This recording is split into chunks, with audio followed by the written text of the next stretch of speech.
welcome to the Carolina Weather Group. This is the April 15th, 2020 edition of the Carolina Weather Group Get Together. If you were tuning in tonight to watch the April 16th, 2011 severe weather look back, sorry, we have a new one to talk about. As many of you know, we experienced quite a bit of a severe weather event over the Carolinas on Sunday night into Monday. So tonight, we are going to turn our attention to that. We have a whole host of guests on tonight. We have Rob Fowler on from Charleston, Ed Piotrowski on from Myrtle Beach, Shane Hilton on from New Bern, Brad Panovich on from Charlotte, Tim Buckley in Greensboro, Efren Afonte in Columbia, Kendra Kent in Greenville, South Carolina, and Brendan Goldner, a reporter at WCNC Charlotte. So we really want to say our thank you to them publicly because we put this together at the last minute. So we're very happy for everyone to kind of donate a little bit of time tonight to talk about this. We are live streaming, so if you have any questions or comments, we'd love to hear about you if you had experienced any of this storm throughout the past couple of days. So I'm going to toss it over to Brandon Goldner. Brandon, you've been out in the field reporting kind of the aftermath of the tornadoes. And something we've been talking about here on the Carolina Weather Group is the COVID-19 pandemic. And so we've talked about storm chasing and doing severe weather coverage from home. I know that you ran a little spot about the recovery efforts in COVID-19. I think we're going to dial that up, and then we'll toss it to Brandon and let him kind of give us a few of his remarks from his story. Brian Morris I carry that one side. is an essential worker. Go out that way. Let's take it to the van. He's cleaning up this Gastonia sunroom after a tree slammed into it, one of 5 emergencies his company, Custom US, had to go to. It was kind of unique in that they were all very large trees, and that doesn't happen as much. Well, it also doesn't happen as much cleaning up during a pandemic. Morris and his co-workers have to wear masks when going into people's homes. They also have to ask clients if they've been around anyone who's sick. We've been keeping the pace. Utility crews are also trying to keep the pace and restore power to nearly 39,000 customers. North Carolina Emergency Management Director Mike Sprayberry says the largest outages are in Mecklenburg, Anson, and Richmond counties. For families uprooted from their homes, the Red Cross's Robbie Sofoli says volunteers are helping them virtually, using platforms like FaceTime and Zoom to interview clients.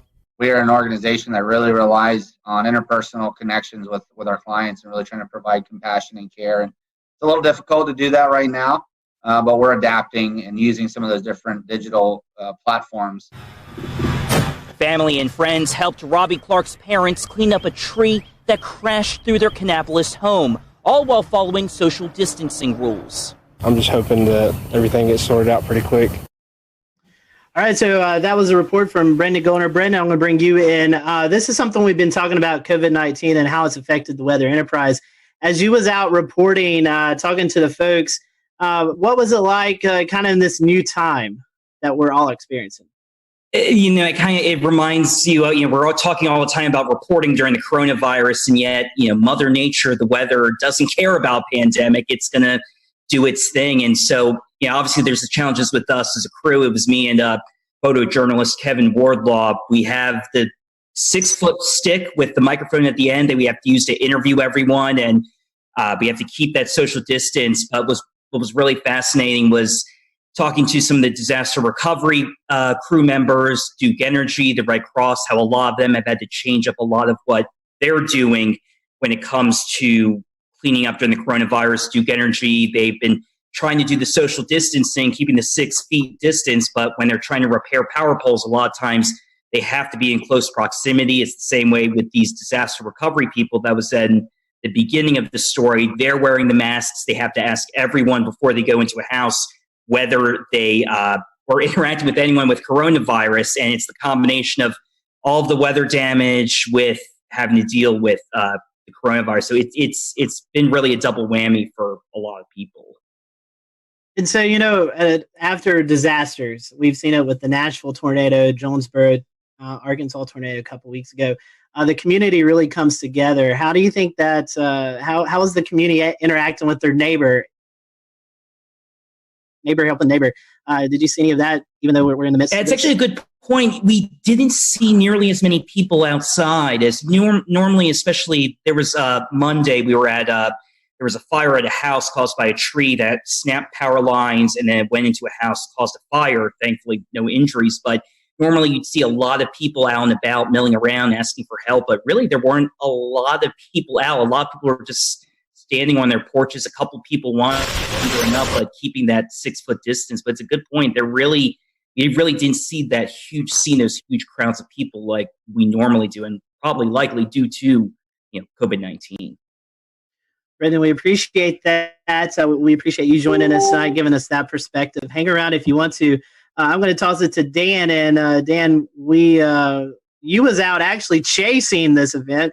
Maybe we can talk about that towards the end of the show. But I know you want to bring in one of our panel or one of our guests.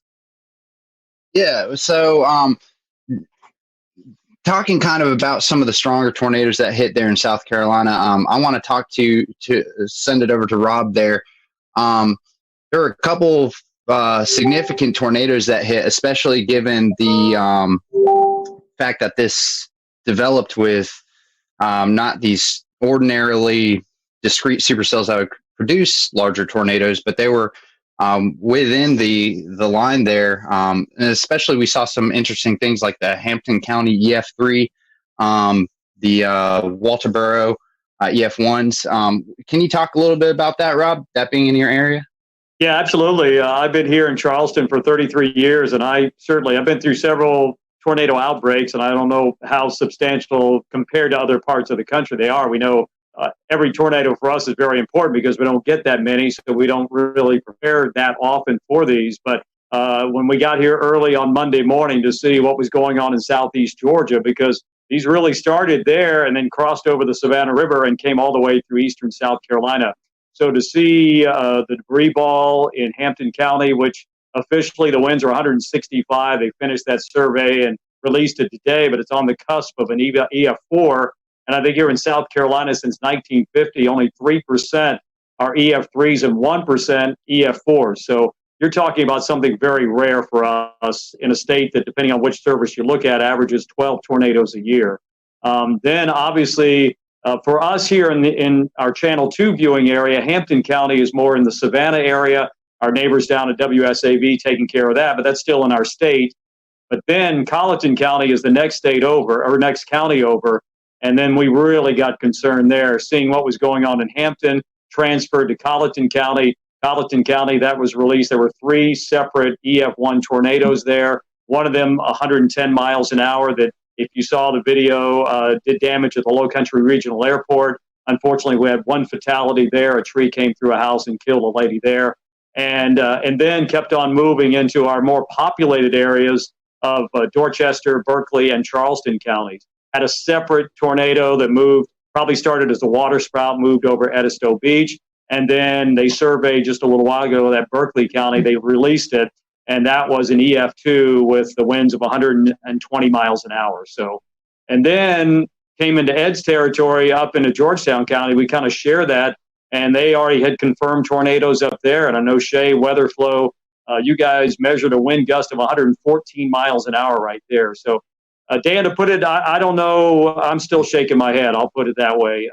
It was just something I've never seen before, and I've been through a lot of the hurricanes that produce tornadoes like Francis, but this was unbelievable. In Irma, we had 4 tornadoes in the Charleston area, but I think we're all still shaking our heads.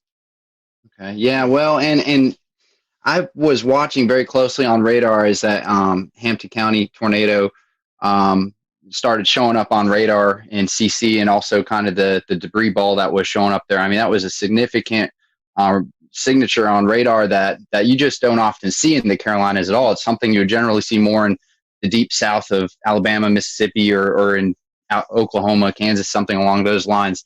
The damage report has it at least a half a mile of width of that tornado. Fortunately, it seems like a lot of that did happen over rural areas, but that being one of the first tornadoes that happened in that early morning, did that kind of set a precedent for how you were responding to the other tornado warnings and potentially trying to get the message out to people who may have been asleep at this point, knowing that how huge these could be? Absolutely, Dan. I think here personally, myself, Josh Marthers, our morning meteorologist, he was on the air on News 2. I was manning Facebook Live for a long period of time. We know that's become a major way to get information out and get information in. But I think we were looking at that couplet, which was, we just don't get to see that on Velocity products very often here, and to see that continue to hold together all the way across the state. Absolutely. We were able to give warnings upstream. And I know it's a cliche, people write in saying, hey, because we watched you, you probably saved our lives. But I think in this situation, it really comes to play, because we could show it, we could tell them, we knew where it was going, we knew who might be impacted.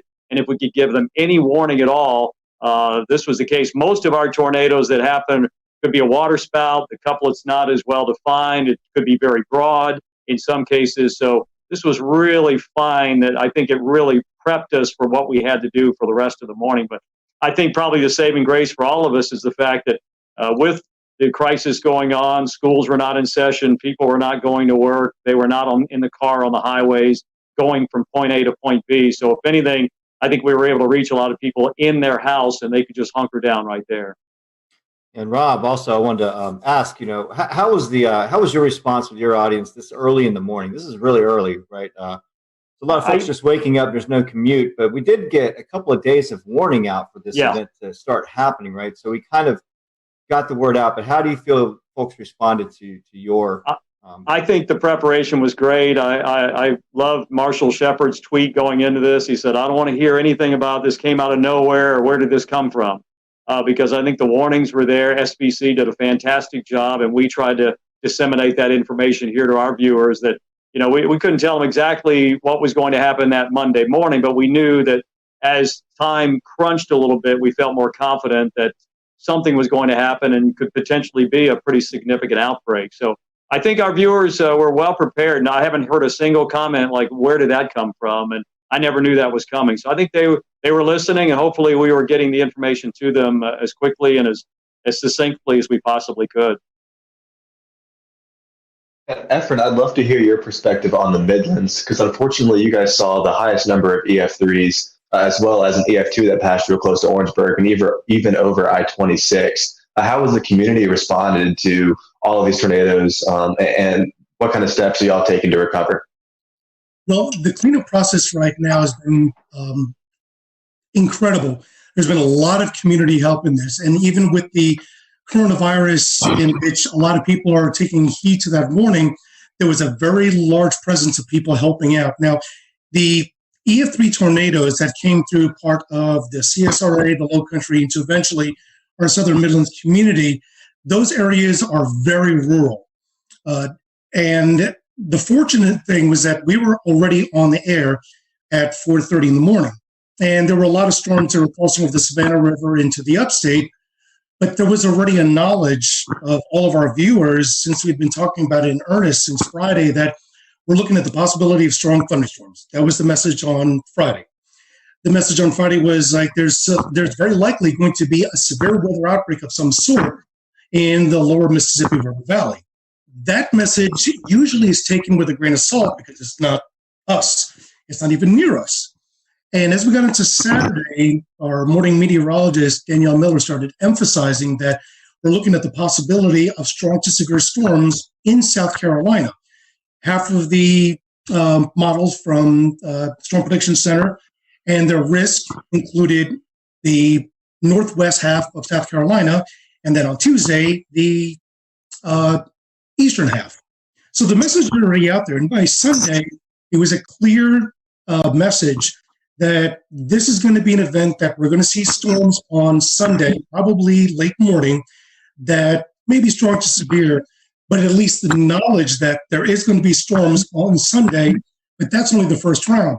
The stronger storms and the worst ones are going to be in the overnight hours, and that was the biggest emphasis that we sent the message.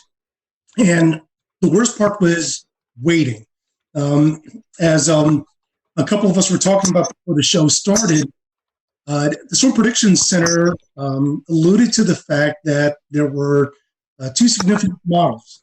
One that was indicating that these storms would very likely start entering portions of South Carolina upstate and the high country by late morning, and by midday crossing to the areas from northwestern North Carolina into the Piedmont and the PD down to the Midlands into the early afternoon. that would have been the worst case scenario. The evolution of the storms were far greater, and the magnitude of the damage would have been far greater. The other model was ones that verified showed that it came in a lot earlier. The problem is that when you have storms that early in the morning, and the first tornado warning actually came out, I believe it was 6:30. That was the tornado warning that was in Richmond and Columbia County in Georgia. And then once it crossed over to South Carolina, it was still warned. At that point, we're already talking about it in earnest, that these storms are tornadic. One is already confirmed, and this has got a direction that will be impacting part of our Southwest Midland communities.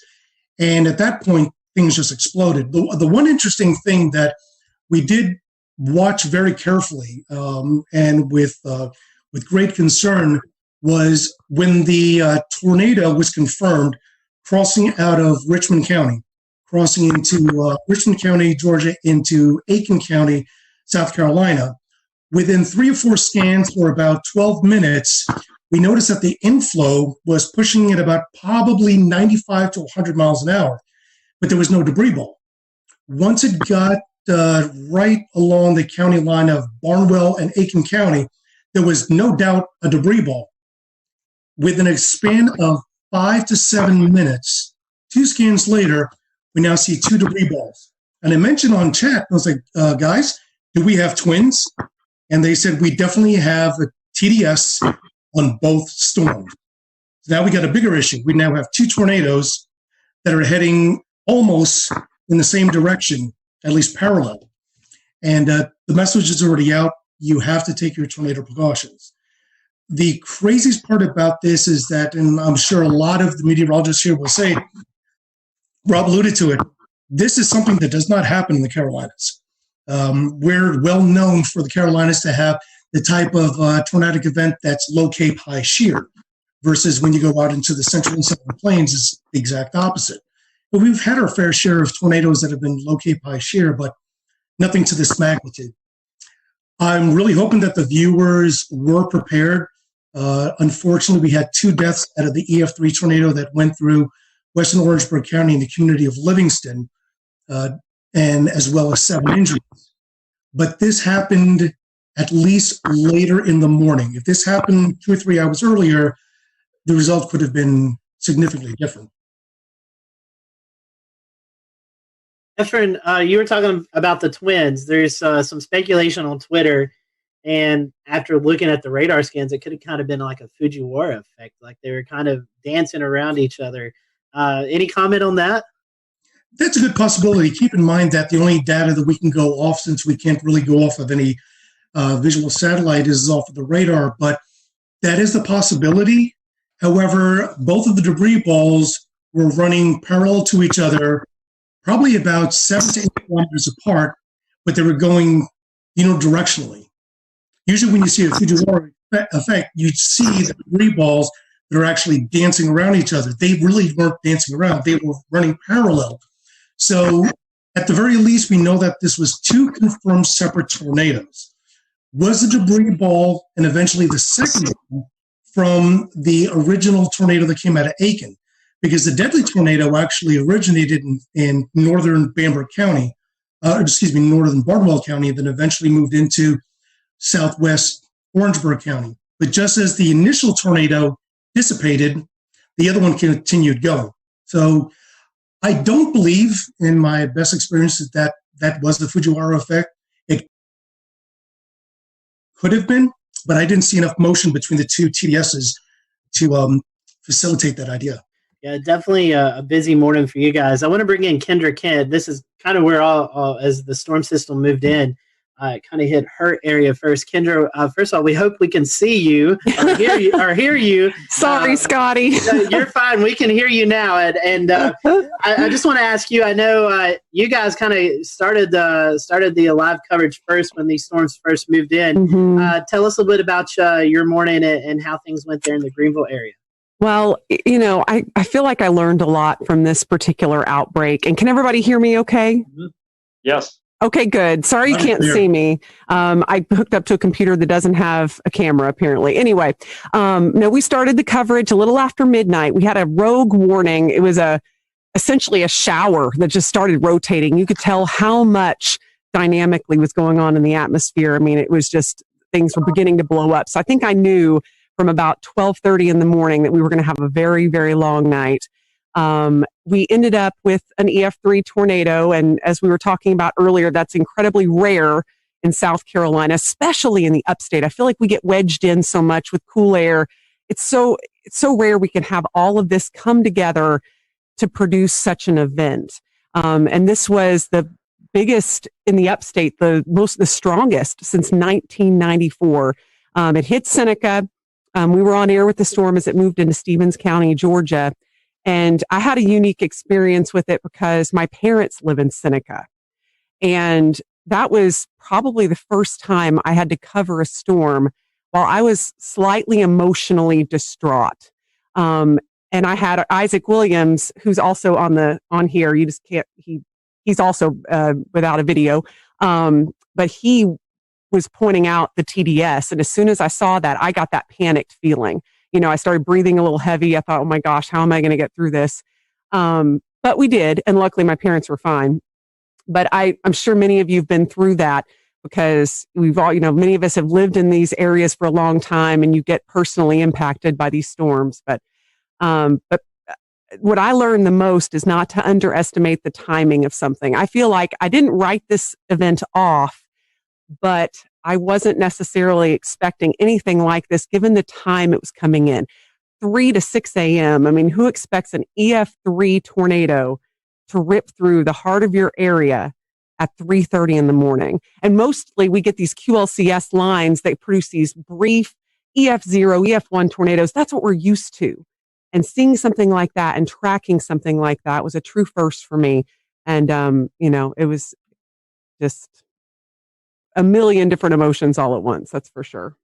Kendra, since you said Isaac's there, I'll pose this to both of you guys, both of y'all.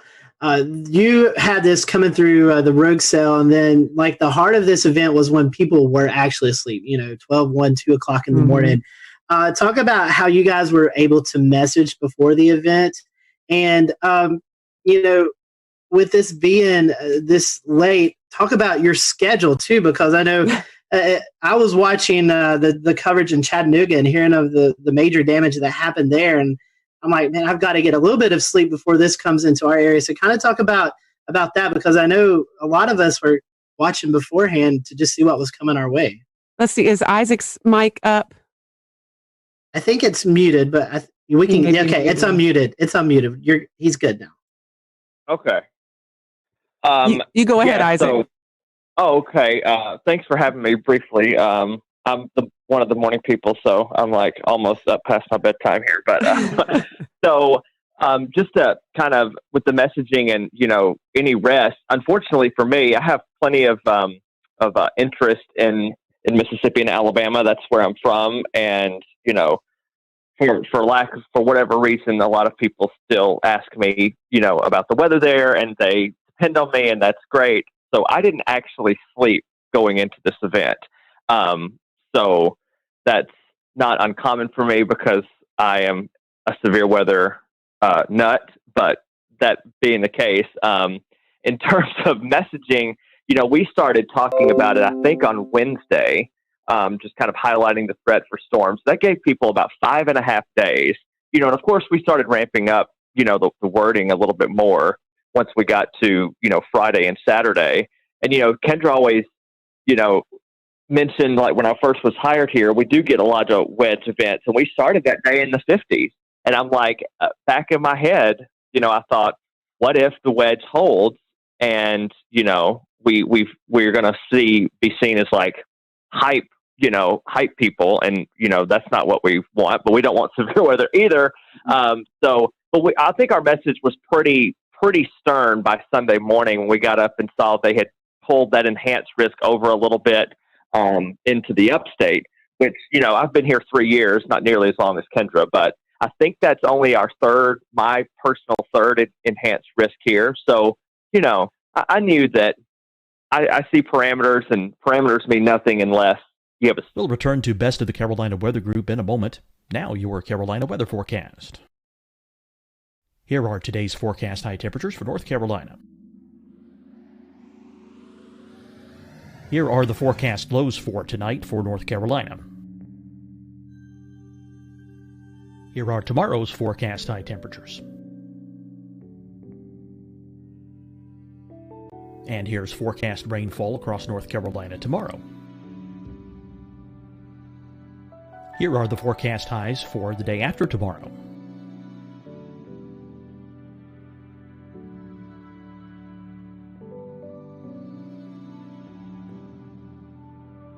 And here's the forecast rainfall across North Carolina for the day after tomorrow. This is the total rainfall forecast across North Carolina for the next 3 days. Here's the severe thunderstorm outlook for today from the Storm Prediction Center.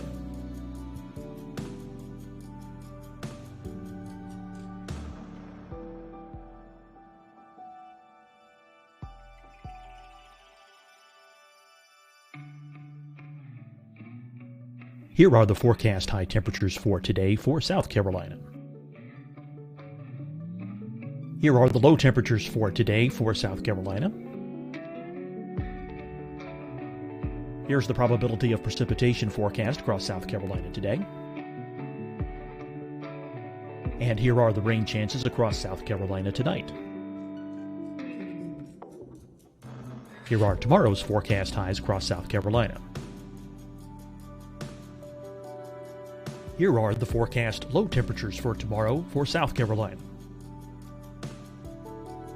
And here is the probability of precipitation across South Carolina tomorrow. Here's the precipitation chances across South Carolina tomorrow night. Here are the forecast highs for the day after tomorrow in South Carolina. Here are the forecast low temperatures across South Carolina for the day after tomorrow. And here are the rain chances across South Carolina for the day after tomorrow. And South Carolina's probability of precipitation for that night. Here's the Storm Prediction Center's severe thunderstorm outlook across South Carolina for today through tonight. Here's the Storm Prediction Center's severe thunderstorm outlook across South Carolina for tomorrow and tomorrow night. And here's the Storm Prediction Center's severe thunderstorm outlook across South Carolina for the day after tomorrow through that night. Here's the severe thunderstorm outlook for today from the Storm Prediction Center.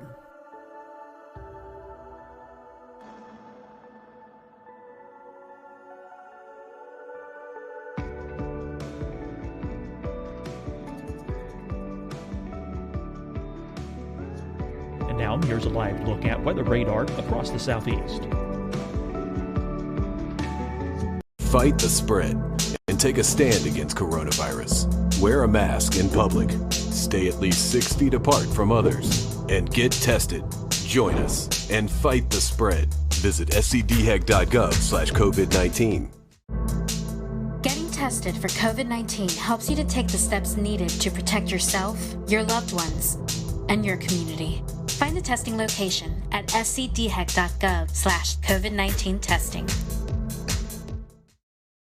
Hi, everyone. I'm Dr. Mandy Cohen, Secretary of the North Carolina Department of Health and Human Services.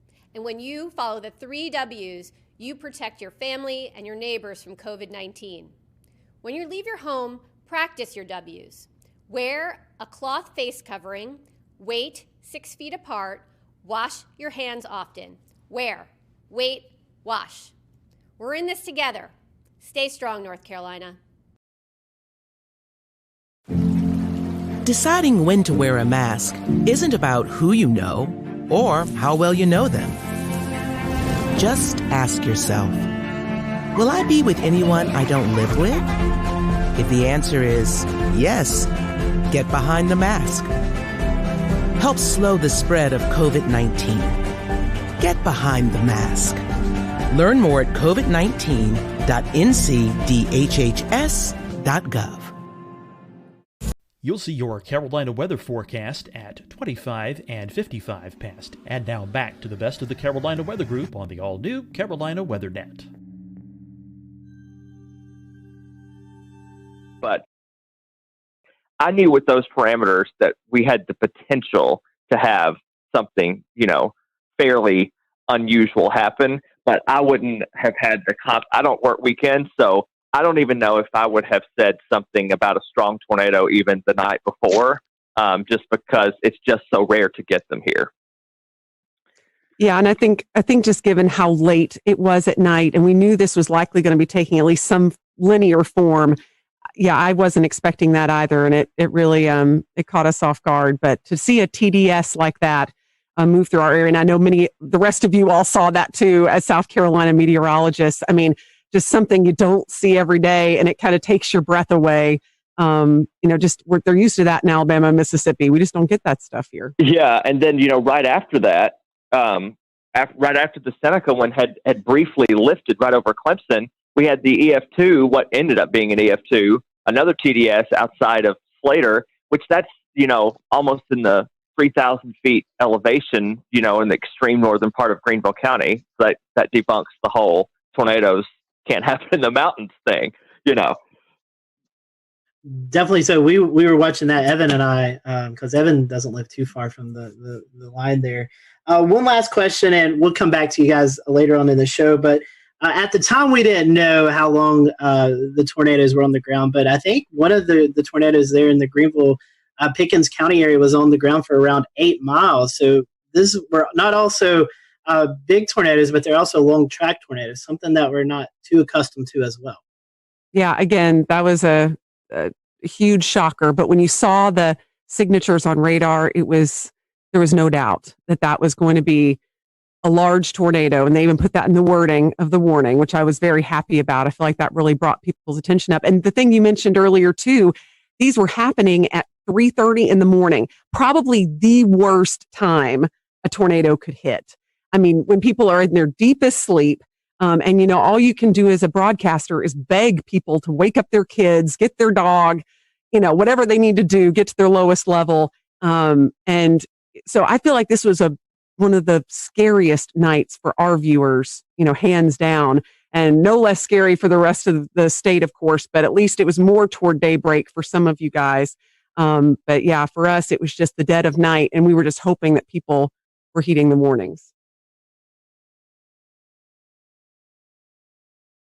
Right. And for sure, with that, with the Seneca one, we were in a situation where the TDS was so strong, so fast. I don't want to say it came out of nowhere, but that TDS appeared and it was violent looking, on the first scan that I saw. And we were dealing with the situation, once it went past Clemson, I think we had debris fallout on CC, so we weren't positive that it actually wasn't still down because it still looked like, something could be there. You thought it was debris being fanned out or whatever, but you weren't sure, even though the circulation looked a little weaker. But I'm we're not going to take any chances with it. Obviously the tornado warning was still in effect. And, that was another little unique challenge, is that I've never actually dealt with debris fallout before, where we said, okay, well, this signature is debris, and yet something similar was happening down the line. And we're well, this may be actually debris that's still being lofted, but the tornado's not still down.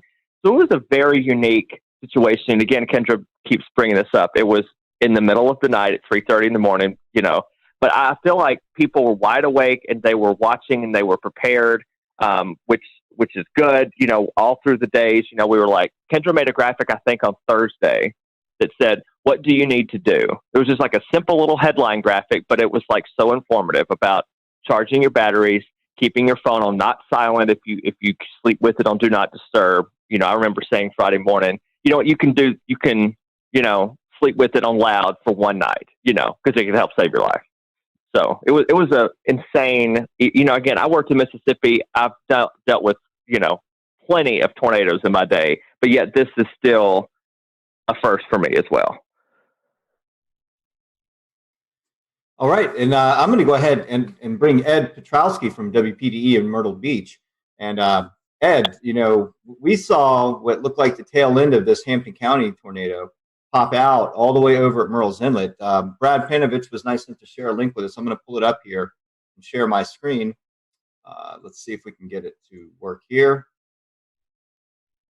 And the tornado that you're seeing here in Hampton County, there's some debate of whether or not it started over on the Georgia side of the Savannah River, but if we look at the start of the track and draw it all the way over to where it exited the South Carolina coast here, then we're looking at about 144 to 158 miles, somewhere in that vicinity. And so, we know this continued on, maybe up even into the Oak Island area of North Carolina, but it's just impressive to see the length and track of that storm. It did pop out at Myrtle Beach, where one of our weather sensors for weather flow got a reading of 114 miles an hour. We had a pressure drop of 7 millibars within a 1 minute time span. So that reading went up within 2 to 3 minutes, from 46 to 76 miles an hour to 114. And so talk about that area and how it affected your viewing portion of that area of Myrtle Beach. But for us, considering what happened across the rest of South Carolina, we were relatively unscathed. We had no injuries and no deaths. There was never really any really tight circulation anywhere in our viewing area. We were, of course, watching the ones that were over Orangeburg County and also down near Hampton County in the morning while we were on the air with our regular morning show at 5 o'clock in the morning.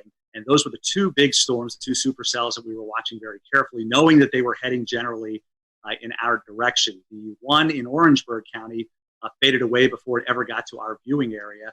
But the one in Hampton County that eventually went over Monk's Corner, eventually got into Georgetown County, and they warned for that one where there was EF1 damage done in Sandpit and Graves. And then you hit a really populated area on the south end of the Grand Strand where Litchfield Beach is located and Pawleys Island as well. And they both took a hit on EF0, EF1 tornado. There was substantial damage done to trees and even some homes in Litchfield Beach and also in Willbrook. In fact, one of the things about a lot of people being home is a lot of people took video. So we were able to get pretty good video of at least damage and high wind knocking over trees, but not necessarily a tornado touching down. And then, of course, it went out over the ocean, became a water spout, and that's when it rolled over the Murrells Inlet jetties with the recording of 114 mile per hour winds. And, I look back in that and I think, my goodness, if that was just a couple of miles west of there, we would have had substantial damage on the south end of the Grand Strand. And if it had paralleled the Grand Strand coast, it could have buzzsawed the entire Grand Strand, nearly 60 miles with extensive damage. So we were very fortunate that it actually went out over the ocean. And that was really the only set of tornadoes from that particular supercell that we had in our viewing area. Although I will say in Marlborough County, which is just to the east of Chesterfield County in the northern part of the state, we had a massive microburst of 110 mile per hour winds that did substantial damage in Wallace. And of course, everybody, when they get that kind of wind, thinks it was a tornado. But in reality, it was a microburst. Although on radar, it did have some rotation. It wasn't very tight there either. But Steve Paff, who works with the National Weather Service in Wilmington, those guys do a phenomenal job. They went out and did the survey yesterday and were able to pinpoint where they had 80 to 110 mile per hour winds. And, typically for us, in the summertime, we get those pulse thunderstorms where we'll get 60, 70, maybe 80 mile per hour winds with a collapsing thunderstorm. But in all the years I've been here, I can't recall one time where we've had a microburst that caused 110 mile per hour winds. But you hear it all the time. They're just as damaging sometimes as tornadoes. Wow, that's pretty impressive. Yeah, just looking at that, the one at Litchfield, they classified as an EF2. Do you think the Waccamaw River Basin had something to do with reforming of that, or do you think the mechanical features, right, when it came to land, maybe helped with strengthening or re-intensifying that system? Yeah, there's a lot of, I don't know if you want to call it debate, but there's a lot of speculation out there that there could have been some sort of a influence of the ocean, the wind coming in off the ocean at that time, perhaps creating some sort of a boundary to help intensify the storm itself. But yeah, it was an EF0 over Litchfield Beach, and then it blew up to an EF2 when it went over the Murrells and the jetty. So it got pretty strong fairly quickly. And again, we were lucky that was over the ocean. Literally, the jetties are only a couple of 100 yards away from very populated areas of Garden City. And we had two different people that have homes there who have their home weather units, and they both registered 71 and 72 mile per hour winds respectively. So literally within a couple of 100 yards of where your unit is, we had those measurements. So you can see how tight the wind gradient was between Garden City and the actual jetties themselves. Hey, Ed, there was something, you always try to find something that'll make you laugh in these sad times. And unfortunately, we had some sad times in the Carolinas. But there was a tweet going around of you doing your broadcast. I don't know. I've asked James about it if we can play it. But, Here it comes. all right, I'm going to let it play, and then I want you to talk about it. Your rain is located, and we'll zoom that out just a bit.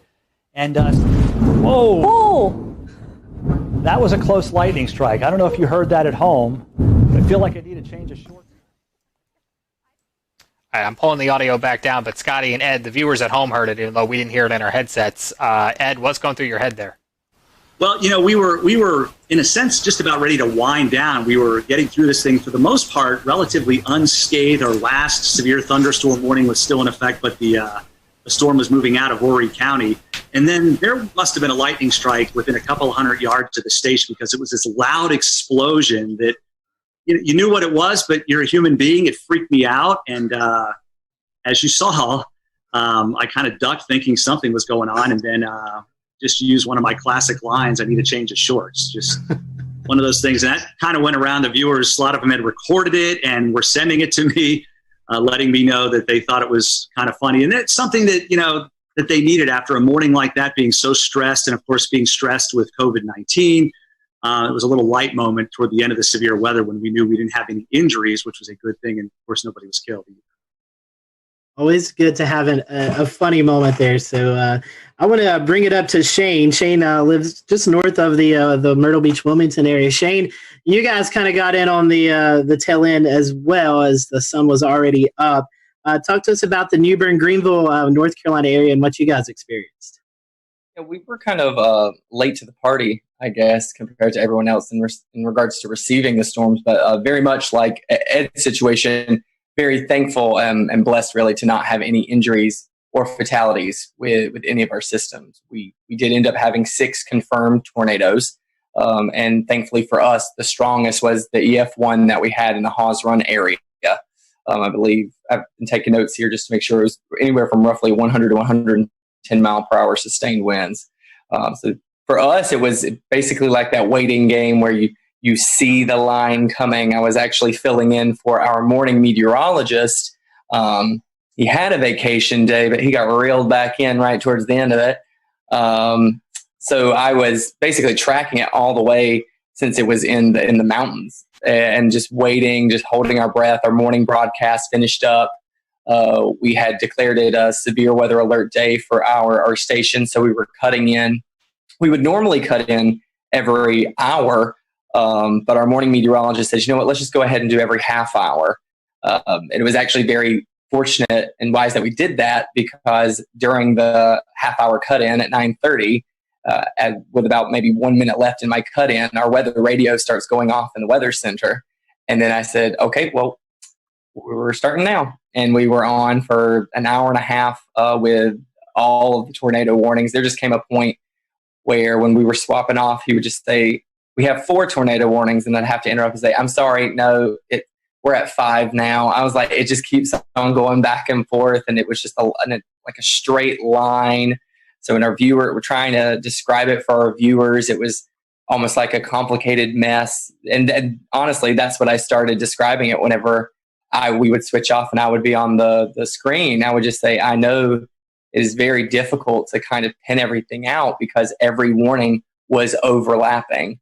And I think with my experience with tornadoes, with coverage I've had, which naturally have had many, especially with our hurricane coverage that we've seen over the years, I've never seen that many warnings stacked back to back to back in a straight line.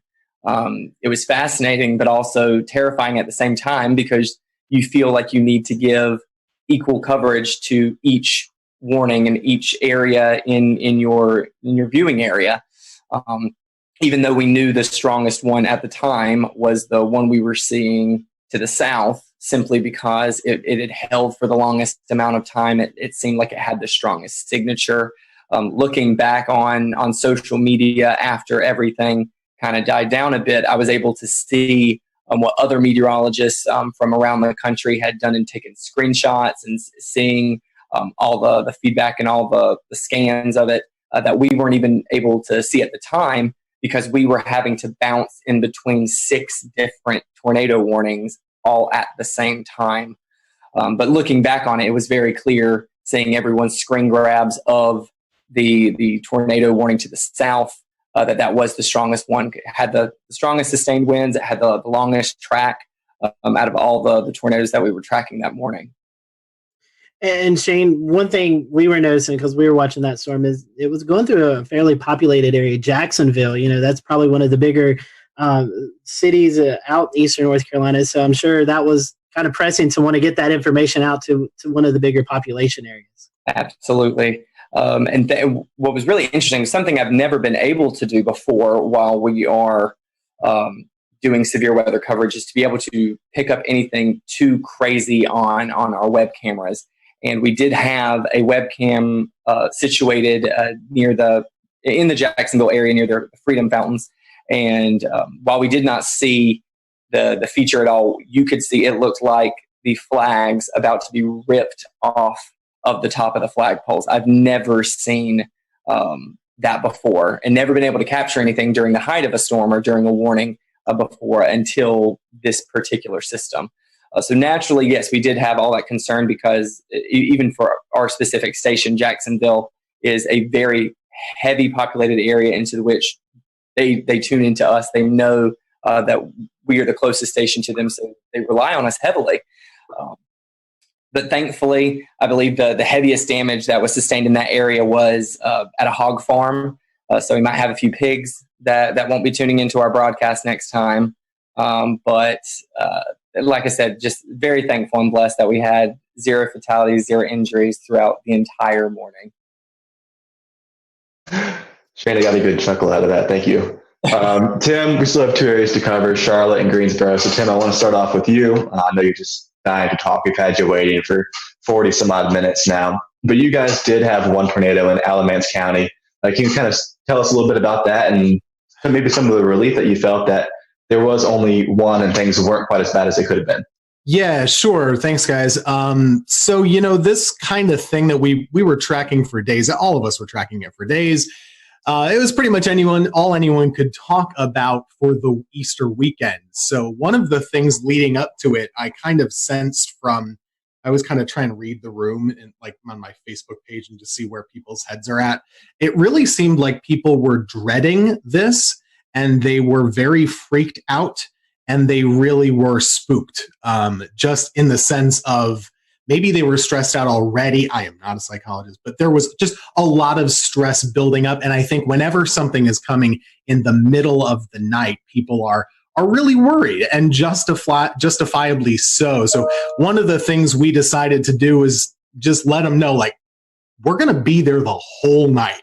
Because even with, we had the warm front coming through in the afternoon. I'm always worried about those little warm fronts too. You can kind of get little spin ups. So I was there starting at 8, 9 o'clock, and I just stayed till the morning. We had the rest of the morning Mets come in as well to help out. And good thing that we did, because, one of the things, we just kind of walked people through the night.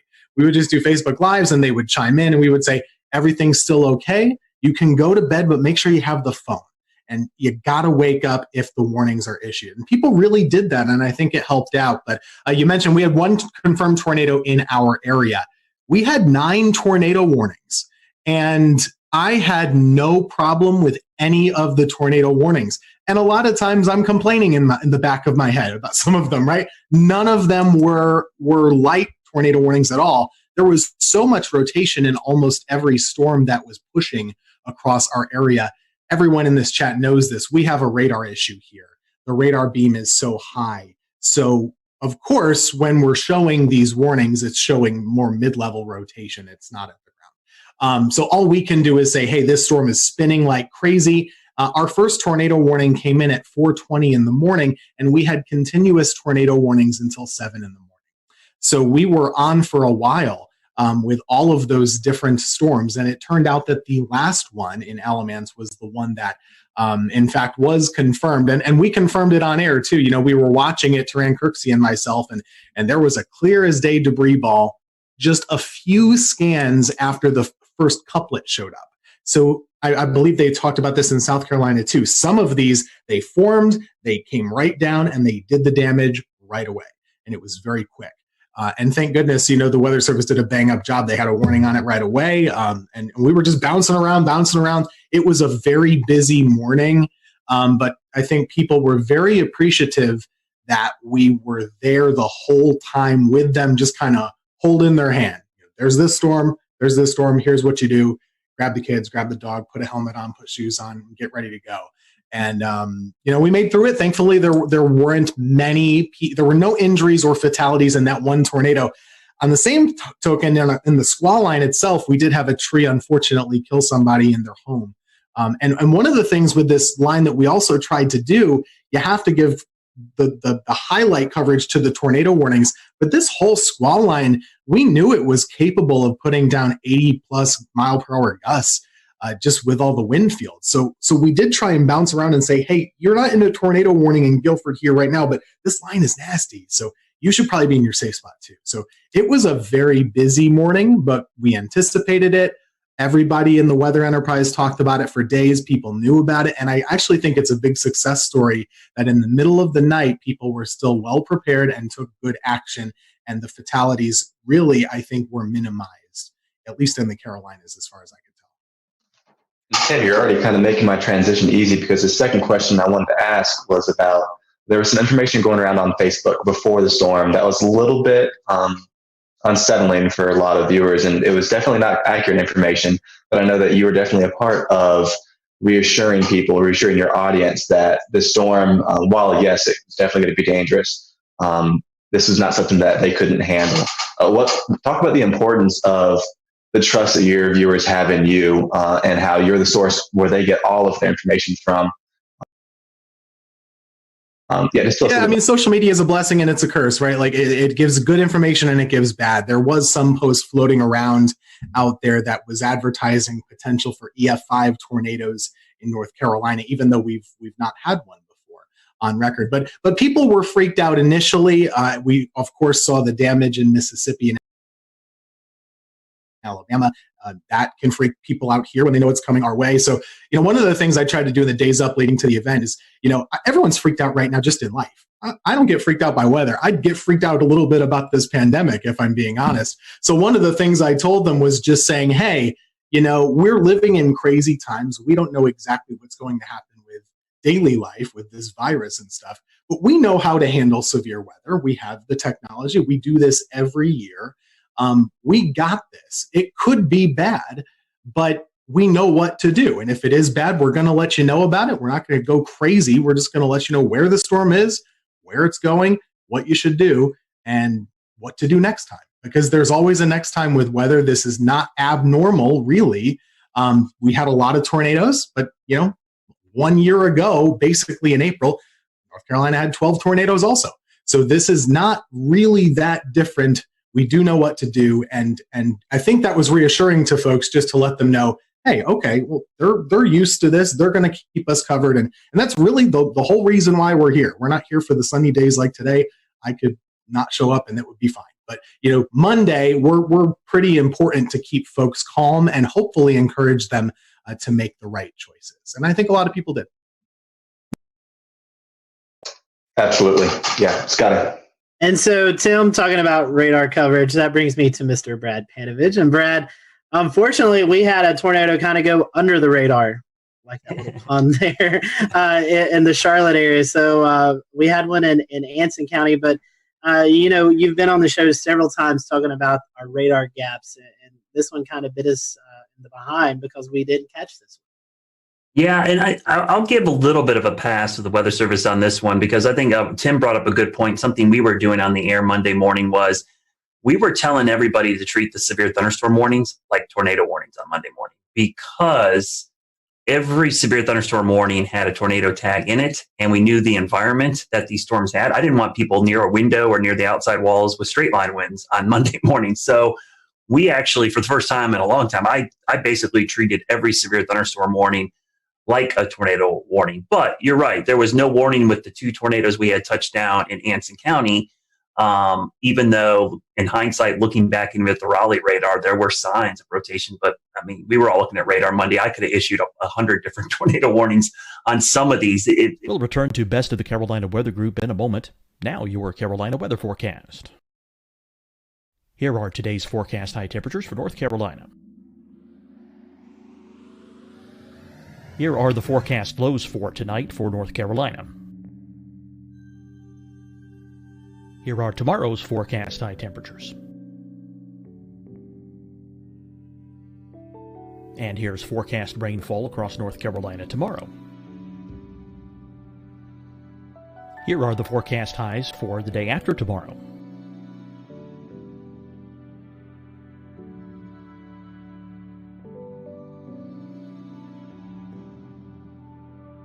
And here's the forecast rainfall across North Carolina for the day after tomorrow. This is the total rainfall forecast across North Carolina for the next 3 days. Here's the severe thunderstorm outlook for today from the Storm Prediction Center.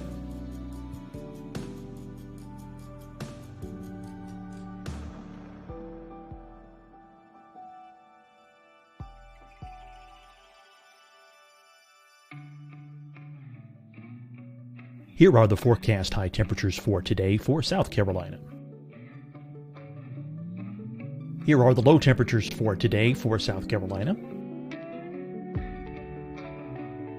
Here's the probability of precipitation forecast across South Carolina today. And here are the rain chances across South Carolina tonight. Here are tomorrow's forecast highs across South Carolina. Here are the forecast low temperatures for tomorrow for South Carolina. And here is the probability of precipitation across South Carolina tomorrow. Here's the precipitation chances across South Carolina tomorrow night. Here are the forecast highs for the day after tomorrow in South Carolina. Here are the forecast low temperatures across South Carolina for the day after tomorrow. And here are the rain chances across South Carolina for the day after tomorrow. And South Carolina's probability of precipitation for that night. Here's the Storm Prediction Center's severe thunderstorm outlook across South Carolina for today through tonight.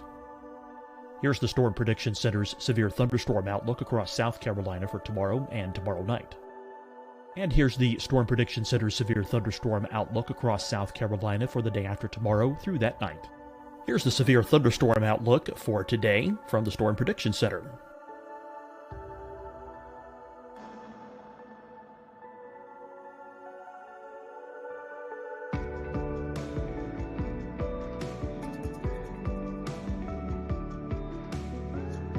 And now here's a live look at weather radar across the southeast. Fight the spread and take a stand against coronavirus. Wear a mask in public. Stay at least 6 feet apart from others. And get tested. Join us and fight the spread. Visit scdhec.gov/COVID-19. Getting tested for COVID-19 helps you to take the steps needed to protect yourself, your loved ones, and your community. Find the testing location at scdhec.gov/COVID-19 testing. Hi, everyone. I'm Dr. Mandy Cohen, Secretary of the North Carolina Department of Health and Human Services. And when you follow the 3 W's, you protect your family and your neighbors from COVID-19. When you leave your home, practice your W's. Wear a cloth face covering, wait 6 feet apart, wash your hands often. Wear, wait, wash. We're in this together. Stay strong, North Carolina. Deciding when to wear a mask isn't about who you know or how well you know them. Just ask yourself, will I be with anyone I don't live with? If the answer is yes, get behind the mask. Help slow the spread of COVID-19. Get behind the mask. Learn more at covid19.ncdhhs.gov. You'll see your Carolina weather forecast at 25 and 55 past. And now back to the best of the Carolina Weather Group on the all-new Carolina WeatherNet. Tornado in there. There were several times I saw little couplets trying to spin up where you saw that inflow notch starting to increase, and you're waiting for the outflow to kind of kick in, and it never did. So, there probably was numerous small spin-ups in there that we never recognized, but it does highlight the same issue, right? We've had this huge radar hole over the Charlotte metro area that goes up into the Greensboro metro and really out towards the Fayetteville area. It's kind of that triangle of just horrible radar coverage. So the Raleigh office, they're trying to issue a warning in Anson County, which is basically closer to Charlotte than it is Raleigh. And the two radars they're looking at is Raleigh, Greer, and a terminal Doppler at Charlotte Douglas, which doesn't actually have the range to make it into Anson County. So it's a tough situation in a morning like that. Unfortunately, that tornado did damage about 10 homes.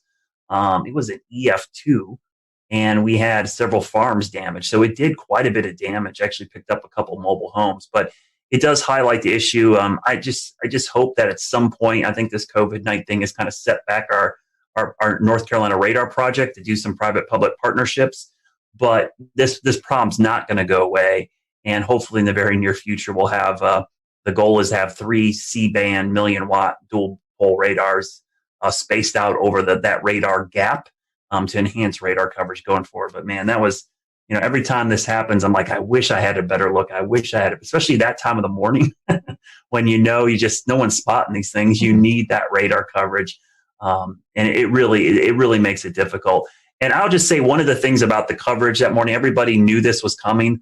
The only messaging issue that I had with this whole event was because of the timing being between day 1 and day 2 outlooks from SPC, there was a lot of disconnect about this thing like skipping over us.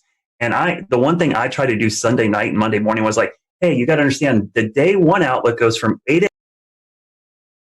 a.m. Sunday to 8 a.m. Monday. And then the new one comes out for Tuesday. It's 8 a.m. Tuesday to 8. And so it looked like it was going to jump over the Piedmont, but it really was just an artifact of it being right at that time of day between the two outlooks. So that was the only issue I had communicating. A lot of people thought this was going to happen on Sunday, and it really was a Monday morning event. So from that standpoint, I'm glad a lot of people paid attention, but the timing was a real problem because of the way the outlooks are issued from SPC. Ideally, we'd like to have had it from midnight to midnight. I think that would have had a much better perspective of what's going on. For the viewers, a few asking about radar.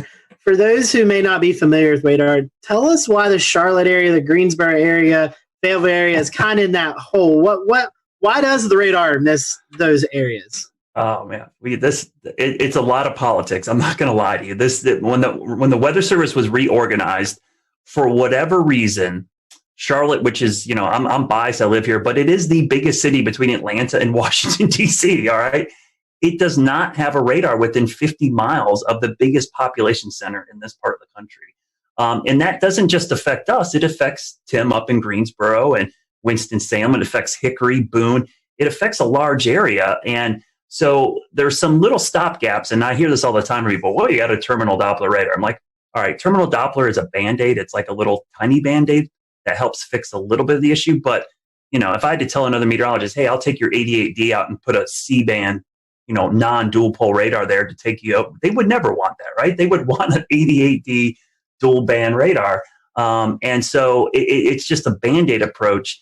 And we just have a huge issue with it. And it's unique to Charlotte. We are the biggest city in the country that does not have a radar within 50 miles of the city. So luckily, local governments are recognizing this problem. We've brought it to their attention. I think everyone brings up their phone app and goes, oh, we've got radar coverage. A lot of people don't understand that radar are like cell phone towers. The farther away you are from the dish, the worse your reception is. And so in Charlotte, we got this big population center, and our closest radar or set cell phone tower is in Greer, South Carolina. So it makes it incredibly difficult. It's not that we don't have any coverage. I don't want to make it feel like, we're in this giant hole. We just have degraded coverage. We have really poor coverage. We have 1 bar on our cell phone. We want 5 bars. So what we're trying to do is get that radar closer because the radar beam, as you see in the picture right there, thanks, James, the radar beam goes in a straight line, but the Earth curves. So by the time the radar beam gets to Charlotte, depending on which part of Charlotte you're in, it's at 8,000 to as much as 10,000 feet above our heads. Tornadoes happen down in the lowest 1,000 or lower. So missing a lot of these tornadoes is a problem with the radar gap. And so I hope going forward that this problem will get solved. For years, we tried doing this back 10 years ago, and we went through federal, issues, and it's just dealing with the government sometimes incredibly difficult to get things. But now that we have this private-public partnership, it's the closest we've been to solving this problem, because we've got local, state, and even private entities involved, and the data is going to be public and free for everybody. Speaking of partnerships, I wanted to ask Brad and Shane and Tim. Unfortunately, a lot of our other guests had to jump off because they have a 10 p.m. newscast. But in this era of COVID-19, you guys aren't in the weather center with your fellow meteorologists. You're doing a lot of work from home. How was the communication preparing for this event? Was it any different? I mean, I know you wasn't personally beside the meteorologist, but was the communication still there? Was there anything that you think maybe it could have went better or not as good? I mean, any comments on that? We over-communicated, and the only reason that I really over-communicated was watching Ryan Vaughn in Jonesboro a couple weeks ago work from home and cover a tornado there. And I thought, it gave me a little sigh of relief saying it could be done, but they still had somebody in studio. So we talked a lot over the weekend. We had probably 2 or 3 Zoom calls over the weekend talking about coverage. And I said, if this was not COVID-19, I would be in the studio right now. And luckily, my general manager and news director said, you know what, we want you in the studio too. So for the first time in a month, I was actually in the studio instead of home. And I worked in the morning show. Normally, I'm an evening shift person, but I came in and tag team with Larry. We did do social distancing. We never crossed paths. We stayed away. I stayed in one location, which unfortunately meant I didn't get to go to the key wall, but I could be in the weather center with a standing shot and do it. So I think, to answer your question, Scotty, we actually over-communicated, probably more so than we ever had, because we knew the logistics of this was going to be really problematic. Yeah, just to echo that, we did the similar thing. We had the fun part about planning is you get to be on Zoom calls with your boss like every other day, right? So we had a lot of Zoom calls just like this, and it made planning a little bit more tricky, because we really had to advocate for the necessity of being in the studio. And it's not just a presentation thing, like that's somewhat cosmetic, but I don't have a generator at my house. None of the folks on our weather team do. So that was really the thing. What if? And we have 3 folks working, but it could sure happen that all of us lose power. So we really needed to be there. But when we were, I was at we have a separate room key wall. I was there. I didn't talk to anybody. You can see Ruben is and zooming. then in the studio, Taran Kirksey was there in front of a monitor wall with a computer with our graphics. And we had another meteorologist at home just doing like this and Facebook and stuff. So it really worked out well, but it was more planning and, just jumping through all the hoops that we all have to do just to go to the grocery store or something like that now. Strange. Yeah, I think kind of just like adding on top of that, this situation has brought anything, it's teaching everyone, in a communication field, how to communicate even more, or the importance of communicating more. In our case, we are still fully broadcasting from our station. We don't work from home. I typically will do noon shows twice a week, and then I do double shifts on the weekend, all of our morning and all of our evening shows. So I'm usually the only one in the station for the meteorologists on Saturdays and Sundays anyway. So I was closely monitoring it. And whenever I saw it on one of my weekday shifts, I think I had sent an email out and said, I think we should go ahead and just start having a plan in place. This is our first time trying it with social distancing. So I think it's even more important that we start planning further in advance.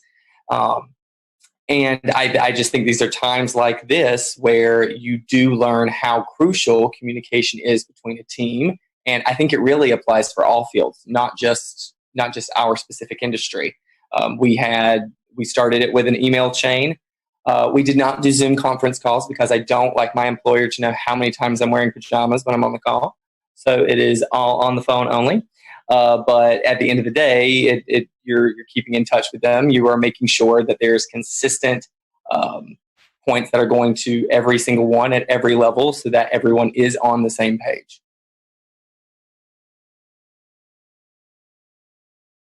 Yeah, I was going to say real quick, Tim, we had that same issue. That was our biggest concern, was the generator issue. Yeah. I have a great setup here. I'm great, but man, if I lose power, out of luck. I have backup for my router, but I don't have backup power to my computer or backup power to any of the lights. So that was a big concern. And I thought for sure with just the wind field that we were going to have trees and power lines down all over the place, so we would lose power. So yeah, that was an easy call for us. And honestly, it was kind of nice to be in the station. Not that I wanted to be covering severe weather at 2:00 in the morning, but man, it wasn't nice. It's the first time I saw my morning meteorologist in a month. So yeah. it was really cool to be in there.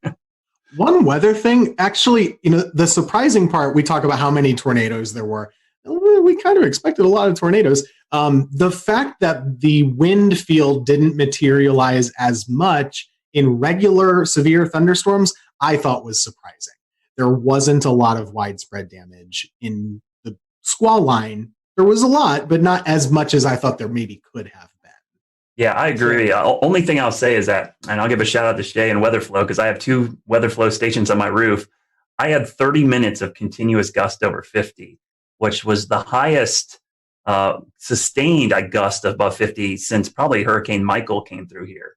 I've had those things for 2 hurricanes passing overhead, or at least the remnants, and that was by far the highest. So yeah, it was really impressive. And what happened in our viewing area was we had a lot of wake up calls. People just heard that roaring sound of the wind and the rain hitting their windows, and people were freaking out. They woke up, and so it was easy for me to get people to act because it was so loud. It woke people up from a sound sleep. That sound, and we had a lot of people sheltered in their bathroom for these straight line winds. But yeah, I'm surprised we didn't have more damage, Tim, but I was really impressed with the data from my roof.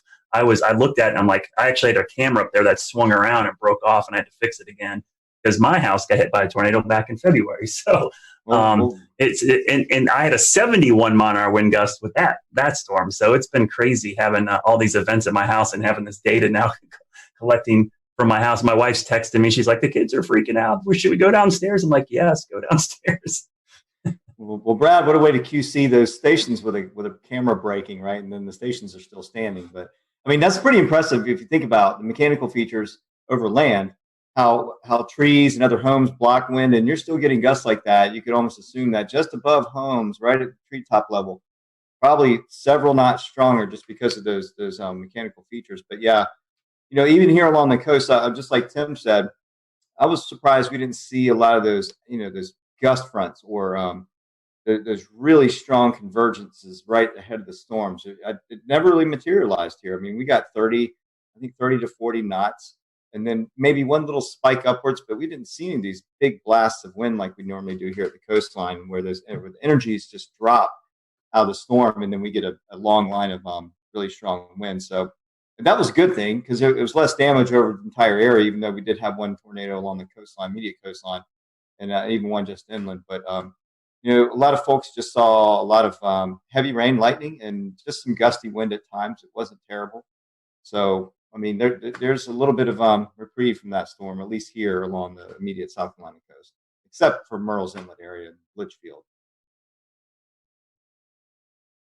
Yeah, so today's date, I think, is kind of significant, too. The initial thing we were going to air today was going to be about the 2011 tornado outbreak that everybody really thinks about when they think about the strongest storm system maybe they've lived through or seen.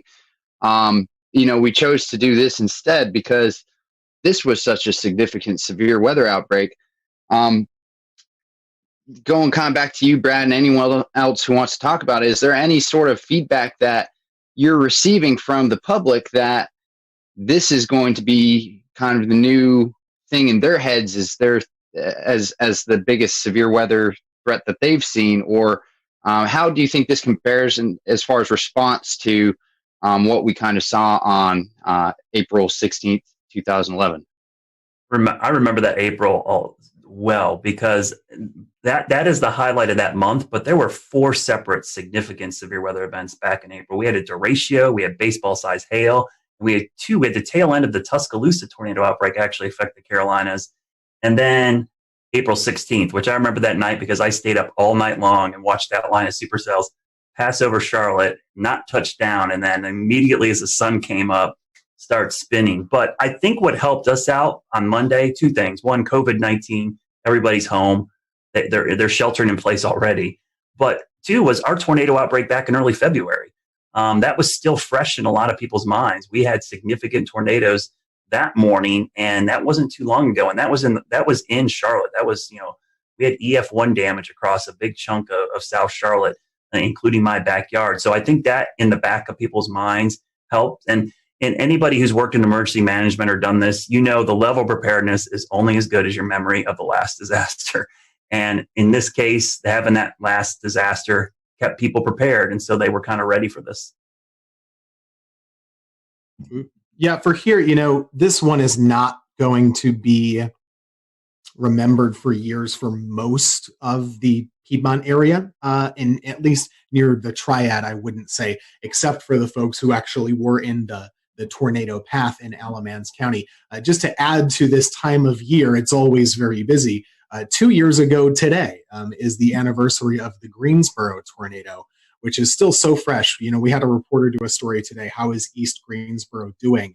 The answer is, still not great, unfortunately. It was a really rough urban tornado, a strong EF2 that came right through the city, stayed on the ground for 30 miles, all the way up basically toward the Virginia border. And that was just 2 years ago. So for a lot of folks, that's still what they remember. Or maybe it's always very personal. So if you're in High Point, you remember the High Point tornado in 2010, right? It just depends on who you are and where you've lived. For me, that April 16th event is still, way up here and everything else is way down. I was working in Wilmington, but that thing was another level. And that year was just another level of severe weather. And I'll just add my own commentary to that. It was a year ago that we had a tornado outbreak here in the Carolinas. I don't even remember the number. But a year later, our thought is already bouncing back to 2011 and not a year ago. Yeah, that was 12, and it was Good Friday. I remember that very clearly. You're right. Scotty, I think that was the first time you sought shelter in your... I remember doing that, but I couldn't remember what date it was. Like, I forgot 2 years ago. I knew the Greensboro tornado, but I didn't know it was today's date. That's... Monday the 13th is my son's birthday. And I remember on his first birthday, we were doing severe weather coverage, and on his second birthday, we were doing severe weather coverage. Yeah, I was in the basement live on this show when that happened. So yeah, crazy times. But anyways, guys, thank you so much for coming on. As Tim was talking about, I'll go ahead and kind of let the secret out of the bag. We pre-recorded the April 16, 2011 look back. So next week, we're going to be airing that. So you'll see Tim back next week on our show. He'll be with us with a lot of other great meteorologists who kind of look back over that event. So we just hope all those, especially who are affected by this tornado outbreak, our thoughts and prayers are with you guys, and hopefully you'll recover quickly. And like Tim and Brad has said, this is the peak season for severe weather in the Carolinas. So we'll continue to monitor the weather for the rest of the month and even into May as really kind of a high peak for severe weather. So we appreciate you joining us tonight.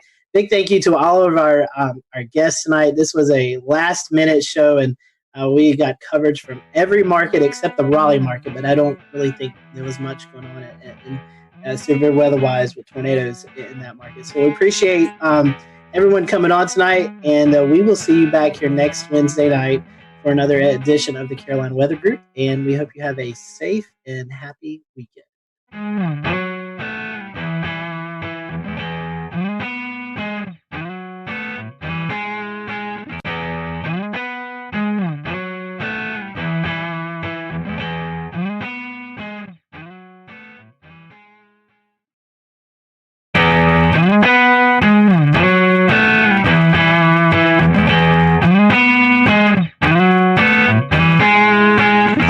Welcome to the Carolina Weather Group. We're happy to have you this evening. Tonight we're going to be talking about the 9-year anniversary, April 16, 2011. If you live in North Carolina, anywhere around that time period, or even now, you remember the major tornado outbreak that occurred.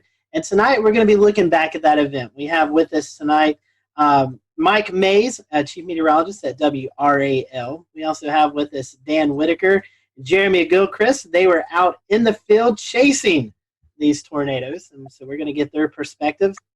Also with us, we have Tim Buckley, who is the Chief Meteorologist at WFMY, but at the time was working in Wilmington, North Carolina at WWAY. And we have Gannon Medwick on with us, who is chief meteorologist at WECT in Wilmington, but at the time was working at WNCT in New Bern, North Carolina. And we have with us Jeff Orrock, and he is the meteorologist in charge at the NWS office in Wakefield, Virginia, but at the time, he was also working at the NWS in Raleigh. So we have a big group of guests with us tonight, so looking forward to each and everyone's perspective of this event. I do want to hand it off to Mike first, kind of let him give a brief background of his recall of this event, because he has to run and get some things done. So Mike, I want to kick it off to you first, and tell us a little bit about your perspective. I know you was on the air during the event, so kind of talk to us about the lead up to the event and any memories during covering the tornado that you remember. First off, I'll apologize. We got our cleaning crew coming into the studio, so it's probably going to get loud because he's pushing his garbage can around. I recall a few days prior to the event, which happened on a Saturday, SPC putting us in a risk. I believe it was moderate on that Friday, and then Saturday morning I woke up to a high risk. Now, at the time, Greg Fischel, who was the chief meteorologist at the time, was out of town. He had a family emergency up in Pennsylvania, so he had to leave. So I have never covered an event as massive as the one that happened on that Saturday without him being here. So it's kind of like he's Batman, I'm Robin, and then Batman's gone and Robin has to take over. So for somebody who's never been the lead, it was kind of nerve-wracking. But I had Nate Johnson with me, who had tornado coverage experience. He was the chief meteorologist in Abilene, Texas. You guys probably all know Nate. So that morning, just the way the atmosphere felt, you could tell something was coming. And around lunchtime, 1 o'clock, we started having the tornadoes develop over the Sandhills. The first one, I believe, was in Sanford, had caused the damage to the Lowe's home improvement store there and tracked to the north and east. Now, I've been here in North Carolina since 1994. I've been in tornado coverage, but I've never had tornado coverage of long track tornadoes like the ones we saw that day.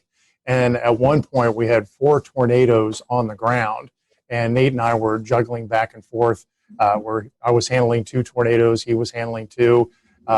It was just an incredibly rough day, and I'm sure everybody here in this group has their own stories about what happened. The hardest part for me, I guess, was watching that tornado leave Sanford, and it was making a beeline to my house, to my neighborhood. I have family in town, and I was hoping and praying that they were watching the coverage on TV. And I know, Tim, you're on TV. How do you get the point across to people that you know to take shelter? I couldn't stop and pick up the phone and say, hey, listen, a tornado's coming to the house. You need to take cover. So that's one thing that was upsetting to me. The tornado passed about 50 yards from my house. I damaged the subdivision right next to mine. I had some damage to some fencing. That was about it. I was very fortunate. And then after it passed my neighborhood, it was heading right here toward WRAL. And I remember Nate Johnson yelling out loud to everybody in the studio, go to the basement, because it was at the time coming straight to the TV station, but at the last moment, it moved a little farther east and hit downtown instead of coming here. So it was a really, really rough day. And I thought after all was said and done, because we were on there from 2 in the afternoon to 11 o'clock at night nonstop. I mean, we had continuous coverage the whole time. And when it was done, I thought, okay, this is going to be the worst. This is the benchmark of the worst coverage of a storm that I'll have in my career. But then we had Florence, and it was just days upon days of coverage with that. But yeah, it was not the best. Well, and Jeff, from a National Weather Service perspective, how did y'all prepare, and how were y'all getting the message out in the days ahead of the event? Yeah, I mean, the fact that we had the moderate risk the day before, and we already had a feeling we were headed into a high risk, to be honest with you. So, we were already heavily staffed for that day. We already had a pretty good game plan. And I want to say by the time the storm started to move in from the west and really get going, I want to say we had at least a dozen people in the weather office, and we sectorized warning operations so that we could have 3 or 4 different folks issuing tornado warnings simultaneously, and at the same time, folks working with Skywarn. I was kind of helping lead operations and also doing a lot of phone calls to the emergency managers. There's a lot of spin up ahead of this. There was a lot of email traffic, a lot of email briefings the day before.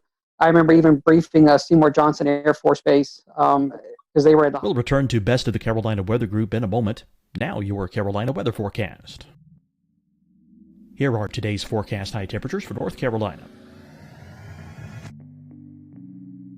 Here are the forecast lows for tonight for North Carolina. Here are tomorrow's forecast high temperatures. And here's forecast rainfall across North Carolina tomorrow. Here are the forecast highs for the day after tomorrow.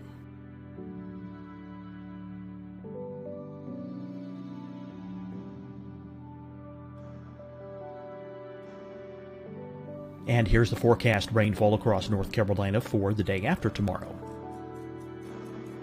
This is the total rainfall forecast across North Carolina for the next 3 days. Here's the severe thunderstorm outlook for today from the Storm Prediction Center.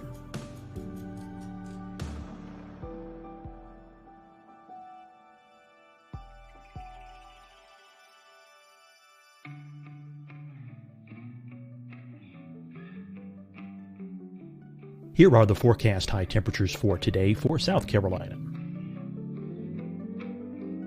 Here are the low temperatures for today for South Carolina. Here's the probability of precipitation forecast across South Carolina today. And here are the rain chances across South Carolina tonight. Here are tomorrow's forecast highs across South Carolina. Here are the forecast low temperatures for tomorrow for South Carolina. And here is the probability of precipitation across South Carolina tomorrow. Here's the precipitation chances across South Carolina tomorrow night. Here are the forecast highs for the day after tomorrow in South Carolina. Here are the forecast low temperatures across South Carolina for the day after tomorrow. And here are the rain chances across South Carolina for the day after tomorrow. And South Carolina's probability of precipitation for that night. Here's the Storm Prediction Center's severe thunderstorm outlook across South Carolina for today through tonight. Here's the Storm Prediction Center's severe thunderstorm outlook across South Carolina for tomorrow and tomorrow night. And here's the Storm Prediction Center's severe thunderstorm outlook across South Carolina for the day after tomorrow through that night. Here's the severe thunderstorm outlook for today from the Storm Prediction Center.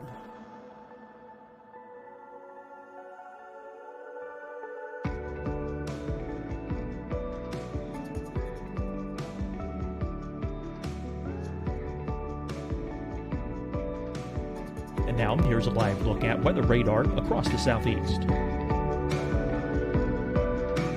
Fight the spread and take a stand against coronavirus. Wear a mask in public. Stay at least 6 feet apart from others. And get tested. Join us and fight the spread. Visit scdhec.gov/COVID-19. Getting tested for COVID-19 helps you to take the steps needed to protect yourself, your loved ones, and your community. Find the testing location at scdhec.gov/COVID-19 testing. Hi, everyone. I'm Dr. Mandy Cohen, Secretary of the North Carolina Department of Health and Human Services. And when you follow the 3 W's, you protect your family and your neighbors from COVID-19. When you leave your home, practice your W's. Wear a cloth face covering, wait 6 feet apart, wash your hands often. Wear, wait, wash. We're in this together. Stay strong, North Carolina. Deciding when to wear a mask isn't about who you know or how well you know them. Just ask yourself, will I be with anyone I don't live with? If the answer is yes, get behind the mask. Help slow the spread of COVID-19. Get behind the mask. Learn more at covid19.ncdhhs.gov. You'll see your Carolina weather forecast at 25 and 55 past. And now back to the best of the Carolina Weather Group on the all-new Carolina WeatherNet. And some of the precautions they were taking down there, in the east. So there was a lot of preparation for it. Yeah, it's kind of one of those things where, like Mike was saying, everybody knew something bad was about to unfold. And I had been through Gerald, Texas, the tornadoes out there, and so going into this event, that was kind of the back of my mind that we're headed into something pretty big. And I do remember talking with Wake County and trying to explain what does a high risk day mean. I mean, the way we taught this in Texas was that someone's going to die today. I mean, these are going to be big, long track tornadoes, and this is going to be some serious stuff. Jeff, you're talking about Skywarn, the Storm Spotter group, and Jeremy and Dan. I want to bring you in here in just a second. But I imagine, like we were talking about, social media not really that big of a thing at the time, with tweeting in reports, giving Facebook reports of the storm. How key were the Skywarn Storm Spotters for you that day? Yeah, I mean, we've always had a great network across central North Carolina, so they've been outstanding. So we were getting a lot of real-time reports from spotters. They were calling on the phone. We actually had ham radio operators. I want to say we had 2 or 3 in the office ready for this. So the network was just lighting up. We were getting a lot of reports, almost to the point where as it approached Holly Springs, I mean, you couldn't keep up with them all. So that was a huge asset, and just a lot of people just calling in on the phone. We didn't have the social media like we do today, but we really pretty much knew what was going on. We had heard the Lowe's had been destroyed. About the time it was getting into Wake County, we'd already heard that the Lowe's hardware had been severely damaged or destroyed down there. And of course, you could see the debris ball on radar. So you kind of had a sense that this was really serious stuff going on. But there was a lot of great real-time reports, not only across the Raleigh area and down towards Sanford, but also with the Fayetteville up to a Wilson tornado. I mean, we had a lot of great reports with that as well. Mike, one question for you made me think. You're saying that before Florence, this was the biggest event you covered. Do you see any storm fatigue, even from 9 years from now, people kind of comparing severe weather events to April 16th? There was a lot of anxiety every time a risk would come up. You'd feel that. You'd feel what happened on April 16th. I would worry every time we had a SPC 3-day outlook, and on the 3-day outlook there was like an enhanced risk or maybe just a slight risk, and what it would be when we finally got to that day. And I got to the point where I was dreading severe weather coverage because of what happened that day. I'd get anxiety, I'd get scared, but I've gotten past that, and that's a good thing. I remember that day when we had the 4 tornadoes on the ground at one time. I was worried about, okay, how are we going to cover this? You can't show everything at one time. And we had to make sure, Nate and I had to make sure that we spent enough time on each storm to let people know that, it was coming to their communities, that they had to remain safe. But how do you juggle 4 tornadoes, inform everybody in their paths, and make sure you allot enough time so they know what's going on? We tended to hang with the one that went through Raleigh more and Fayetteville more because it was affecting larger populations, but that was the hard part and the worrisome part, that we weren't giving enough, coverage to one tornado and giving too much to another one. Tossing over to Tim and Gannon as well real quick. This was a career-defining event, one of the biggest, or definitely the biggest in North Carolina. Are there any specific memories or stories that you remember hearing about that day from viewers? So I was in the Wilmington area, and if you look at the map, the kind of the final one with all the red lines, it confirms where all the tornadoes were. Oftentimes, the worst stuff doesn't quite get to Wilmington, right? And in this case, it didn't either. So city of Wilmington was fine. A lot of the populated coastal centers were fine. But on the periphery in the rural areas, most of the tornadoes that we were covering for about 8 hours that day, Robeson County, Columbus County, Duplin County, Onslow County, those counties inland were the ones we were talking about the most. Bladen County had I think, a 4 fatality storm. We, as always we do, actually got a lot of angry phone calls that day because most of the people in our area, they weren't seeing much other than blue sky. It was a really nice April morning. It was close to 80 degrees, I remember, breezy. There were NBA playoffs on at the day, so we were kind of fighting that battle in the newsroom, right, keeping people at bay a little bit while we were doing tornado coverage. Now later on, people understood how serious it was, especially once you started to see like the destroyed Lowe's foods and everything. But that was my first time ever really doing tornadoes, to be honest with you. It was my second year in Wilmington. Prior to that, I was in college, so I didn't know a lick about tornadoes. I grew up in upstate New York. I went to school in Pennsylvania. We don't get tornadoes. I mean, not really. So this was new for me too. But myself and Jerry Jackson, we were there for about, I think we went on TV at 2 and we went off at about 8. So it was a while covering these things. And it was just amazing to me how there were very few, if any, false alarms. There were a million tornado warnings and there were a million tornadoes, to use hyperbole. But they were pretty much each cell produced as it was going through, and it was just boom, boom, boom, one after the other. And a lot of damage was done, especially to the rural areas in southeast North Carolina. My second daughter was born on the 11th. I didn't come back to work till Friday, just throwing stuff out there. Saw the slight to moderate risk, alerting for storms going into Saturday. I was third on the pecking order to be coming in because we had our weekend person, we had our chief, and I was doing mornings. But it became clear, especially what was going down in central North Carolina.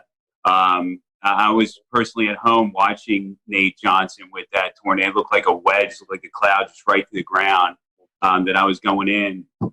And it's coming back to memories about just making sure you spend time on one storm to identify where the rotation is and give enough lead time before you have to move on to that next storm. And at some points, there were 6, 8 active warnings. Just a blur the way it just continuously unfolds. You hit a storm, you move on to a storm, you circle back.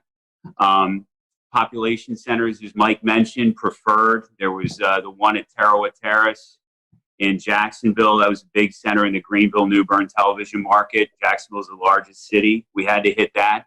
Then we saw the storm report that the Bertie County storm had actually killed numerous people. Ended up killed 12 people. So that was surreal. When you are warning for storms and getting reports of damage, but no reports coming down off the wire or whatever, that there's fatalities, and then all of a sudden numerous fatalities is still weird to talk about. End up being 12 in Bertie County. And then finally just going home that night, this event had everything. The event had everything. The setup, and then the final. I mean, sometimes we say as meteorologists we save lives. This was literally the only time that we were able to, some of our crews went out to Snow Hill in Greene County, and they were able to say, standing with a family in their house that was completely destroyed except for the interior part. And they said they were listening to our broadcast and they went into that interior part. So just a surreal event that I never want to forget. And I wanted to, so thanks again to give me a chance to talk to you guys about it and share the similar experiences. Gannon, I think we've talked about this before off of this show, but this was also one of your one of your first tornado events, kind of bigger tornado events to cover, correct? Yeah, I'd gotten to Greenville in October of 2004. There were a couple of active springs and falls as per usual. 2008 sticks out. But like Mike and Tim said, I mean, they're just usually just a couple tornadoes and then you move on. And maybe they're in rural areas and maybe they're not, exceptional damage producers. But then this one just is bold-faced, italicized, and underlined when you look back on it. So yeah, the biggest event, and thank God it's still the biggest tornado event. Dorian was a huge producer, but still nothing compares to April 16, 2011. I've been to a few conferences and I've heard, Jeff, I'll send this to you. obviously 2011 remembered for the Tuscaloosa, Alabama, April 27th event. Had that not happened, this would have been the event that a lot of the meteorological community would have looked back on tornado-wise, Jeff. As the Weather Service, I know you guys do a lot of meetings and stuff. Has this event kind of tailored some of your studies or some of your outlooks on stuff that you've, I guess, done case studies on this event to kind of find out the whys of what happened and how to better prepare for maybe the next setup we get like this? Yeah, I mean, there's no doubt this event, I mean, it still stands out, even though, like you're saying, the later event was even larger than this one. For our region, this is still, what our benchmark, storm. And, it even went up, not even just the Carolinas, eventually went up into Virginia and did a lot of damage up there too. So, it's been widely studied. It was before some of the newer technology came out with on the radar, even some of the new impact-based warnings. So we've actually gone back in and rerun cases like this with what we call the impact-based warnings. And we did use tornado emergency, but nowadays we even have more tags we can put into the warnings to kind of say, okay, it's radar confirmed on the ground before we even have, spotter reports of anything on the ground. We can confirm it just using radar data. And so we've actually used cases like this and kind of run back through them with some of the new products, the new ways that we issue tornado warnings, as well as some of the different dual pole products. So, we do go back in and kind of practice and relive some of these events like this, putting them more into, I'd say, the current time. So this is definitely a benchmark event. We also look at it from a standpoint of, staffing and how do you handle events like this, because they don't come around often.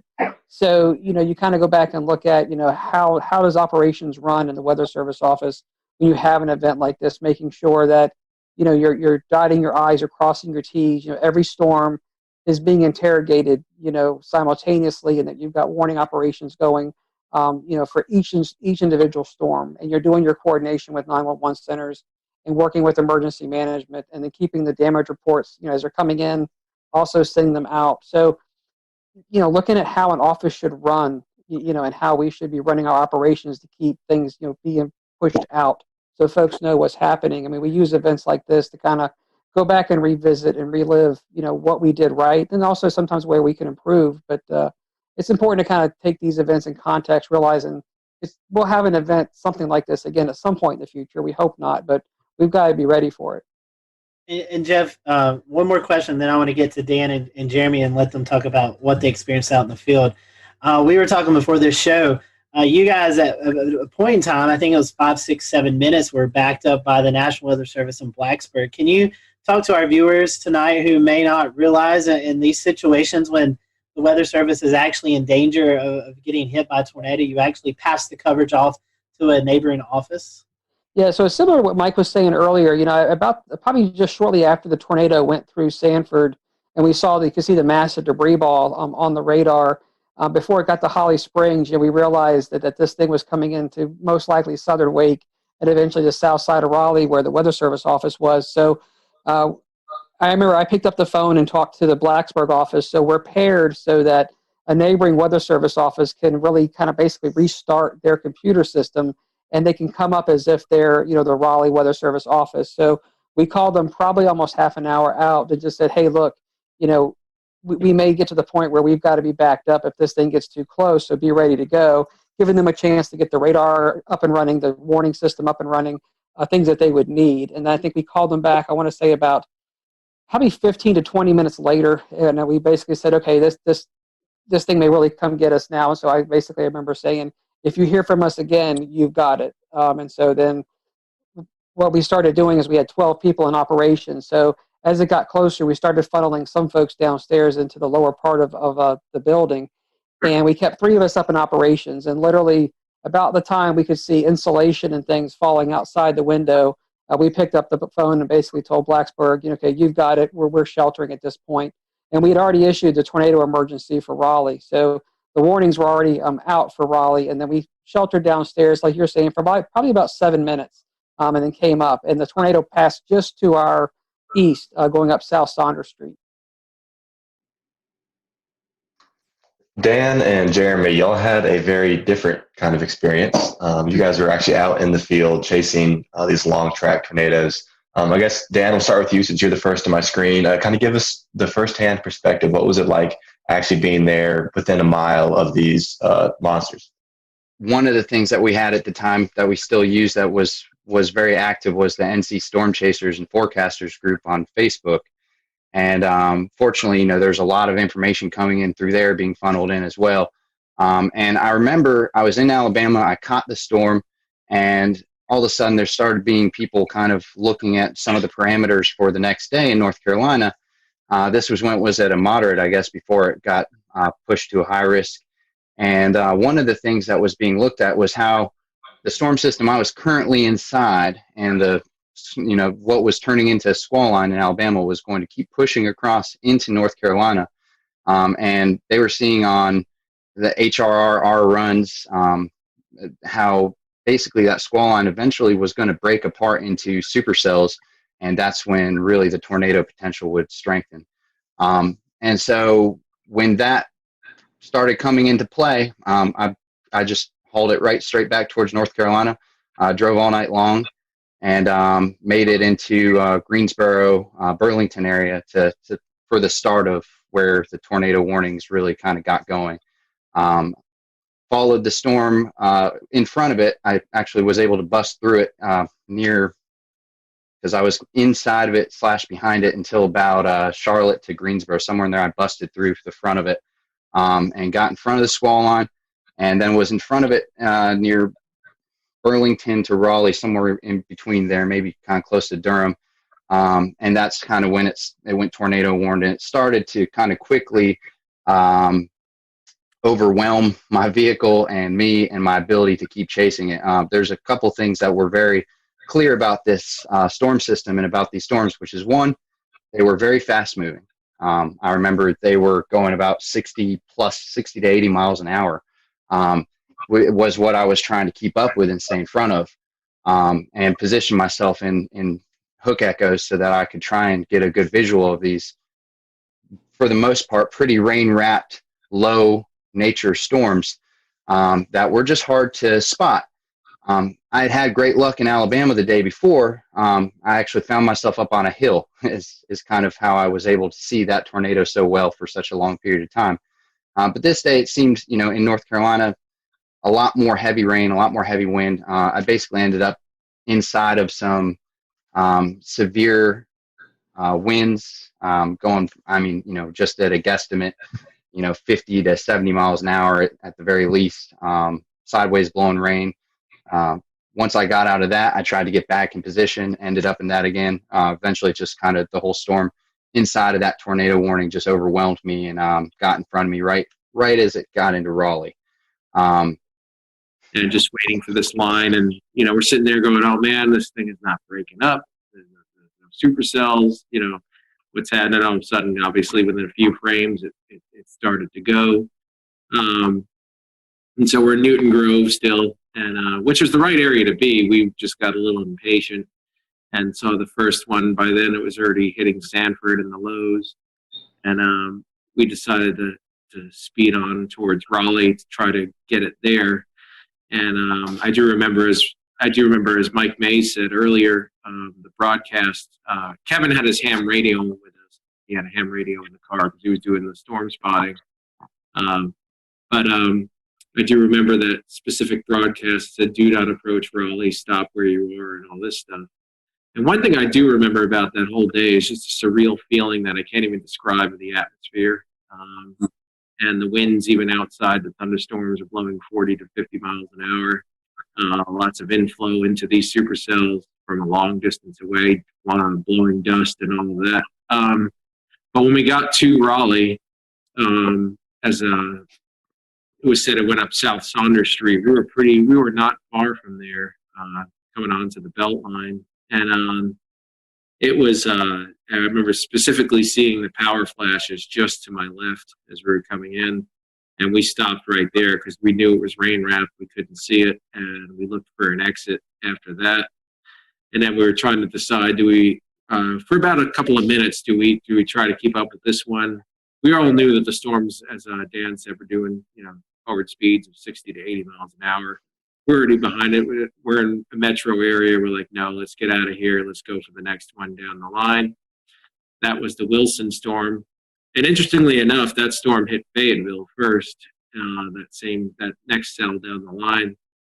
And I have a friend there who was in contact with me pretty much before we were chasing the Raleigh one, saying, do I need to take shelter? Is this the real deal? And I looked, and the couplet was almost on top of them. And I'm like, yes, get in, And they got into a closet, and the tornado did hit their house. Fortunately, at that point, it was the start of that tornado's path.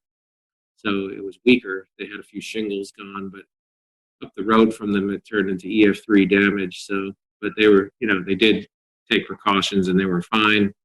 I didn't find that out till later, but so then I had to beat the forward flank of that next cell. So coming out of Raleigh, so I was speeding definitely to beat that forward flank to get. I didn't want to get cored and then stuck and miss knowing how fast these storms were moving. So I was driving a Volkswagen Beetle at the time, and finally made it to 795 area. I got just a little bit south of it, and because I did want to get a clear view if there was a tornado. And then we were going up 795 northbound, so we get a straight on look at it. And I looked to my left, and I saw the rotation. I looked to my left, and like, is that what I think it is? Because it was there wasn't that much contrast at that point. And it was open field, and so we just decided to stop there. And then it came out for some trees, and sure enough, that's the tornado, which many of you have probably seen the video of. Marker 5.5, looking north-northeast. Large tornado on the ground, all the way to the ground. Multiple times. Kevin called it in. I think the tornado was about 100 yards wide at that point. We were about a mile and a half away. I could have gotten a lot closer to it, but I did not know the area that well, so I didn't know if I was going to pull up. That's the only reason I didn't. I didn't want to lose the view we had, and I knew how fast it was moving. I knew we had one shot to get a look at it, and that was going to be it, and then it was going to be gone.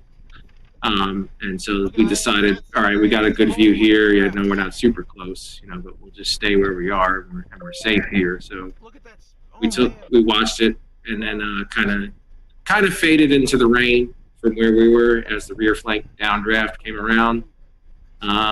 And we got hit by that a little bit. And then after that point, we took off for the next cell down the line, which we ended up in Farmville outside of Greenville. And we just missed it. We weren't fast enough. These storms were moving way too quickly. So we just had to find we actually had to use an escape route and go into the rain and hail so we get away from the couplet and let it pass because we weren't going to be able to see it from where we were.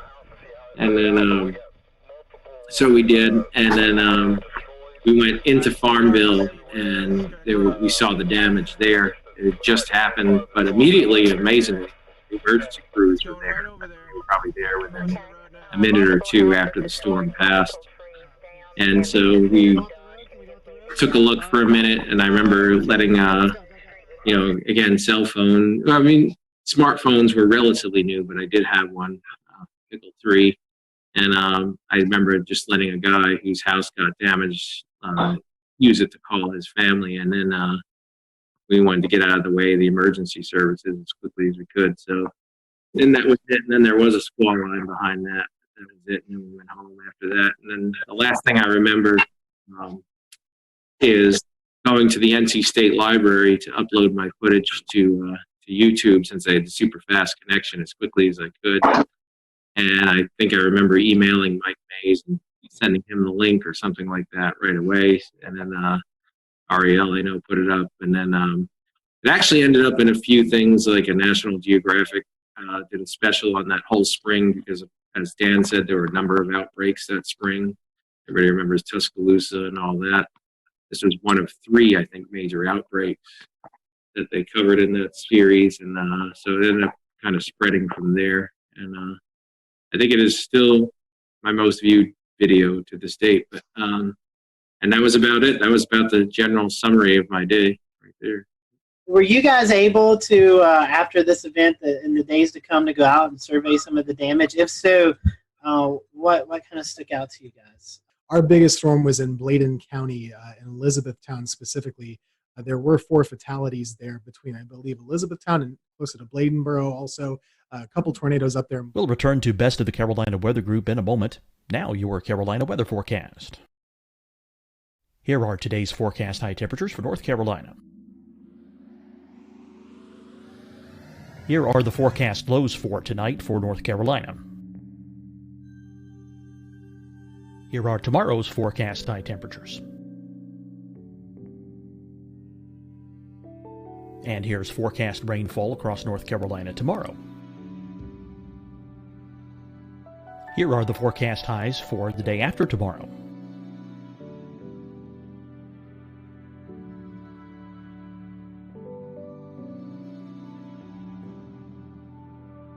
And here's the forecast rainfall across North Carolina for the day after tomorrow. This is the total rainfall forecast across North Carolina for the next 3 days. Here's the severe thunderstorm outlook for today from the Storm Prediction Center.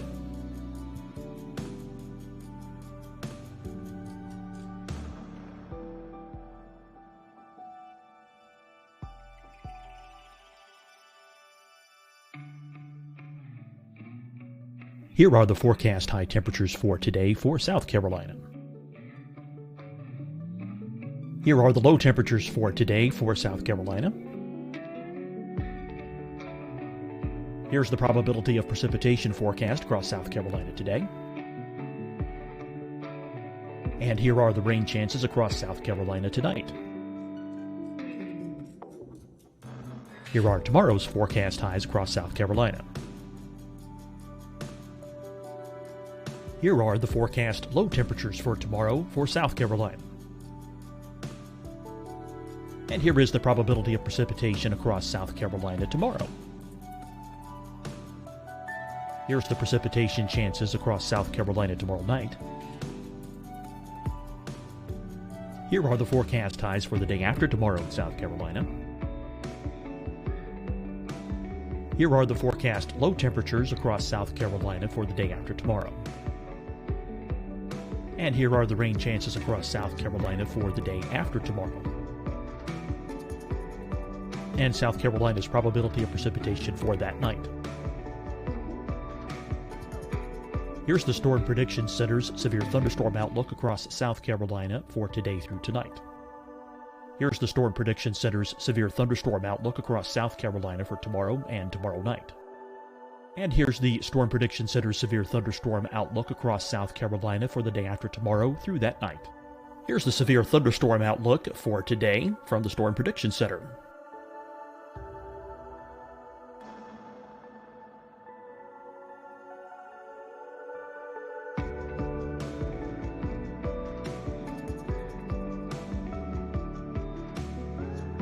And now here's a live look at weather radar across the southeast. Fight the spread and take a stand against coronavirus. Wear a mask in public. Stay at least 6 feet apart from others. And get tested. Join us and fight the spread. Visit scdhec.gov/COVID-19. Getting tested for COVID-19 helps you to take the steps needed to protect yourself, your loved ones, and your community. Find the testing location at scdhec.gov/COVID-19 testing. Hi, everyone. I'm Dr. Mandy Cohen, Secretary of the North Carolina Department of Health and Human Services. And when you follow the 3 W's, you protect your family and your neighbors from COVID-19. When you leave your home, practice your W's. Wear a cloth face covering, wait 6 feet apart, wash your hands often. Wear, wait, wash. We're in this together. Stay strong, North Carolina. Deciding when to wear a mask isn't about who you know or how well you know them. Just ask yourself, will I be with anyone I don't live with? If the answer is yes, get behind the mask. help slow the spread of COVID-19. Get behind the mask. Learn more at covid19.ncdhhs.gov. You'll see your Carolina weather forecast at 25 and 55 past. And now back to the best of the Carolina Weather Group on the all-new Carolina Weather Net.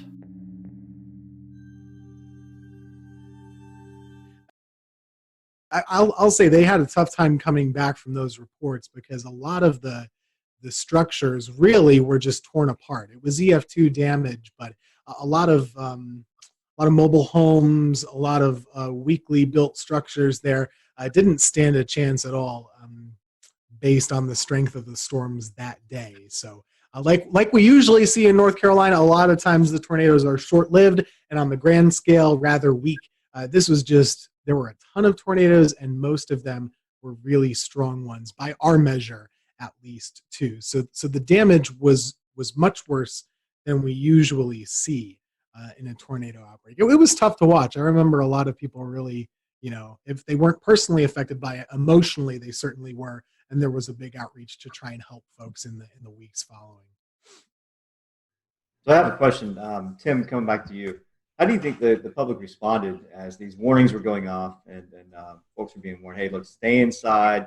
These tornadoes are canvassing a wide area. There's no exacts, but do you feel like a majority of the public really responded well to that, or do you think maybe it was a learning lesson for a lot of folks? Well, I think it is difficult.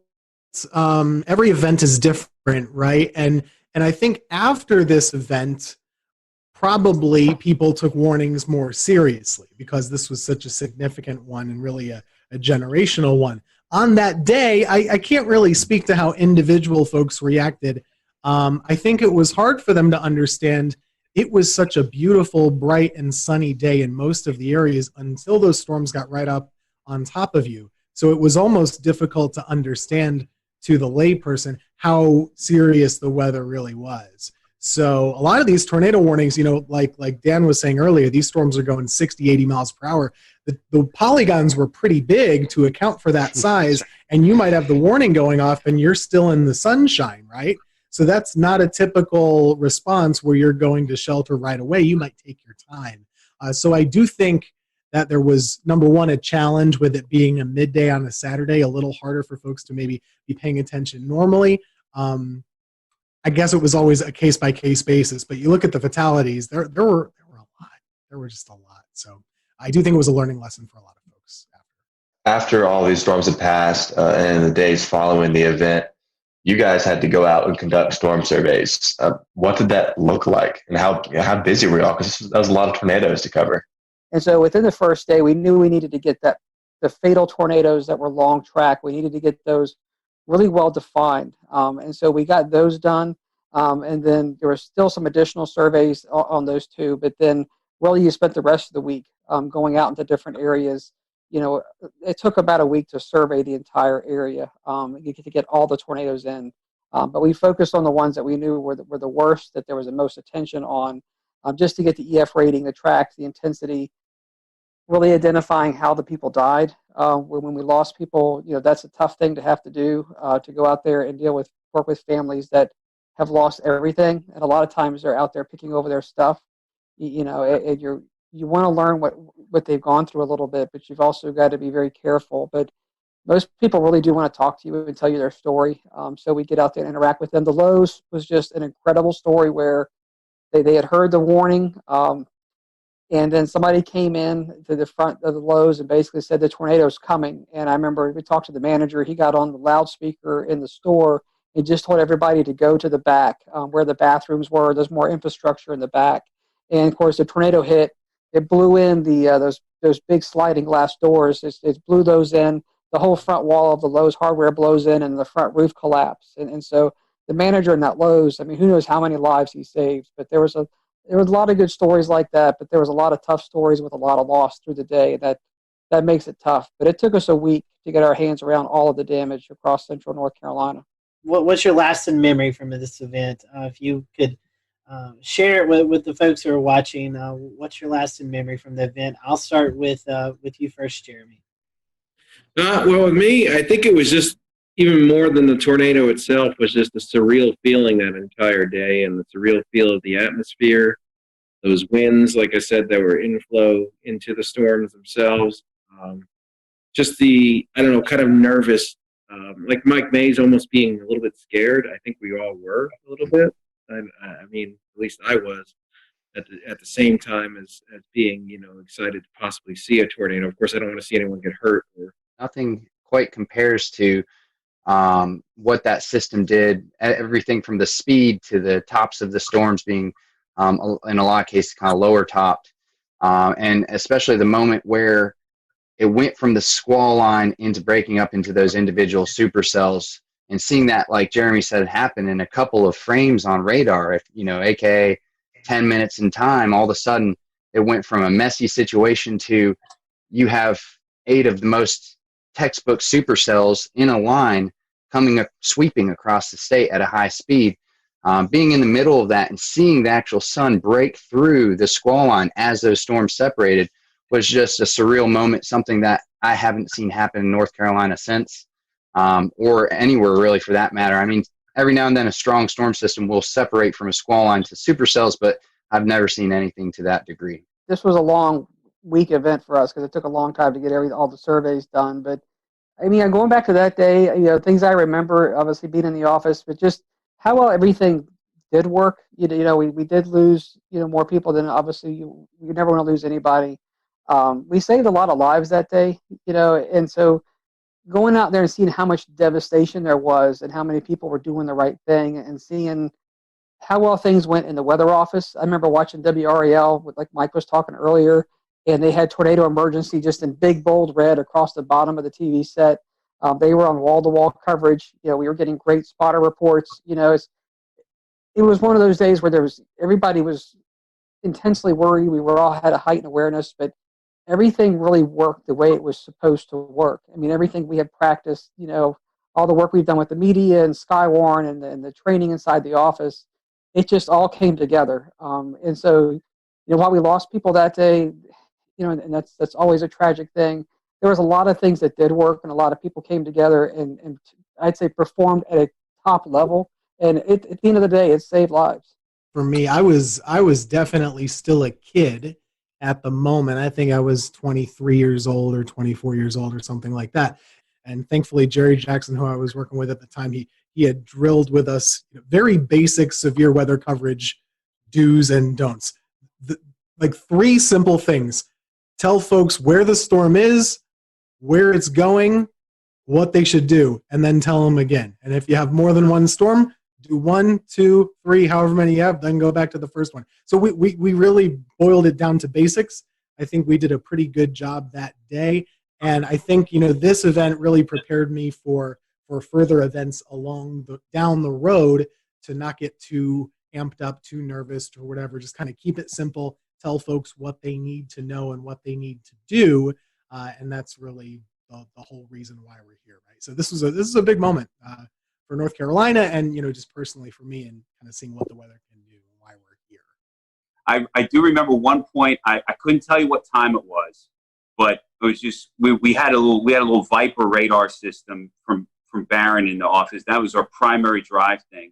And I remember we would go out and expand and zoom into like Kansas or Oklahoma when they would be having their events, and we would see what the radar would look like.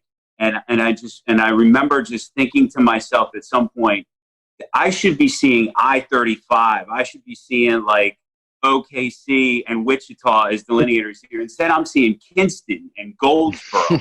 And it was just really crazy to see those kind of returns. Everything, classic supercells all lined up in a row. Gentlemen, we definitely appreciate your time tonight.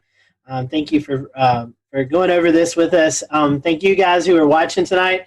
Thank you for allowing us to step back in Carolina weather history and talk about this event. Be sure to check out this week. We'll be posting some more updates about this event throughout our social media pages, so be sure to check that as well. So for everyone here at the Carolina Weather Group, we hope you have a great evening, and we'll talk to you next time.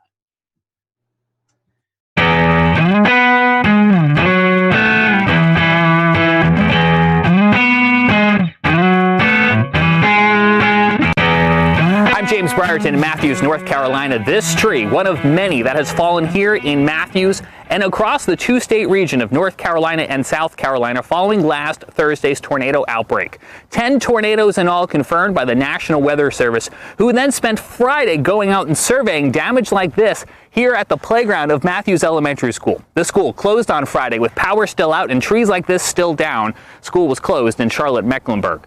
Now, the National Weather Service happened to be celebrating its 150th anniversary this week.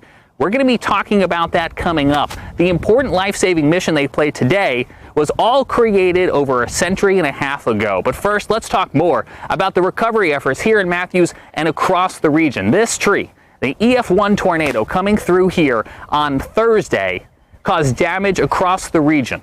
95-mile-per-hour winds knocking down trees like this, and also, unfortunately, taking down some homes where the roofs were damaged when big trees like this fell. All in all, we had about 2 storm deaths across the region, and that's too many. But it could have been a lot worse, and that's why we're going to spend some time in this episode talking about the very important life-saving role the National Weather Service played, because none of those deaths came inside of tornado polygons, and I think that has a lot to do with the role that the National Weather Service plays, getting those warnings out on TV, on radio, to NOAA weather radios, and now to our cell phones, wireless emergency alerts, alerting people like myself that they were in the path of danger. On Thursday, I was trying to make my way to the day job at the TV station when I received one of those wireless emergency alerts on my phone. I happened to be streaming on Periscope at the time. I'm driving here on Interstate 45. As that message comes in, take a look what happens. Just now receiving an emergency wireless alert on my phone for a new tornado warning issued until 12:45. Severe thunderstorm capable of producing a tornado was located 9 miles northwest of Indian Land or over Carolyn. Impact. Flying debris will be dangerous to those. All right, so this actually might be a problem for me. All right, ladies and gents, we might be seeking shelter here in the next little bit because I'm going to be coming right into this, and that is not my intention. As soon as this lets up a little bit, I'm going to go and look for some damage in that area. Right now, I am not moving. I am just to the south of that warning. That is where I want to stay. I do not want to be in the thick of it, but I want to be able to move quickly afterwards to take a look at what might be going on around there. Because of that alert sent by the National Weather Service and relayed to my phone, I was able to safely pull off the road, get out of the way, let that storm pass, and then I turned north, directly into where the storm had just been, continuing towards Park Road, where the storm had crossed through a neighborhood called Park Crossing.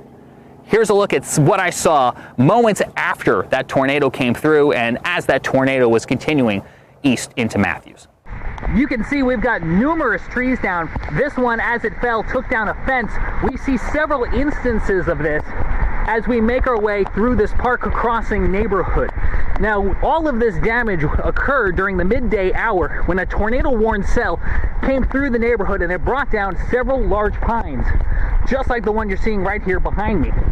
To give you a sense of what the aftermath of storm damage smells like, it smells very heavily of pine and also sounds like chainsaws.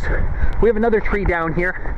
This one just barely missing this brick home as it did kind of fall here and then continue to land, if you take another look, right across their front yard. So a very close call here for the family that lives right at the entrance of Chatham Oaks. This is inside, again, that Park Crossing Drive neighborhood. Now we are just to the west of Park Road. I was onto the east side of Park Road where the Cameron Woods neighborhood was not too long ago. Whatever came through here then immediately went through there, brought down several trees as well too. Neighbors out there trying to clear the way with chainsaws. About 10 minutes before the trees started falling, so I was able to be here to help out. How many trees are down besides what's behind us? I'm not one for hyperbole, but it's countless at this point. There's trees on houses, there's a lot of roads that are blocked. We're just trying to get cleaned up so people can get through. And also clear those storm drains, because as you can see, the rain is continuing to fall here at this hour, and so all of this water is going to need a place to run off. So you can see neighbors trying to also clear those drains as well. Back out here in the Park Crossing neighborhood, you can see this fence was no match for whatever came rolling through here a little bit earlier on, knocking down not only the wood sections of the fence, but also tearing it right from the brick pillar. The National Weather Service will be looking at damage like this and like the tree laying across the road to determine what exactly rolled through here during the height of the severe weather. The EF1 tornado that came through Mecklenburg County, not even the strongest of the storms we saw. This EF2 tornado caused damage in Gaston County near Kings Mountain, where it toppled 4 of those huge metal transmission towers that Duke Energy runs to bring power into the region. It took 150 workers this past weekend to get all of that cleaned up and back up and running. And when they twisted and laid on the ground, I mean, it just the structures were twisted. If you go look at the footing of that, you'll see where it was a twist. It wasn't a break, it wasn't a bend. It just twisted the structures and they came down together. So it was a very severe wind that caused these structures. From Gaston County to back here in Mecklenburg County, those were just 2 of the tornado warnings that were issued here for the greater Charlotte area. Numerous storms across the region, a lot of them in that greater Charlotte area. Joining us now from his home in Morganton, North Carolina, is Scotty Powell with a look at some of the other storms. Scotty. One of the first tornado warnings to be issued was for Cleveland and Lincoln County. The National Weather Service was able to confirm an EF1 tornado touchdown 1 mile west of Wandale in northern Cleveland County. The end location was 3 miles northeast of Fallston, right near the Cleveland and Lincoln County line. One of the stronger tornadoes that we saw occur on Thursday was an EF2 tornado that occurred just outside of the city of Kannapolis, North Carolina, in Cabarrus County. The tornado began just west of Interstate 85 near Lane Street. The awning of a service station was damaged. The strongest damage was found just east along Pless Road, where several homes were damaged from this tornado. This damage suggests wind speeds of 125 miles per hour. The tornado weakened as it moved east, snapping and uprooting trees as it went, and it ended in Rowan County. Again, no fatalities or injuries from this tornado. I'm Carolina Weather Group panelist Scotty Powell. Thank you so much, Scotty. Continuing our coverage now with even more of those storm survey results from the National Weather Service. Here's Evan Fisher. One of the first tornadoes to occur last Thursday happened in Spartanburg, South Carolina. This one touched down pretty early in the day, before noon. It had a path length of 10.26 miles, so the second longest of the day, and a rating of EF1. This tornado did the most damage near the mall, just to the west, Westgate Mall in Spartanburg. As you can see here, there's a bunch of EF1 damage indicators near the mall area. However, as it tracked closer to Spartanburg, it did weaken a bit, and as it passed through downtown, there was minimal tree damage with just EF0. We had a pair of tornadoes in Stanley County, North Carolina, the first of which was pretty short-lived, only 0.4 miles long, the maximum width of 100 yards. Peak winds around 100 miles an hour, only did some minimal tree damage. However, the other one was a little bit longer with a path length of 7.3 miles, albeit discontinuous damage. But you can see here that there was damage indicators on the eastern side. Then again over here where there was a little bit more civilization, this tornado occurred just to the west of Albemarle, out in kind of a rural area. But nonetheless, this one did damage a child care center, ripping off some roofing, as well as damaging some manufactured homes with trees that fell onto these homes. This one actually had a maximum width of a quarter mile, 400 yards, which is one of the more impressive widths of any of the tornadoes on Thursday. Moving a little bit further east, I guess all the way to the east, we actually had one tornado up in northeastern North Carolina in Gates County. As you can see, compared to all the others, if we zoom out, the rest of the tornadoes were down here near Greenville and Charlotte and Greensboro and Raleigh. However, there was one up here in Gates County, rated an EF0. Kind of flip over to the damage survey here. Tracked about 3 miles with peak winds at 85 miles an hour. Touched down near Taylor Mill Road and Askew Road, and crossed Turner before doing some tree damage, as well as a few homes suffered damage, mainly from falling branches. From Evan Fisher now to Tim Pounds, who joins us with a look outside a storm that crossed from Georgia into South Carolina. Well, thanks, James. The storm team out of the Columbia, South Carolina office of the National Weather Service confirmed that an EF1 tornado touched down in southwestern Aiken County. This occurred near Vaucluse in the Springfield Church Road area near Stableview Farm. Luckily, there were no injuries or fatalities indicated with this storm, and it was a pretty short-lived storm with maximum wind speeds of 105 mile an hour. The tornado only had a path length of about 1.15 miles and a maximum width of 75 yards. Another area of concern in the Augusta area was the Savannah River. The U.S. Army Corps of Engineers indicated that there was going to be a lot of extra flow from all the rain that occurred in the area, and they had opened the floodgates on the Strom-Thurmond Dam, releasing almost 30,000 cubic feet of water per second. So it was going to be a lot of water going down below the dam in the next few days. But other than that, that's about the extent of the storm report here in Augusta. James? Also had a lot of water that fell. A lot of water that fell from the sky, making it possible for big trees like this to fall in very spongy soil, but also challenging the water systems, the watersheds, the rivers, the creeks that now have to take all of that water that fell and eventually funnel it out to the Atlantic Ocean. We're watching rising waters along rivers and creeks and waterways that are now having to try to cope with all of that water. When you take a look at the debris that remains days after the tornado outbreak of last week, you have to pause and think for a moment and realize that it could have been a lot worse. But if it wasn't for the folks who tirelessly put in long hours at the National Weather Service, not only forecasting and warning about storms like this, but then spending hours and days afterwards going out into the field and looking at debris and conducting their storm surveys, well, frankly, if we didn't have the National Weather Service, we'd be in a lot of trouble. Now, the National Weather Service celebrated 150 years on Sunday. We, of course, wish them a very happy birthday. Now, we had Tom Nizzle on our program a couple weeks back. Now, Tom spent years at the National Weather Service in Buffalo, New York, before coming south to work at the Weather Channel. He now resides just across the border in Tennessee, and he's a bit of a National Weather Service buff, you could say. And he was very happy to spend some time with us to enlighten us on the history and the important role that the National Weather Service has played in its first 150 years and counting. Tom, you got to know the National Weather Service from the inside. What does this 150th anniversary mean? Well, I'm old. I'm not quite that old, but man, I look back. I have 32 years in the National Weather Service. They're celebrating their 150th anniversary. So do the math, man. I've been there for 1/5 of their entire history. I am old. But I'll tell you, I love going back and look at the history of a National Weather Service for the United States. And a lot of it has its roots back to my hometown, Buffalo, New York, which was one of the original 24 forecast offices in the U.S. when the National Weather Service, under a different name, began back in 1870.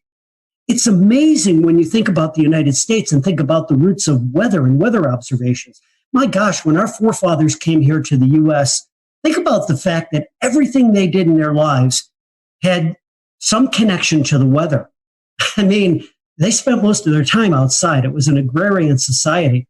So two of our most famous weather observers and our most famous original weather people in the United States were two of my favorites, a guy by the name of Ben Franklin and Thomas Jefferson, right? Franklin was amazing. He was one of these Renaissance men that was interested in everything, and he was a great scientist. Franklin, by the way, was the first person to really study and chart something that's right offshore of the Carolinas, known as the Gulf Stream. That really was actually discovered in a way in a scientific basis by Ben Franklin. Franklin also took weather observations every day. How about Tom Jefferson, another Renaissance man? This guy took weather observations on a regular basis, and he shared those observations and developed a network with people that were around him. In fact, the cooperative weather observers in the United States today, their top honor that they can get is the Jeffersonian Award for them taking weather observations. So those are two of the guys that really started things off. You know, we get into the 1800s, and as the country began to expand out to the west, all right, now the beginning of the 1800s, Weather Service actually went into a national operation in 1870. So 70 years before that, the U.S. was moving out and expanding to the west, and based on Thomas Jefferson's suggestions, the Lewis and Clark expeditions, they wanted to take science observations.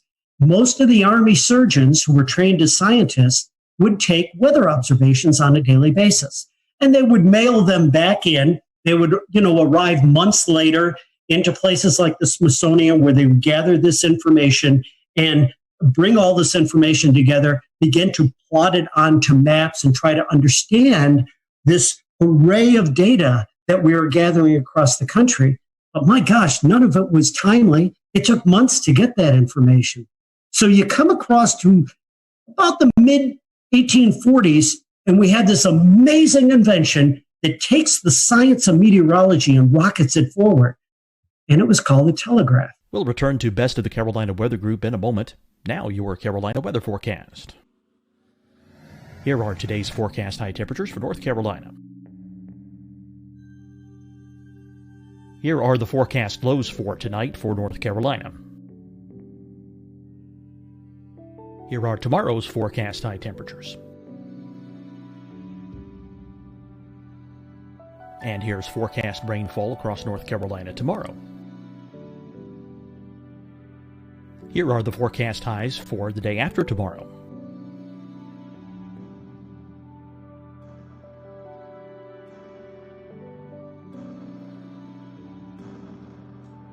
And here's the forecast rainfall across North Carolina for the day after tomorrow. This is the total rainfall forecast across North Carolina for the next 3 days. Here's the severe thunderstorm outlook for today from the Storm Prediction Center.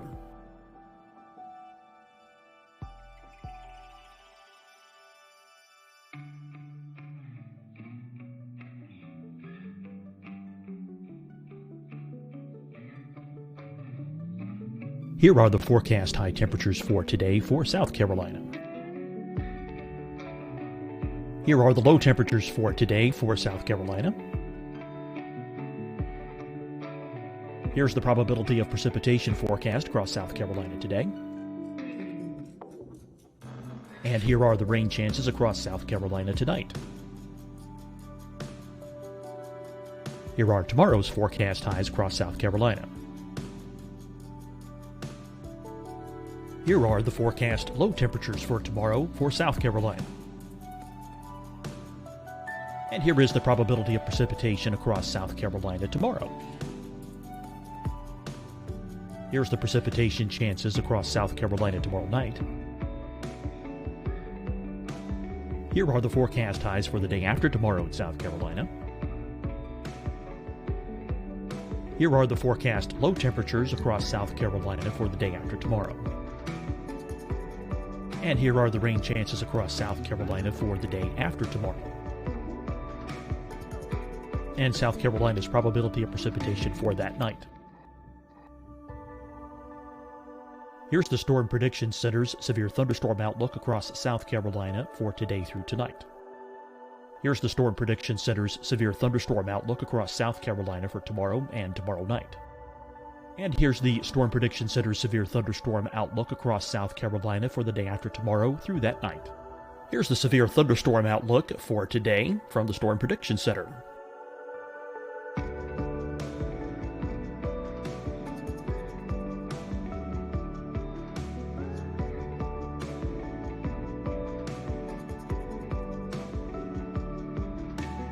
And now here's a live look at weather radar across the southeast.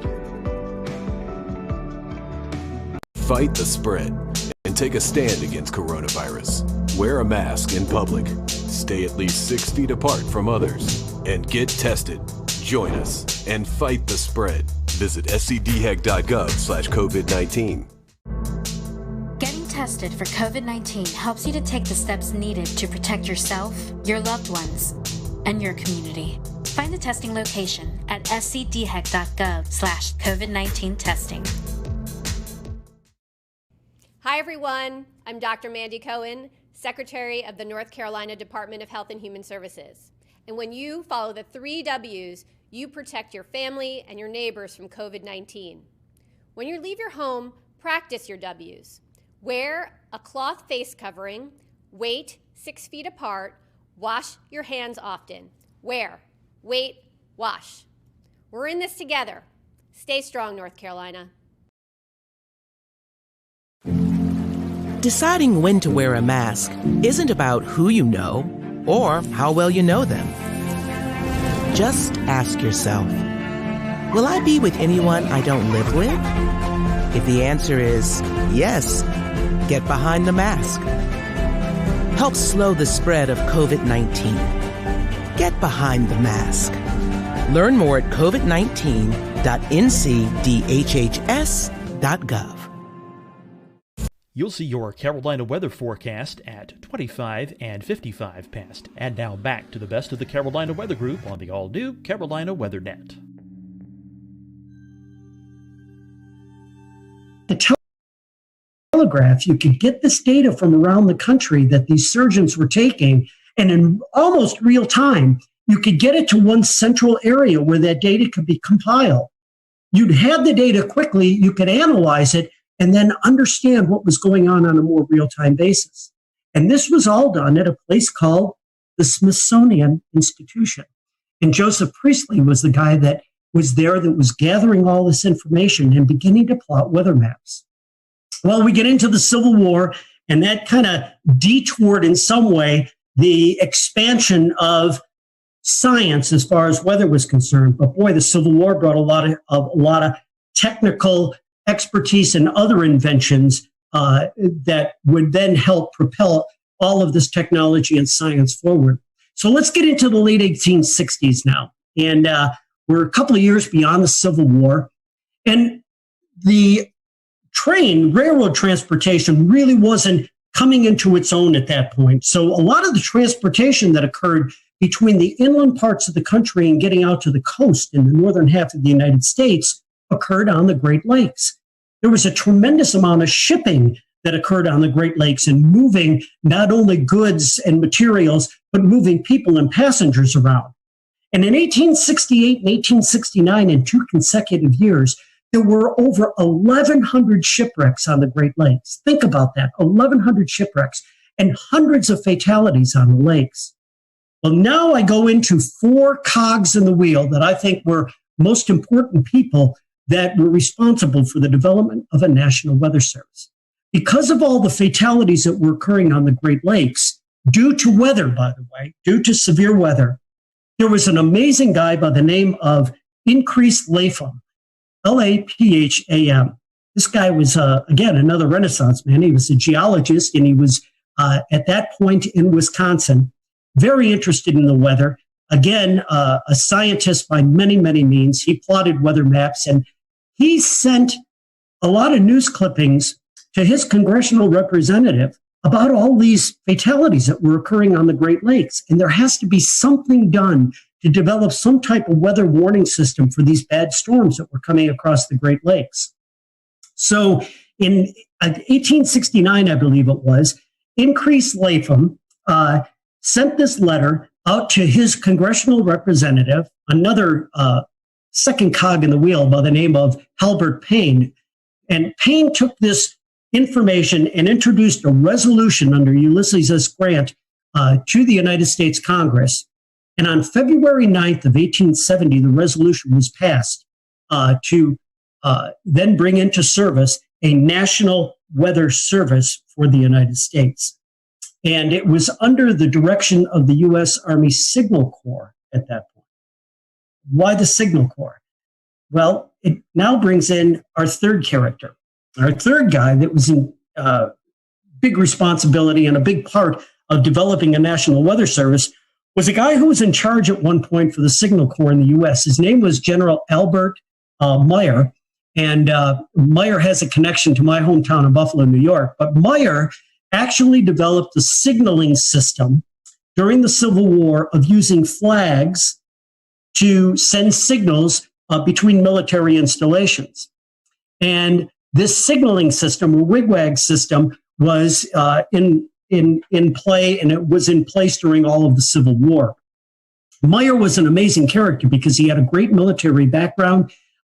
He had the ability to organize, and he also was in charge of this signaling system that they were using at that time. And so when Ulysses S. Grant signed the orders to bring into law a national weather service across the United States, Albert Meyer was brought in as the first head of the National Weather Service.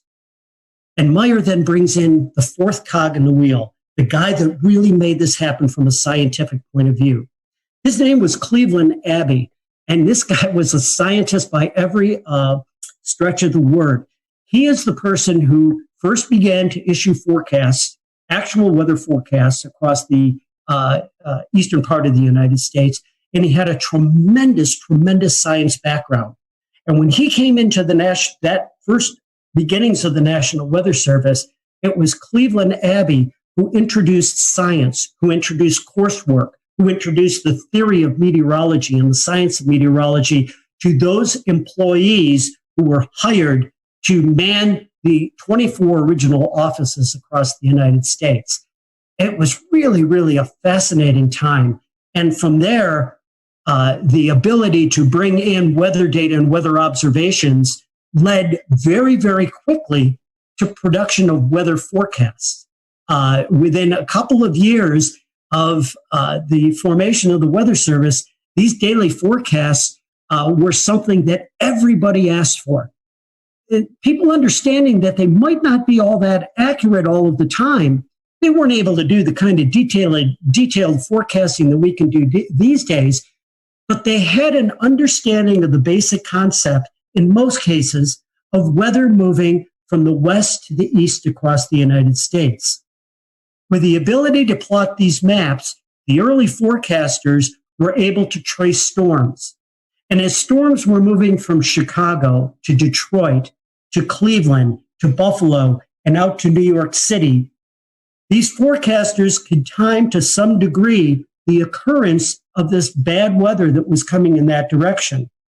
And as they would do that, they would put these signal flags outside of places like post offices and other places where the public would frequent within these towns and cities. And so a quick walk down the street, someone would look at the flag and they would understand that the red flag with the black on it, okay, again, if you were in a coastal area, could mean a hurricane warning that was out. There were other types of flags that they used to get this information out. But it was amazing how quickly the science grew and how quickly the Weather Service expanded as we went through that time frame right after the Civil War. Tom, if you think back to what they started with and what we have today, if you could imagine, what do you think they would make of all the tools we have today? But it'd be like being on a different planet. I mean, you think about the fact that, yeah, they were getting weather observations, but there was no such thing as a satellite to monitor the weather from space, a radar to look at precipitation, even heaven forbid, a computer model, something that would actually foretell by using basic laws of mathematics what the weather would be like several days or maybe even into weeks in advance. It would be like a different world. And by the way, because I'm such a senior person at this point with a history of being in the National Weather Service, I came into the Weather Service at a time before computers were even introduced into weather forecast offices. At a time where there was something called a teletype machine, a machine where it actually typed out the weather observations onto this giant typewriter. And as weather forecasters, we would rip that information off of this machine and sit down and hand plot and draw weather maps. I got to do that when I was an intern in my first couple of years within the National Weather Service. And to go from that to what we have today is amazing. So I can't imagine what someone like Cleveland Abbey would be thinking if we were able to place him into a science office like we have within the National Weather Service today. This is a very specific reference, and I'm not sure how many of our listeners will know it, but if you've ever been in the New York metropolitan area, and Tom, you're obviously from the state, and you listen to 1010 Winds AM, they have that tick tick tick tick tick tick tick tick tick tick tick. That's what I'm imagining when you say teletype. Just all of that constant automatic typing. So the RFK bridge getting up to the Bronx is also very slow, and because of that, leaving Manhattan. That brings back memories for me, because that was the background noise in the Weather Service. It was like the old newsroom where you heard that, and that was the teletypes rattling away. I'm going back to my history only 35, 40 years ago in the National Weather Service. When I first came online, that's when we were first beginning to get satellite pictures, we'll call them, into the National Weather Service office. Now, we get satellite data today at minute intervals. It comes in on the computer. We run these huge loops at any resolution in any part of the globe on a regular basis. Everybody can do that online these days. In the weather office back then, we would get one image that would come in every hour. And if you wanted to do an animation of what was going on, all those images were placed on a clipboard. And you literally would take your fingers and take the pictures and let them go, and you could see the clouds moving across the eastern part of the United States. That was our animation back then. And that was after a tremendous increase in science and technology. It's fascinating because, as we all know, wars are terrible. War is hell. But wars also bring out tremendous advances in technology. And, World War II pilots, they were responsible for discovering the jet stream. As we got into World War II and immediately after, we developed the first large-scale upper air network across the United States with the launching of radiosonde balloons twice a day to get that information from the upper atmosphere, because weather occurs on 3 dimensions, right, throughout that depth of the atmosphere. The advance of weather radar. My gosh, you took military radar, again, developed in World War II, and then after that war, they not only saw airplanes when they were looking at the radar, but they saw these features that kept getting in the way of them looking at airplanes. It was precipitation from storms. And, we turned that into the ability to monitor weather systems and then get into the tremendous science of severe weather and understanding tornado genesis and tropical storm formation from all of that technology. So it's just been amazing to watch the history. And it all began back there in 1870 when there was concern for the loss of life on the Great Lakes and of course, along the coastal areas from shipping as well.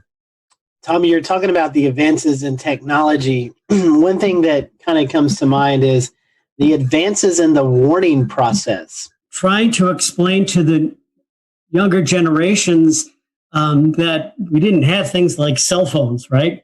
Just a generation or two ago, with these text messages and alerts that came across at any time of the day or night, the ability to communicate that information has saved countless lives and will continue to do so. And the ability now to be able to put out 911 messages to a huge area, an entire community, to get that information out, has been married with the technology that allows us to be more confident to get those warnings out by being able to use something like a Doppler radar to understand what we should be warning on and what we should not be warning on. Because in the early years of issuing severe weather warnings in particular, but certainly all types of warnings, much of the public was very frustrated with the fact that the weather forecaster may, for lack of a better term, cry wolf a lot of times and send these warnings and watches out and not be able to verify them because we just didn't have the technology to do that. We've got that technology now. And to be able to then marry that to the ability for people to get warnings anywhere at any time, day or night, it has just gone a tremendous way to save lives across this nation. Talking about communication, and then I'll toss it off to someone else. One of the biggest tools that I think we all in this chat utilize is NWS chat, and the ability for the forecasters and the weather office to communicate with TV, radio, storm spotters out in the field. I mean, just the instant communication that we have, I think, is pretty cool. And it's cool to see the advances in the National Weather Service with that. You know, that's a really important point. And what it's done also is it's changed the responsibilities and the type of work that goes on within the National Weather Service offices. A decade, now I should say more than that, a generation ago, the main job of the National Weather Service forecaster, the meteorologist, was to issue the forecast. And now we have many, many tools that allow that process to be very, very fast, very efficient, and very smooth.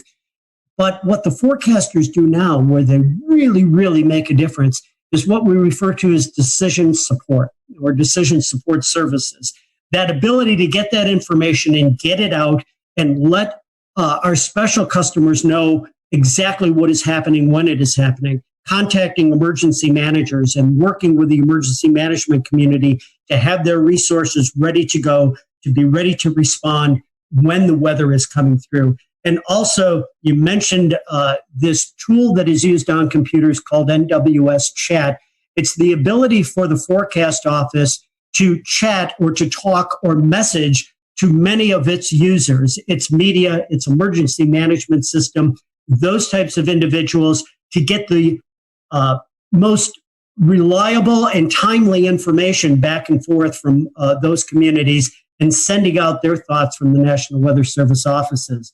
I found it fascinating when I worked at the Weather Channel that we, within a matter, and I mean this, within a matter of less than a minute in many instances, a damage report, say somebody had a half-inch hail that came down in their neighborhood outside of Charleston, South Carolina, and they sent a report in on their phone to the National Weather Service saying, we got hail here. Within a matter of a minute or so, the Weather Service gets the report, pops it into a computer that goes into this system, and at the Weather Channel, our graphics meteorologists were watching that data coming in, and when they picked that data up with the click of 2 buttons, it ended up on air. I was amazed to see how quickly that process took, and it's the ability to get that information and communicate it out to the public, because time is of the essence, especially with severe weather. So it's another huge increase in technology that, once again, is helping to save lives. Tom, I don't know if there's any telling what this world would be like without the National Weather Service. So let me try to phrase this closing question to you this way. What would day-to-day life here in the United States be if tomorrow morning we woke up and there was no National Weather Service? I think it would be chaos. If you think about how much of our economy and daily life is tied directly to the weather, and the way you see that most succinctly is being in the checkout line at the grocery store, because everybody's talking about it. You have to know what's going on with the weather if you're going to react with the real world. Everything from our transportation to our agriculture to daily life in general revolves around the ability to understand how nature, how the atmosphere is going to impact us over the next several days. Without the National Weather Service, I think we would be way, way behind in where we are right now. We again thank Tom for his time, and to all of the folks at the National Weather Service who continue to keep us safe each and every day. We can't thank you enough. And to you at home, thanks for joining us for this special edition of the Carolina Weather Group. For all of us, I'm James Brierton in Matthews, North Carolina. We'll see you again real soon.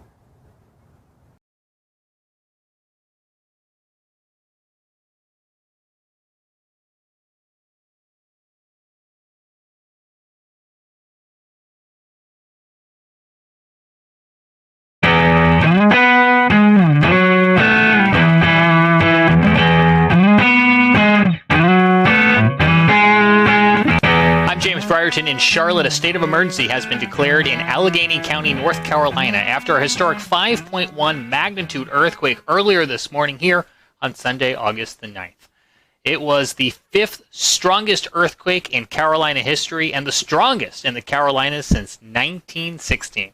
Luckily, no one was injured, but minor damage has been reported at over 100 buildings across the area and near the epicenter in Sparta. That's where our Scotty Powell was earlier today. I'm Scotty Powell here reporting just outside of Sparta, North Carolina, where you've seen a lot of the earthquake damage. Again, a 5.1 magnitude earthquake rocked Sparta, North Carolina earlier this morning, just after 8 a.m.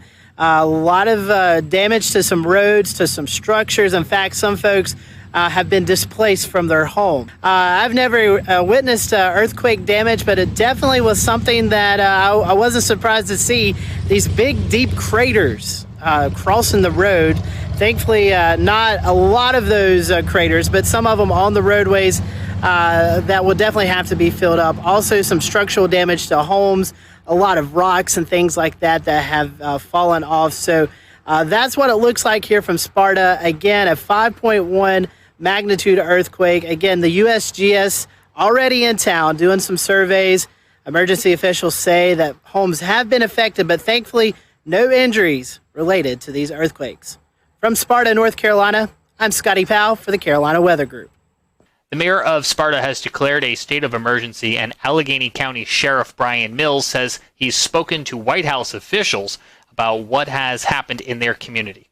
Sheriff Maines also spoke with our Scotty Powell earlier today. I actually woke up with the crashing of picture frames hitting the floor at my house. I live just over the hill here, and so it was pretty chaotic at my house. All the neighbors experienced a lot of chaos, and we've been going around today looking for injured folks. We've not found any major injuries, and so we're just so thankful that we've not had any reported major injuries right now on folks, and we're so thankful that there's no one been reported stuck in their home, things of that nature. There's been some folks that have had to leave their homes now because it's not safe to stay there. So there were smaller earthquakes ahead of the 5.1 magnitude earthquake, and USGS geologist Dr. Arthur Machat says the cause of Sunday morning's earthquake is still under investigation. First bit I got out of here, this officer took me here to see just the cracks in the road. Just looking for any to document any of the surface rupture or any of the other breaking of the structures or damage from the earthquake. So Western North Carolina, known for smaller earthquakes, 5.1 right now. Pretty big event for North Carolina standards, correct? Yes. We normally see smaller earthquakes. Kind of tell us, is this a fault area? What may have triggered this? It's simply, we don't know. Most of the eastern earthquakes are intraplate seismicity, so they're not tied with the direct fault. There are lots of zones, as you mentioned, there are zones that are known for more seismicity in the east. East Tennessee seismic zone, Charleston, South Carolina, Giles County have all known, and Central Virginia are known for seismicity in the area. Nothing here, so we don't know any recent faults or anything to tie it with. Reports of shaking and tremors could be felt upwards of 150 miles away from Allegheny County, North Carolina on Sunday morning. We have 3 reports for you coming up, one from Greensboro, one from Charlotte, and one from Bristol. And we start in Greensboro, where WFMY Chief Meteorologist Tim Buckley spoke with our own Evan Fisher to recount his early morning wake-up call. So bizarre. You don't expect anything like that in North Carolina. We get earthquakes from time to time. Sometimes they happen, and most of the times we don't even know about it because they're so weak. Usually on the order of a 1 magnitude or a 2, or maybe closer to a 3 if you're rounding. But a 5.1 earthquake is pretty unprecedented. I mean, it's happened before, but by our records, it looks like this is the strongest one to have an epicenter in the state since back in 1916. And that was actually near Asheville in Skyland, North Carolina. So anyway, it happened this morning about 8:07. Everyone probably has a little bit of a different story. For me, I was sleeping soundly, and then it happened, and I really woke up. And bizarre, I've never felt an earthquake before, so for me, that was a first. I've missed the other ones. This one definitely was strong enough to wake me up. And checked my phone right away. Tons of messages on Facebook, on Twitter, emails. everyone immediately, this was within like 5 minutes, wanted to know what was going on. And it took a little bit for that report to come in from the USGS, where we get our earthquake info. But once it did, it was pretty clear. Yeah, that was a strong earthquake, and it wasn't that far away. Starting to see some trickles in of damage reports here and there, mainly in that Sparta Blue Ridge area. But even a little removed from that, I have a weather spotter up in Stokes County, which is just 2 counties away from Allegheny, where the earthquake was, and he has a cracked, a little crack in his roof, the ceiling, I guess, on the inside of his garage. So more than I've ever seen since I've lived in North Carolina over the last 10 years. And, you know, even if you lived here 100 years, I think it counts for that too. Chris Mulcahy is a meteorologist with WCNC Charlotte. He was working Sunday morning when the earthquake first occurred and recounts some of the reports of those tremors that his newsroom received. And I didn't feel anything here. So I live in Northwest Charlotte. But one thing that was really miraculous when I was out here, that time in the morning, early part of 8 o'clock, a bunch of messages were coming in saying, hey, did you feel that earthquake from Denver, North Carolina? Do you feel that earthquake from TKK? Did you feel that earthquake? We'll return to Best of the Carolina Weather Group in a moment. Now your Carolina weather forecast. Here are today's forecast high temperatures for North Carolina. Here are the forecast lows for tonight for North Carolina. Here are tomorrow's forecast high temperatures. And here's forecast rainfall across North Carolina tomorrow. Here are the forecast highs for the day after tomorrow.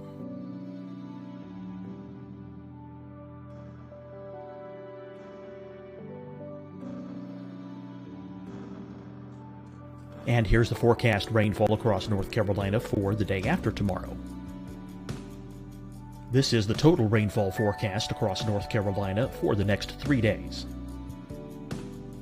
Here's the severe thunderstorm outlook for today from the Storm Prediction Center.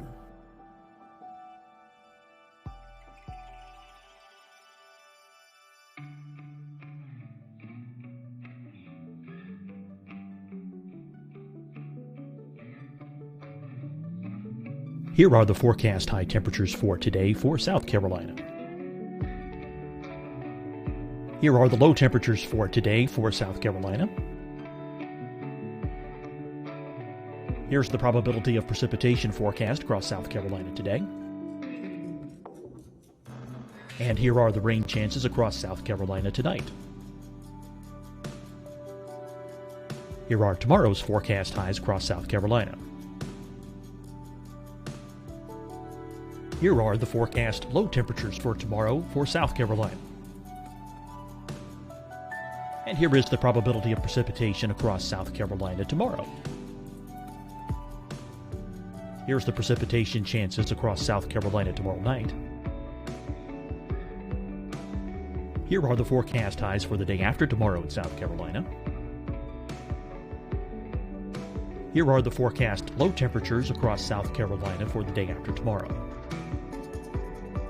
And here are the rain chances across South Carolina for the day after tomorrow. And South Carolina's probability of precipitation for that night. Here's the Storm Prediction Center's severe thunderstorm outlook across South Carolina for today through tonight. Here's the Storm Prediction Center's severe thunderstorm outlook across South Carolina for tomorrow and tomorrow night. And here's the Storm Prediction Center's severe thunderstorm outlook across South Carolina for the day after tomorrow through that night. Here's the severe thunderstorm outlook for today from the Storm Prediction Center.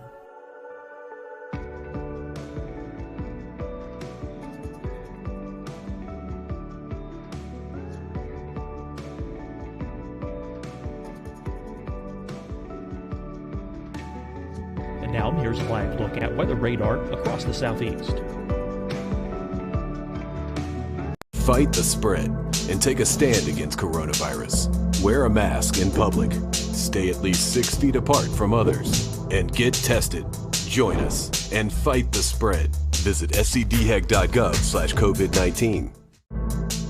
Getting tested for COVID-19 helps you to take the steps needed to protect yourself, your loved ones, and your community. Find the testing location at scdhec.gov/COVID-19 testing.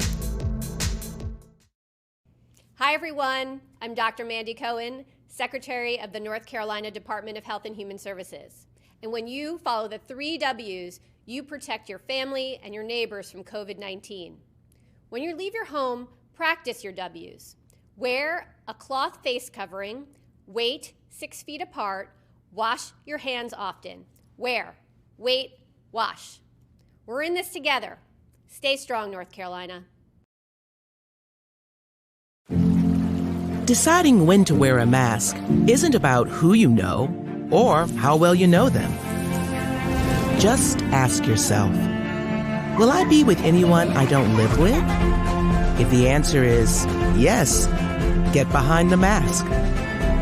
Help slow the spread of COVID-19. Get behind the mask. Learn more at covid19.ncdhhs.gov. You'll see your Carolina weather forecast at 25 and 55 past. And now back to the best of the Carolina Weather Group on the all-new Carolina Weather Net. Of Lancaster County, this was a big deal. No matter what, even though I didn't feel anything, I gotta admit I'm a little bit disappointed, but seeing this unfold live time as we were doing our cut-ins for the Today Show, this is a historic event. Over 100 years ago is the last time that we had anything close to this, and even though there was one back in 1926 that was just a little bit stronger or similar strength, that's still a long, long time. So this is a big historic event, and one thing that I love that I learned today is that every year worldwide there are 500,000 roughly earthquakes that are detected. Of those, only 100,000 earthquakes are actually felt. The big fact, only 100 of those 500,000 produce damage. So that means the chances of this happening worldwide is a 0.0002% chance of happening. Our own Ricky Matthews works in Bristol, Tennessee, and here's what they saw in their community. Here in the Tri-Cities, where we felt the quake over the mountain chain, even though we're about 80 miles or so from where the epicenter was. If you kind of go from Kingsport, Tennessee, or kind of Johnson City, Tennessee, a lot of people in our area still reported feeling the shaking this morning. Right after 8 o'clock, started to get reports of people saying they felt something, and my Twitter feed lit up of all the reports from people saying that we felt an earthquake, or we think we felt an earthquake, and suddenly we were in a we were kind of trying to gather information. But a lot of reports of people experiencing shaking for a few seconds in our area. No reports of any type of damage in our area, but certainly something that kind of caught a lot of people by surprise early Sunday morning when they were just trying to sit down and enjoy their coffee. And there you have it. It seems 2020 had another trick up its sleeve, but we're happy to report once again, no injuries following that 5.1 magnitude earthquake near Sparta, North Carolina on Sunday morning. Before we go, a quick tropical update for you. There is a tropical wave located a few hundred miles off the African coast. It continues to show signs of organization. A tropical depression could form in the next few days as the wave moves west at about 15 miles an hour. The next storm, if it were to be named, would be Josephine. On behalf of everyone here at the Carolina Weather Group, including Evan Fisher and Scotty Powell, I'm James Brierton in Charlotte. Thanks for joining us for this special edition of the Carolina Weather Group, and we'll see you back here again real soon.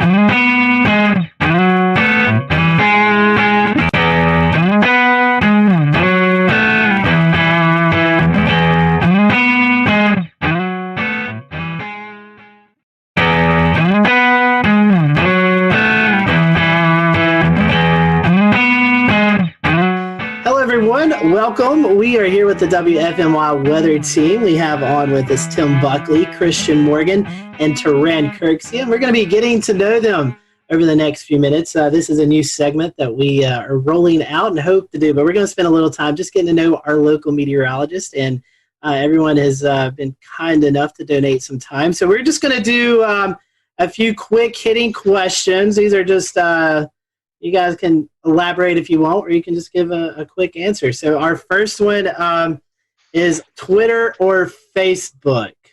Which do you prefer more, Twitter or Facebook? I'll start with Tim. Twitter, as long as it's not bad Twitter. But I like weather Twitter. Okay. Christian? Definitely Twitter. Facebook has the ability to take something you posted 3 days ago and highlight it 3 days later, which makes the information very much out of date. So I feel like Twitter, if you can't say it in 140 characters, then you're saying too much. All right, here's one. I don't know if you guys have dabbled in these as much. TikTok or Snapchat? Oh, boy. I'm old. I can't have a TikTok. I don't even think that's allowed. So I do have a Snapchat, but it's not something I post weather stuff on. Yeah, I have Snapchat too, and I can't dance, so I'm not even going to adventure into the world of TikTok because it will be horrible. And I'll just let everybody else share the TikTok videos on Twitter, and then I'll watch them that way. You don't want to be lip syncing? No. They both confuse me. I think I'm like, I'm older. I have an older spirit. So usually I just put my phone down when I get home. I don't want to know what's going on. I watch TV, and then when I wake up the next morning, people tell me what I missed, and I'm cool with it. I'm fine with it. Keeping on the theme of technology and stuff, what about weather model websites? There's tons of them out there, and I know you guys may have some special software, so you don't have to go to all these websites that us normal people have to use. But do you have one? We have so much special software, and we pay all this money for all the great stuff. And I still love the Penn State e-wall the most. Oh, you're biased. Undecipherable. No one understands what it is. But I do, because I went there, and that's just my comfort zone. It's like my chicken soup for my weather soul is looking at the page of garbled numbers, knowing what it means. So I do like, and it's the only one that has an easy to understand 6-panel chart for like the NAM and stuff, and I like a 6-panel chart. Okay. I've used that website for like 15 years, and I'm still confused by it. but it was the first website I used a lot, though. Now I use Pivotal Weather a lot, and occasionally I look at some other ones if it's like hurricane season or something like that too. Yeah, the first time I met Tim, he was showing me this Penn State e-wall, and I said, "What is this thing that looks like it's from 1985 that I cannot understand?" And I laughed at him for it, but he's like, "Oh, it's got all these charts and things on it." I was like, "Okay, I'm gonna find a different website." And then I took my weather classes and stuff through Penn State, and I was like, "Oh man, I really love the e-wall now." It's fun to actually sit and work side by side with Tim, because we actually understand the Penn State e-wall and how great it actually is. But also, like, we do have it's something you have to pay for, but WeatherBell has some good maps on it. But I really like to use Pivotal Weather, especially when we look at severe weather parameters. They have it very easy to access on there. I can't say that we've really dabbled in the e-wall, but definitely agree with you on WeatherBell and Pivotal. I think I'd have to throw in Tropical Tidbits just because that's where I started, and so nice having those easy savvets. Keep on this topic. Do you think that weather data is too easily available? Yes, but there's nothing we can do about it. Okay. I have two opinions on this. Number one, I don't think it should be that easy. I don't think it should be easily available to people that aren't seeking it out. So what I mean is, like, if you want to like really be able to look at a weather model, of course I agree that's a good thing to be able to do. But I don't like that it gets out there to people that aren't wanting to see it. So it gets posted to Facebook, and then my grandma gets it and says, "Oh gosh, this is really bad." That's the bad part that we all know about. So in a perfect world, it's 1995 and only the weather folks have the weather models, but you can't put the toothpaste back in the tube. I think with it being so accessible, yes, it's public knowledge. It's out there, so why can't you access it? But at the same time, you get a lot of these hype weather sites and, people who think they're weather gurus and don't really understand it. And they like to, screenshot things and then post hype weather stories based on looking at one model. People don't really take the time to actually dive into the models and try to find the consistencies in them. And a lot of people don't even know like the biases of the models and typically how they run. So having it so accessible is kind of doing, the weather folks a disservice. So we actually kind of have to take a step back and say, what you're seeing is not really accurate, but here's what we're looking at. So we almost have to kind of be careful where we step to make sure we cover the bases of what people are really seeing on Facebook and Twitter and what they're, sharing out at a mass rate.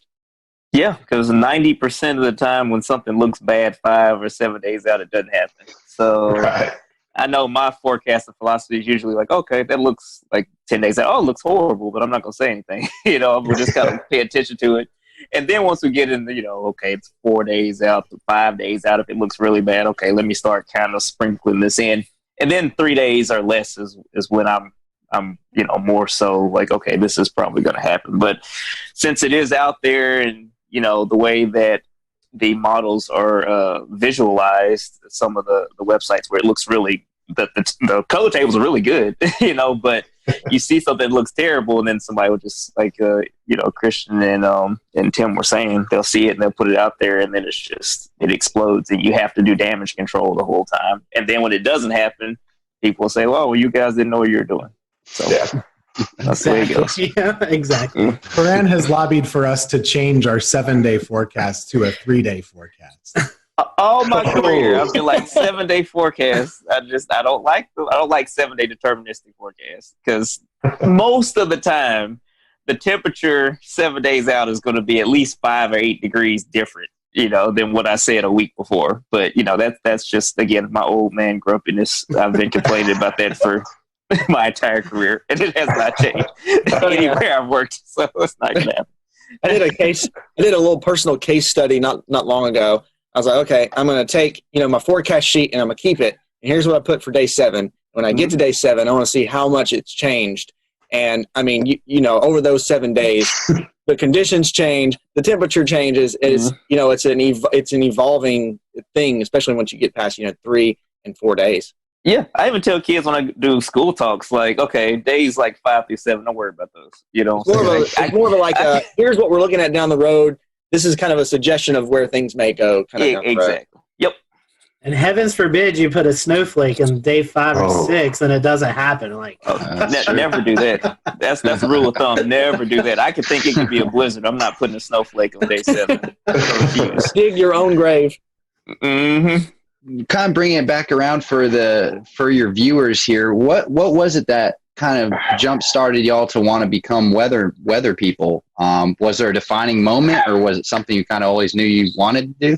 Most people have like one weather moment that they saw or they lived through or they experienced. For me, I don't really have one of those, but I did grow up in probably the snowiest part of the country that people live in, which is upstate New York, right along Lake Ontario. We got like 200 inches of snow a year. And so weather was just hugely controlling of your life for about 4 to 5 to 6 months every winter. So I always wanted to know what the weather was going to be. I always watched the Weather Channel and told my mom what they were saying, even if she didn't care. And that's just what I was interested in. And the TV thing just kind of followed suit. I didn't know that was exactly what I wanted, but that kind of just worked itself out. So that was my spark. Snowflakes. And I hate snow, by the way. So it's just, maybe that's why. Yeah, I'm going to catch heat for this from Tim and Taran. I really like snow. And see, look. They've unclaimed me. So always, that was my thing. And my birthday is in January. And for a while, there was a couple of years where it always snowed on my birthday or within a couple of days of my birthday. So that kind of, I've always was interested in weather. And actually, I never knew that's what I wanted to do as a career. I always wanted to do broadcasting, radio or TV of some sort, and work in radio for a while and then try to get my foot into TV and a couple of different avenues. And then the weather thing just kind of popped up. That's where I was able to kind of get my foot in the door. And I knew I enjoyed it and kind of got my foot in the door. And actually, kudos to Tim for helping me and helping me learn a lot and teaching and kind of really growing that passion for weather that I had. So much so that it sparked my interest to actually go back to school and get my meteorology certifications and stuff. And so here we are. It all kind of came full circle at one time. For me, I'm from the deep South. I'm from Alabama originally. And so I grew up a bunch of tornado events, and one time I saw one and that just kind of locked it in for me. And so that just made me interested because, when you're a little kid and you have tornado warnings, you get a little scared and that fear made me want to learn more about them. And so, so now that led me to kind of pursue meteorology as a career. When I was in college, I was somewhat interested in broadcast, but probably more into research. The broadcast thing just kind of happened, and I've just been doing that ever since. But I do want to say I do not like snow. Snow is terrible. I hate tornadoes too, because tornadoes are bad, as we've seen. So I just like I think I like more so the challenge of forecasting as opposed to certain weather events, weather phenomena. Yeah, that's a word. Yeah, I said it right. Phenomenal. My short career so far that I've had, I've already learned that weather is a very humbling thing. Forecasting weather is a very humbling thing, because you have this period of time where you're on it. You're like, man, I'm accurate. This is, it's working out. And then something falls in your lap, and it's, you're like, okay, we'll come on back down to earth now. But yeah, so the challenge is fun. And also, weather is one of those things, like, you think about it now, we've got everything going on with the coronavirus, but weather doesn't stop. Like, it's something that never changes, and it's something that's always happening, no matter what's going on. And people are always, no matter what they're doing, whether they're staying at home, or whether this is a normal period in time where people are going to work and kind of coming and going as they please, weather affects everybody in some way, shape, or form. And to be able to, be one of the folks who's actually looking at that and helping you kind of plan your day, providing that service for you, I think is something that internally, and in my mind, I really, really enjoy. I have a running joke with Turan. I guess you've been here about 3 years or so, maybe, like that. Mm-hmm. And when he was on his interview, he was asking, what's the weather really like in the Carolinas? And he's been in Oklahoma and Mississippi, and I say, you know what, man, we don't get that much severe weather.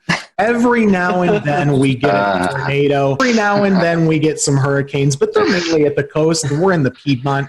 And every once a year or so we get some snow, and sometimes it's big, but it's not much. And then weather just happened all the time, and we had lots of tornadoes. We had a Greensboro tornado. We had all these hurricanes that came right into the Piedmont, all this crazy snow. So it's Turan's fault. So it is. Is it following you, Turan? Clearly, it must be. I'm sorry. I apologize to everyone. So now I'm connecting the dots, because first we blamed it on Grant Gilmore when he left.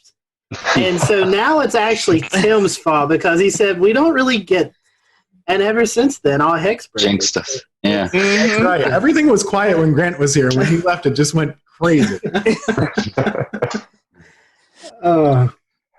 Note to self, no claims about North Carolina weather at all.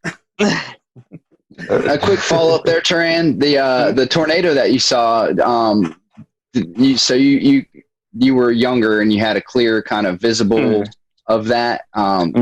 What kind of happened in that experience? There was I remember the day. I was in Huntsville, Alabama at the time, in North Alabama, and there was a tornado warning, and the meteorologist was saying, hey, it's headed towards this part of Madison County, which is maybe about 5 or so miles north of where we are. Then the power kind of flickered or went out, and of course, we looked outside, so you're not supposed to do that. And we were looking north, and you can barely see it, in the distance, but I could see it, and I was like, oh my gosh, that's wow. This is it. I was scared, but I was also kind of mesmerized. My parents knew that it wasn't going to hit us, so they were okay with me, like, looking outside, like, okay, it's up there, it's fine. But just watching it was, it kind of, just solidified my interest, because I've always been somewhat interested in weather, even when I was younger than that. But there was a meteorologist in town that would do such a great job kind of teaching the meteorology. I know some people don't like that, but for me, I would always sit in front of the TV and watch the severe weather coverage, and I would learn so much about how to look at radar. What are you looking for? These are different, variables that, you can look at using the radar. And again, this is in the 90s, and so there's been a huge explosion of different things now, but it made me more and more interested. And then, obviously, I reached out when I got in high school, and he was gracious enough to let me, intern from when I got in college, but to let me shadow him when I was in high school, and it just kind of went from there. Give us a name. Come on. It was Dan Satterfield. Okay. I know that's a name that, some people had different opinions, but he was awesome. And even to this day, he's, just so gracious, if I ever have a question or anything, he has always been one of those people that I could, like, hey, I don't understand this, I don't understand that, and he's one of the big reasons I ended up going to Oklahoma. He started telling me about, oh yeah, a lot of tornadoes out there, you can learn a lot. I'm like, okay, sure, I'll try it. So yeah. Well, that's great. I think you're reading right off our question sheet. One of the next ones I was going to ask is, do you guys have a weather role model? So, Rand, just got your answer. Tim, Christian, a weather role model? I wasn't that active. I mean, it was hard. It seemed crazy back, when I was growing up, which is not that long ago in the 90s. It seemed crazy that you would actually be able to like reach out and talk to your meteorologist locally. That is so accessible now with social media. So I didn't really have any interaction with any of my local meteorologists, but there's a guy by the name of Dave Eichhorn up in central New York who was on Syracuse television for a long time. And I would always watch him and Dave Longley and Jim Teskey. Two of them are still there. And they really geeked out about the weather. And I wouldn't say they got excited about the weather when it was bad, but they really did have like a professorial approach and really explained it a lot. And I liked that. And I thought that was really interesting. And they would really tell you, if this lake effect band isn't here and it's there's a reason why. We're not able to predict it that precisely. And so those were definitely the folks that inspired me, even though I didn't really interact with them much. The funny part about now being in the position that I am and having social media is we interact a lot on social media together now, just chatting about local weather, and they know I'm from my little small town that they cover and all that stuff. So it's cool. That's neat. Yeah, for me, so I actually grew up in this market. So I was very in tune with all of the weather folks in the market at the time.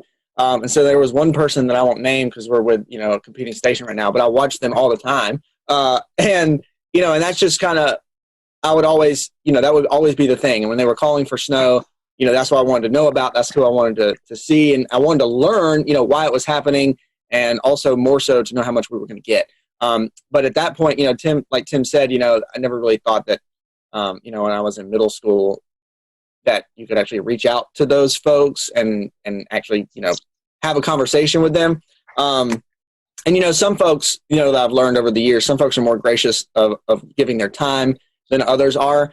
But I will say, and again, Taran and Tim can probably speak to this because they've been in it longer than I have, of course, but maybe the way that social media and has kind of groomed us over the last, in this age that we're in, I think that the connectivity, being able, whether you're competing stations or not, but kind of the network of meteorologists and kind of being able to toss ideas back and forth and discuss those things, there's a more of an open line of communication, I think, than there used to be, which is definitely a good thing for not only the folks who are in it now, but the people who are aspiring to be meteorologists as well. Here right now, that's a testament to having more access to your local meteorologist than perhaps there was back in the 90s, like you said, Tim. Everything has changed so much. I didn't even know what a computer model was or that they existed until I got to college. Like, I didn't know any of that really. And I don't know that I was unique in that either. Once you got to school, you're like, oh, there are these tools that I didn't know that existed. Here's how we use them. And then I kind of, learned it very quickly. But before that, I mean, the amount of information that 12-year-olds know now that are weather enthusiasts is about the same as like what I had like as a sophomore in college. It's amazing. It really is. Oh yeah, same for me. I mean, the first time I saw a forecast model was when I shadowed that time, and they had the DIFAX maps or whatever. It's like, oh, okay, this is printing out. So this is how you all figure out the forecast weather. Oh, okay, cool. Before that, I had no idea.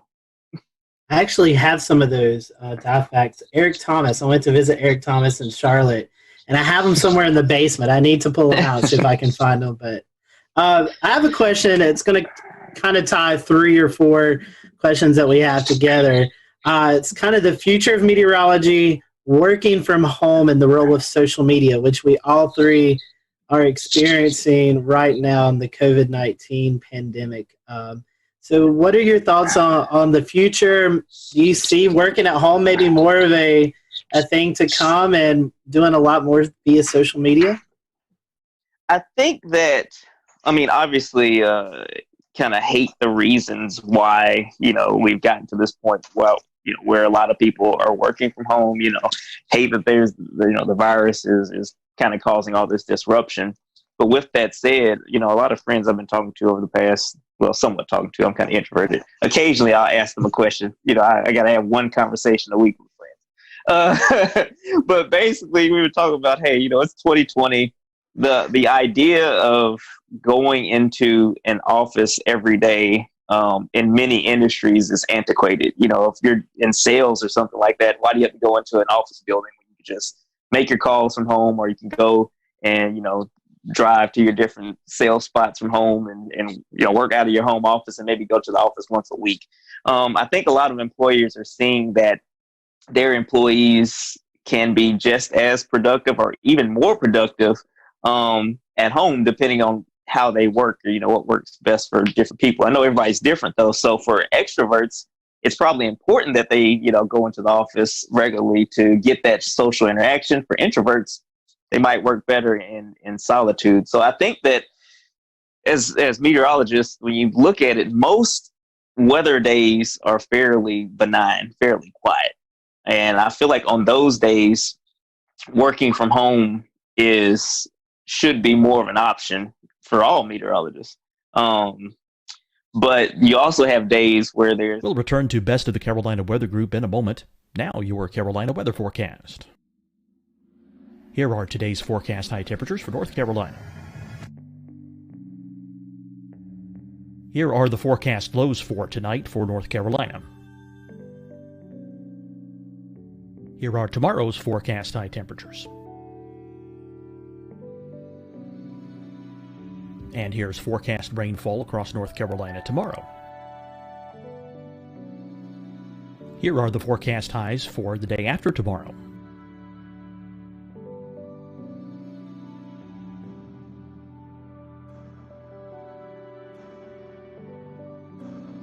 And here's the forecast rainfall across North Carolina for the day after tomorrow. This is the total rainfall forecast across North Carolina for the next 3 days. Here's the severe thunderstorm outlook for today from the Storm Prediction Center.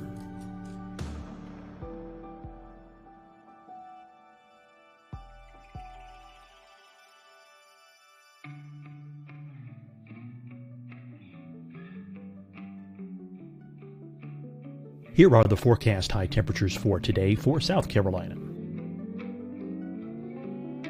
Here are the low temperatures for today for South Carolina. Here's the probability of precipitation forecast across South Carolina today. And here are the rain chances across South Carolina tonight. Here are tomorrow's forecast highs across South Carolina. Here are the forecast low temperatures for tomorrow for South Carolina. And here is the probability of precipitation across South Carolina tomorrow. Here's the precipitation chances across South Carolina tomorrow night.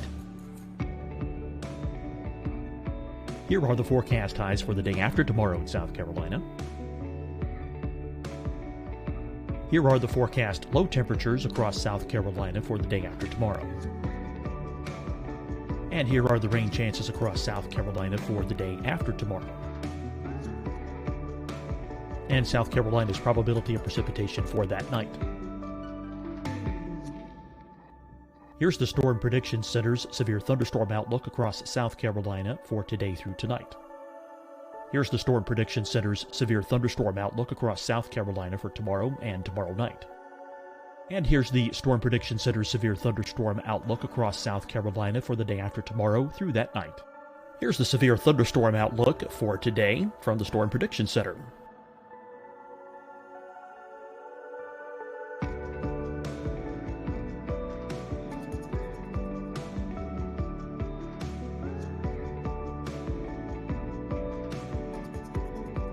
And now here's a live look at weather radar across the southeast. Fight the spread and take a stand against coronavirus. Wear a mask in public. Stay at least 6 feet apart from others. And get tested. Join us and fight the spread. Visit scdhec.gov/COVID-19. Getting tested for COVID-19 helps you to take the steps needed to protect yourself, your loved ones, and your community. Find the testing location at scdhec.gov/COVID-19 testing.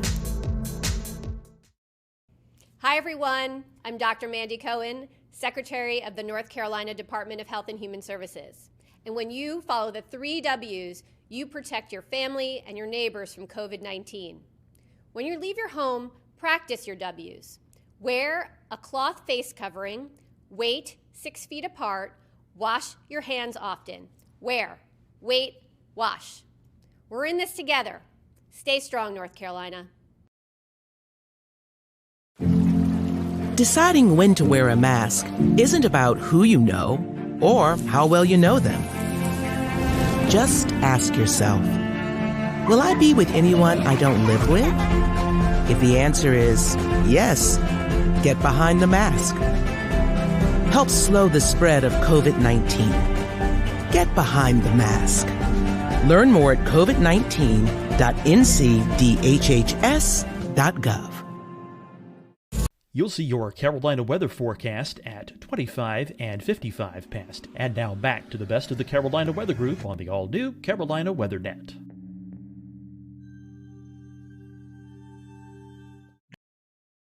That's not probably the best method. That's just kind of my 2 cents on that. I don't know what you think, Tim. I mean, I definitely do miss being able to interact with folks at the station. However, typically meteorologists aren't interacting with one another personally face-to-face because we're on different shifts. So it doesn't change that much between us working together. Christian and I do have a lot of overlap at the station just because of our schedules. But aside from that, the main difference is just being able to show things in front of a wall and explain things by pointing them out and maybe some interaction with other anchors and stuff like that. I don't think that I'm surprised at how much we've been able to do at home, and I do think that this might continue to be an option in the future on quiet days. I don't see why not. So we'll see what happens. It's new for everybody. So what we did learn this past week, though, and whenever this is aired, we had a tornado situation back on this past Monday. That is something that very much needs to be at the station. Mm-hmm. And just the reason for that is, we don't have backup power at home. Mm-hmm. The building does, and we can explain it. And I think there's a comfort to folks at home who are able to actually see us at work. On top of it, we got it covered. Don't worry. Agreed. Yeah, I'll real quick. I'll echo off what Tim said about our severe weather event this past Monday, and I was actually working from home, and Tim and Taran were in the studio, of course, very much separated because of social distancing guidelines right now. But the other thing, and I know that this is again the quality that we're able to put out, even working from home, video quality, audio quality, is pretty mesmerizing, honestly, because we never thought that we'd be at this point. But the other thing, there's also still a lot of downfalls with it. And one of those being the fact that when you remote into whatever weather software you have, there's going to be some sort of latency at whatever rate, which does, I noticed this working from home on Monday. When you have that, it does make storm tracking, especially in like a severe weather event, it makes it more difficult because, you're trying to move the map around, and because of the latency you may have in some, like if you're remoting into a computer, well, you might have moved past it too much, and then you got to kind of scoot it back a little bit. There's just so many extra steps, and even extra seconds can be crucial in a severe weather event.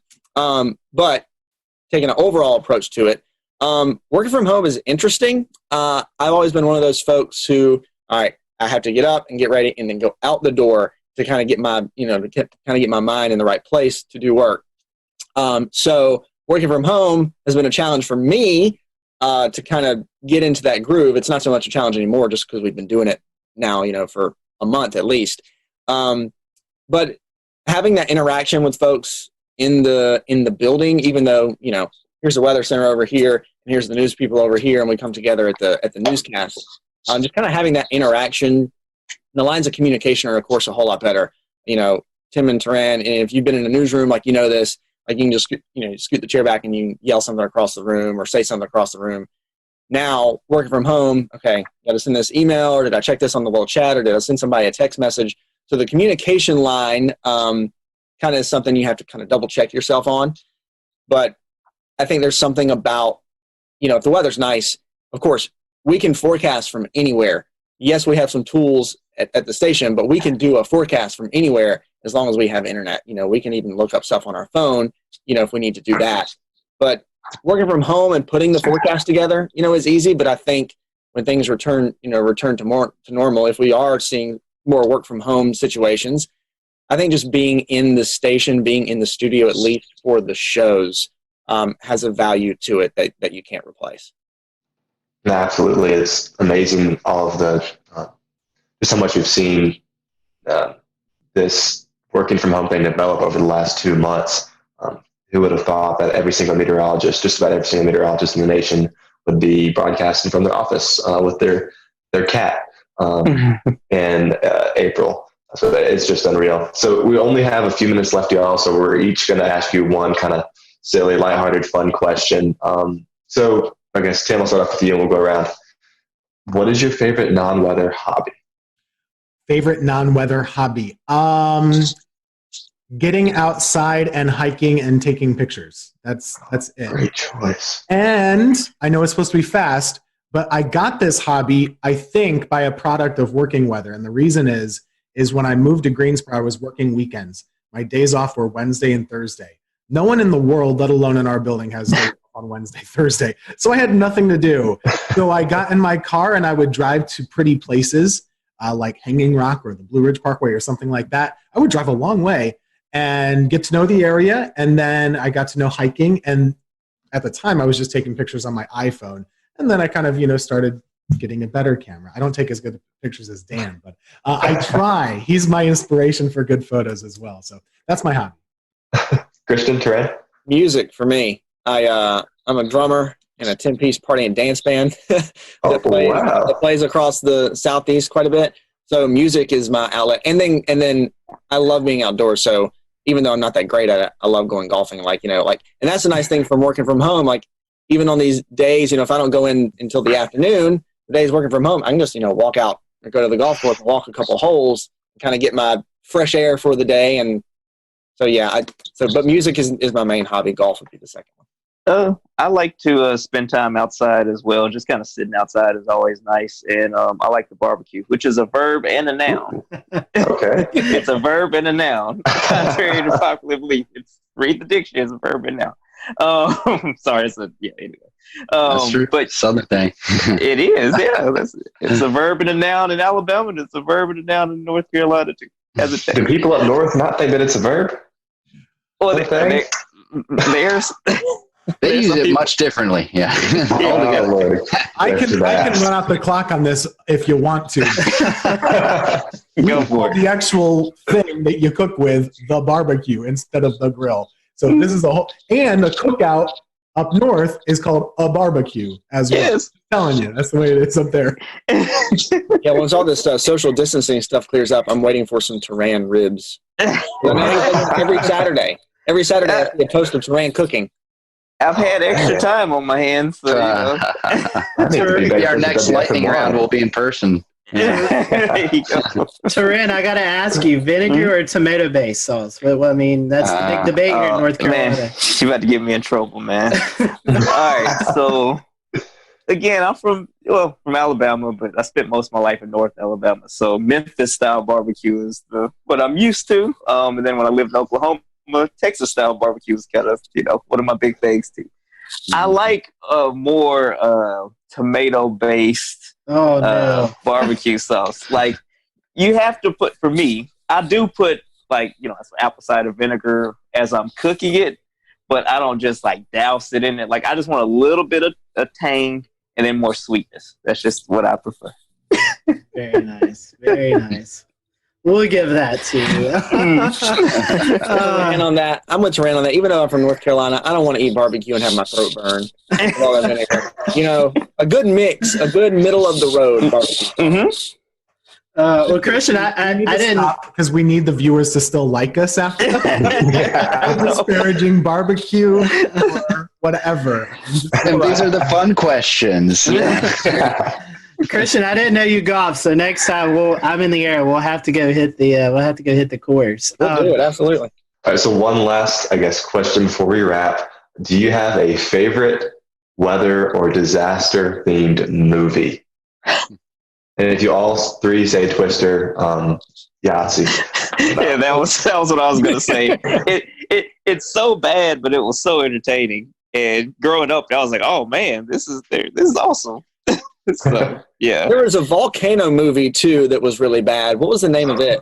It was Volcano? Dante's Peak. Yeah, yeah, there were two of them. There's Dante's Peak, and then Volcano was like in L.A.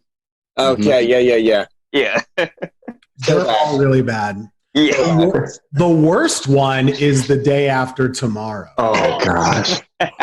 Are you telling me that's not accurate? It is horrific. And I was in New York in January, and I went to the New York Public Library, which is a great free place to go. You should go sometime and check it out. It's beautiful. I took a picture in there and said, "Oh, it's a great place to visit." And everybody posted, "This is where they filmed Day After Tomorrow. Jake Gyllenhaal is all over these places." I was like, "Oh no, I'm reliving this horrible movie." Oh, well, guys, I have one question. I know you're talking about places to visit. We want to give a little love to the Triad areas. So what's your favorite place to visit? If you have visitors coming to the Greensboro, High Point, Winston-Salem area, where is your favorite place to go visit? Where would you recommend to people? Could I guess, vote for Hanging Rock, or is that too far away? I really like. That's great. I really like the parks. Hanging Rock is amazing, and I love just hiking up and stuff. And that's probably one of the cooler, public parks I've been to in the state. Pilot Mountain's a great hike too. It's in the Triad, and it's probably, if we're talking Triad specific, that's probably my favorite. But if somebody's visiting the Triad, a couple, it's a quick shot up to the mountains and the Blue Ridge Parkway too. So we have a lot in our backyard. That's the nice thing about being in the Triad. We got a lot of great places here, but also a quick drive in a car, and you can take a quick day trip, whether beach, mountains, whatever it is. All those places are great. I will be like the ambassador. If you guys have any questions about where to eat, where to drink, where to go, outside, there are so many good parks here. Seriously, and just having lived in multiple states and multiple places, most places don't have as many parks as we do and as many good parks as we do. And I really appreciate the dedication to saving outdoor spaces. City of Greensboro, every lake, there's a trail around it at all points. That's crazy. And there's really great opportunity to get outside. And we don't have traffic. We have good food, good stuff. So come on down whenever you're allowed to, and we'll give you a good recommendation. I'm sold, Tim. Dan likes it here. Okay, good. We certainly appreciate your time today. We talked about social media, so I'd feel bad if I didn't say, hey, give your guys a plug. How can they follow you guys on social media? Sure. Twitter or Facebook. Of course, mine is Tim Buckley WX. Just search Tim Buckley Meteorologist on Facebook. You can find me there. Instagram too, but I don't post much weather there. And mine is just TK Weather, like weather spelled out. So TK and then weather spelled out on the internet. So I'm on there.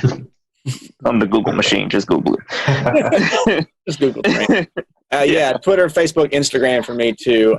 C Morgan WX on Twitter, and then you can just search Christian Morgan WFNY on Facebook, and then C Morgan WX on Instagram as well. Awesome. Well, we appreciate your time. Thank you guys for watching. Hope you enjoyed it. We'll do another one of these soon. Thanks, guys. Yeah, thanks, y'all.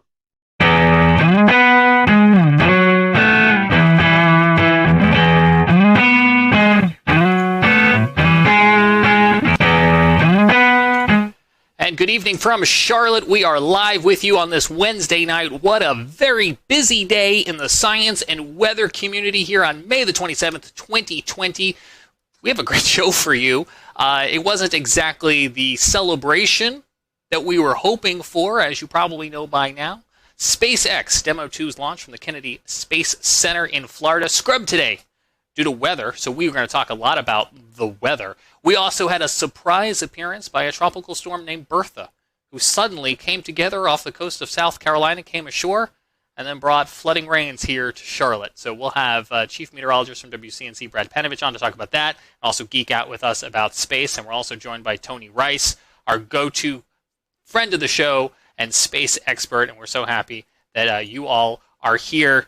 Let's get right on into it. If you're joining us live tonight on Facebook, on Twitch, on YouTube, or Periscope, you can comment along with our show. If you're listening to the audio podcast or you're happy to catch this replay on the new Looping Carolina WeatherNet, hello to you as well, too. Tony, let's just start with the elephant in the room. Not the day we were necessarily hoping for. But not the day that came unexpectedly either. If you ever had the opportunity to go down and see a launch, if you haven't, do. Once all this current situation is over with and we're back to whatever normal looks like, you get the opportunity to go down to Florida and see a launch, do it. It's just an incredible situation. We were talking about that a little bit before we started here, and it doesn't capture what it's like if you're watching it on TV or on YouTube or whatever, what the experience is like down there. So that out of the way.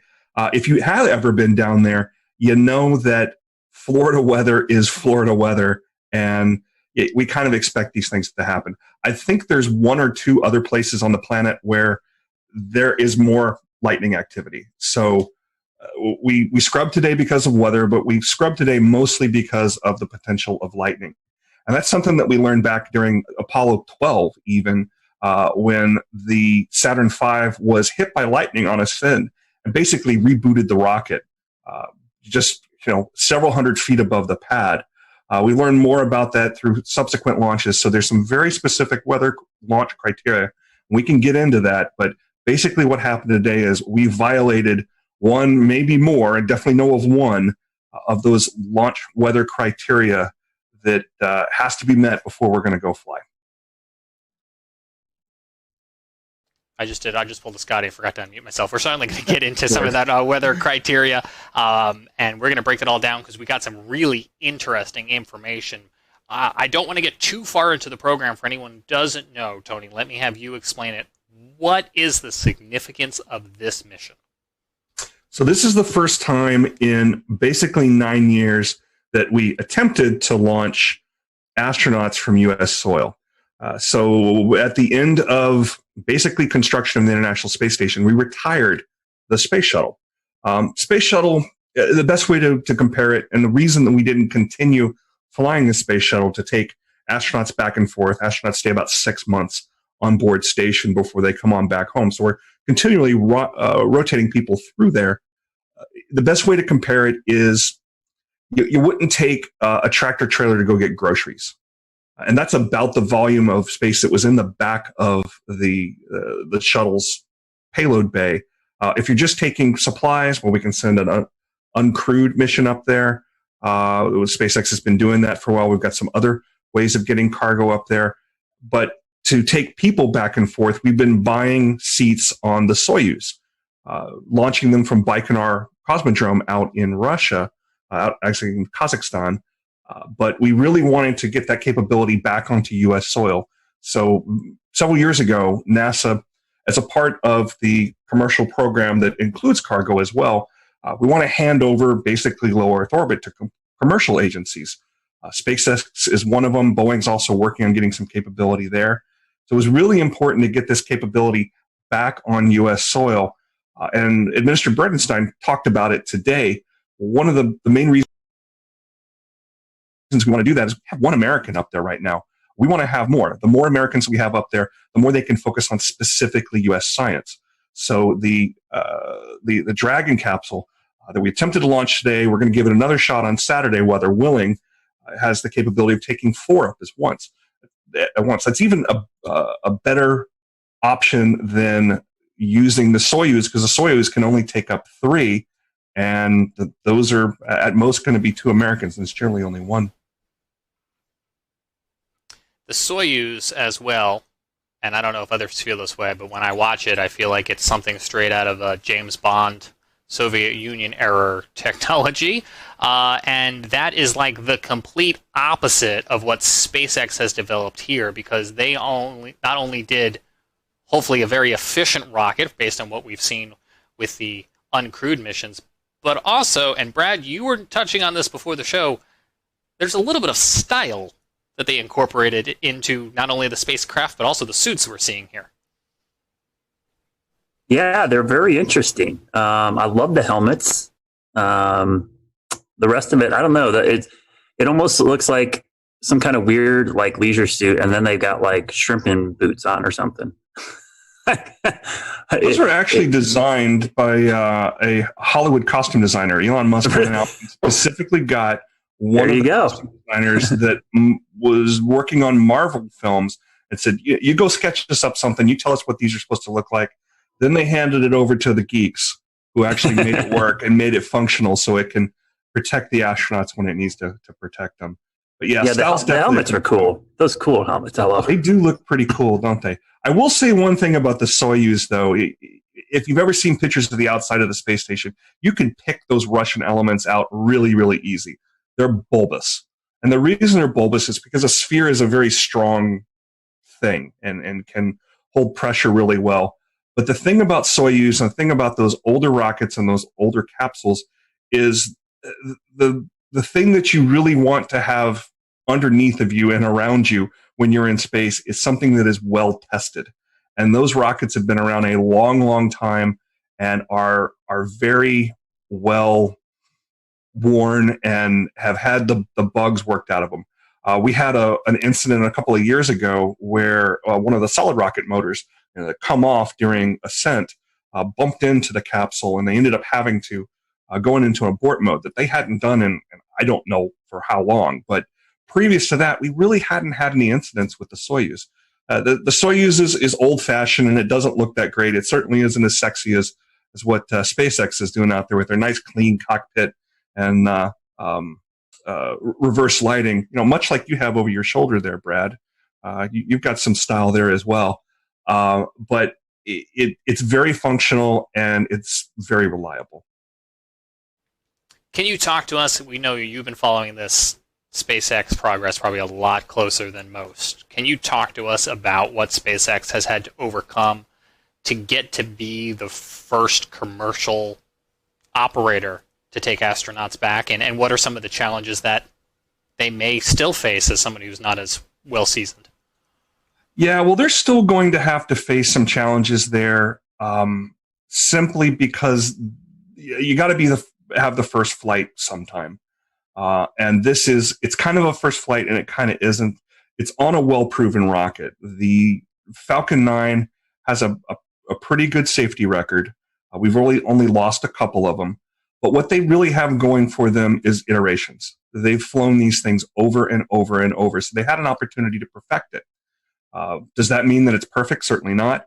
But it is sufficient to the point where not only SpaceX is comfortable with it, but if you listen to the NASA administrator and the folks that are involved in these kind of decisions, particularly during flight readiness reviews that have been going on for the last couple of weeks, they're confident. They have enough confidence to put those two astronauts on top of them.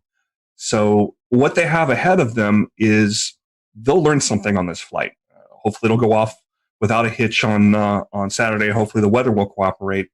But they're going to learn some things. There's going to be something that didn't go quite right. There'll be something that can be improved upon.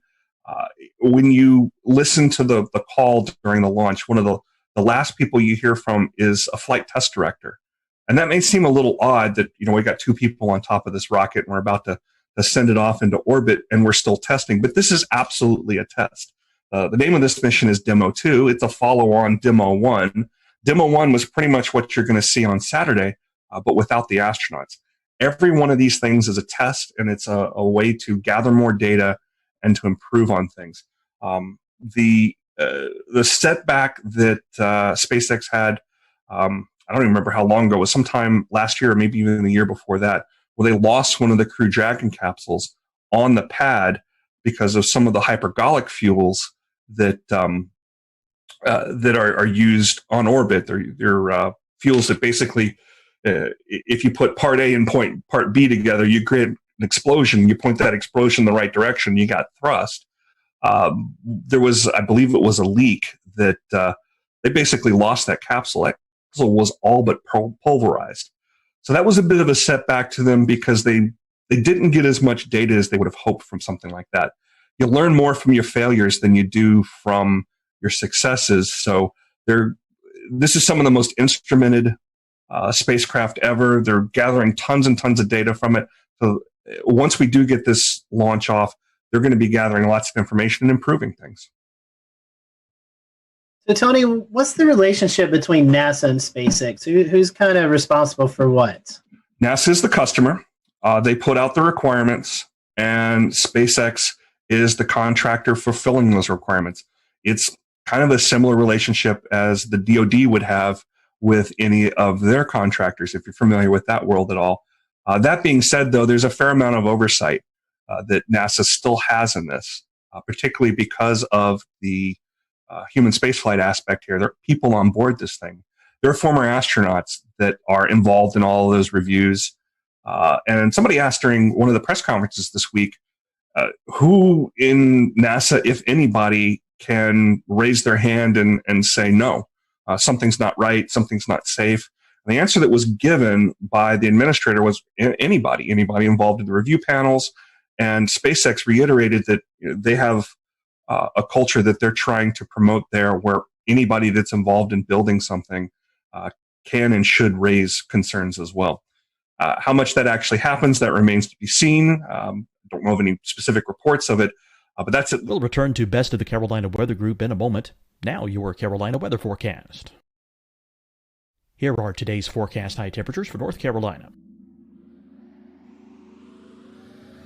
Here are the forecast lows for tonight for North Carolina.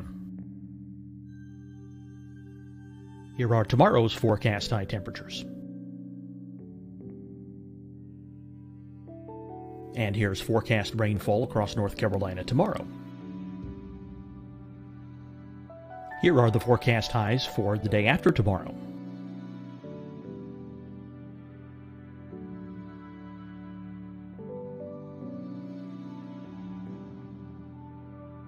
And here's the forecast rainfall across North Carolina for the day after tomorrow. This is the total rainfall forecast across North Carolina for the next 3 days. Here's the severe thunderstorm outlook for today from the Storm Prediction Center.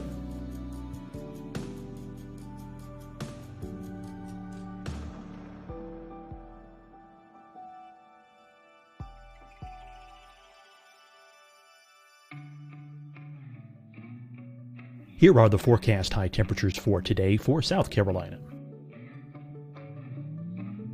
Here are the low temperatures for today for South Carolina. Here's the probability of precipitation forecast across South Carolina today. And here are the rain chances across South Carolina tonight. Here are tomorrow's forecast highs across South Carolina. Here are the forecast low temperatures for tomorrow for South Carolina.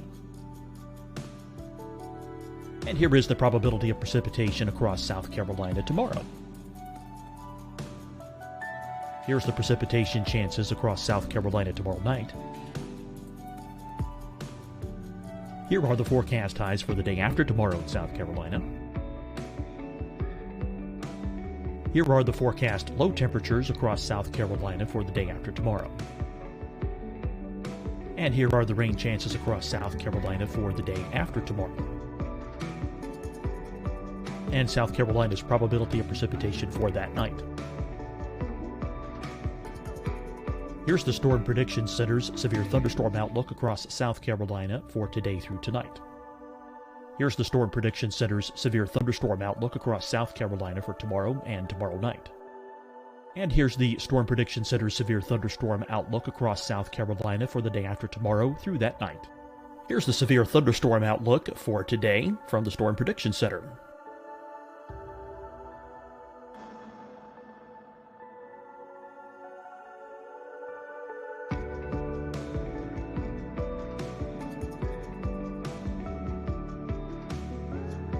And now here's a live look at weather radar across the southeast.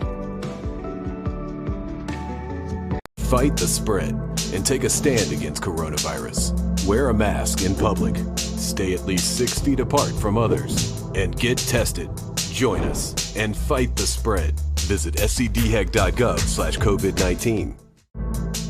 Getting tested for COVID-19 helps you to take the steps needed to protect yourself, your loved ones, and your community. Find the testing location at scdhec.gov/COVID-19 testing. Hi, everyone. I'm Dr. Mandy Cohen, Secretary of the North Carolina Department of Health and Human Services. And when you follow the 3 W's, you protect your family and your neighbors from COVID-19. When you leave your home, practice your W's. Wear a cloth face covering, wait 6 feet apart, wash your hands often. Wear, wait, wash. We're in this together. Stay strong, North Carolina. Deciding when to wear a mask isn't about who you know or how well you know them. Just ask yourself, will I be with anyone I don't live with? If the answer is yes, get behind the mask. Help slow the spread of COVID-19. Get behind the mask. Learn more at covid19.ncdhhs.gov. You'll see your Carolina weather forecast at 25 and 55 past. And now back to the best of the Carolina Weather Group on the all-new Carolina WeatherNet.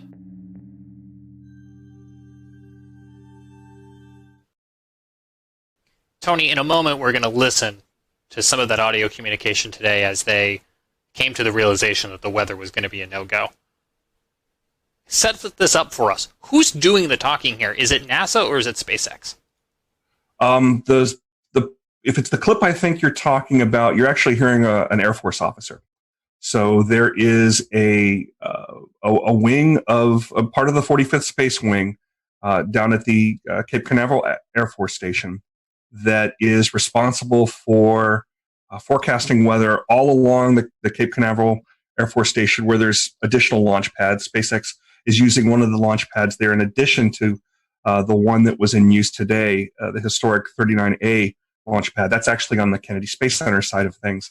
They're responsible for forecasting weather involved in launches. They also provide weather forecast for the station itself whenever they're moving around equipment and want to know about things like winds and rain and that sort of thing. The person you were hearing there was called the launch weather officer. And they are on equal footing with anybody else that is giving the go, no go call during that final pull before they decide to actually light it or scrub and wait until the next opportunity. But they are someone who is speaking for a larger team of experts. And many of those experts are very focused on looking at things like lightning. And that's kind of how things shook out today. There was a lightning concern that we can get into. Yeah, let's listen to the audio here, and then we'll talk about that exact lightning concern.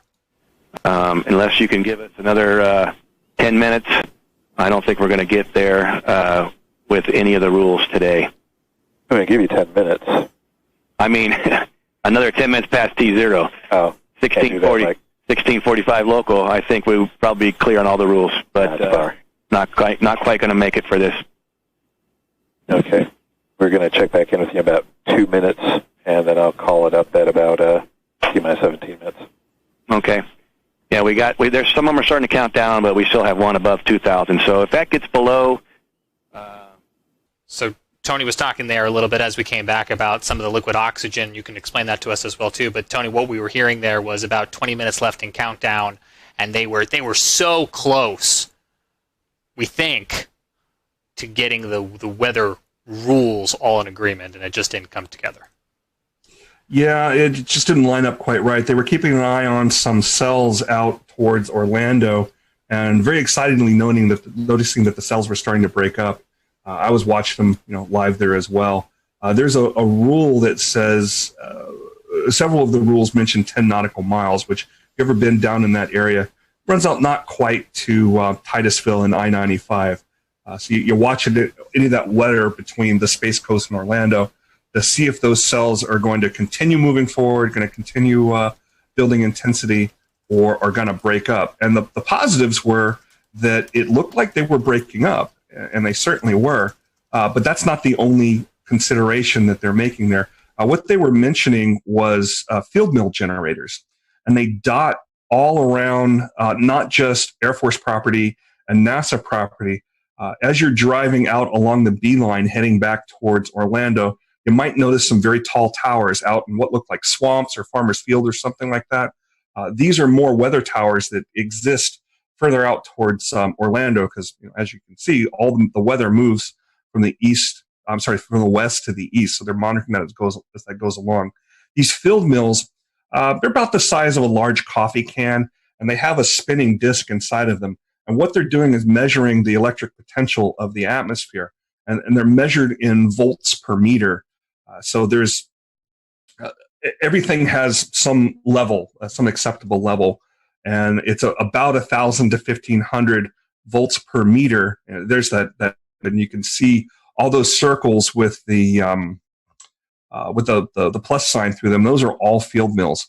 I don't know which ones particularly were violating, but there was enough of them violating where they were running up over 2,000 volts per meter. I heard on the weather loop that wasn't sufficient to clear in time. They did see that voltage potential going down, and they did say about, like they said, about 10 minutes after launch, conditions were right where they could have launched. So it's worth pointing out here too that this was an instantaneous launch. If that was a shuttle sitting on the pad and it had sufficient fuel, we might have been able to launch today because the shuttle had a wide enough window. It carried extra fuel. It had some additional steering capability that was not designed into the Falcon 9. The Falcon 9 was designed more for efficiency. We know that we can come back the next day and try to launch again. But the shuttle was designed in such a way that we could launch as far as up to 10 minutes after the planned launch time and still steer back into that plane. But the Falcon 9, you launch the second that you planned on launching, or you don't launch. It's not a matter of throttling up and catching back up to where you planned on being. Once you're in the wrong orbital plane, you never catch up with station. So that's why it was set up that way. So we've read through your tweet from earlier today, and it was kind of interesting seeing the different types of criteria needed to launch or to stop a launch.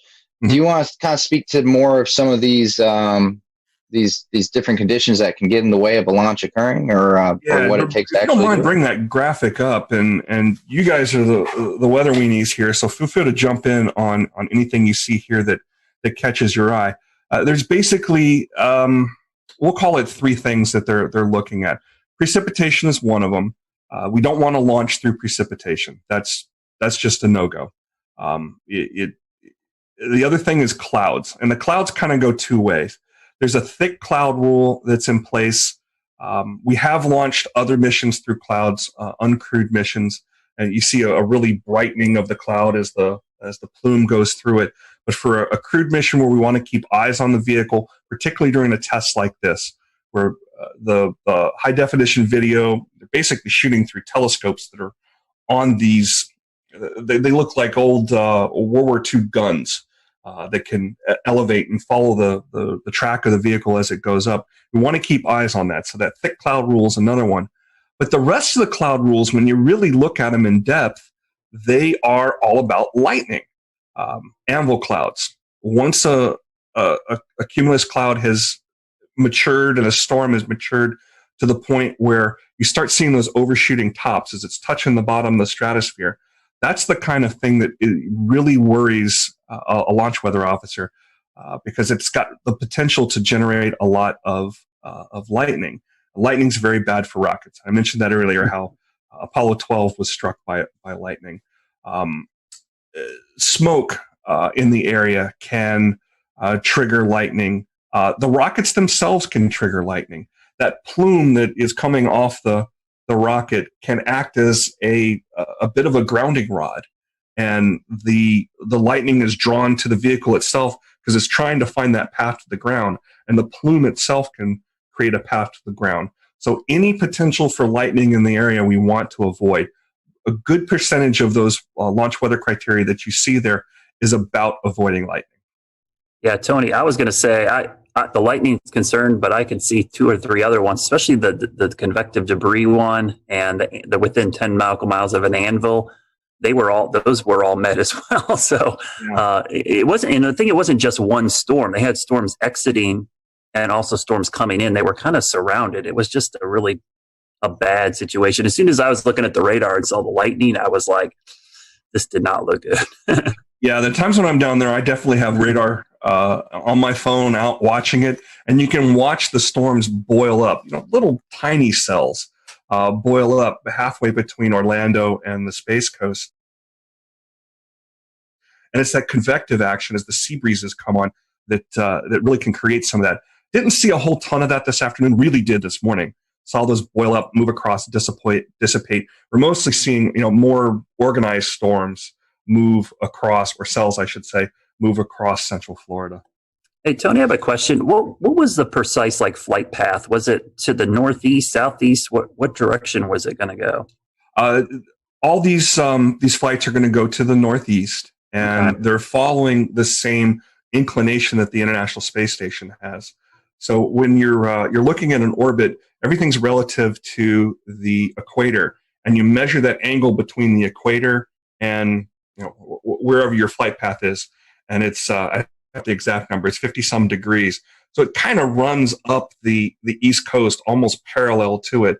So anybody out in eastern North Carolina, the next time we have a good launch, especially one at night, it's easier to see these at night because you got that plume to look for. But we should be able to see them definitely out from the easternmost part of North Carolina. But I think you've actually seen them a time or two in Charlotte. Yeah, we got lucky with that sunrise launch because the sun was coming up and it illuminated the plume on the horizon, and it was spectacular. It freaked people out, but as soon as I saw it, I knew right away. I'm like, oh, this is awesome. It was just the perfect setup of lighting and angle and everything. Brad, Venus freaks people out, so. Well, Tony, I have a question. We're talking about the weather and it kind of scrubbed this launch. So what happens now? I mean, what do you think the mindset of these astronauts are? I mean, now you get pumped up for this, and now it's kind of wait a few more days. I think this is a bit of muscle memory for them. It is not built up in their mind, maybe to the point where we think it might be, because they've done this so many times. There's a comment made on the broadcast today. Well, we got another good dry run. In their minds, that's probably what this was. A more organized dry run with more cameras and more attention. They saw this as a positive thing. This was another chance to check out the suits. This was another chance to check out, make sure those Teslas would make it to the launch pad without any problems there. I didn't see any superchargers on the launch pad, so I guess those things were fully charged before they popped the astronauts in there. It was another chance to see their families. They've been in quarantine for a good amount of time. That's normal. We always quarantine our astronauts before they go. Something we learned back in the Apollo days. So they've done this so many times in simulations and dry runs and things like that, that this is kind of business as usual. This is their office. I'm sure they wanted to fly today, and they would have rather gone today than have to wait a couple more days.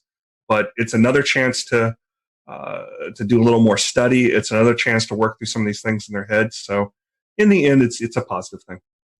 Tony, actually playing on the screen right now is some emotional video of them saying goodbye to their family, and it's most notable in these coronavirus times that they are 6 feet apart and social distancing. But I think you just hit upon it too, in that space is a very sterile environment, and there typically are some separation and some quarantine. Can you talk at all about, did coronavirus amplify that? Not really. The main thing that the main impact that it had on this launch was in the support personnel. The folks that are working directly with the astronauts there, and this is the operations checkout building.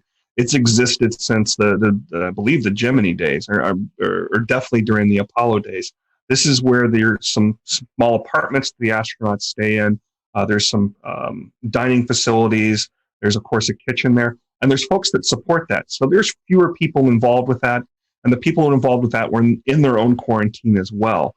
But this, that distancing you saw there, there used to be when the astronauts would arrive from Houston into the Kennedy Space Center, near that landing strip where their aircraft would come in, there was this drainage ditch, that the families would be on one side, and the astronauts would be on the other. And that was where they said their goodbyes. So it's very common for the families to be separated from the astronauts just for their safety. One thing that's worth noting in that great video where you saw the two boys, the similarities with these two astronauts are kind of fun. They both have two boys about the same age. Both the astronauts are about the same age. They joined NASA. They were accepted into the astronaut class of 2000. There's a similarity there. They're both test pilots. One was in the Air Force, one was in the Marine Corps. They both married astronauts as well. And both of their wives have PhDs. One's an oceanographer, and the other is a mechanical engineer. But they're kind of similar in that regard. So it's really cool that they got to see their families here. And the one thing I really like about the Tesla is once those doors are shut and those guys are sealed in, the boys got to go up and wave goodbye to their fathers a little bit closer. You didn't get that in the Astro van. They just hopped on board and headed out there. Kind of brings us right back around to that whole stylistic difference we're seeing now with SpaceX in 2020. Did we think Elon Musk was going to put them on a motorhome and send them out there? No, he's going to send them out there like this. I did like the addition of the worm logo too, the old worm logo type. I was going to ask you that. That was going to be my end question. But is that your preference over what I learned today is otherwise called the meatball? The meatball, NASA has three logos. The meatball is what you see on the door there, and each one of those little items on there, the red swoosh represents aeronautics. You see some stars back there. Obviously, that's representing the space aspect of NASA. NASA's covering both aeronautics and space exploration. But the NASA logo, the stylized logo type, the worm logo we call it, I remember that from when I was growing up, so it's kind of nice to see it back. I don't have a preference personally. I think it's great to see them both. Tony, is there anything maybe we didn't ask you about that was on your mind today that you think would be important to include in tonight's conversation? Something to look for in the future. Well, obviously, we will keep an eye on the weather on Saturday and Sunday. The next launch opportunities, Saturday at 3:22 p.m. NASA's TV is going to start about 12:15 with coverage. So there'll be plenty of things to see there. There's a backup opportunity on Sunday at 3 o'clock. So hopefully we'll be able to get this thing off this weekend. But once that's finished, the next set of astronauts that go up on this Crew Dragon, I believe they're going to use all four seats. So we'll see this really starting to meet the demands that it was set out there for. And keep in mind that this isn't the only commercial human spaceflight effort that is out there that NASA is partnering with a commercial entity. Next, we're going to see Boeing. And we don't have dates on when that's going to be, but Boeing has a Starliner, is what they call their capsule. And it's going to be on top of an Atlas rocket, which is put out by United Launch Alliance. SpaceX builds both their capsule and their vehicle, and the launch vehicle, the Falcon 9. But there's an additional partnership with United Launch Alliance, which NASA has a long, long history with. Just about every uncrewed mission, all the robotic missions through the Jet Propulsion Laboratory that are out there studying the sun, studying Mars. We're going to have a launch of the Curiosity rover's twin, Perseverance, here in July. That's going to be on a United Launch Alliance rocket as well. That's a very well-proven rocket, too. It's actually the rocket I've seen launch the most. The times I've gone down there, mostly to see uncrewed launches. So keep an eye out for that as well. Is the plan here to get some commercialized versions of the International Space Station up there orbiting? That's one of the things that's being discussed, and it's certainly not going to be the last station up there. It is the most expensive, most complicated things humans have ever built. So I don't think SpaceX is going to be putting up their own version of this anytime soon. Are there commercial benefits to having an ability to do science and do manufacturing in low Earth orbit, in taking advantage of the microgravity?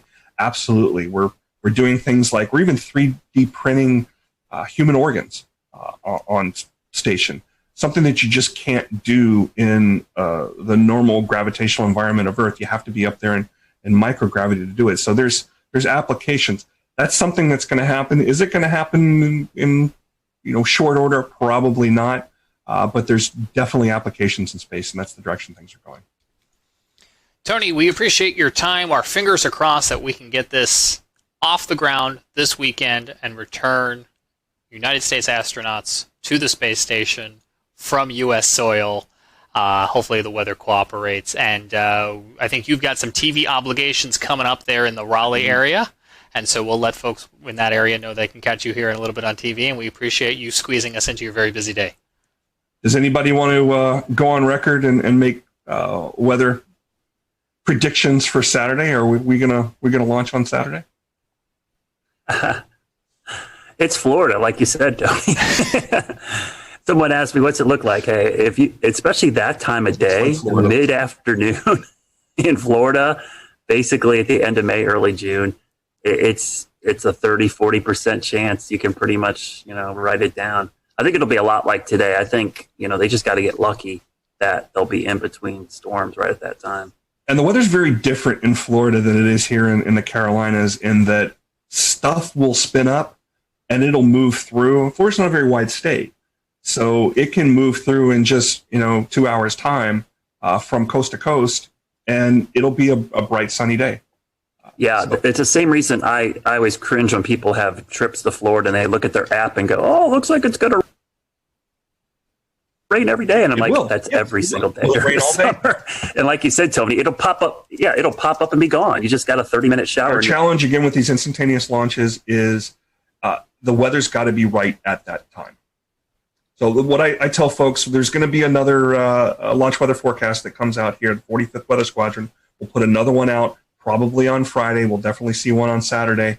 And when you see that go, no go percentage, follow me at RTP Hokie on Twitter. I always tweet these things out because they're a great source of information about what to look for. Don't get too wound up if the no-go percentage is too high. I've seen things be canceled for weather, again, because of what you described with Florida weather, in the high 90s for go. And I've seen things be canceled for exactly have the ability to launch with absolutely horrid-looking conditions a day before or even the morning before. There is truly a 50-50 chance that we will launch on any given day, and it's either we go or we don't, and it's based on what the conditions are right then and there.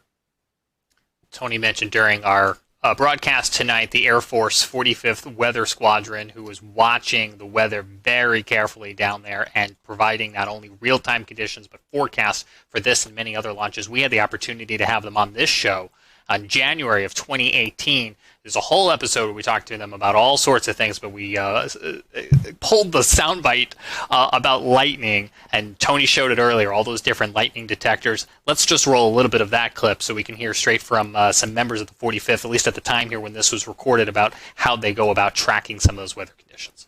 And with the lightning, tell us about the threats that lightning would pose to a vehicle being struck on the pad, and then this may be something more for the active duty members, but tell us about the new lightning defense systems that are on the pads now. So one of the major threats, again, for the range is lightning. And the reason why this is a threat is it poses a risk to the electrical system of the rocket. And it can actually cause a threat to the steering system. And so we want to make sure, and every time there's a lightning strike close to a pad where there's a rocket exposed, they have to kind of take it back into the hangar and run several tests to make sure that none of the circuits of the rocket got closed circuit or there was any damage to the steering system. Because again, and we have a sensor of 10 or a network of 10 sensors, very, very strategically positioned, and they are using the radio frequencies to be able to localize the different lightning step leaders. And so each step leader is sending out a signal, and via triangulation, we are locating that step leader. So with those sensors, we can start pinpointing cloud to cloud or cloud to ground lightning strikes. Right now, the resolution that we have is 50 meters. So we can localize or we can pinpoint a lightning strike within 50 meters of the actual location where it struck. Some very interesting stuff. You can find that show in the Carolina Weather Group archive. We also have it looping this week if you're checking out our new nonstop Carolina Weather Net channel on YouTube and on Twitch. We want to switch gears now and talk a little bit about the surprise that was Tropical Storm Bertha today. We'll bring in Brad in a minute to talk about some of the lingering flooding concerns. It looks like we still have one of the 2 flash flood warnings right now at this 9 o'clock hour here in Charlotte, but I know Jared Smith in Charleston is on a tight time crunch as well, too. And Jared, you guys woke up in the, bullseye of this thing this morning. Yeah, it started as we knew that something was going to happen. So I think that's the most important thing to note is that the surprise was the naming. It wasn't necessarily the fact that we were going to have heavy rain, that we were going to have gusty winds, that we were going to have a marginal tornado threat. All of those things, we went into this knowing that was a possibility. And we went into this knowing that there was a 20 to 30% chance that this thing could turn tropical. The Gulf Stream, much like you two, moves in mysterious ways. And so it was again this time. It just absolutely took off like a rocket. It started as a very strong velocity cup with the Weather Service in Charleston. It actually put out a special marine warning that ended up acting like a cone of uncertainty. Because during the time of that special marine warning, We'll return to Best of the Carolina Weather Group in a moment. Now your Carolina weather forecast. Here are today's forecast high temperatures for North Carolina. Here are the forecast lows for tonight for North Carolina. Here are tomorrow's forecast high temperatures. And here's forecast rainfall across North Carolina tomorrow. Here are the forecast highs for the day after tomorrow.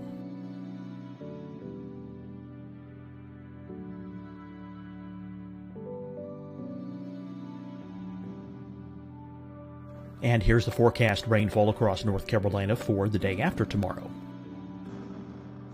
This is the total rainfall forecast across North Carolina for the next 3 days. Here's the severe thunderstorm outlook for today from the Storm Prediction Center.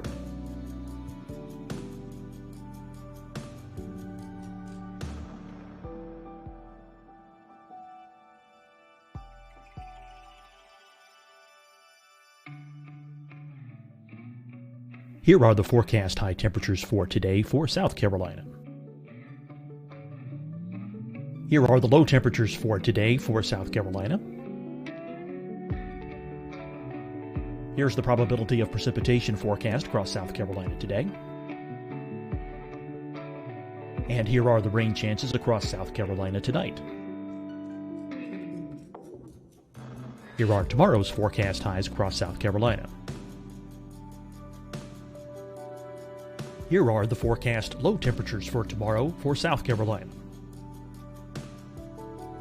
And here is the probability of precipitation across South Carolina tomorrow. Here's the precipitation chances across South Carolina tomorrow night. Here are the forecast highs for the day after tomorrow in South Carolina. Here are the forecast low temperatures across South Carolina for the day after tomorrow. And here are the rain chances across South Carolina for the day after tomorrow. And South Carolina's probability of precipitation for that night. Here's the Storm Prediction Center's severe thunderstorm outlook across South Carolina for today through tonight. Here's the Storm Prediction Center's severe thunderstorm outlook across South Carolina for tomorrow and tomorrow night. And here's the Storm Prediction Center's severe thunderstorm outlook across South Carolina for the day after tomorrow through that night. Here's the severe thunderstorm outlook for today from the Storm Prediction Center.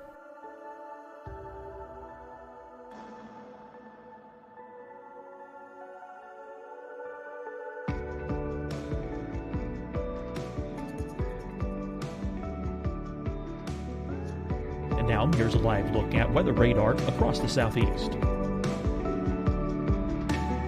Fight the spread and take a stand against coronavirus. Wear a mask in public. Stay at least 6 feet apart from others. And get tested. Join us and fight the spread. Visit scdhec.gov/COVID-19. Getting tested for COVID-19 helps you to take the steps needed to protect yourself, your loved ones, and your community. Find the testing location at scdhec.gov/COVID-19 testing. Hi, everyone. I'm Dr. Mandy Cohen, Secretary of the North Carolina Department of Health and Human Services. And when you follow the 3 W's, you protect your family and your neighbors from COVID-19. When you leave your home, practice your W's. Wear a cloth face covering, wait 6 feet apart, wash your hands often. Wear, wait, wash. We're in this together. Stay strong, North Carolina. Deciding when to wear a mask isn't about who you know or how well you know them. Just ask yourself, will I be with anyone I don't live with? If the answer is yes, get behind the mask. Help slow the spread of COVID-19. Get behind the mask. Learn more at covid19.ncdhhs.gov. You'll see your Carolina weather forecast at 25 and 55 past. And now back to the best of the Carolina Weather Group on the all-new Carolina Weather Net. The probability up to 70%, and then by 8:30 they had classified it as Tropical Storm Bertha, just 30 miles offshore. And so we're like, oh, okay. So this is happening, and yeah, it came ashore. It was had some pretty good wind gusts. The buoy at the Edisto buoy went to 59 miles an hour, which was pretty good. 30, 40 mile an hour wind gusts, some scattered power outages, especially as you got into Myrtle Beach.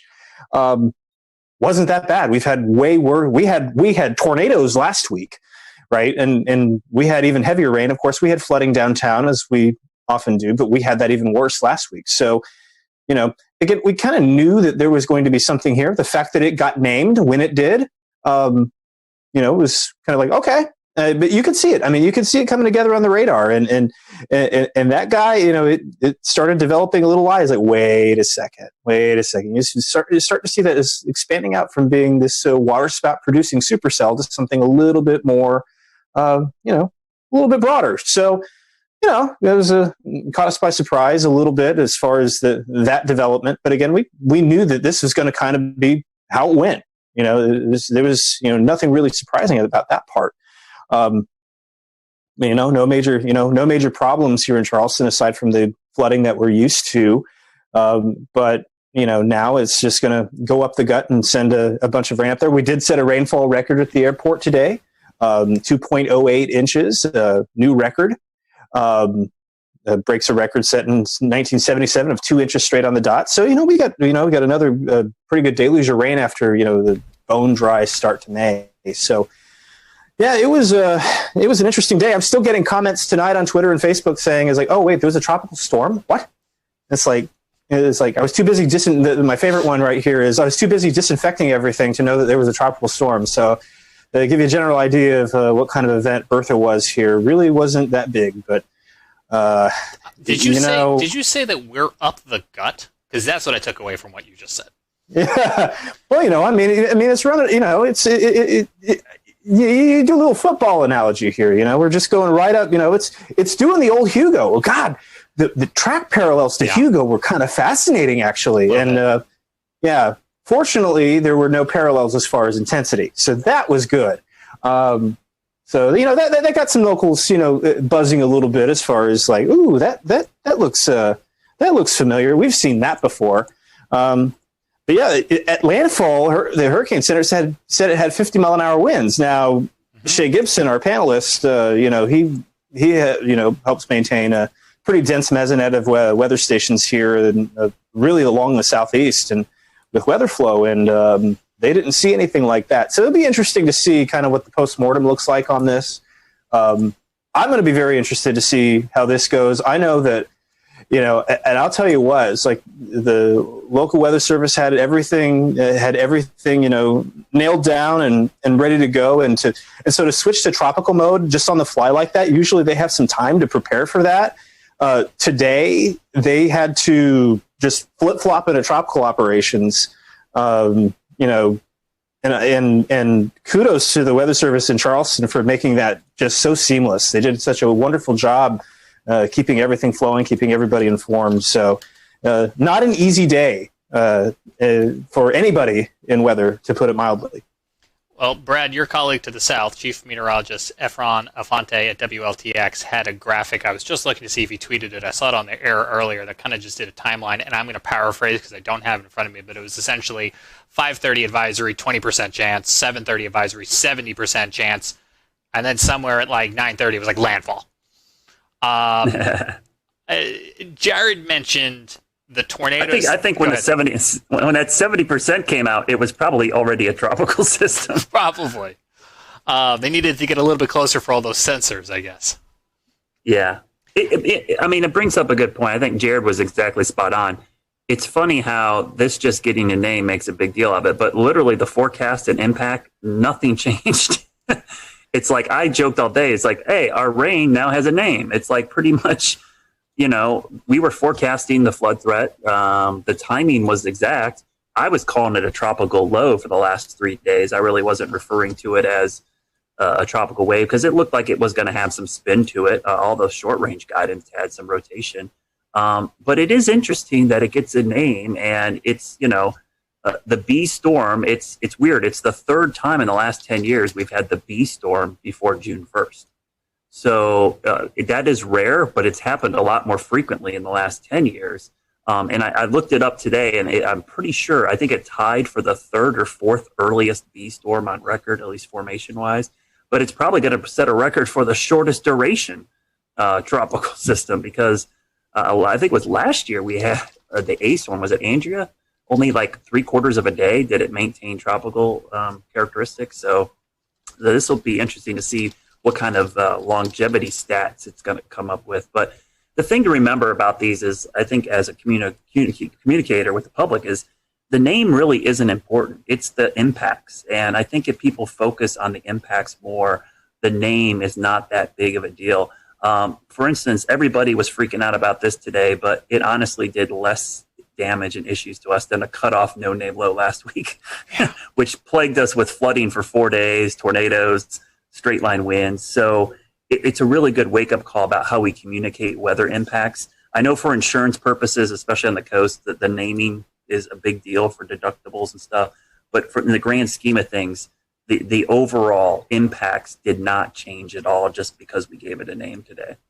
Can you talk about how last week's weather, and I don't mean to make any assumptions in the question, set us up for the flooding risk today, how it all kind of came together? Oh, I've been fascinated by watching the flooding. We had a lot of flooding in Charlotte, a lot of creeks, and I saw a couple creeks come up with only 1.25 inches of rain.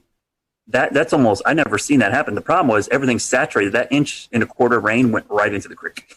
Nothing soaked in. So we had several creeks flood almost instantaneously because of the 4 to 6 inches of rain we had last week. There's just, it's like a wet sponge, trying to clean up a wet table with a wet sponge. You just spreading the water around. You're not really soaking anything up. And so today we actually set a rainfall record as well. I'm glad Jared brought that up because I had to check. In Charlotte, we did set a rainfall record for today as well. 1.55 broke, or 1.64 broke the old record of 1.55 in 1981. So I think that's the 9th or 10th 1 inch or more rainfall in a day this year. I think that's a record for this early in the year as well. So yeah, last week's rain really set the table for the flooding issues today. And we're going to see a lot of the creeks and streams continue to rise in the next 24 hours because this is all running off back into the Catawba, the Rocky River. It's flowing into the PD. I bet you're going to see some pretty substantial and surprising crest on some of these rivers because people don't expect the little bit of rain we got today to cause a quick jump in water levels. And just watch any of the storms that pop up the next 2 days. They'll be more scattered, but any one of those is probably going to produce flash flooding pretty quickly.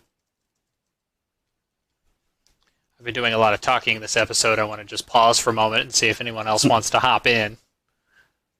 so I don't steal all the questions. I'll just say, normally with these tropical systems, the foothills really, we really wring out the moisture, but it's not been too bad up this way. It's more like Brad said, along the 77 corridor onto the east, where most of the flooding has been. Last week, it was a lot of rain as well, but we didn't see as much flooding because of the breaks and things that happened. We didn't see a lot of flash flooding, so we've got lucky. But like Brad said, I think it's time to dry out for a few days. It's been awful. The saturated. good news too is this thing was moving. If it was 6 miles per hour slower, I think we would have major issues in the Charlotte area, because we started seeing the water come up real quickly right at the tail end of that last rain band. If it stuck over us a little bit longer, I think we would have a lot of water rescues and a lot of issues in Charlotte. So I think we got pretty lucky with that forward speed, almost moving 25, 30 miles an hour by the time it got up our way.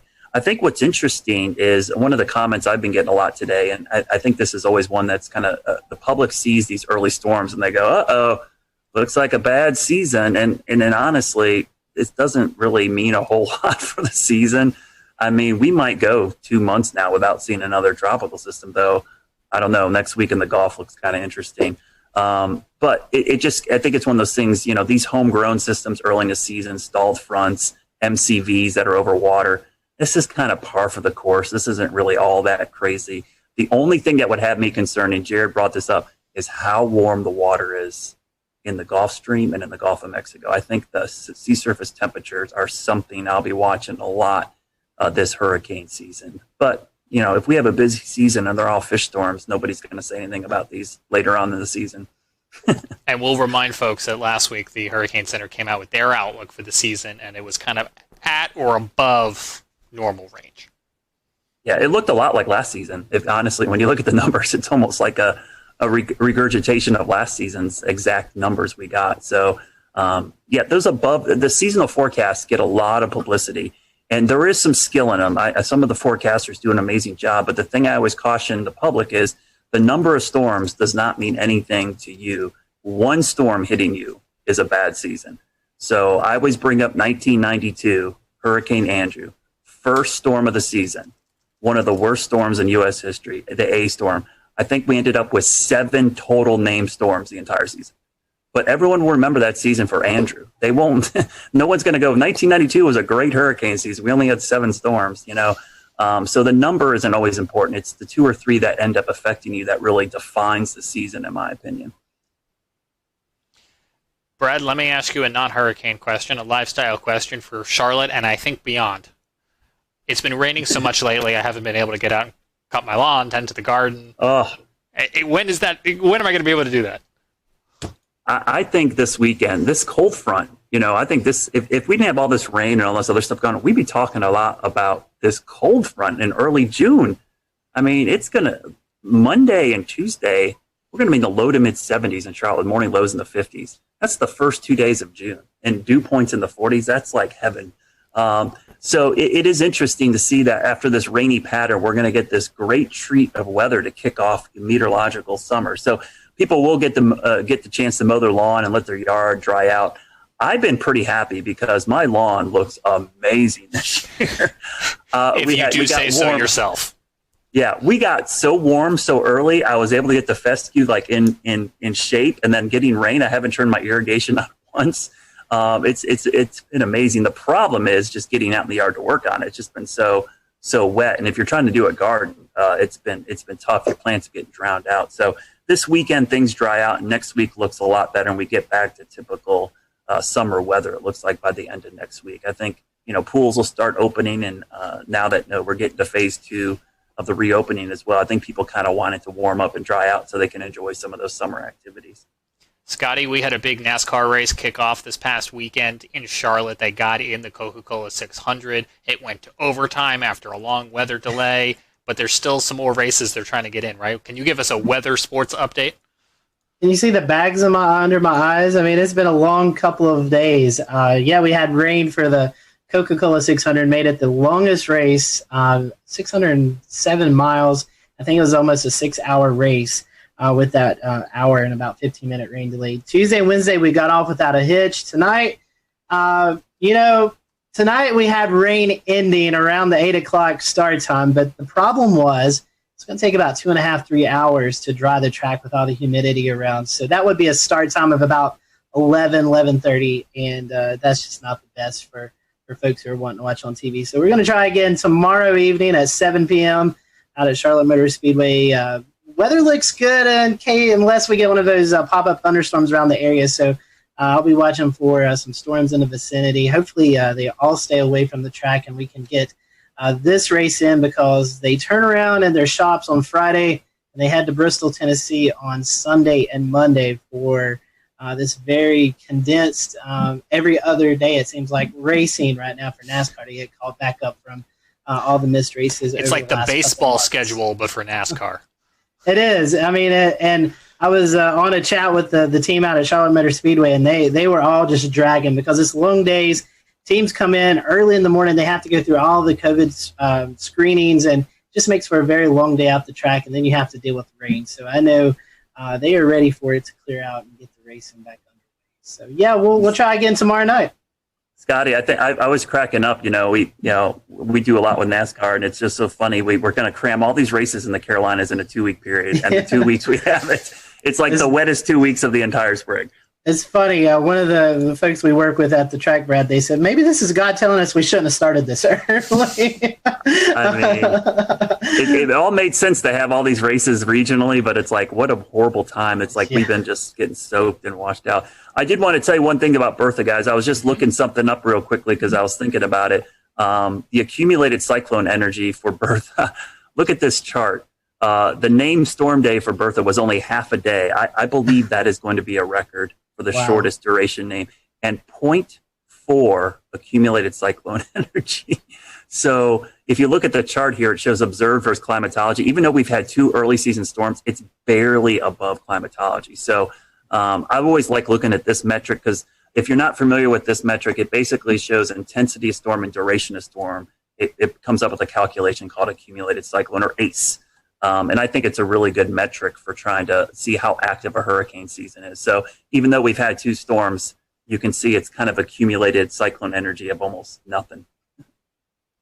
I was just looking because I had lost track of it, and I was like, is it still a depression?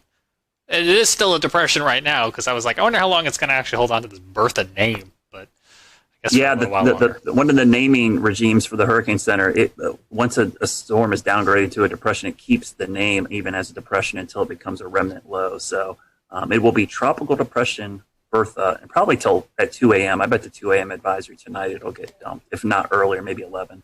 It's still in there. Let's see. Yeah, 2 a.m. Thursday, it's still a tropical cyclone as a depression, and then 2 p.m. Thursday, if we're just looking at the cone mile markers, it's post-tropical depression Bertha somewhere over Pennsylvania, just to keep us on our toes.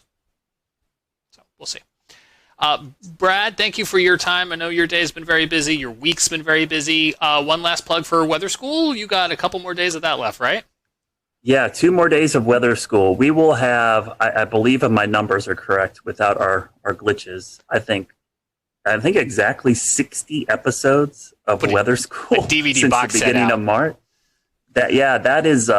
That's pretty impressive that we've been able to do that every single day at 1 o'clock. We've done a weather segment online live and on YouTube. So 2 more days of the school year. I will be happy. I love doing them, but I'll be honest with you, it's made for some long days. Especially when you have to get up and start at 11 o'clock producing this thing and get your day rolling, and then try to teach 2 kids in your house their homeschooling as well. So it's been an interesting, but I love it. But I love the fact that it's all online, James. That's the great thing about it, is that archive is there now, and people can go back and use these. They're evergreen. They're going to be able to go back, and that playlist is on the WCNC's YouTube channel, and you can go watch them and use them for lessons in the fall, next spring, whenever. They're always going to be there. So that's the cool thing about it. Absolutely. Do want to acknowledge you guys have been working real hard on those. You've been doing some long days because you've still got television due until 11:35 at night. But WCNC.com/weather school will take you over to that playlist, and they'll live there forever. And so a lot of hard work, and now you've got this great archive that folks can utilize at any point.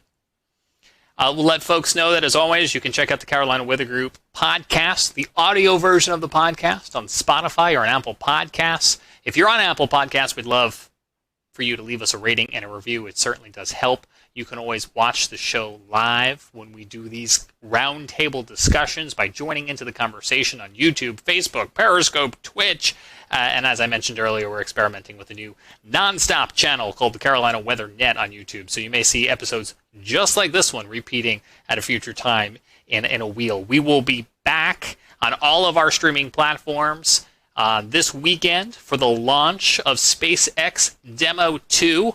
And we leave you tonight with some sound from astronaut Christina Cook. She spent almost a year aboard that International Space Station starting in 2019, and she is a graduate of NC State, and she had this to say about the mission, and she spoke earlier today with NASA TV. Thank you, Marina. I now have the distinct pleasure of being joined by one of NASA's record-setting astronauts and a recent resident aboard the International Space Station, Christina Cook. Christina, thanks for joining us. Great to be with you, Dan. Christina, we're coming up on 20 years of continuous human presence on the space station, and you were one of those humans. What's it like to see a new milestone like this launch unfold after so much history already? So much history indeed. It is really just such a testament to NASA. Not only are we pushing the boundaries of knowledge and discovery and exploration, but we're pushing the boundaries on how we accomplish that mission. We're bringing in commercial partners. We're fostering a space economy. So we're making sure that we're always pushing forward, always taking that next step.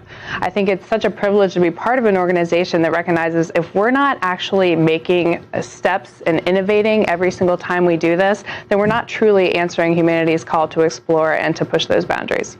Christina, I know Bob and Doug are veterans themselves, but what advice do you have for Bob and Doug, given your experience as a long-duration station crew member? Well, being able to live on board the International Space Station and work there is just such a privilege. You know, you're a steward of this amazing laboratory that's bringing so many benefits down to Earth and also learning how we can push farther into the universe. So it is quite an honor, and I think that's the main thing about how it feels to be up there for a long duration. You know, in terms of advice, Bob and Doug have been great mentors for me. They've given me advice for so many years. It's strange to be the one who could be in a position to offer them anything. But I would say that as, you know, shuttle flyers, they used to participate in missions that were really, really intense, go, go, go all the time. Long-duration space flight is more of a marathon than a sprint. So I would tell them to take that moment, enjoy it, and, you know, really welcome the opportunity to have part of your mission be taking it all in and sharing that with the people that got you there. Thanks again, Christina. Always a pleasure to hear from you and fantastic words. Thank you for sharing. Thank you. My pleasure.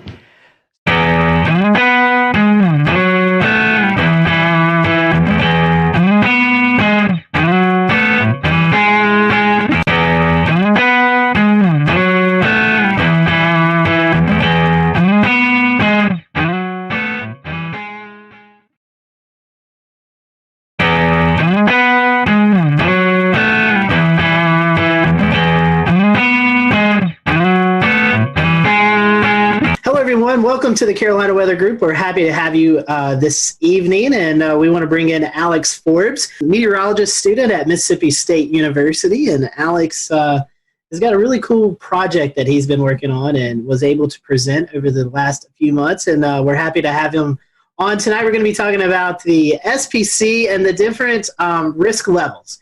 You know, sometimes you hear us talk about marginal, slight, moderate, all that good stuff. Well, Alex was able to interview you all with some assistance from some meteorologists and kind of get a better understanding of when we mention these things, what do you actually learn from it? So tonight we're going to be talking about that, some of his findings.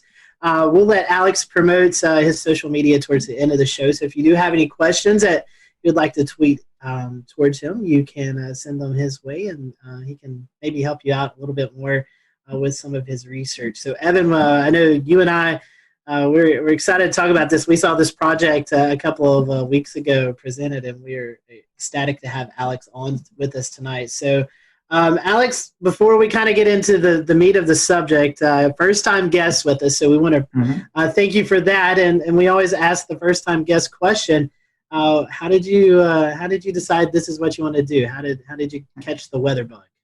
So for me, it was first grade. It was March. There was a line of severe storms that came through Metro Atlanta, and I still don't know to this day whether or not it was a tornado or straight line winds. We were never surveyed, so I don't know. but a tree fell on the corner of my house, right over there. And it fell on the house and it fell on the ground, woke me up at 4 a.m. And that was what planted the seed. But I didn't really start to get into weather meteorology until about 4th or 5th grade. And it just evolved over time. It started off with, or it continued with me doing the weather for the elementary news. And then, in middle school and high school and so forth, it just kept building and building and building. And lo and behold, I'm a senior now at Mississippi State. So something worked out. So in Georgia, I know Georgia has the meteorology program. What made you decide to go to Mississippi State? Yeah, so I want to do TV. Georgia has a fantastic geography program of which meteorology is a part of. They just recently added the meteorology degree. But, Mississippi State is known for broadcasting, and that makes a difference.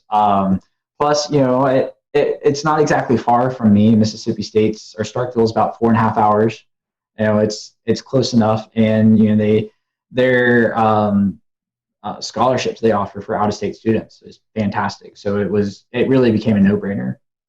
As a Florida Gator fan, I'd much rather cheer for Mississippi State than the Georgia Bulldogs. I know James won't be happy about that. Well, it's a matter of fact. So that's right. That's right. Well, let's before we get in trouble, let's talk about what you've done some research on. The Storm Prediction Center, Alex. We see these outlooks posted, especially in the spring and summertime, thunderstorm outlooks with severe weather. So you decided to kind of dig into and kind of ask the public what they think of these words that we tossed out. But before we kind of get into your research, let's briefly go into... We'll return to Best of the Carolina Weather Group in a moment. Now your Carolina weather forecast.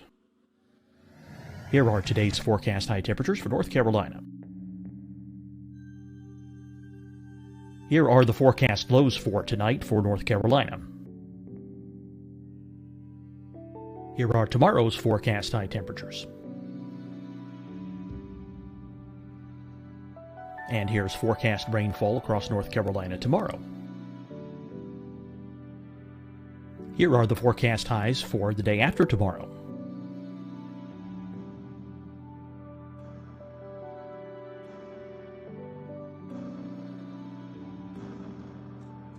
And here's the forecast rainfall across North Carolina for the day after tomorrow.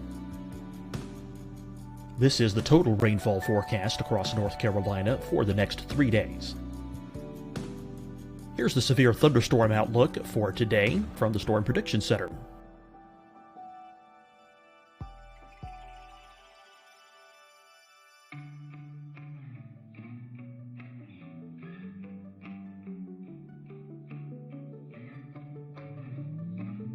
Here are the forecast high temperatures for today for South Carolina. Here are the low temperatures for today for South Carolina. Here's the probability of precipitation forecast across South Carolina today. And here are the rain chances across South Carolina tonight. Here are tomorrow's forecast highs across South Carolina. Here are the forecast low temperatures for tomorrow for South Carolina. And here is the probability of precipitation across South Carolina tomorrow. Here's the precipitation chances across South Carolina tomorrow night.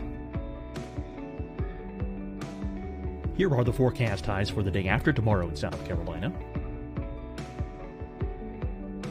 Here are the forecast low temperatures across South Carolina for the day after tomorrow. And here are the rain chances across South Carolina for the day after tomorrow. And South Carolina's probability of precipitation for that night. Here's the Storm Prediction Center's severe thunderstorm outlook across South Carolina for today through tonight. Here's the Storm Prediction Center's severe thunderstorm outlook across South Carolina for tomorrow and tomorrow night. And here's the Storm Prediction Center's severe thunderstorm outlook across South Carolina for the day after tomorrow through that night.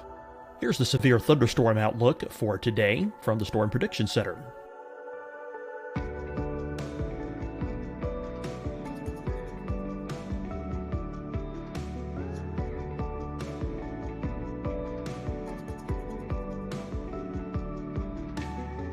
And now here's a live look at weather radar across the southeast. Fight the spread and take a stand against coronavirus. Wear a mask in public. Stay at least 6 feet apart from others. And get tested. Join us and fight the spread. Visit scdhec.gov/COVID-19. Getting tested for COVID-19 helps you to take the steps needed to protect yourself, your loved ones, and your community. Find the testing location at scdhec.gov/COVID-19 testing. Hi, everyone. I'm Dr. Mandy Cohen, Secretary of the North Carolina Department of Health and Human Services. And when you follow the 3 W's, you protect your family and your neighbors from COVID-19. When you leave your home, practice your W's. Wear a cloth face covering, wait 6 feet apart, wash your hands often. Wear, wait, wash. We're in this together. Stay strong, North Carolina. Deciding when to wear a mask isn't about who you know or how well you know them. Just ask yourself, will I be with anyone I don't live with? If the answer is yes, get behind the mask. Help slow the spread of COVID-19. Get behind the mask. Learn more at covid19.ncdhhs.gov. You'll see your Carolina weather forecast at 25 and 55 past. And now back to the best of the Carolina Weather Group on the all-new Carolina Weather Net. I know you had to do some research about those categories and basically kind of what kind of weather we see with those. Can you talk to us a little bit about those categories and you know what they mean and maybe then we can lead into some of your research? Yeah, so the Storm Prediction Center issues convective outlooks. You might know them as the avocado maps. Typically, it's a green region with a yellow region inside of that, with an orange region inside of that. You know, sometimes you get the moderate, which is the red, and the high, which is the pinkish purple color. So what I did was a belief that has existed among broadcast meteorologists for a long time is that the names don't work. So marginal you might see a storm. If you do, it could be severe. There's a certain percentage assigned to each of these that's arbitrary and it doesn't mean a lot to the public. So I'm not even going to get into them because they're meant for meteorologists. Slight is a step up from marginal. You'll probably see storms. A couple of them might be severe. Enhanced is, okay, there's going to be storms. Probably half of them, give or take, might be severe. Moderate's like, okay, you know, this is serious. There's going to be storms. They're probably going to be severe. And high is there's storms. They're going to be severe. There's going to be, in most cases, tornadoes. You know, loss of life is a concern, so forth. But the other thing I would point out about them is that when these categories were updated in 2015, they're not equally weighted. Right? So the marginal was the old C text. It wasn't a category before this. It's not like an old slight is now marginal. It's new category. Slight was split into two. They kept slight for the lower end of the threat and they added enhanced for the upper end. And then moderate is still moderate and high is still high. So if you jump from a slight to enhanced, that's not the same from jumping from an enhanced to a moderate. And that's part of what confuses a lot of people is that meteorologists understand that an enhanced to a moderate is a much bigger jump from a slight to enhanced. People see, the lower category to the next category, and they say, okay, just another notch higher. So that's pretty much it in a nutshell. The other thing I will add is in recent years, the Storm Prediction Center has begun to acknowledge a number system in association with the words. You'll see that on a few of their graphics, but it's not widespread use yet. So you reached out to the public to kind of do a survey and to see how people were handling the threats and interpreting all of the different lingo that's associated with them. What led you to choosing the Southeast as your kind of study group area? Yeah, so there's been studies in the past that show the Southeast United States is emerging as the new tornado hotspot within the United States. A lot of severe weather studies are based out of the traditional tornado alley: Oklahoma, Kansas, Nebraska, Arkansas. Also, I live in the Southeast. I want to know what people around me think. I want to work in the Southeast. I want to know what my potential viewers one day think right now. I think there's a tremendous value added about knowing that the data is from a specific region, so such that I am not conflating people's understanding of the outlook terminology in Georgia versus New York, because we get convective outlooks almost every day in the spring and summer. In New York, they get them 5-10 times a year, maybe. That's an estimate. I don't know for sure. So I think there's tremendous value added in having a specific area and understanding that and what those people think in that spot. So what'd you find? I know that's kind of a big question with a big answer, but tell us about it. 4,000 responses culminated into this. And the headline is that what meteorologists, the hierarchy of the words that the Storm Prediction Center uses, that the meteorologists understand, is not understood by the public. Now, I will throw this caveat in there in that the convective outlooks technically are not designed for the public. They never were. They still aren't. They are designed for meteorologists to take and then interpret and relate to the public. But that does not negate the fact that they are used on TV channels, social media, everything that the public sees almost in terms of weather on a regular basis. So what the biggest thing is that the current hierarchy, the marginal, slight, enhanced, moderate, high, is what the SPC uses, and what the public perceives as the hierarchy of those words with no context is slight as the first level, marginal, which is the second, moderate, the third, enhanced, which is the fourth, and the fifth being high. So the high is the only category that translates from one to the other. So it's a problem. The results even surprised me to an extent. I expected the moderate and enhanced flip, but I did not expect the slight and marginal flip. It's something that needs to be taken into account, because whether we like it or not, the public has become the primary consumers of the convective outlooks. And if there's a disparity in what people believe, especially when it's conveying life-threatening information, perhaps days in advance, it matters. So that's the SPC part in a nutshell. There were some other pieces of the puzzle that was good news. Over 95% of people correctly identified alerts like a tornado watch, a tornado warning, severe thunderstorm watch, severe thunderstorm warning.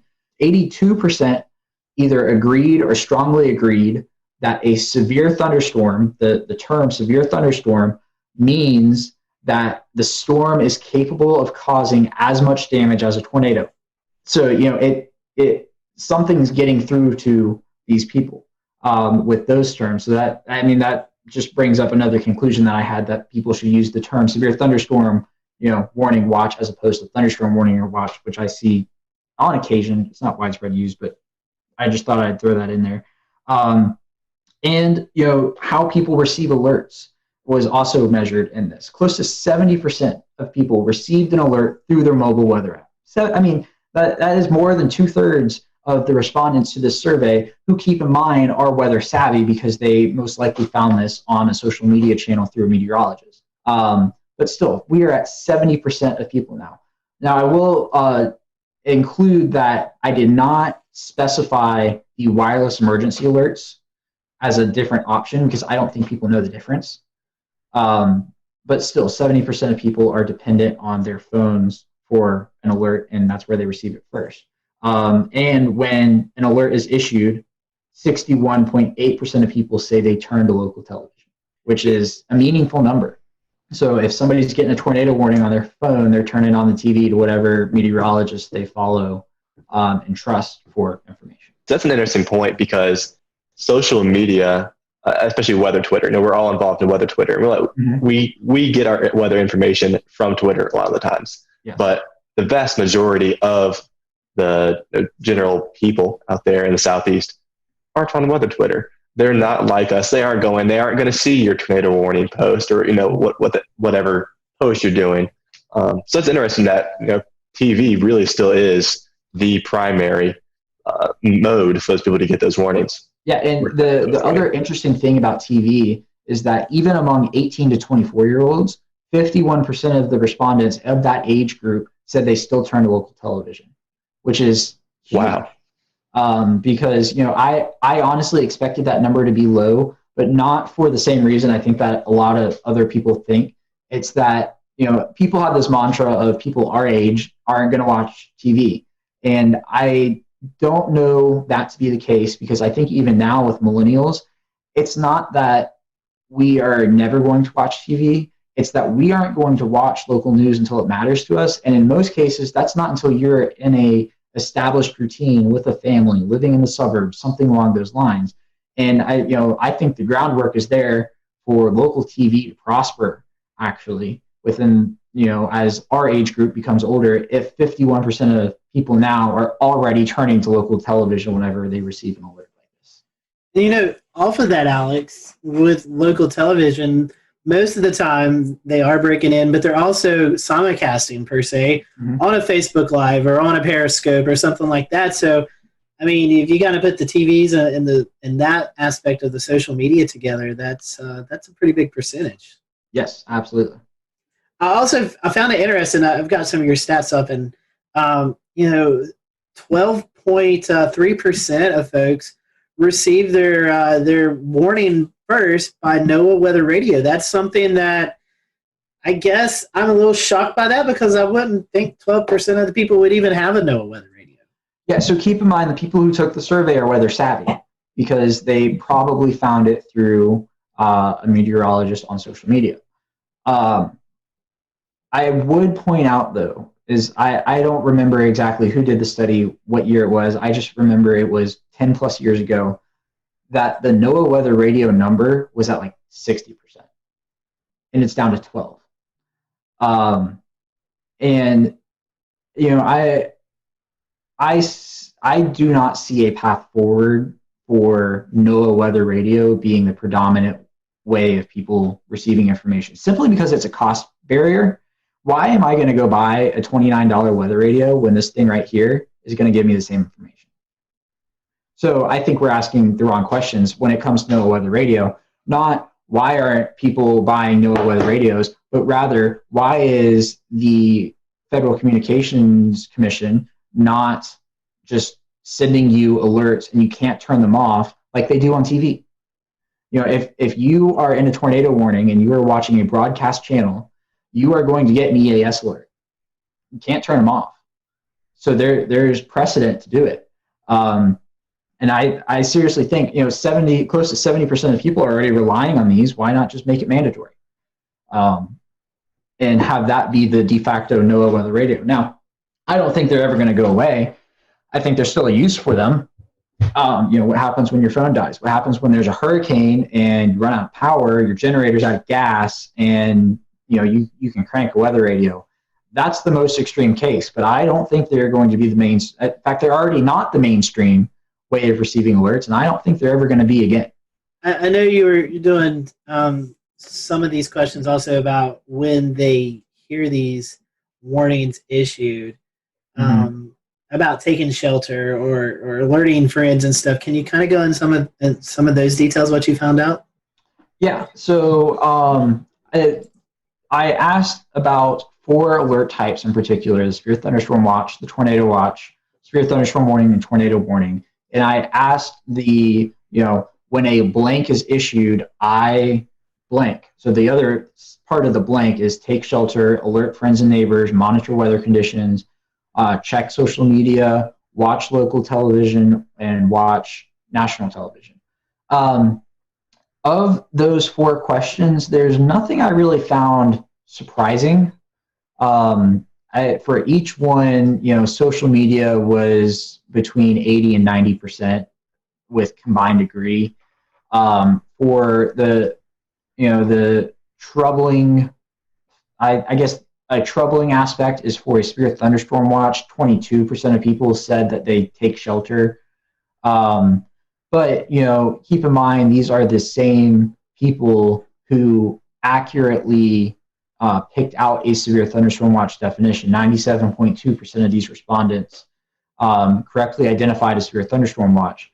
So, it comes down to people's interpretation of what take shelter means. Does that mean you just stay inside all day? Does it mean you go to the lowest level, most interior room? I don't know.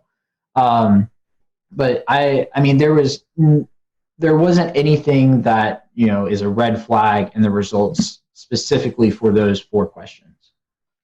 You were talking about wanting to go broadcast TV in the Southeast. So keeping that in mind, there's a lot of different styles of severe weather coverage. I think you have some folks who just kind of say, present the radar. And then you have folks like James Spann who really gets down into the specifics, like it's going to affect the Dollar General in town X or town Y. I know you may have not surveyed the folks on that, but what's your opinion on that? What do you think is most useful for those folks who are turning into TV watching this coverage? Yeah, no, absolutely. The most precise you can be, the better. One of the reasons why James Spann has the following he does is because people see him as one of them. The fact that he knows where the Dollar Tree is in Gordo, Alabama, which I happen to know where it is too because I drive past there to get to Mississippi State, and he uses that example all the time, so I feel good about it. It matters because, like I said, people feel like he's one of them, but also he knows the area. It adds validity to his call to action of, okay, I know where this is and I know where it's going. And if he can tell somebody, I know where it's going and I'm telling you now in, Coleman, Alabama, if you are on Main Street, people trust him. And that's what it comes down to is who do you trust? And one of the reasons why people trust him is because they know he knows what he's doing. And the more information you can provide, the better it is. What does the future look like? Is this something that you can be able to advise the SPC on, and they're going to look at your findings? They're going to be able to maybe make some adjustments, hopefully, in the future? Yeah, so an interesting thing about my findings is that there is a similar study that is working on being completed now. I don't think it's published just yet. They're working on it out of University of Oklahoma, Sean Ernst. He found the exact same hierarchy issue with respondents out there. So the Storm Prediction Center knows about it. They can't just flip a switch and change it. Nor would I say I'm calling on them to do that, because at the end of the day, even though we all use the convective outlook, we have to remind ourselves that it is not designed for the public. It is distributed to the public because it has to be under federal law because they're a federal agency. But at the end of the day, my main goal in publishing this was providing the groundwork to broadcasters and using a 1 through 5 scale to describe those terms, because a number scale is a universally identified language.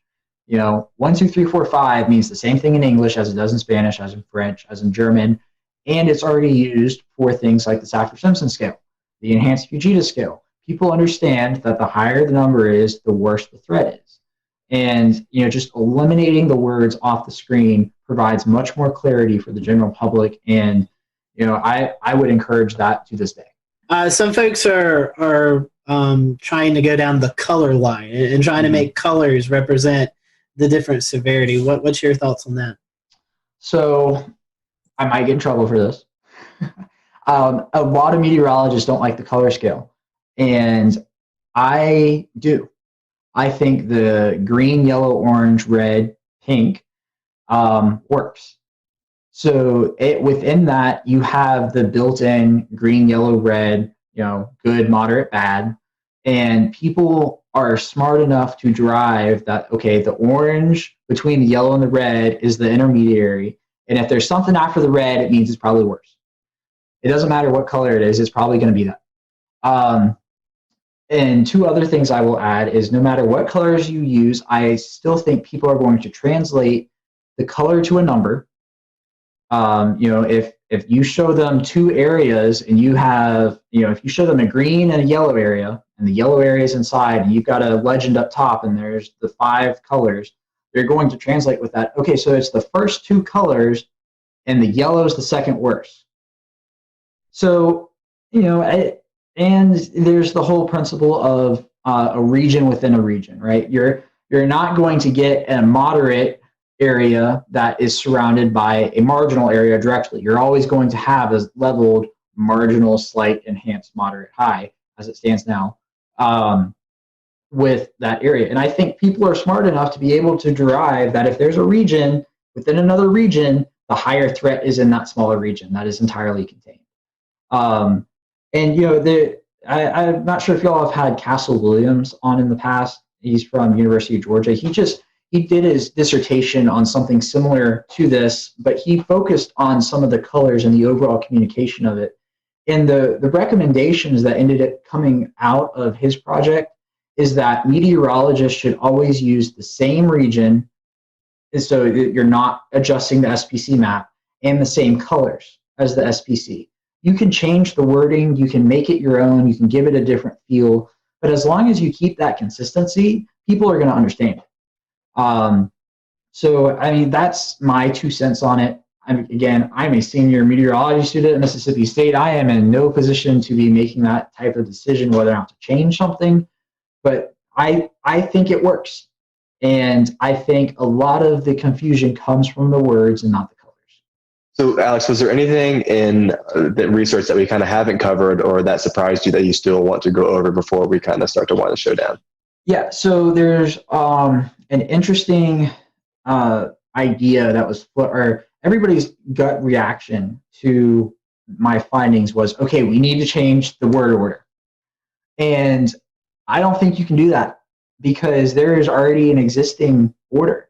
And if you change it, you're just going to confuse more people.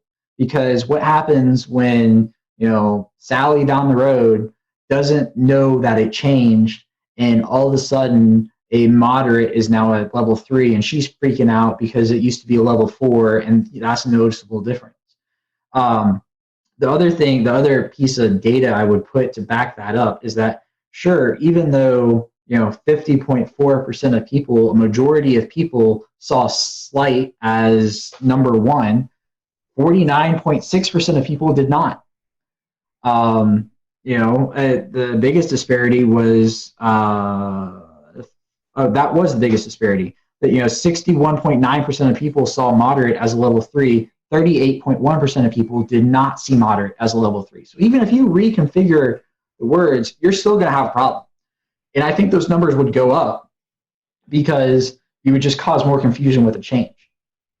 So that's why I advocate for an entirely number-based scale. I think it works. Just dump the words completely. You will confuse far less people. I think it's a very interesting topic because, as you were saying, I think it's hard to change the names. But I love the idea of the numbers, and I hope, I know SPC is looking at some stuff, and hopefully, with your research and the research that's going on out of Oklahoma, hopefully we can start to incorporate these number skills because I do believe people relate well or maybe even more better with numbers than compared to these words because, in my mind, enhanced and moderate automatically should be switched. That doesn't make sense to me. But I really do hope we can latch onto the number aspect because I do think it conveys a more simple message. And when you're talking to people who are not weather savvy, they just want to know the information. Mm-hmm. And I think that helps get them the information they need to know. Yeah, and it helps them understand the threats better. Mm-hmm.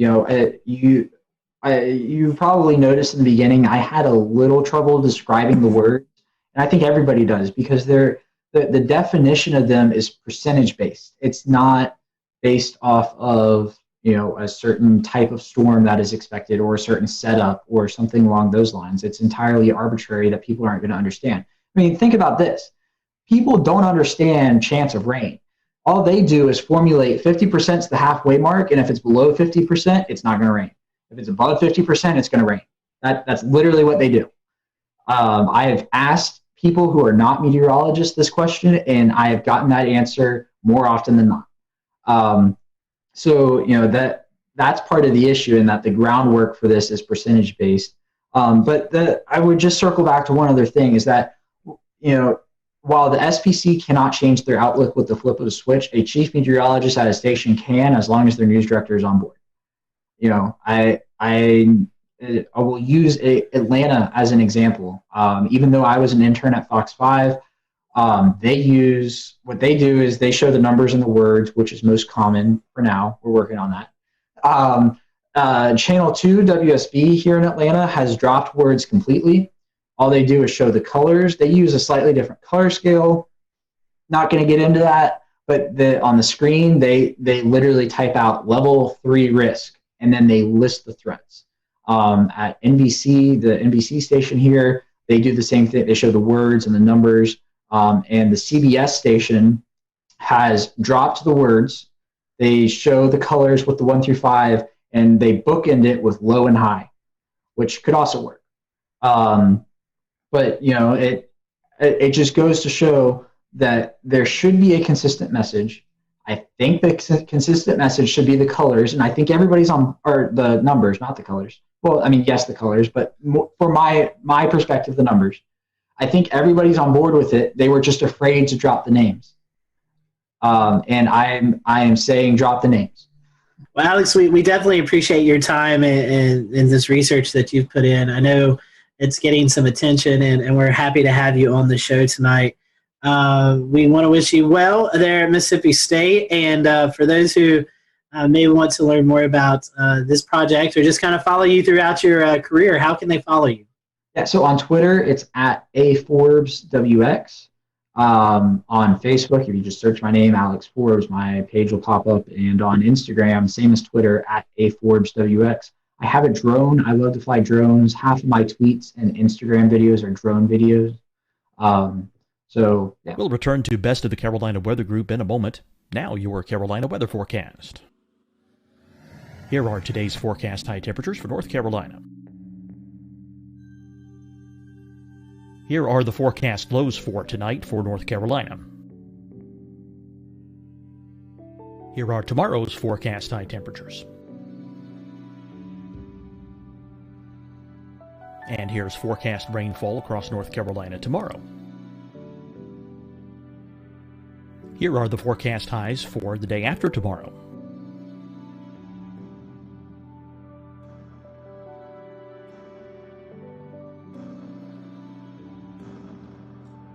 And here's the forecast rainfall across North Carolina for the day after tomorrow.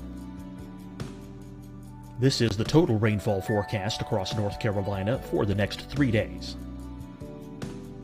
Here's the severe thunderstorm outlook for today from the Storm Prediction Center.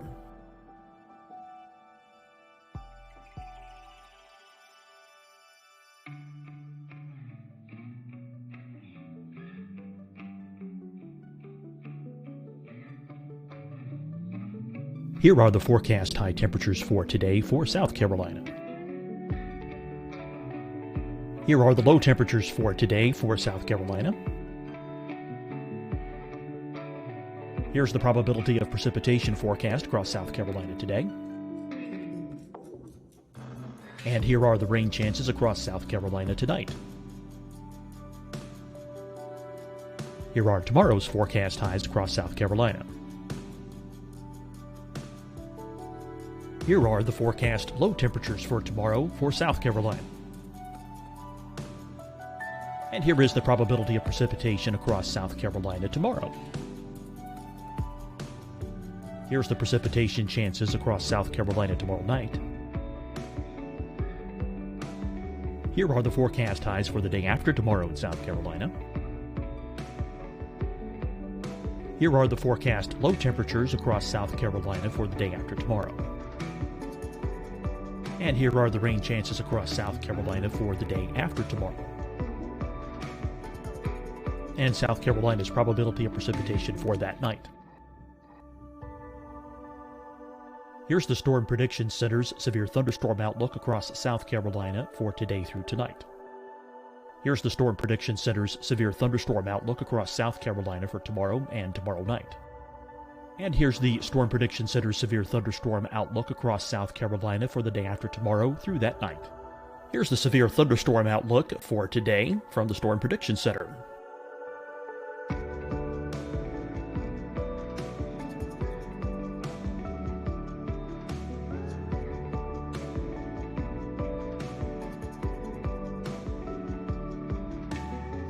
And now here's a live look at weather radar across the southeast.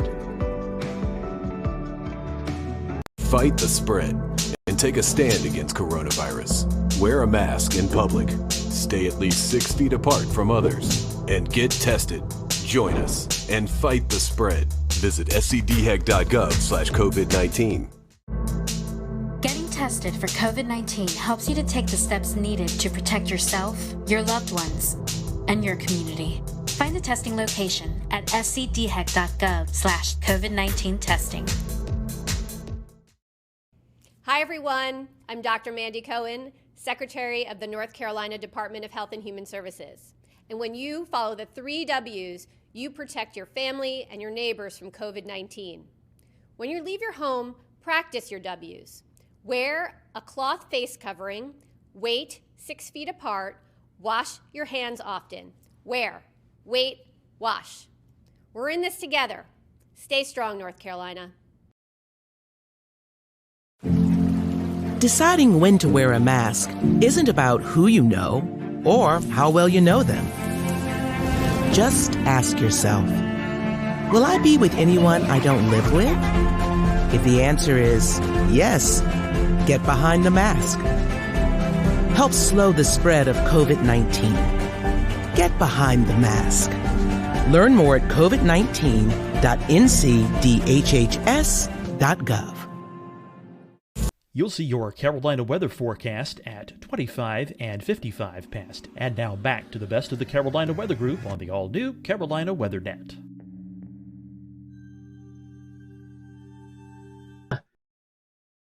And you also help out with the severe weather conference that you guys do at Mississippi State every year as well. Yes, except for this year. That's right. That's right. Yeah. Yes, it's a lot of fun. We've had some fantastic people. We had the National Weather Service director come out to Starkville last year. We were going to have the National Hurricane Center director this year, but our conference was scheduled for March 22nd and 23rd, I think, or 21st and 22nd, one of the two. So obviously that got whacked. And we did not have it because it was in that awkward period of time where nobody really knew what was going on. And we didn't have the time to move it online. So we just, skipped it this year. It will be back next year, Corona, as long as that's gone. Fingers crossed for that. But, it's a lot of fun. If you can make it to Starkville, I certainly encourage everybody to come, especially, Mississippi State's alumni network is huge, and it's the perfect opportunity to get somebody else to pay for you to come back to Starkville. That's right. We'll leave it there. Alex, again, thank you so much for being with us, and thank you for watching the Carolina Weather Group. We'll see you next time.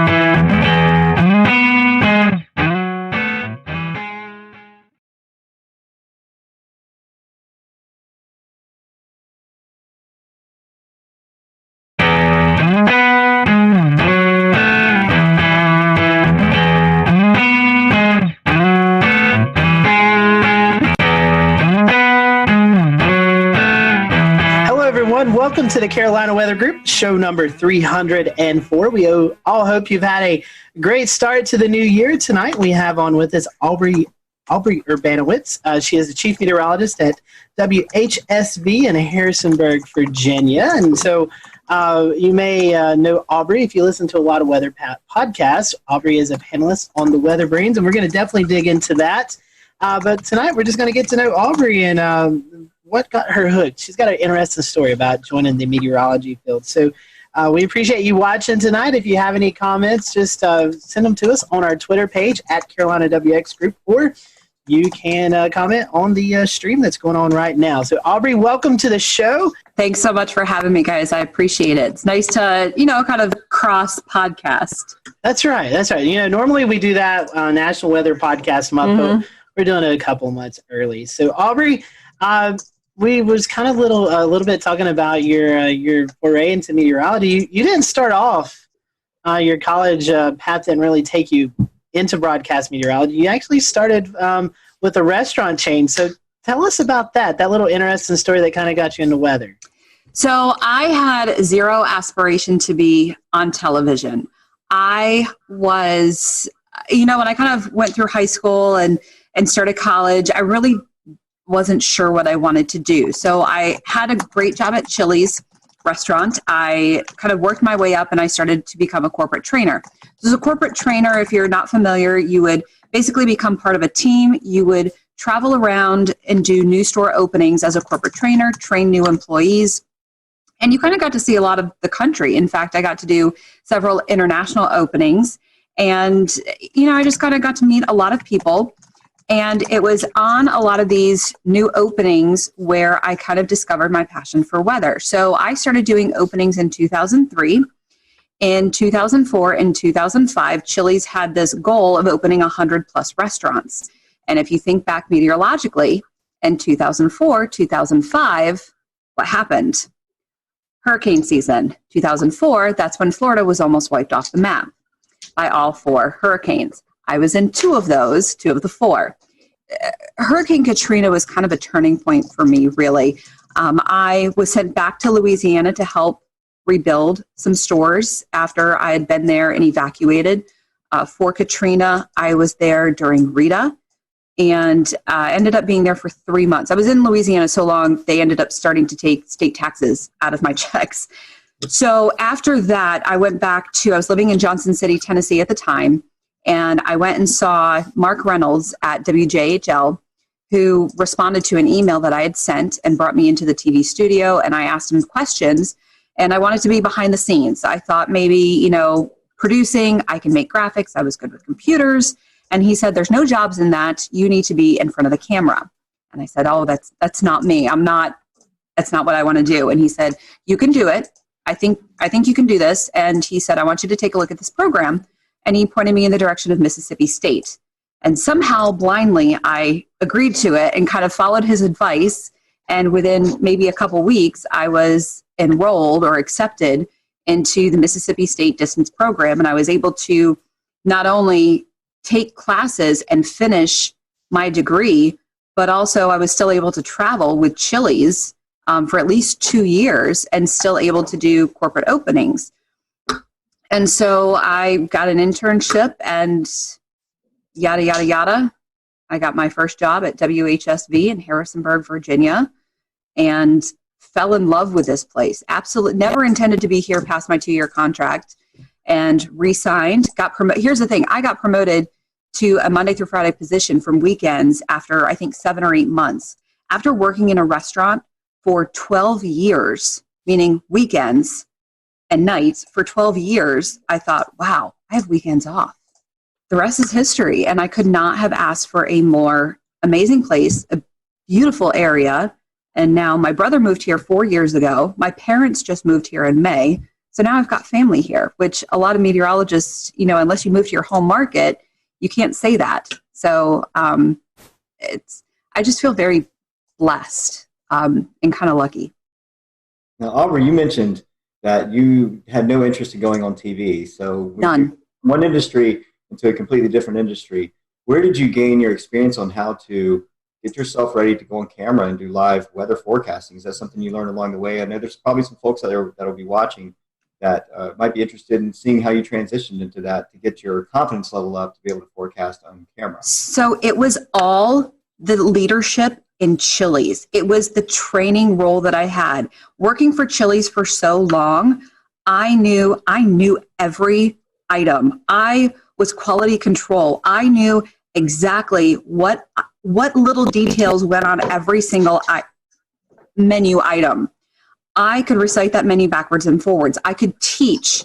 And so when I started training and teaching these menu items the Chili's way and how to serve and how to bartend, I was confident in that because I knew that material. So when I learned how to present and train, I was confident in that material. So when I finally was able to teach that, that's what gave me the confidence as I became a leader in that material. And so it was actually kind of that transition that I learned to be able to present myself on camera. Once I was comfortable and kind of was able to I guess, get used to the fact that I was on camera, learn some breathing exercises, and not think about the fact that I was on camera.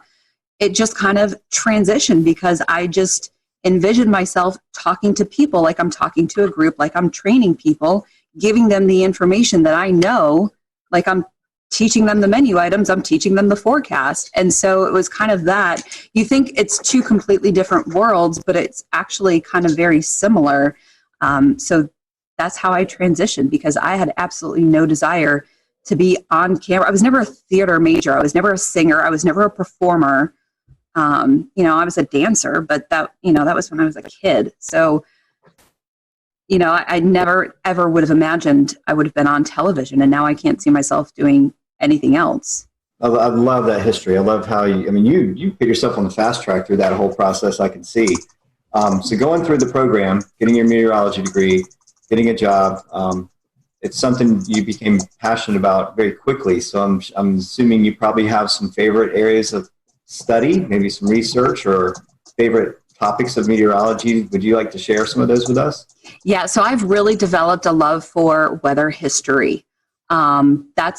And I think a lot of that has stemmed from me learning this area and really kind of diving into Shenandoah Valley weather history. I'm not in a severe weather market. We get kind of a mix of every kind of weather. We do get 4 seasons. We don't get super big storms often. When we do, we can get big storms. It's just not maybe as frequent as some other markets.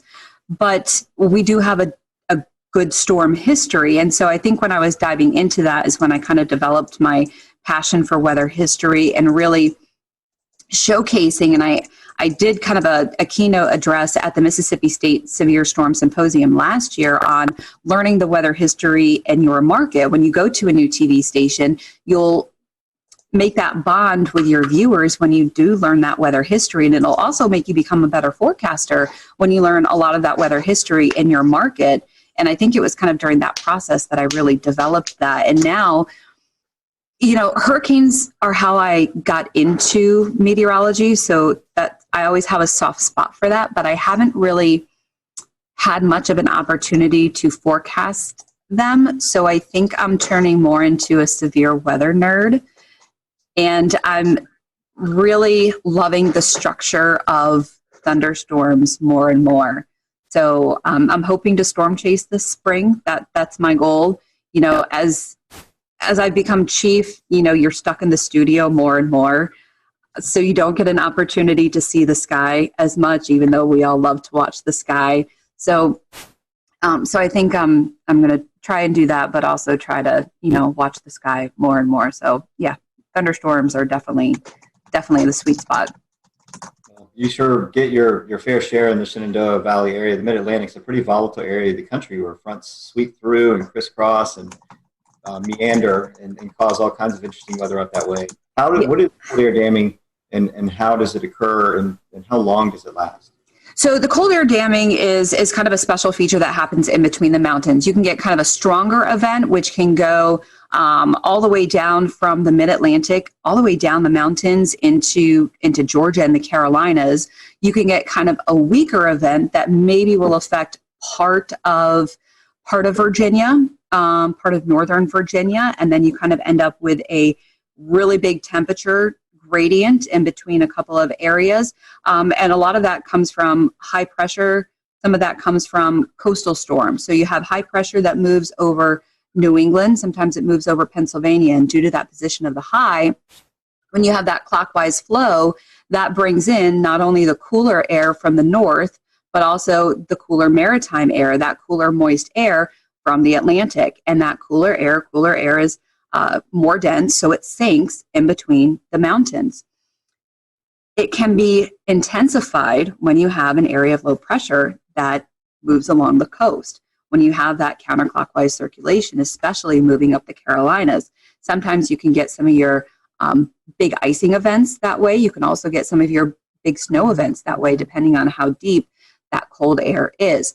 So sometimes when you have maybe a weaker event, you can get a pretty decent temperature gradient. In fact, the February tornado event a couple years ago in Virginia, that was a cold air damming situation, or what we call a wedge event, where the Roanoke Valley was in the 70s, that wedge started to lift northward.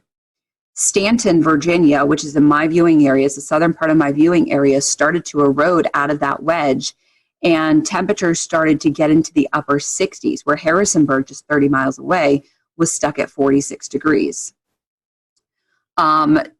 You can have, let's see, even just last week we had a wedging event where temperatures were, I think, a 30-degree spread within about an hour drive. So, you know, you can have a partly cloudy wedge, you can have a sunny wedge. Most times you have low clouds, stratiform clouds, a lot of drizzle. And then, of course, in the wintertime, you have to watch for your precipitation because you can get a lot of icing events. But temperatures are very interesting when you're forecasting the wedge. You know, I've learned that whatever you forecast, you know, drop it another 10, 15 degrees. Hey, Aubrey, yeah. I was wondering, Ben, your newest meteorologist back there, have you prepared him for the wedge? I mean, does he know what he's getting himself into? I have not prepared Ben for the wedge fully yet, although the good news is they're asking if I've prepared you for the wedge yet. The good news is Ben is from Richmond, and Ben also went to Virginia Tech. So Ben is also familiar with the wedge. So. He's good then. He's good. Yeah, so he definitely knows. But, you know, kind of the key to the wedge is to follow the dew point. You know, you'll do a lot better if you can follow the dew point at least. And whatever the models think and you doubt, just drop it another 5 degrees. That's always a safe bet. So, Aubrey, I want to reverse one of Shay's questions from earlier and ask, so the Shenandoah Valley has unique, you know, interesting weather, but also some difficult systems that are just hard to forecast. What are some of the hardest systems to forecast in the Shenandoah Valley? Well, even something like today, you know, we had a shortwave trough kind of rotating through behind yesterday's storm. And a lot of times when we have that happen, or we have a trough coming through after a cold front, we get this wonderful blast of upslope snow showers or the orographic lift across the Allegheny Mountains. So where I am in the Shenandoah Valley, we average about 20 to 25 inches of snow a year. Within a 2-hour drive, the Alleghenies average 100 to 110 inches of snow a year. So you equate the difference with they get lake effect snow all the time. So when you have these shortwave troughs moving through, or you have the orographic lift, especially when you have strong wind, and just enough of that maybe vorticity or upper level energy rotating through, you can get these snow squalls, these snow bands. So you have to watch out for those. And what happened this morning was I expected some of those snow bands. One, it was more intense. And two, they dropped a lot farther south, about 45 miles further south than I expected. So I'm always cautious of those. And so it's kind of just more about communication, because a lot of times the models don't fully pick up on those. You have to kind of watch for the hints. And so it's kind of one of those things where, okay, I'm looking for some snow squalls. Maybe I'll kind of generalize it instead of specifically saying, okay, I'm expecting some of these mainly in the Northern Valley. Maybe I'll say, you know, this is what's possible tomorrow. This is what snow squalls are capable of. And, you know, if you get in a snow squall, it can drop a dusting to an inch in some areas. But if you don't get one, you're going to have sunshine. So I think the snow squalls are definitely a little bit challenging. The other thing is precipitation, because a lot of surface fronts don't give us anything. You know, if there's not that upper level oomph, if we don't get, shortwave energy, if we don't get a jet streak, if we don't get any sort of vorticity or any sort of upper level support, the front just fizzles and we just don't get any precipitation. So because of downsloping can really kill a lot of our precipitation. So that's always challenging unless you have a derecho coming through like in 2012. So that's always a challenge, is precipitation. The one great thing here is that we're usually we are not as humid as east of the Blue Ridge. The Blue Ridge Mountains are not that tall, but what they do is they block a lot of that Atlantic moisture. So we don't get as severe storms. If you ever watch the radar in the summertime, we'll get some storms, but watch them light up like a Christmas tree as they move east of the Blue Ridge. if you watch the heat advisories come out in the summertime, 99% of the time, they're all east of the Blue Ridge because of that humidity. You know, we get a dew point of 66. That is a bad day here. So that's always kind of interesting. Well, that's interesting because I'm from Asheville originally, so a lot of the things that you're mentioning right now are exactly what we deal with. The downsloping, making Asheville the driest place in North Carolina, as well as we call it our northwest flow snow showers and the snow squalls. So that's interesting how it connects to Virginia weather and North Carolina weather. They're so similar characteristics. Aubrey, we were talking earlier about you being on the panelist of Weather Brains. How did you get incorporated with James Spann and the crew down there? So what's really funny is apparently one of my viewers is a listener of Weather Brains, and several years ago he wrote in, somehow heard my story and said, hey, this girl has an interesting story of how she got into weather. You guys might want to talk to her. So Bill emailed me, and I was so intimidated. I was like, oh my God, I don't have anything to offer. You guys are amazing. Like, what? I don't have anything. So he had to kind of convince me to go on. And so I went on, and James was a little bit impressed of how I actually, I guess, spoke. And I guess a few weeks after that, Kevin had a little bit of a tizzy and kind of quit the show temporarily, which he's done in the past. Imagine that. The accelerant. And Bill kind of had me on again, and then he asked me if I'd be interested in being a panelist. And I was like, wow, okay. And it kind of fit into my schedule. I was doing the 5 and 10 o'clock show. I was doing the 5. Was I doing the 5 and 10? I think I was doing the 5 and 10. It ended up working with my schedule, and I agreed to it. And I'm so thankful I did, because the amount of people that I've met is just, it's just great, and it's just the weather community. And of course, you guys know Weather Twitter is amazing. And the amount of things that I've learned, and with my schedule now, I don't always get the opportunity to complete the show. So I have to kind of go back later, but it's just the coolest. And that's pretty cool. That's a cool story. That's something. I have a Kevin Seeley story for you. You'll enjoy this. This was back in the Google Hangout days. Google Hangout has since went away, but we always copy and paste in an email, send it to our guests, say, hey, here's the link to join in. Well, evidently Kevin didn't get that part, and he actually tweeted out, hey, here's the link to watch me tonight. So we had all these people bombarding our Google Hangout, and we actually had to shut it down and redo a new link and everything. And so that's our Kevin Seeley stories.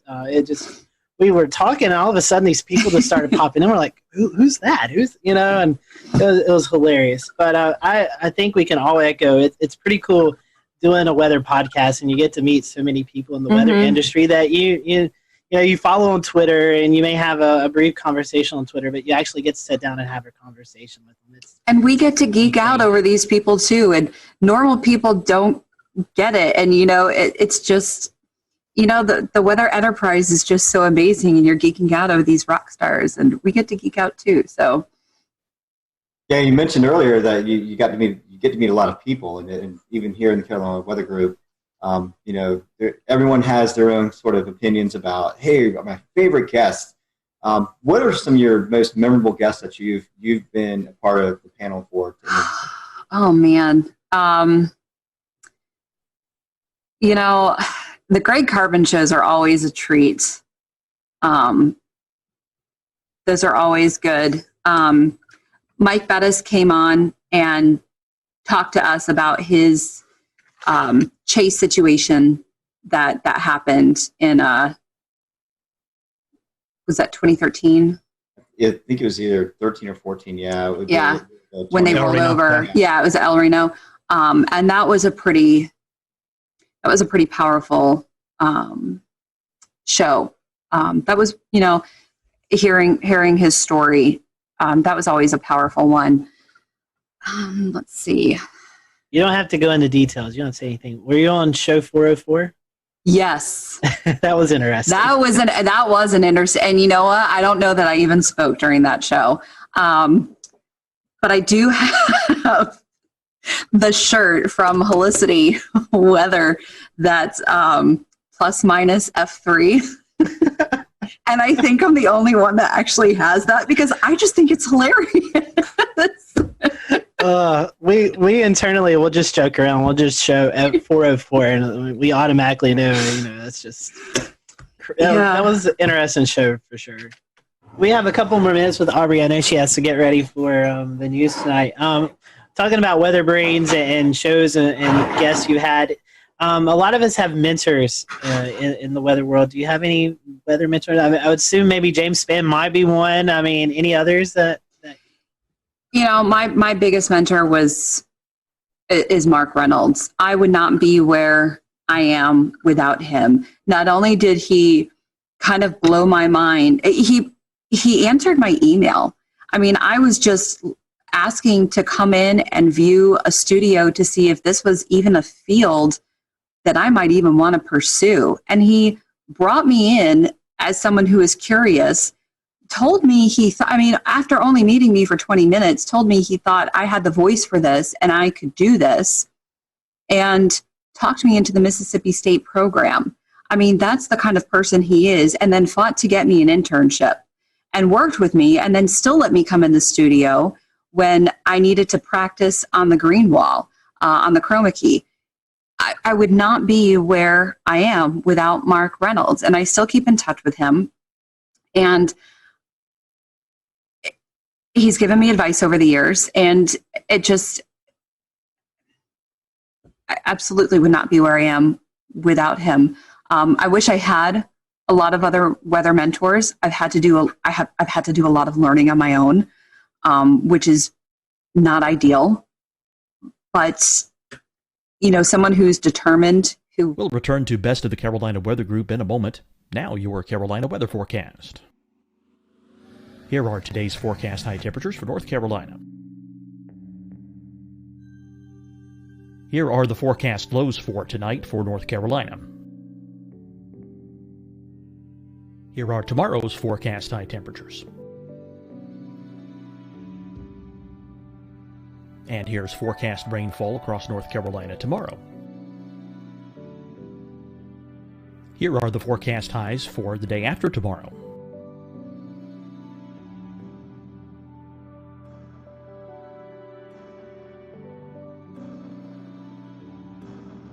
And here's the forecast rainfall across North Carolina for the day after tomorrow. This is the total rainfall forecast across North Carolina for the next 3 days. Here's the severe thunderstorm outlook for today from the Storm Prediction Center.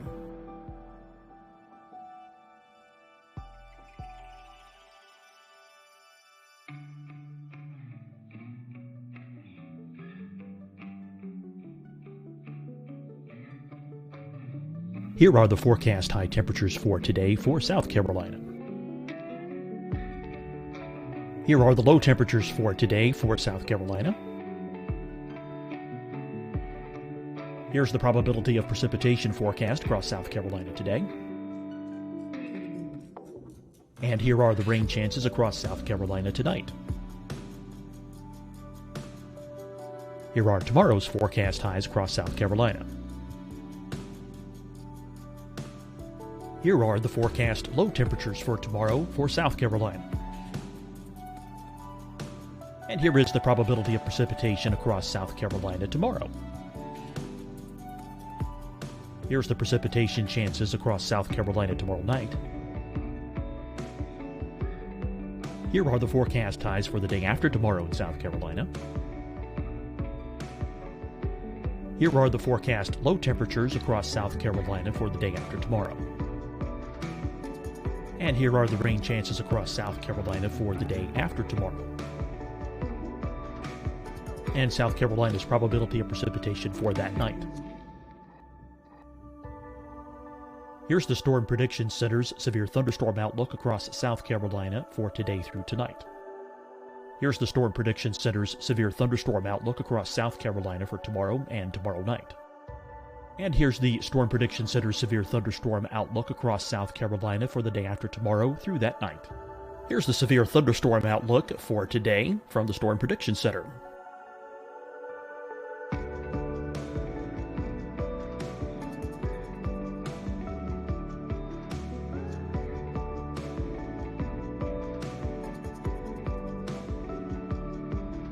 Now, here's a live look at weather radar across the southeast.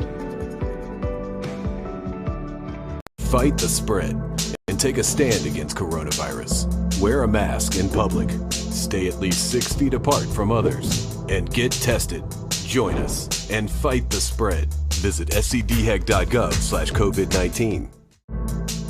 Getting tested for COVID-19 helps you to take the steps needed to protect yourself, your loved ones, and your community. Find the testing location at scdhec.gov/COVID-19 testing.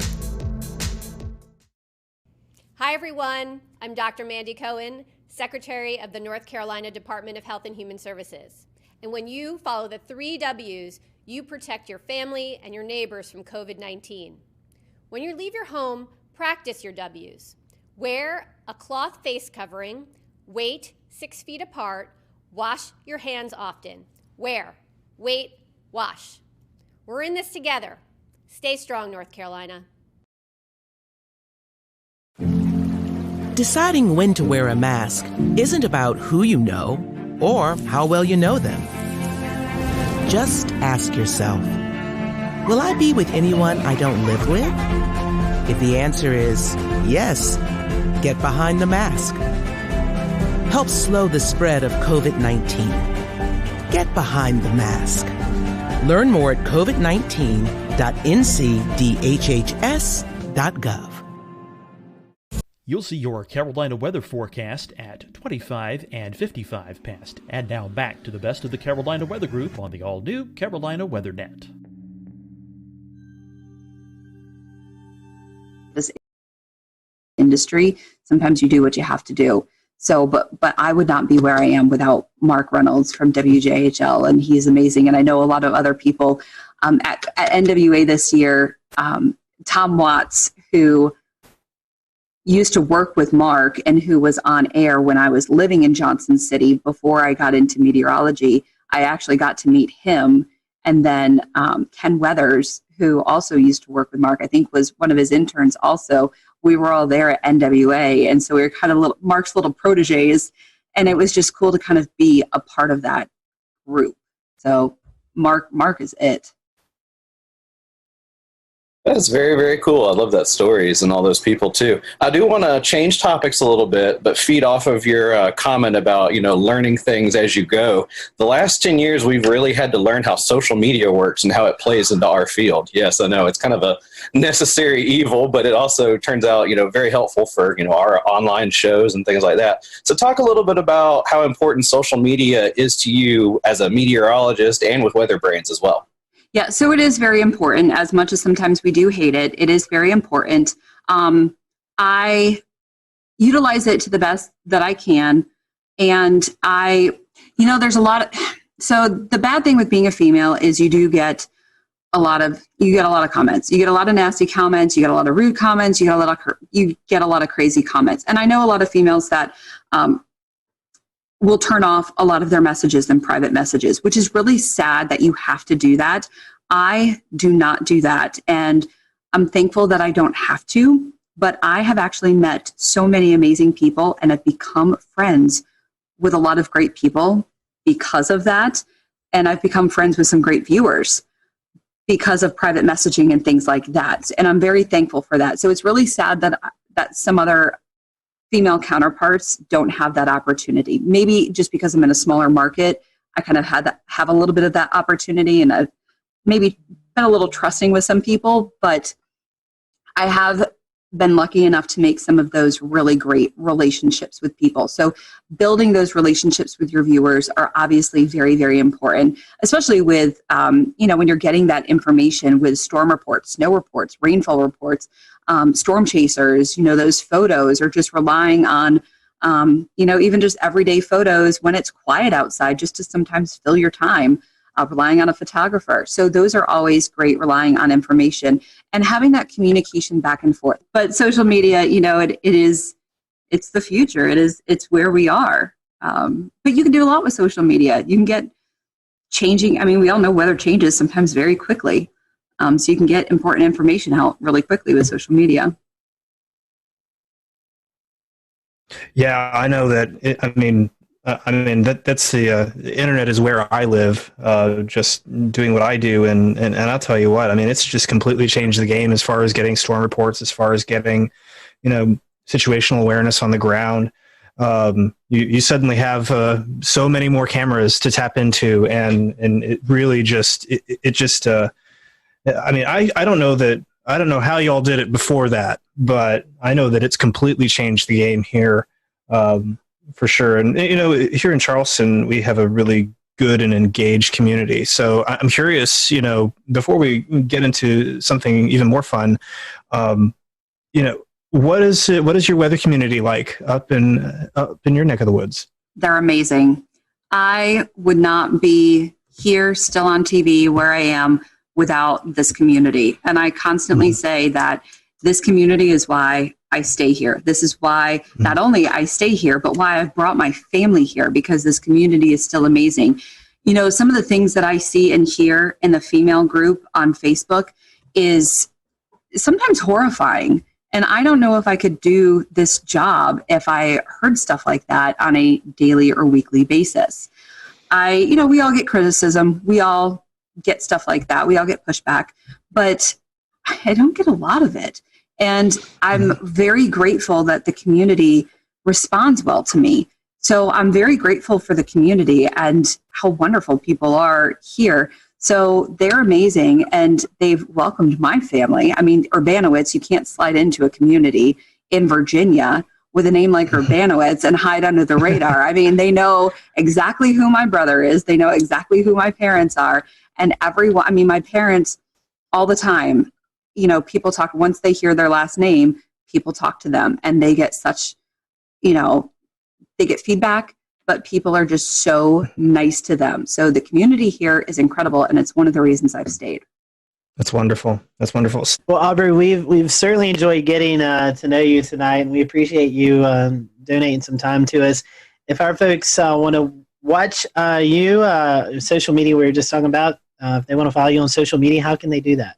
So on Twitter, I'm very active on Twitter. So it's at WHSV OBS, AUBS. OBS is kind of my little nickname. And then on Facebook, just search for meteorologist Aubrey. I tell people you don't have to spell the last name if you just search for meteorologist Aubrey.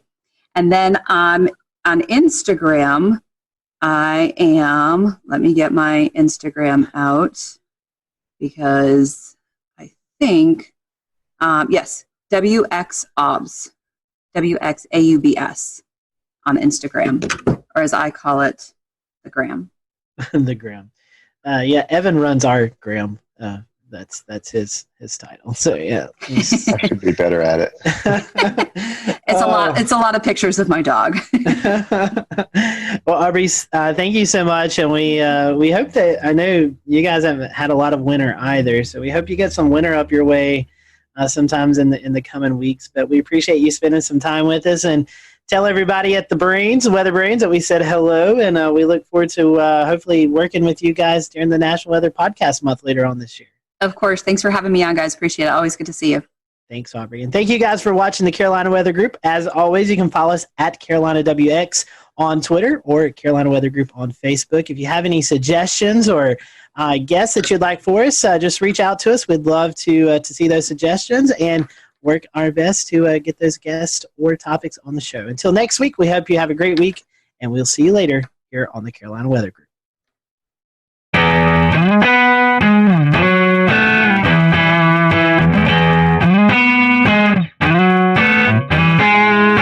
Hello, everyone. Welcome to the Carolina Weather Group. I'm Scotty Powell. We're happy to have you this evening. We have with us Stephen Path. He is the Warden Coordinator Meteorologist at the National Weather Service in Wilmington, North Carolina. And tonight we're going to be talking about ocean hazards.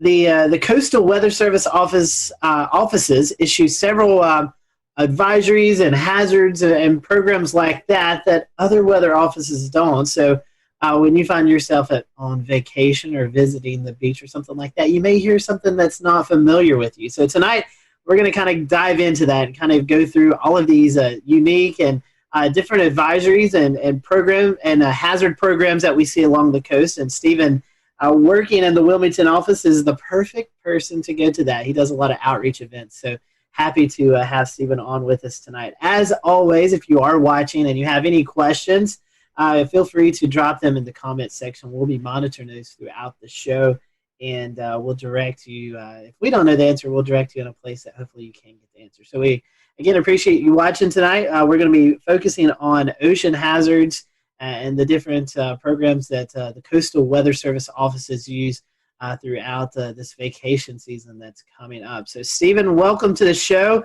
It's been a long time since we've seen you, so I hope that you've been doing well. First question I want to ask to you before we kind of get into the meat of the interview tonight is, when I say warning coordinating meteorologist, for those who may not be familiar with the Weather Service terms, what is exactly your job there at the National Weather Service in Wilmington? Yeah, great question to start off with. We love these long titles, but good evening, and I appreciate the opportunity to talk with the group, and some of these hazards that we're going to be talking about, mean a lot to me, and you never know with the information that we share who we can impact with our lives. We might be able to save someone's life based on the information we share tonight. So thanks, but thanks for having me. But warning coordination meteorologist, I am like the public liaison.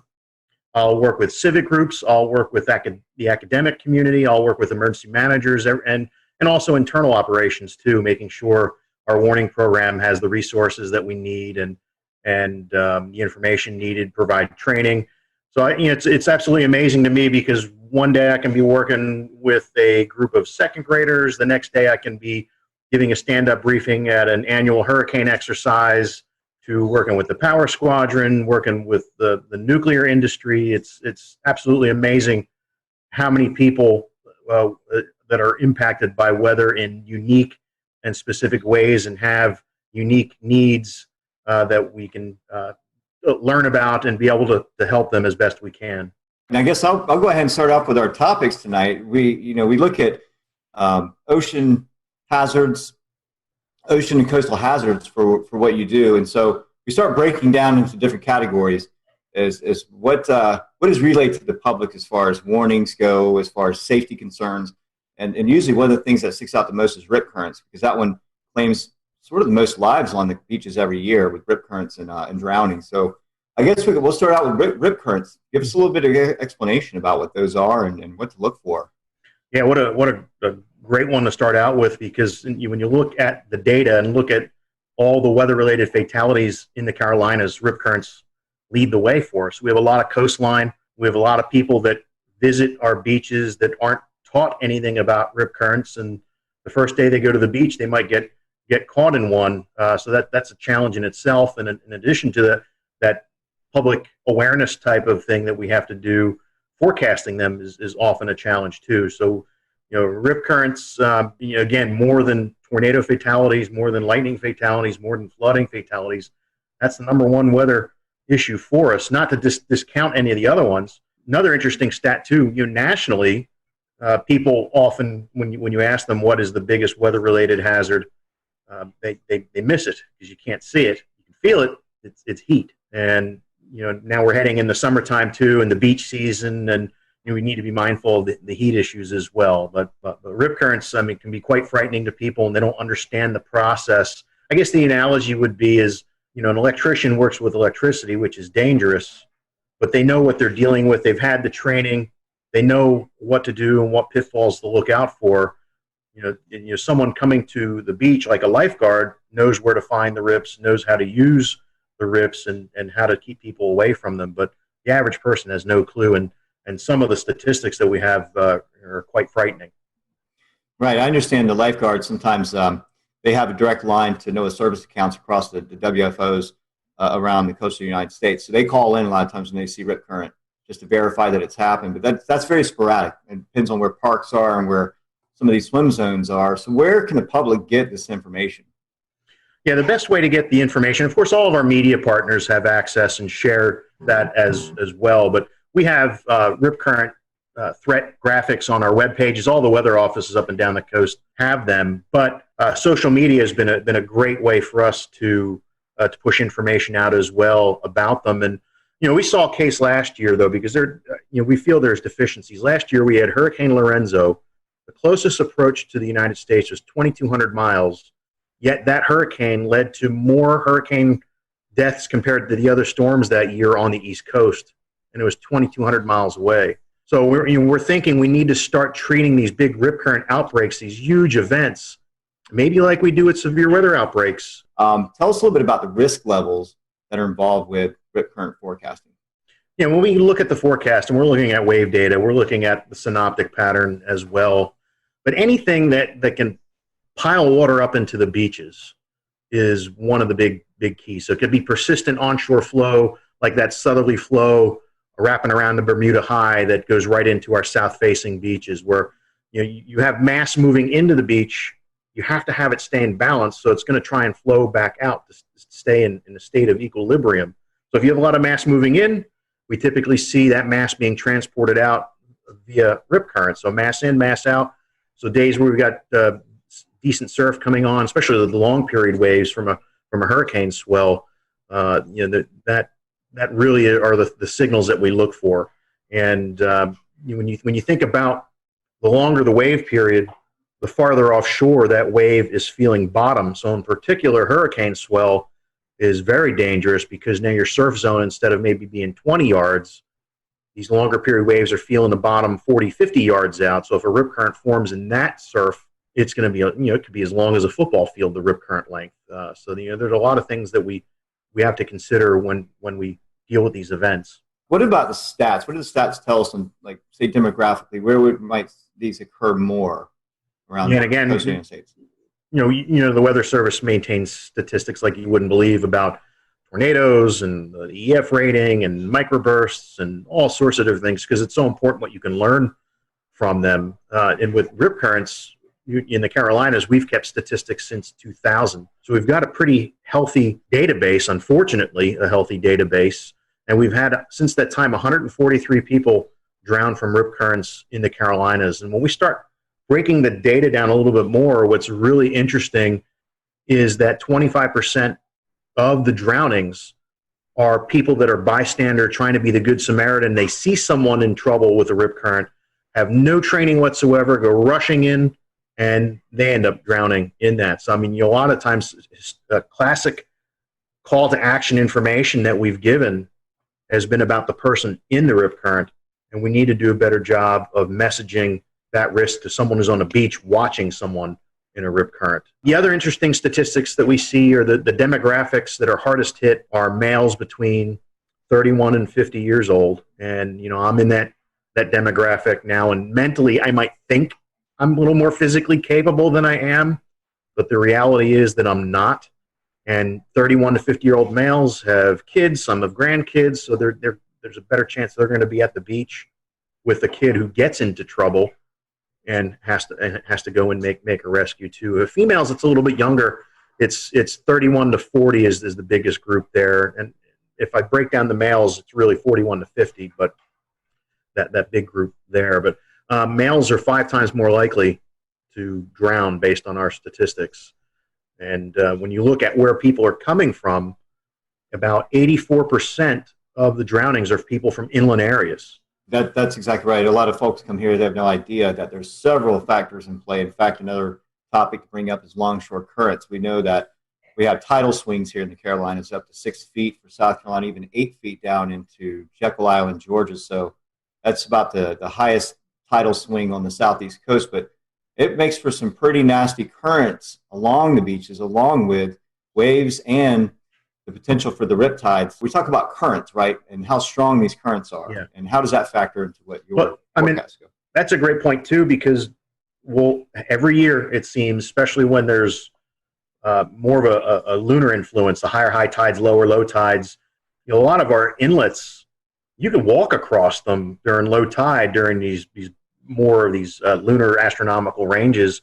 So you got people walk across to an island, and they're having a great time, not paying attention. The tide's coming in; it's going to come in quick in that type of situation, and then they can't swim back, or even if they can swim, they get caught up in that tidal current and become a victim that way. I've been at the Wilmington office 20 years, and I'd say there's been at least 20 of them that easily 20 of them where it's a function of the tidal current in inlets where water is being forced through narrow areas and catching people off guard. Couple more topics for me, and I'll pass it on to Dan. And we talk about some of the other factors on beaches, like sneaker waves or even meteor tsunamis from release of energy from storms that would cause some tidal event, right? So start with sneaker waves. That's usually like more northwestern United States specific to the Oregon or Puget Sound area. We do get them. We have records of them, and even video of some sneaker waves. I think when Hurricane Irene, with the off Daytona Beach with the pier getting swamped, the phasing of different wave energy the spectral distribution of waves, and when they have constructive interference, if you can get a couple of them where they phase up just right, you might get an anomalously higher wave, the 1 in 1,000 wave, based on wave distribution versus what your average wave that's out there, and if the timing of these sneaker waves is just right, you might if it happens on 4th of July versus December, the impacts are it doesn't matter. It's like the F5 tornado going through open field versus an F0 going through a city. You have different results, even though it's the same impact but different magnitude. But we've had fatalities from sneaker waves. In Myrtle, I think it was Myrtle Beach several years ago. Guy caught off guard. Wave knocked him down and actually gave him a spinal injury as he was hit by that. It was just very powerful, sudden wave.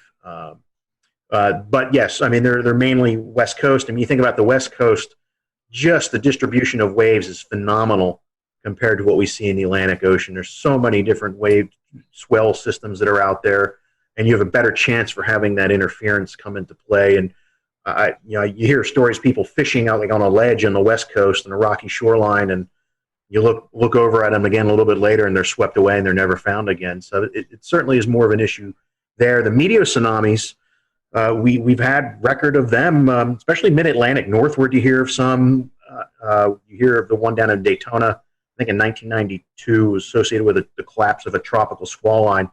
But I guess the best analogy I can say with the meteor tsunamis is if you're ever in the pool and you have a raft, you have it out in front of you, and you're pushing up and down on that raft, and how long does it take before you start feeling wave energy throughout the pool? It's no different. These meteor tsunamis, it can be significant atmospheric changes or large scale area macro burst type of thing, and all that air pushing right down on top of that wave, and then as it releases and you start getting a longer period wave. Usually they result in not much in the way of wave run up or inundation. Usually get rough currents. There was I think at Barnegat Inlet, New Jersey, a few years ago, when that big derecho moved off the coast from like Midwest to the Jersey Shore and Delmarva, there was someone snorkeling in Barnegat Inlet, and on the backside of that derecho that went through, there was a meteor tsunami that caused everything to become real turbid and very rough currents. So that's I don't usually lose sleep over the meteor tsunamis. I lose sleep over the submarine landslide tsunamis that could be lurking right off. I mean, there's a history of them off our coast. But either way, that type of wave is the predictability is we have a long ways to go before we can do that. It's hard enough getting the significant waves right 5 days out, let alone try and forecast a meteor tsunami. Can you tell us a little bit about gale warnings and kind of what goes into those and how those are used? And we have weather systems that result in 34 knots to 47 knots of sustained winds, nor'easter, winter storm, maybe a strong gradient between two systems, non-tropical. Then that would be the warning that we issue for that. There's no sea requirement with that. Like small craft advisory is at least 6 foot seas in the Carolinas is the minimum threshold for seas. So that could be a swell that's from a distant storm that generates those waves. But more than likely, we're issuing a small craft advisory because we're seeing winds around 25 to 34 knots. And that's about the level it really starts making navigation dangerous. A 6 foot swell wave in the open ocean versus a 6 foot 4 second wave, a locally generated wind wave, big difference. You can have boats roll over with the higher frequency waves. They're very steep. We call them steep waves.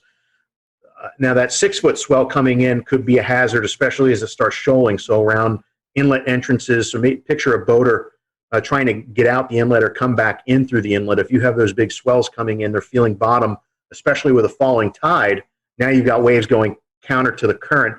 They can be extremely steep, almost look like cliffs before they spill or plunge over. So we do have these deep water hazards as they migrate to the coast, can create certain issues for us. That's really interesting. And so our small craft advisories, are they changing to warnings? Can you tell us a little bit about the changings that are happening to that?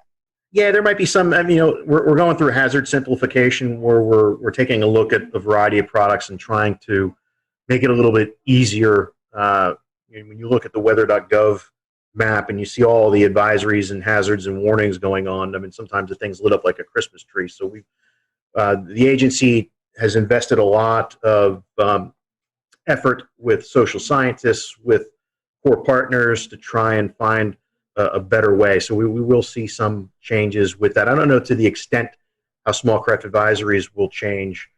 Gale warnings, I don't think we're going to have any changes. And of course, storm warning, when you have over 47 knots sustained, we would have that. As we all know, with any sort of simplification of hazards or anything weather related, it has impacts on a lot of sides. So that's great to hear that the social outreach there's happening to try and figure out how that will impact everything. One more thing that I have to talk about as far as open water hazards are concerned, as far as the special marine warnings, what's the best way if I'm a boater, if I'm going to be impacted by these special marine warnings, what's the best way? Well, first of all, what is that, and how does that warning get established, and then how is a person that might be impacted by it, how do I find? We'll return to Best of the Carolina Weather Group in a moment. Now your Carolina weather forecast. Here are today's forecast high temperatures for North Carolina. Here are the forecast lows for tonight for North Carolina. Here are tomorrow's forecast high temperatures. And here's forecast rainfall across North Carolina tomorrow.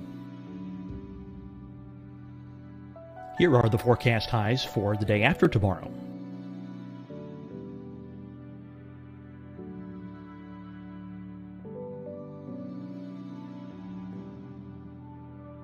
And here's the forecast rainfall across North Carolina for the day after tomorrow. This is the total rainfall forecast across North Carolina for the next 3 days. Here's the severe thunderstorm outlook for today from the Storm Prediction Center.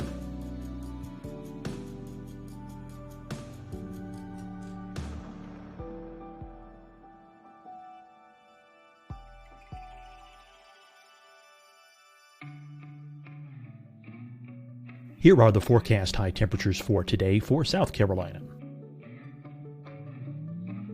Here are the low temperatures for today for South Carolina. Here's the probability of precipitation forecast across South Carolina today. And here are the rain chances across South Carolina tonight.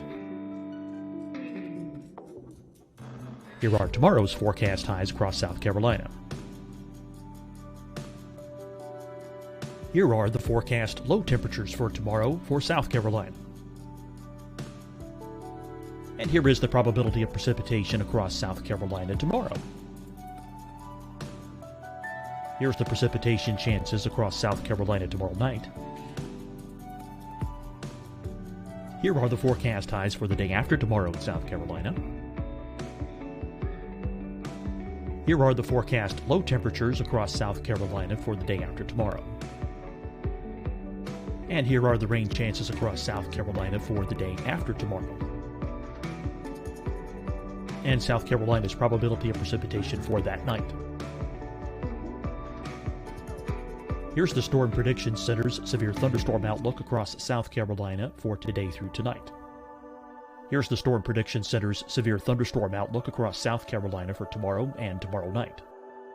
And here's the Storm Prediction Center's severe thunderstorm outlook across South Carolina for the day after tomorrow through that night. Here's the severe thunderstorm outlook for today from the Storm Prediction Center.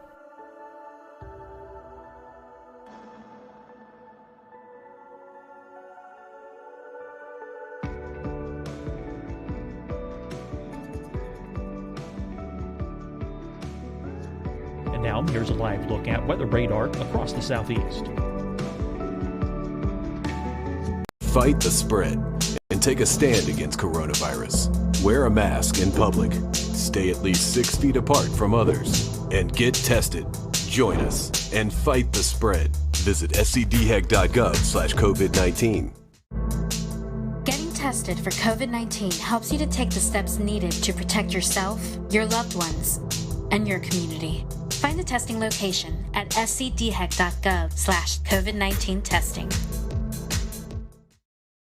Hi, everyone. I'm Dr. Mandy Cohen, Secretary of the North Carolina Department of Health and Human Services. And when you follow the 3 W's, you protect your family and your neighbors from COVID-19. When you leave your home, practice your W's. Wear a cloth face covering, wait 6 feet apart, wash your hands often. Wear, wait, wash. We're in this together. Stay strong, North Carolina. Deciding when to wear a mask isn't about who you know or how well you know them. Just ask yourself, will I be with anyone I don't live with? If the answer is yes, get behind the mask. Help slow the spread of COVID-19. Get behind the mask. Learn more at covid19.ncdhhs.gov.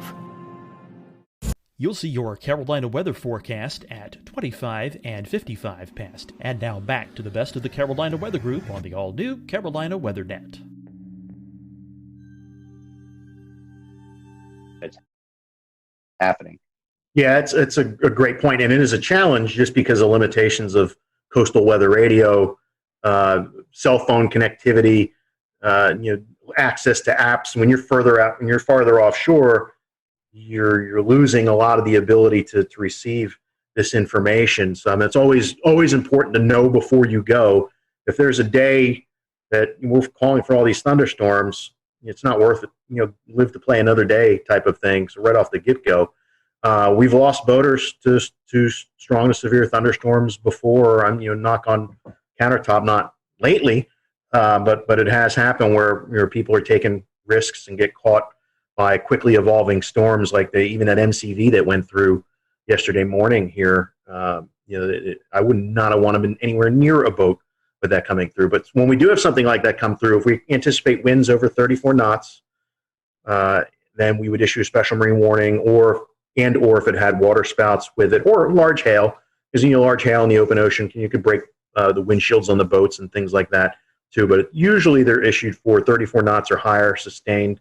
Or I'm sorry, any gusts 34 knots or higher, and any potential for a water spout. As soon as we send the information out, it will play over the weather radio, and a lot of the VHF bands on a boat radio, you can see or hear those messages coming across. Now, some boats have radar on them, but they're not the right band to interpret weather data when they're twirling around. That usually, if there's a big thunderstorm target, the band that the marine radars are used, you might only see the edge of what's out there. It's not powerful enough to penetrate into the storm, so that really doesn't provide much in any way of value. But I think there are some providers via satellite where you can get information. But it is a great question, because you need to be connected to that environmental intelligence if you're going to be in an area where you're at extreme risk. You can't just 30 miles offshore. You can't just seek safe harbor in 10 minutes. You got life and death decisions to make, which is why we say avoid it if at all possible. Go a day when there aren't thunderstorms in the forecast. Stephen, a couple more advisories to cover with you, and one of them is one that we see almost monthly pretty much in the Carolinas with the lunar cycles and onshore winds and other factors. So the first one we'll talk about is coastal flood advisories. What exactly are they, and what should the public be looking for when they're issued? Yeah, that advisory, unfortunately, we're issuing more and more frequently, and there's a couple reasons for that. With sea level rise is one issue, but there are also parts along the Carolinas where there's actually subsidence going on, so the land is sinking. There's parts where the land is rising a little bit, and there's parts where it's sinking too.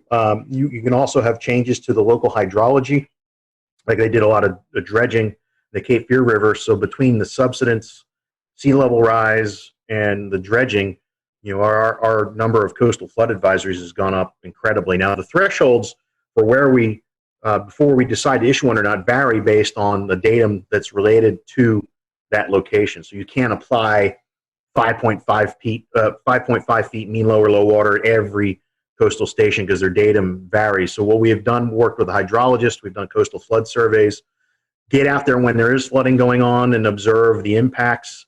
We call that E19 data. It's mainly for rivers, but we do have E19 data for coastal locations as well.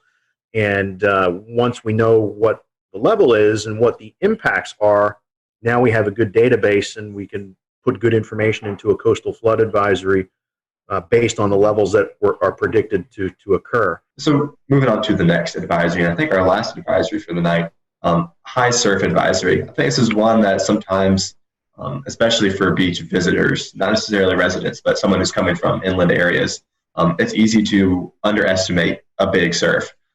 4 feet may not sound that big, but all of a sudden you get out in the water and 4 feet is a heavy wave. So tell us a little bit about how to be safe during the high surf advisory. Yeah, and you mentioned the heavy wave, the heavy. You can feel the power on those days where it's really moving like a washing machine out there, and unless you really know what you're doing, that's something that should be avoided. Just between the plunging breakers, potential for spinal injuries, those sorts of things, and it makes you hard to see too. So you get into trouble, and you're in this rough surf or high surf, you might be hard to spot, or even hard to get someone's attention if you're in the perspective of being in the water. But some of the thresholds we use, I think, are about 6 to 8 feet breakers we get, depending on how clean the ocean is, depending on the wind. Surfers get excited when we do high surf advisory, especially if you get a light offshore wind and it cleans it up a little bit. It doesn't look like a washing machine, but it's still powerful and dangerous if you don't know what you're doing. The thresholds vary up and down the East Coast, but our wave climatology, it's not like Cape Hatteras, like Wrightsville Beach is you get decent waves there, but typically not like you see it at the Outer Banks. And then you get in the Long Bay, Myrtle Beach, you got to get the wave energy coming in the right direction for us to issue a high surf advisory. The frying pan shoals block a lot of that easterly swell, where Wrightsville Beach might get it, but Myrtle Beach won't. So it's really unique to the shape of the coast as well, but it's a great point to talk about. Move to my last question before I hand it off to Scotty. Chemical and oil spills, I'm probably going to see this a little bit less frequently, but if you're out in the water, it's certainly still a hazard if it's ongoing. Where is this a problem? Is it a problem in the Carolinas? And if so, how can we be aware that it's happening? Well, it's frightening how many tankers bring all sorts of scary things just off the coast. And in the 21 years I've been in Wilmington, there have been a couple close calls, especially I think one time a barge with maybe number 6 broke loose off of Cape Fear, and luckily in a storm, and luckily they were able to get a hold of it and make sure it didn't cause any problems. But with oil rigs, it isn't a big issue for us because we don't deal with any. I mean, more for the Gulf Coast. I mean, I'm more concerned with maybe a ship with hitting a shoal or a collision, sea fog event, and you got ships carrying xylene or some other terrible chemical that collides with another one, and now we have to deal with the decision support thing, working with emergency managers. And that's why, I mean, it doesn't matter. I mean, it could be severe clear weather. We always have to be ready, and most of these events are a result of some mistake. And when we talk about oil spills, but at least what I'm proud. Part of NOAA is the National Ocean Service, and they have scientific service coordinators that have responsibility for each part of the coast. So it's important for us to have a good relationship with the coordinators in our area, which we do. So we've exercised with the Coast Guard, going through their incident command training, doing their oil spill exercises, and working with the scientific services coordinator, because it's all about knowing who the players are, not just showing up going, okay, what do I do? How can I help you? These are hazards that have come about from out in the water. What about any of the hazards that have originated from within inland? I think one of the biggest examples we've all seen is after, I believe it was Hurricane Matthew and maybe Florence as well, seeing a lot of stuff being carried out from the rivers and satellite imagery showing it making its way into the water. Was there any sort of response to that as far as keeping people off the beaches for a period of time, or any sort of hazards associated with that might happen again the next time we get a big hurricane? It's a great point too. There's the debris hazards too for boaters. There's the biological type of hazards too. There's a lot of things washing down pollutants that, I think the rule of thumb is, you really don't want to be messing with the water after a hurricane or a huge flood event. Bacterial counts are high. The other pollutants that are out there, give time for it to flush out. And what's amazing is that after a hurricane, the fishing is usually tremendous along the waterways and just offshore for that month or two afterwards. One thing that very photogenic around the Carolina coast, and we see these events happen, are water spouts. So can you talk to us about maybe the conditions that warrant to these water spouts? And I know you guys monitor these and you give out surf hazards. It's kind of like a beach day forecast, and you give out water spout threat, lightning threat. So talk a little bit about that forecast you give out, but also the conditions that are really able to produce these water spouts off the coast.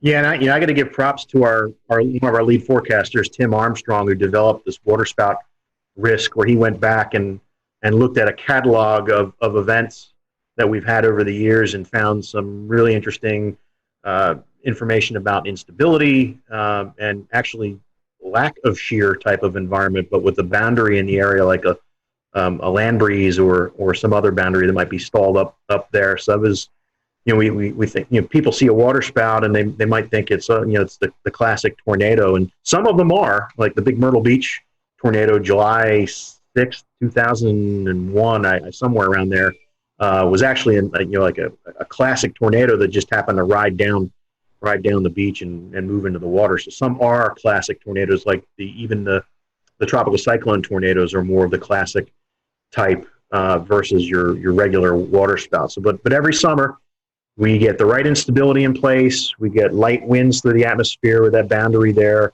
and we get you get funnels that come out, and some of them can be in absence of any rain, and just lollygag around. On occasion, maybe once every 3 years, we have to issue a tornado warning for one that's moving closer to shore.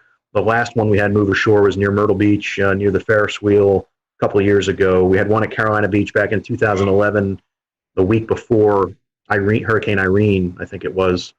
We had to do a tornado warning for that. And they don't show up on radar all that great. We use some products like Spectrum to really see some of that smaller scale turbulence that's going on associated with the funnels. They're usually very narrow, so with the beam spreading out from the radar after a distance, the circulations sometimes are too small and they don't get captured by the beam all that well. So it's important for us to have partnerships with the Coast Guard and the boating community and lifeguards as well to see them and get that information back to us so we can take action, unless it's a little bit bigger one that shows up on radar.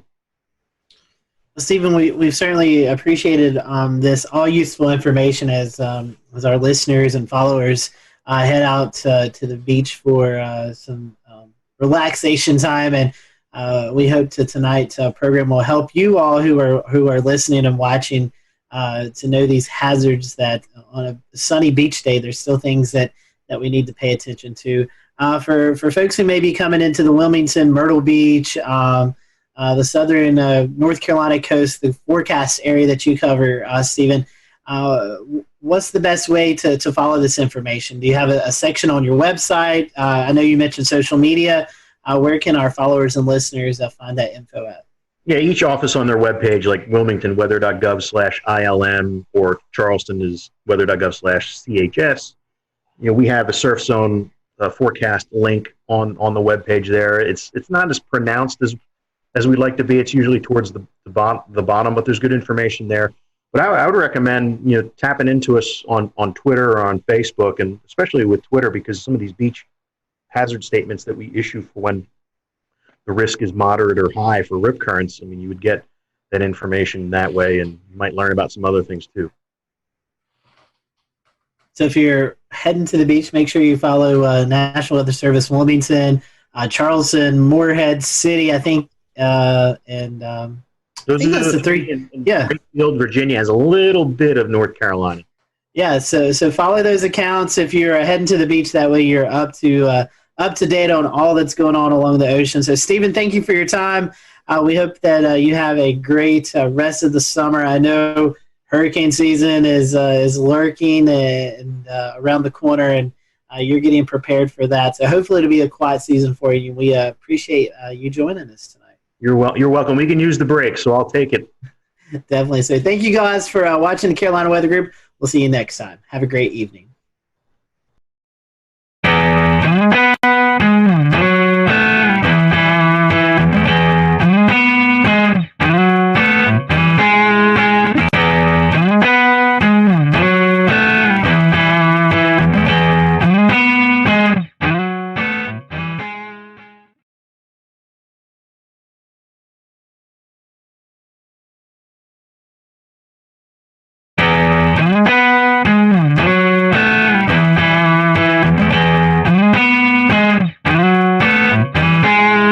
Good evening, everyone. Welcome to the Carolina Weather Group. We're happy to have you tonight, and we have a special treat for you. Chief Meteorologist Bill Walsh from WCSC in Charleston, South Carolina, Emmy Award-winning Chief Meteorologist, who's also an author, a Lieutenant Colonel in the U.S. Air Force Reserve, and much more. We're looking forward to having Bill with us tonight, and Bill just celebrated his 34th year in broadcast meteorology, and we're just going to look back over those moments for this next little bit. So we're happy to have you. And towards the end of the show, we'll let Bill give out some of his social media information. So if you're not following Bill on Twitter or Facebook, definitely want to give him a follow, especially if you're in the Charleston area, if you plan to visit. So Bill, welcome to the show. I know we've had you on before, normally talking about hurricanes or landfalling tropical systems, but we wanted to get you on tonight just when the weather's calm and when we're recording this, the weather's calm, and we'll put that out there. But we just want to kind of get to know you. So our first time question for a lot of our first time guests is how did you get hooked into this crazy career that we all love to do here in the weather world? Great to be here, by the way. It's so cool to be with everybody. And I definitely watch love the podcast. It's funny. It's just kind of an accident, actually, believe it or not.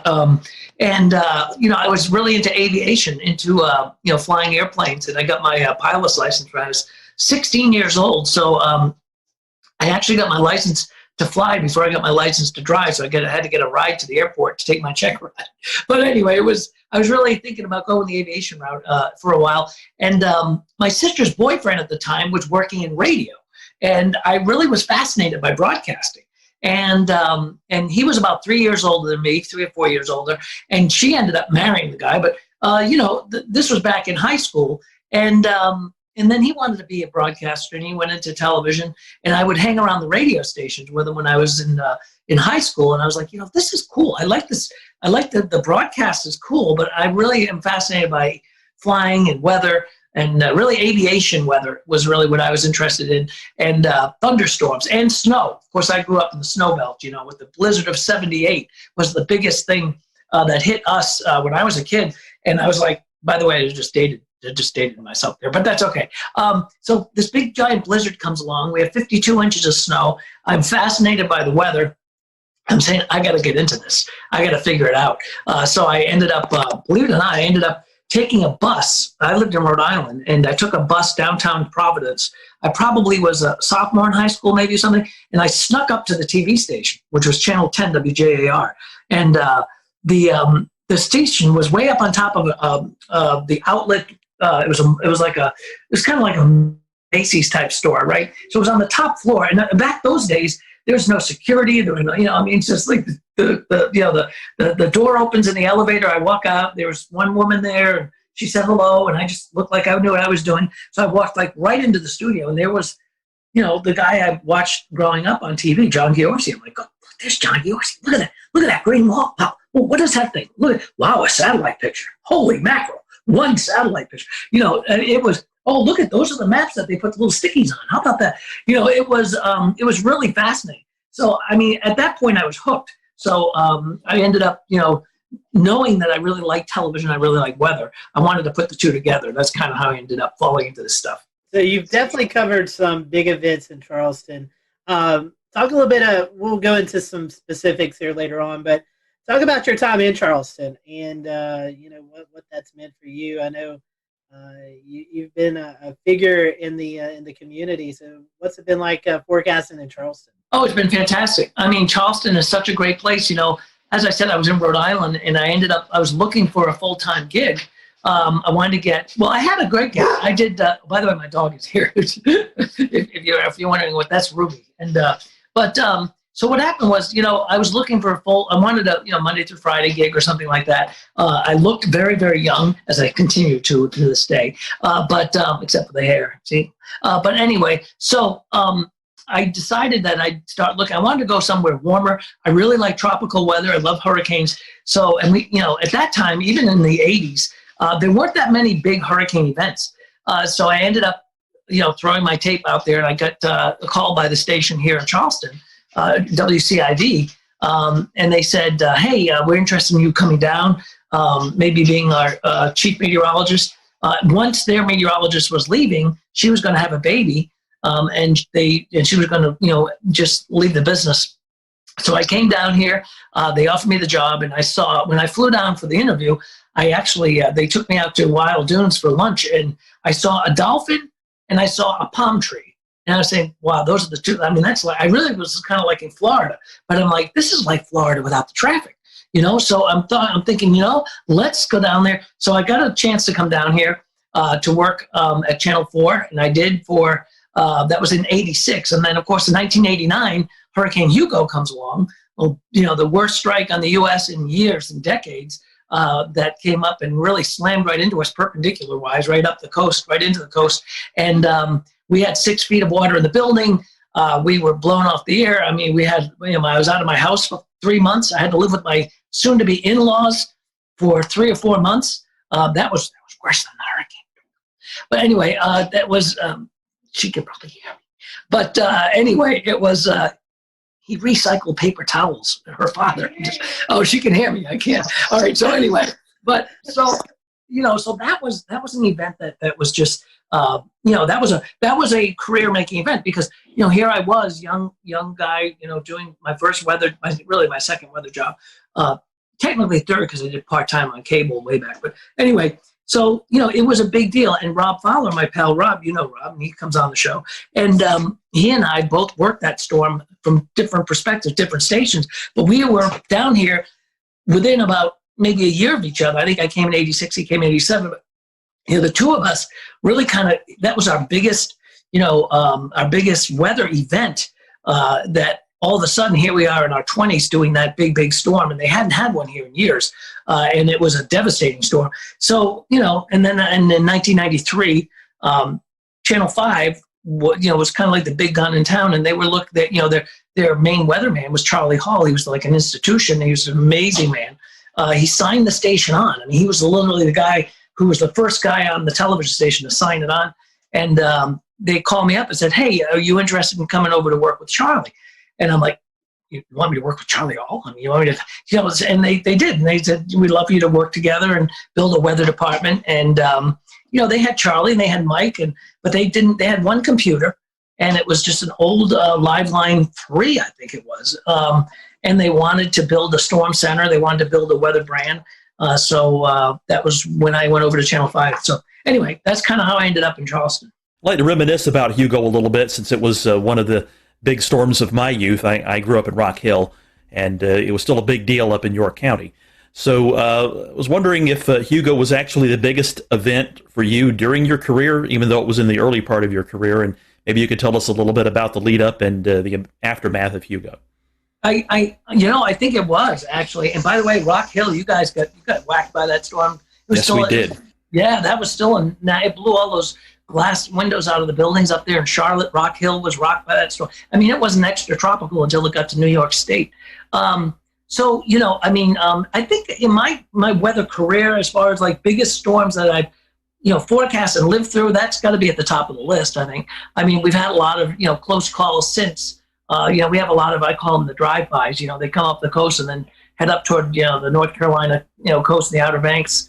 So we've had a lot of those types of storms. But Hugo certainly was the largest that really impacted us here, especially as a Cat 4, 135 mile an hour storm.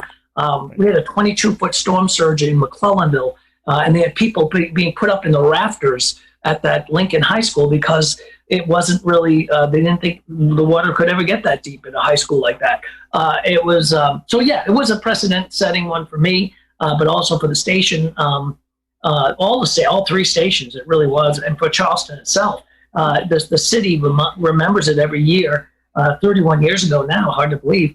But there was, I think that and a couple of the snow events, actually, if you think about it, a couple of years ago, we had a snow event where we had, and I know some of you guys are going to laugh at me, we had 6 or 7 inches of snow. That's a big deal for Charleston. It is a big deal for Charleston. We were, and it was so cold. It was such a cold air event. The cold air was really in place for about 3 or 4 days after that. So it didn't melt off very much. It melted off a little bit during the day, but it was thick enough that it refroze at night. So it was a real mess. So some of these snow events were amazing. Certainly the hurricanes were amazing. We've had a couple of tornado outbreaks. We don't have them, obviously as much as you would back inland. But we had a couple of we had one this year actually in April that was quite impressive. It was, in fact, I think it was the worst tornado outbreak we've had since I've been down here, and that brought a lot of damage, and that was a real strong dynamic system. And we were just, I felt like I was out west there for a few hours that night because it was, they were just, really, it was perfect ingredients. So those, I think Hugo, the snow and, the tornadoes. We'll return to Best of the Carolina Weather Group in a moment. Now your Carolina weather forecast. Here are today's forecast high temperatures for North Carolina. Here are the forecast lows for tonight for North Carolina. Here are tomorrow's forecast high temperatures. And here's forecast rainfall across North Carolina tomorrow. Here are the forecast highs for the day after tomorrow.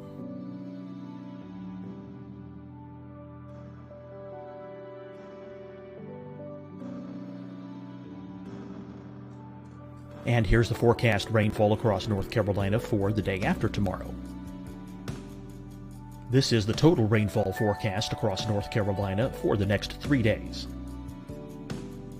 Here's the severe thunderstorm outlook for today from the Storm Prediction Center.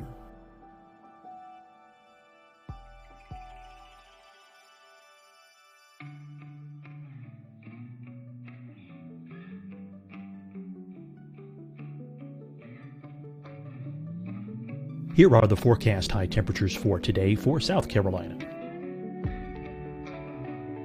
Here are the low temperatures for today for South Carolina. Here's the probability of precipitation forecast across South Carolina today. And here are the rain chances across South Carolina tonight. Here are tomorrow's forecast highs across South Carolina. Here are the forecast low temperatures for tomorrow for South Carolina. And here is the probability of precipitation across South Carolina tomorrow.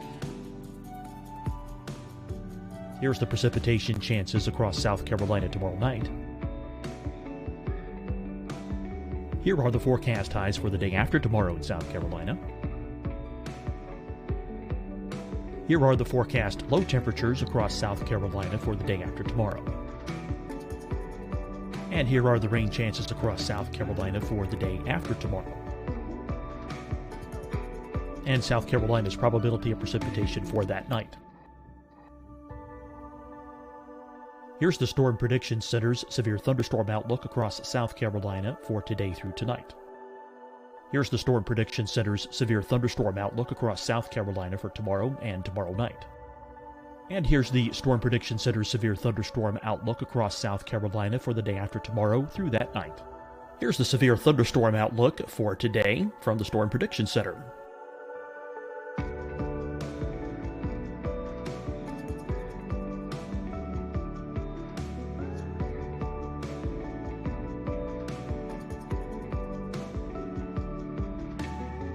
And now here's a live look at weather radar across the southeast.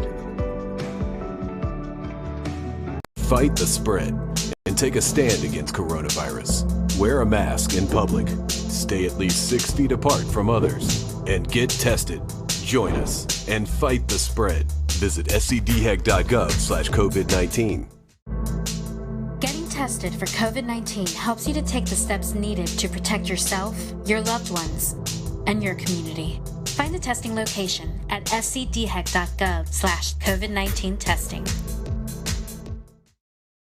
Hi, everyone. I'm Dr. Mandy Cohen, Secretary of the North Carolina Department of Health and Human Services. And when you follow the 3 W's, you protect your family and your neighbors from COVID-19. When you leave your home, practice your W's. Wear a cloth face covering, wait 6 feet apart, wash your hands often. Wear, wait, wash. We're in this together. Stay strong, North Carolina.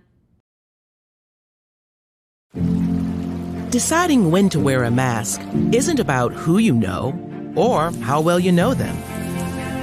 Just ask yourself, will I be with anyone I don't live with? If the answer is yes, get behind the mask. Help slow the spread of COVID-19. Get behind the mask. Learn more at covid19.ncdhhs.gov. You'll see your Carolina weather forecast at 25 and 55 past. And now back to the best of the Carolina Weather Group on the all-new Carolina Weather Net. An adventure here. Going back to Hugo, there's one other thing I wanted to ask. Even today, do you still see reminders of what happened when Hugo blew through? You know, you do, actually, which is kind of interesting. I was on the Isle of Palms not too long ago, just about a week ago. I was out there, and there's still empty lots out there. Same thing on Sullivan's Island. There's still places where things never came back. It took about a year to be honest with you. You know, when you think about, Florida and Michael and Mexico Beach and places like that, we see these storms, and we see the impact. Like we had Laura, and we had, everybody covering it. We had the storm chasers out there. I was watching Jim Cantore at 3 o'clock in the morning, and then, then the media, everybody goes away. But living through Hugo, I mean, we had to live with that for, forever. And certainly a year after that, it was a year until things got sort of back to normal. We didn't have power for 2 weeks, but it'd be interesting to go back. I think that'd be kind of an interesting documentary or something. You just go back to some of these places and say, okay, how are you doing a year later? How are you doing 2 years later? In particular, places like the Bahamas, right after Dorian. I mean, nobody really talks about it, but obviously, those islands, there was an incredible disaster, and it'd be interesting to go back to Freeport and back to Abaco and take a look at some of those places because see how they're doing now. So I think to answer your question, there are things still around that you can tell that were pre-Hugo or post-Hugo, but we filled in quite a bit in 31 years. I would echo your thoughts exactly because even now, if you go and walk around, you look at some of these oak trees and pine trees, you can still see where most of these trees they were blown over, they were popped in half, so to speak. So you can still see where the knottage is and where new limbs have grown over the years, but you can see where the disformation is in a lot of the trees still, even after all these years. So yeah. Yeah, you really can, and there's a lot of people that live here that were here then. And they remember it. They remember surviving, getting through it, and things like that, and rebuilding their house, or getting back to what was a house. So, it's one of those things that is burned into your memory forever. Yeah, I recall. I don't remember the exact percentage, but I remember hearing that a sizable percentage of the trees, of all the trees, were knocked down or badly damaged and would soon die. In the wake of Hugo. It was amazing. We were the morning after we went back to the television station, and the pine trees were snapped at about maybe 20 feet up, 30, 25 feet up. They were all snapped almost at a uniformly, a uniform height, all in the same direction in one way, and then you'd see them all in the other direction, the other way, depending on where you were. And it was fascinating to look at the damage because it was just so widespread. But a lot of those trees were, the Francis Marion Forest was completely devastated. And it's been a long time and it's still being, rebuilt. A lot of those newer trees, or some of those trees that have come back, it takes a while, obviously. Bill, how was communicating the threats from Hugo, specifically the storm surge? We've made a lot of progress in the past 5 to 10 years of trying to explain what storm surge is and the areas it impacts. What was it like explaining the water that could come with a storm like that back in the late 80s? So that was interesting because, that was before slosh models, and that was before, we had the LFM. And so, we didn't have a lot of the great, tools we have today. And at the time, remember, the Hurricane Center only went out 3 days. They didn't go out 5 days. And we didn't have, the Euro. We didn't have all of these great products that push us out, so many days in advance. So it was really kind of using that technology, what we had, but letting people know about the storm surge was because it was kind of alien to these folks. They knew, remember, they haven't had a hurricane strike since at least, I think it was David maybe that came by in it was a 79. Anyway, they hadn't had a major hurricane strike really since Hazel and Gracie way back in the 50s. They had some storms that came on up, but it was the first real major strike that could bring a major storm surge. So communicating that was interesting, and it was you had to kind of explain to people what it was, and a lot of people didn't think that they could see 20 feet of water. And I mean, there's a lot of people are saying, oh, they're overdoing it, and stuff like that. So getting that message out there was rather interesting. So Bill, I want to ask you a little bit about kind of bring your military background and career into your meteorology broadcasting career, and specifically when hurricanes like Hugo or other kind of big events like that have occurred. Is there part of your military background that helps you communicate that or be present and structured in the way you assist with letting people know the threats? Yeah, it does, Dan. I mean, what it does is it gives you, in the military, everything's about readiness, right? So when I was, when you're working on a staff, or you're working as, whatever your job is in the military, everything is, especially in the reserve side of things, it's all about readiness. Are you trained up? Are you proficient in the software? Are you proficient in the forecasting? Is your staff ready for this? Is master control ready for this? Do they know how to put the crawls on? Do we know how to evacuate if we have to evacuate? There's, in military, there's a lot of readiness. We had to, you have to do a lot of training. And I think that kind of background also kind of floats over to what we were doing. And I still to this day have, readiness checklist for like tornadoes or tornado warning or severe weather, making sure our master control has, all of the things they need to make sure that they're ready to put us on TV at 2:00 in the morning if they have to. So, a lot of that comes from the military background. Excuse me. That's Ruby. So a lot of things come from the military background that go into television that help me pretty much get through these storms. But I think it's a good background. And military is a whole different world. When I was doing military on the weekend, I'd go away, or even during the week, I'd be like, it's like literally changing hats. It's a whole different world of the way things are done.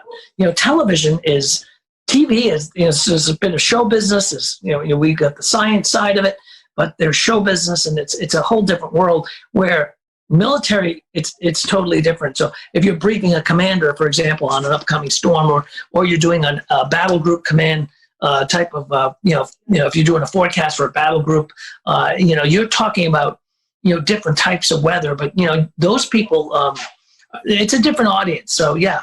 So you use that training, I think, to help you be ready. Readiness is the most important thing. Well, that readiness was obviously very important in 1989 with Hugo, and it still is.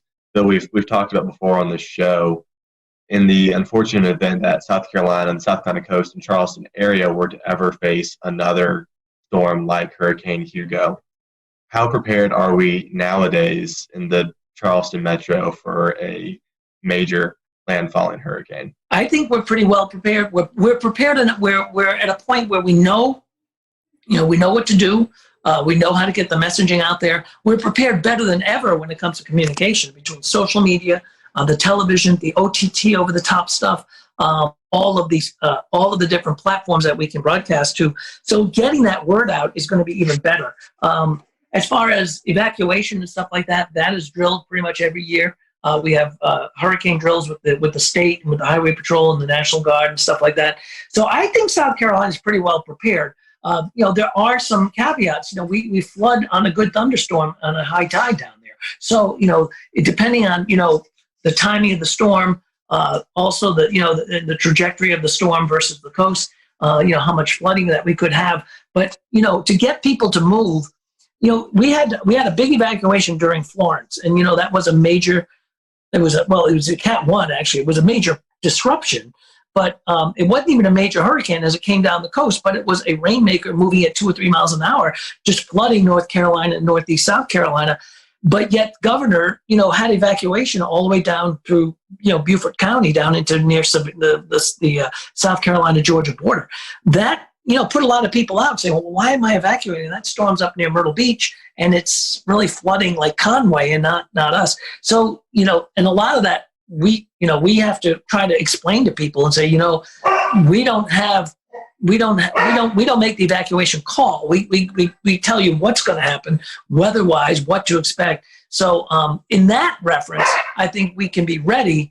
But there are always going to be, and I will guarantee you guys, there will be people that stay on the beach, and they did, and they have stayed through storms like Hugo or like Michael or like Laura and stuff, and they may or may not even survive, but they did. I remember during when we had a couple of storms in Florida, down in along the Keys, people staying. I'm staying through it, and then they come back to them like afterwards, like, I'll never stay again, never. I'm out, I'm gone.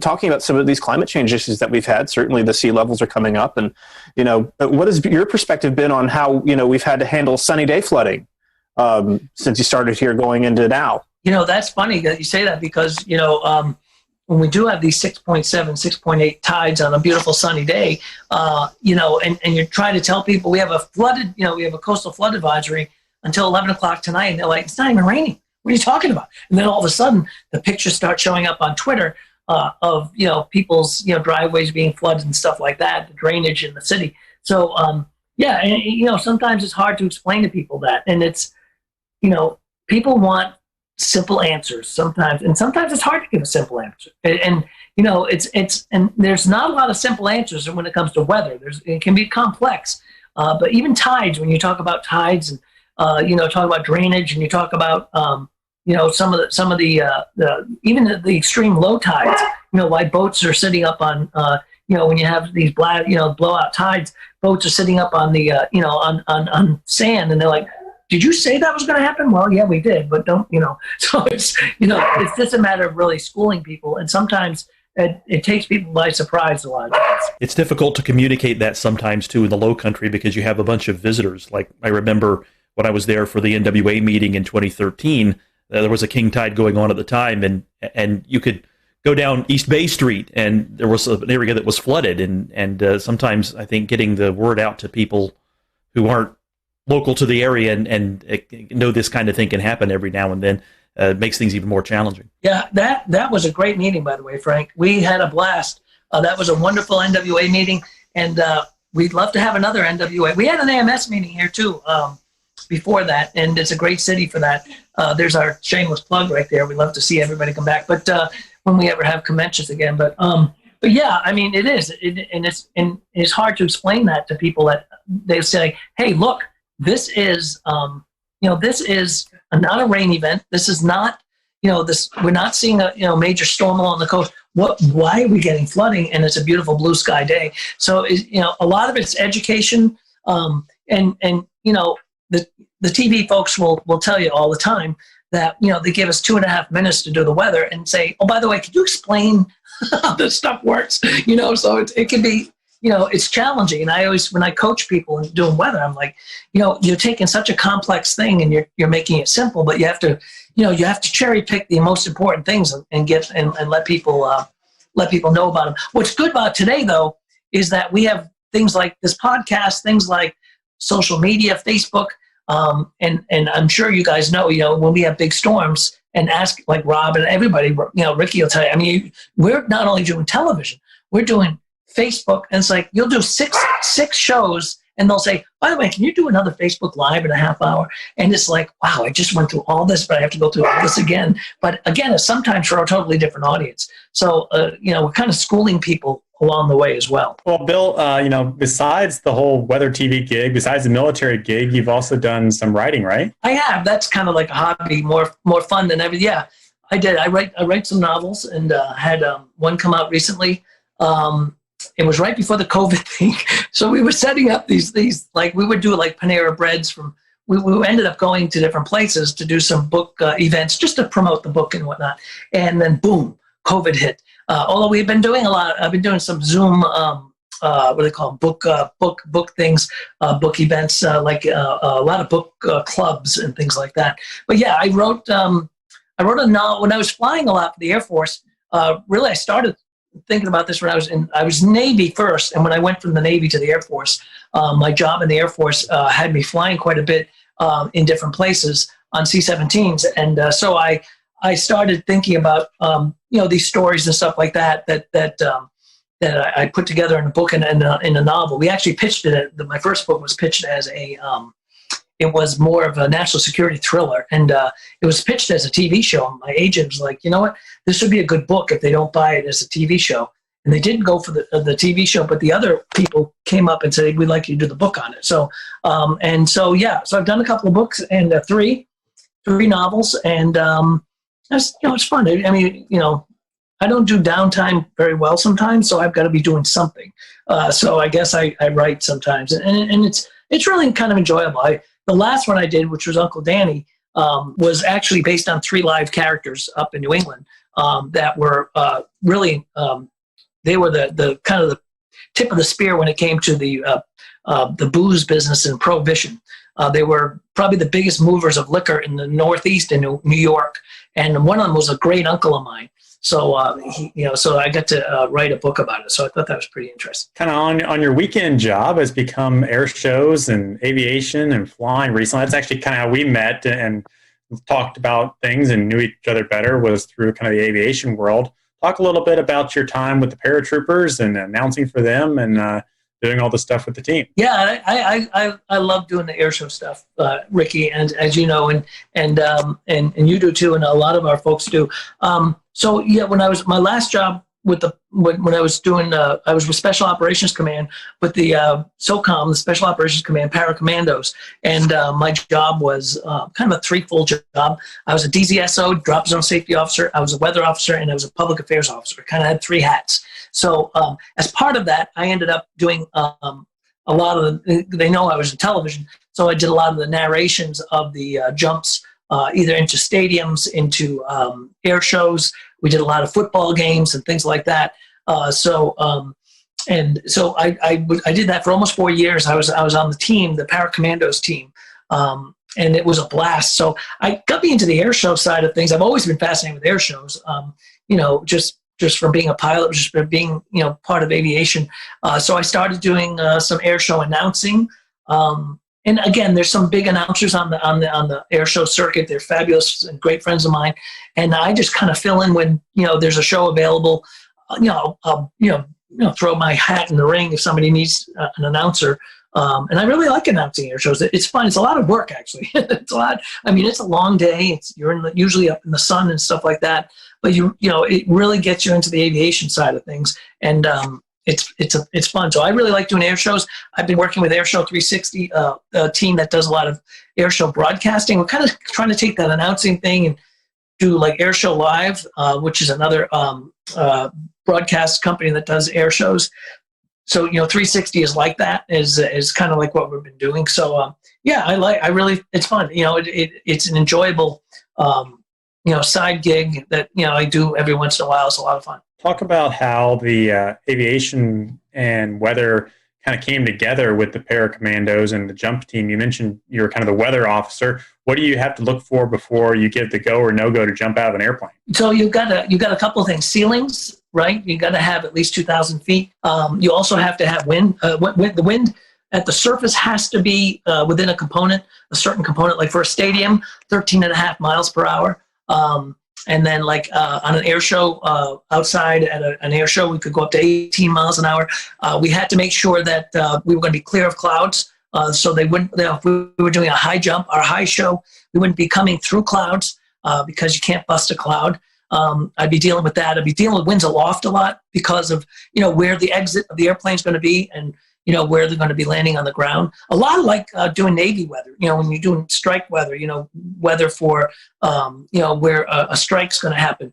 And that's interesting because you're actually, your airport's moving on an aircraft carrier. So you've got to do, your departure weather, your strike weather, your return weather, and the return weather may be completely different from where you left earlier that day. So it's kind of the same thing with the paracommandos. The weather may change from the early show, like if you're doing 2 jumps in that air show, the morning show versus the afternoon show. So, it's a constant look and change and tweaking of that. And then you also have to be able to call it off. I mean, the DZSO has the go, no go. So you got a lot of responsibility. You have to, if you have to scrub it, if you have to cancel it, sometimes you have to do that as they're standing in the door of the airplane.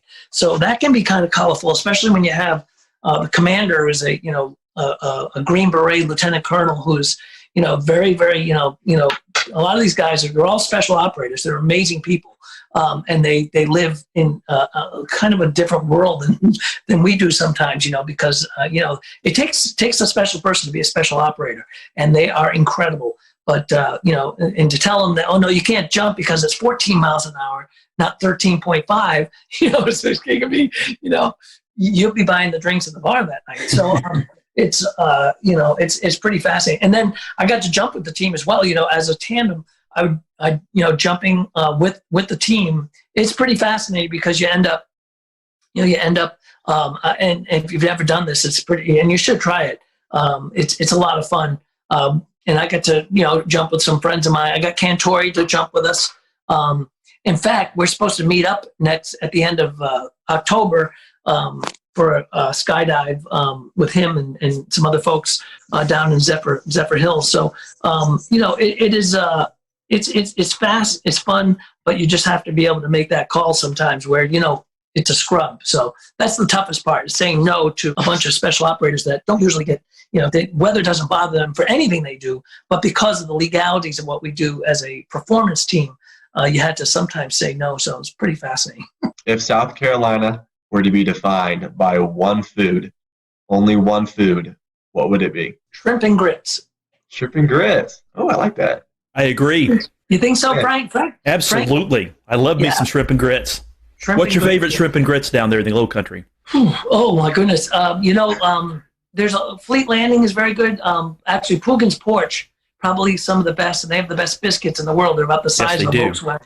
Best she crab soup too.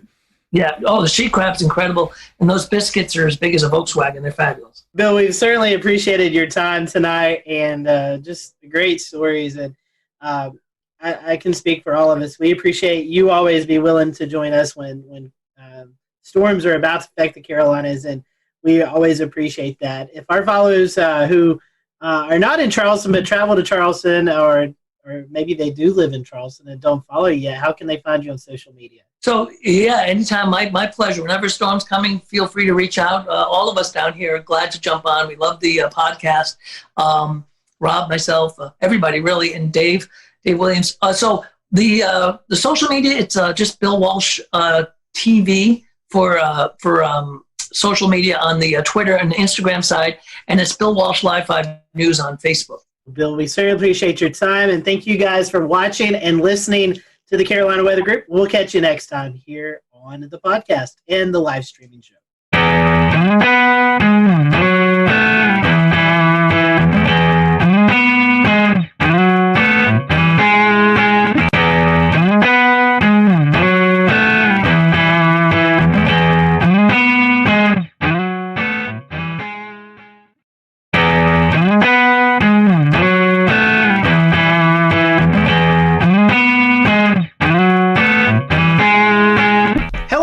Welcome to the Carolina Weather Group. We're happy to have you this evening. Tonight we have a very special guest with us, former FEMA Administrator Craig Fugate is joining us. And Craig, we welcome you to the show. We're happy to have you this evening. Appreciate you wanting to spend some time with us to talk all things weather. You've experienced a lot from your journey in Florida to all the way up into Washington, D.C., being the FEMA Administrator. So we look forward to hearing your conversations tonight. For those who are watching, feel free to follow along with us on social media. Tell us what you think about the show. Let us know if you have any comments. So, Craig, welcome to the show. Our first question to our guests who've never been on is, what is your weather journey? Do you have a weather story? But I'm just going to ask you, what is your journey? I know you started off in Florida where a lot of weather affects you, but did you have a little bit of a weather bug growing up, or was it all in emergency management? No, I can remember as a kid, you used to get the hurricane tracking maps at the grocery store,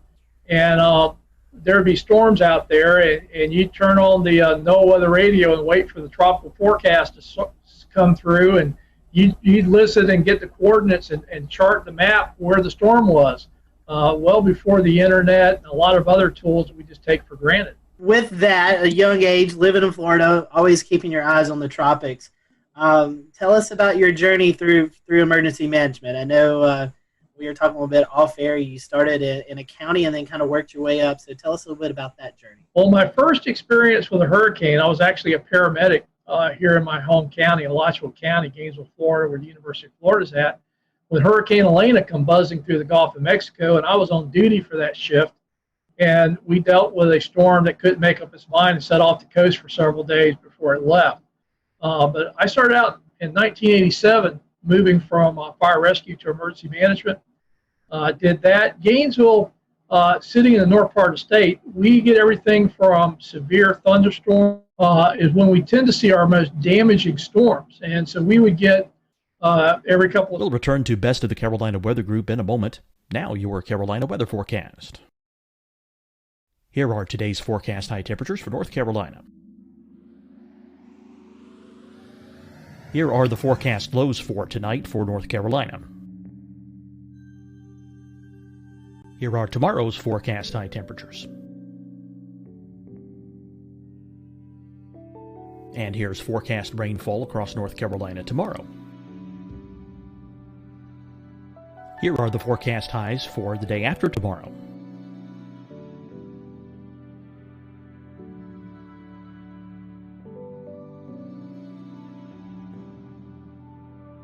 And here's the forecast rainfall across North Carolina for the day after tomorrow. This is the total rainfall forecast across North Carolina for the next 3 days. Here's the severe thunderstorm outlook for today from the Storm Prediction Center.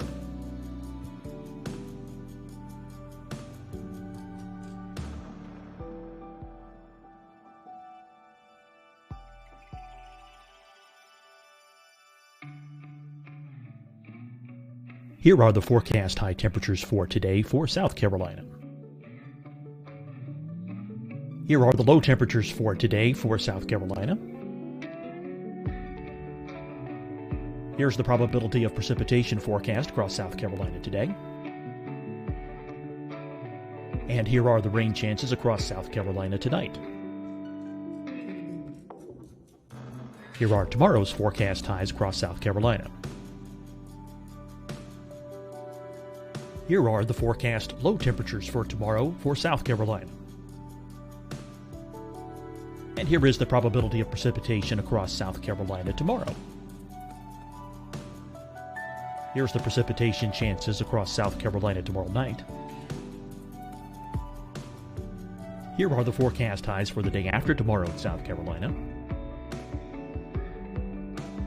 Here are the forecast low temperatures across South Carolina for the day after tomorrow. And here are the rain chances across South Carolina for the day after tomorrow. And South Carolina's probability of precipitation for that night. Here's the Storm Prediction Center's severe thunderstorm outlook across South Carolina for today through tonight. Here's the Storm Prediction Center's severe thunderstorm outlook across South Carolina for tomorrow and tomorrow night. And here's the Storm Prediction Center's severe thunderstorm outlook across South Carolina for the day after tomorrow through that night. Here's the severe thunderstorm outlook for today from the Storm Prediction Center.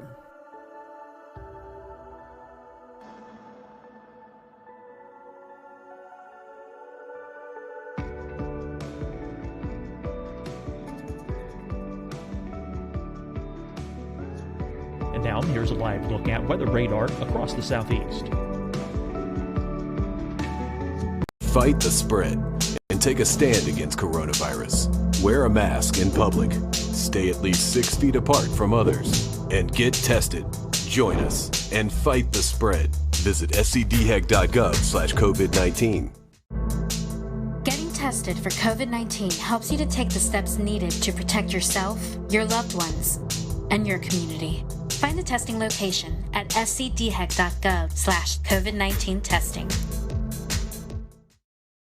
Hi, everyone. I'm Dr. Mandy Cohen, Secretary of the North Carolina Department of Health and Human Services.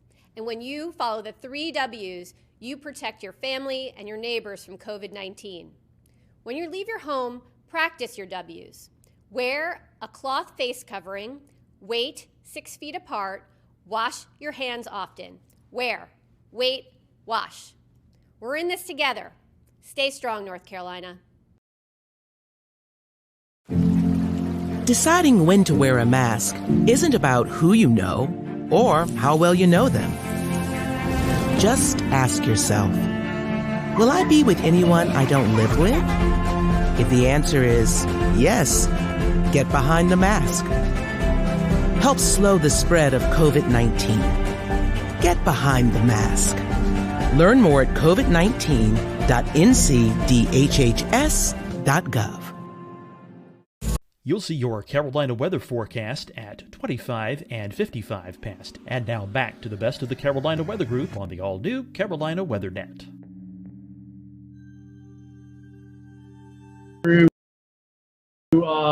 Straight line wind, stuff like that. Went to the state of Florida, dealt with a lot of weather-related events, but most notably the 04 hurricane seasons. And then I went to FEMA. And again, a lot of what FEMA responds to is weather-related disasters. A lot of flooding, tornadoes, Tuscaloosa, Joplin, hurricanes. Most notably was Superstorm Sandy. So pretty much throughout my career in emergency management, probably more than anything else, has been weather-related hazards. Tell us a little bit about emergency management and FEMA and how they work together to mitigate after serious storms and other types of disasters. Well, the first thing I think people need to understand that the reason we have emergency management in the first place is the org chart of government's not built for disasters. And that's true at the local, state, and federal level. So what's happened in the late 70s was the National Government Association began to realize that every one of these big events was almost reinventing wheels. It was never clear who the federal agencies were, what the roles were. It constantly changed. And that really drove the formation of FEMA under a reorganization order that President Carter issued. But the relationship is the way states are set up is they're the primary response to all disasters. Depending upon how that state's organized, generally our first line is local governments, mutual aid, state mutual aid with the federal government in case of FEMA, supporting governors. So every time I hear somebody saying, well, FEMA ought to be in charge, I remind folks our government's actually a federal government where states have the primary role in domestic emergencies with the federal government supporting them. And I like to point out that if FEMA was in charge of everything, it would have been hard to imagine an agency that could have responded to all the disasters that we saw during my term there without the leadership role of the governors, because FEMA just couldn't have handled all that. It really is this idea that all disasters are local. It doesn't mean we're abandoning everybody, but there are key roles and responsibilities. But like I like to tell people, when the disaster hits, we all work as one team. And so, Craig, how hands-on were you with some of these departments, like the Storm Prediction Center, the National Hurricane Center? Well, I'll give you an example. Both at the state of Florida and at FEMA, our practice was when we had storm threats, we would have the National Hurricane Center, Storm Prediction Center. Sometimes, once we saw the rainfall forecast, Weather Prediction Center, relevant river forecast, and the affected National Weather Service offices all on those briefings. And I think, one of the things that I found when I got to FEMA was they were only talking to the Hurricane Center. And I'm like, you guys do realize there are other hazards, that there are forecast centers that deal with that. And the Weather Service in general, I think, really appreciated the fact that they finally had somebody that understood that the Hurricane Center isn't the only products that are being issued during these storm threats, and that, if we were seeing a significant flood risk from heavy rainfall, having the Weather Prediction Center now talking about that and amplifying that message. What do you envision a response might look like to a hurricane in the age of coronavirus? If you listen to what Mike said, and you go back several years ago and listen to him talking about hurricanes, he said the same thing. We've always recommended that people evacuate their friends and families, hotels and motels, and shelters as a last resort. So I think I'm less concerned about that messaging as the messaging we've been hearing, that people have been told to stay home, socially isolate, the risk of COVID, and not understand that if you're in an evacuation zone, you still need to evacuate. I think it gives more emphasis to the fact that we've always said friends and families are a much better option than shelters, that you don't have to go hundreds of miles. You just need to get inland, away from the storm surge areas. And the other message, which is kind of a tricky one, is particularly in Florida, we've seen a lot of evacuations that aren't in evacuation zones. Essentially, people are trying to run away from the storm itself versus the storm surge. And Florida is trying to do some messaging around that, of know your zone, know your home.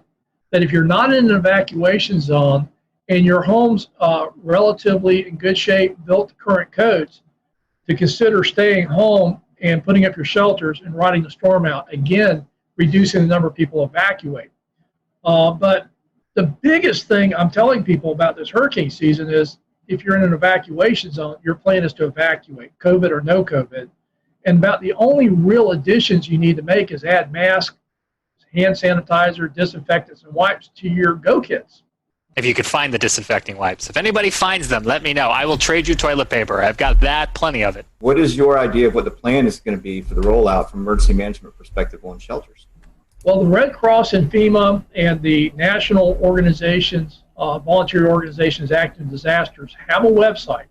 It's the National Mass Care Strategy website, where they've been updating information on mass feeding, congregate and non-congregate care shelter. Well, I'm an emergency manager. Congregate, non-congregate, what does that mean?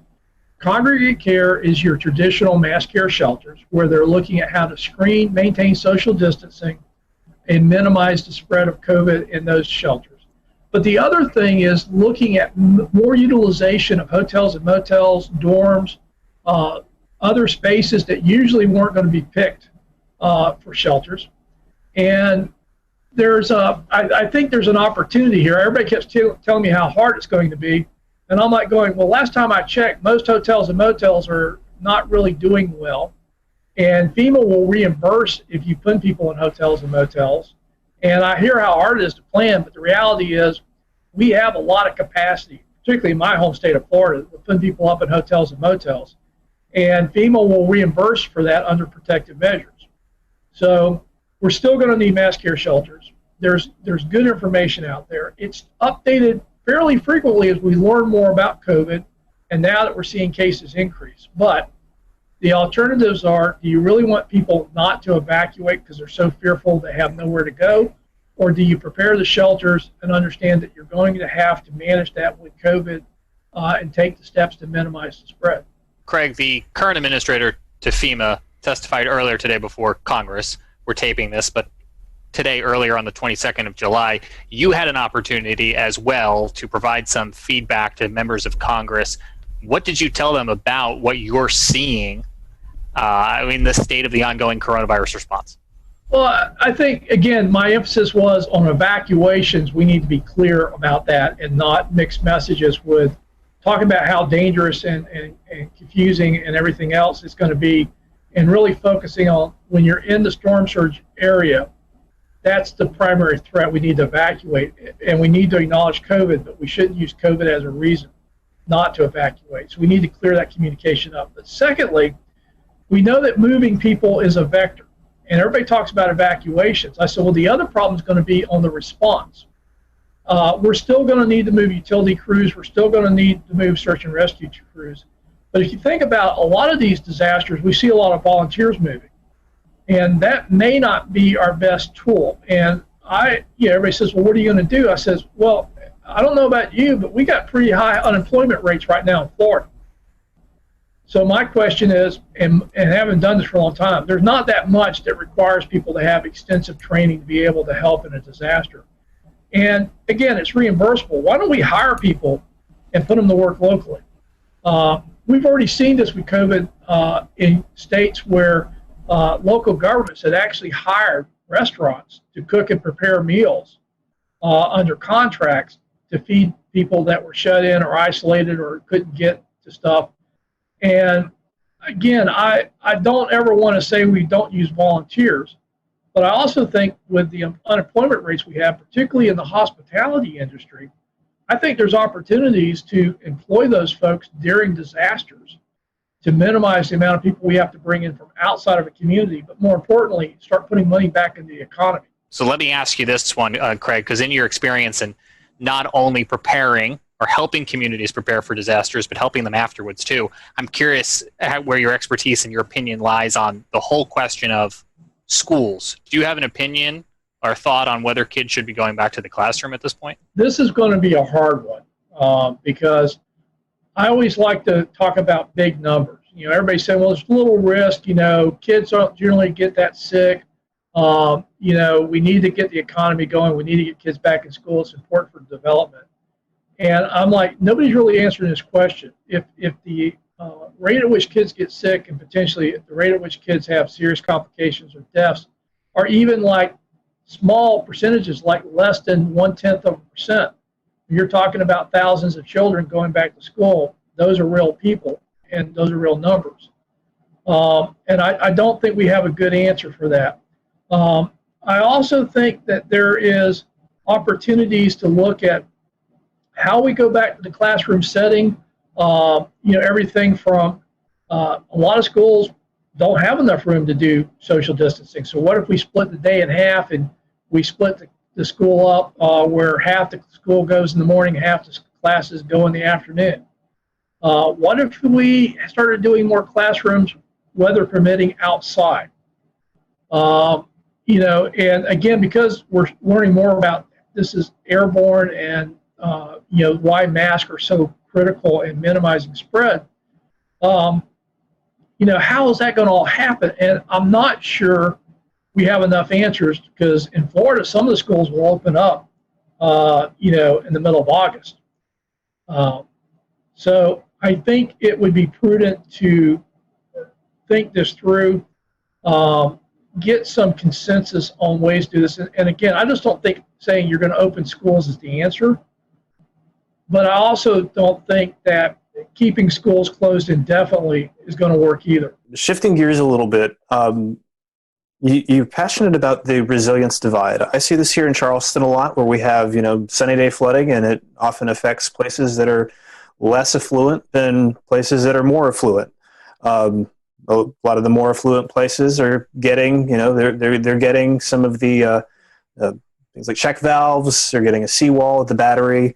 But meanwhile, at the corner of Haygood and Fishburne, where there's low-income housing, you see at 6.8 feet tides, you start to see the creek overflow and start flowing across the road there. Several, we had 80-something coastal flood events last year. So let's talk a little bit about that resilience divide and how we can maybe bridge that. Well, the resilience divide is really how I'm trying to talk about the current process of using cost-benefit analysis to make decisions about investing in mitigation and building projects, particularly for future climate impacts, as well as the existing impacts we're already seeing. And so much emphasis is on how many tax dollars we save. You probably heard this, that for every dollar we invest, we save anywhere from $4 to $9. And so if you're looking at dollars, you'll actually save more money the more valuable the homes are that you're trying to protect. And lower income homes, working class communities don't score as well. So the bias, I don't think, was intended to short the most vulnerable communities, but by only looking at the cost benefit analysis of dollars saved versus dollar invested, we're going to see that divide go towards the more affluent communities, particularly those that can afford the cost share match of, in many cases, a minimum of 25% against the federal dollars. And I think we need to broaden the definition of cost benefit analysis to actually talk about the functional impacts to families and communities, not just to dollars saved on property. Jared, I want to take what you just said and talk about Charleston and the resilience divide and just roll that into talking about climate change and climate change adaptation. Craig, what does that look like from a FEMA standpoint? Climate's already changed.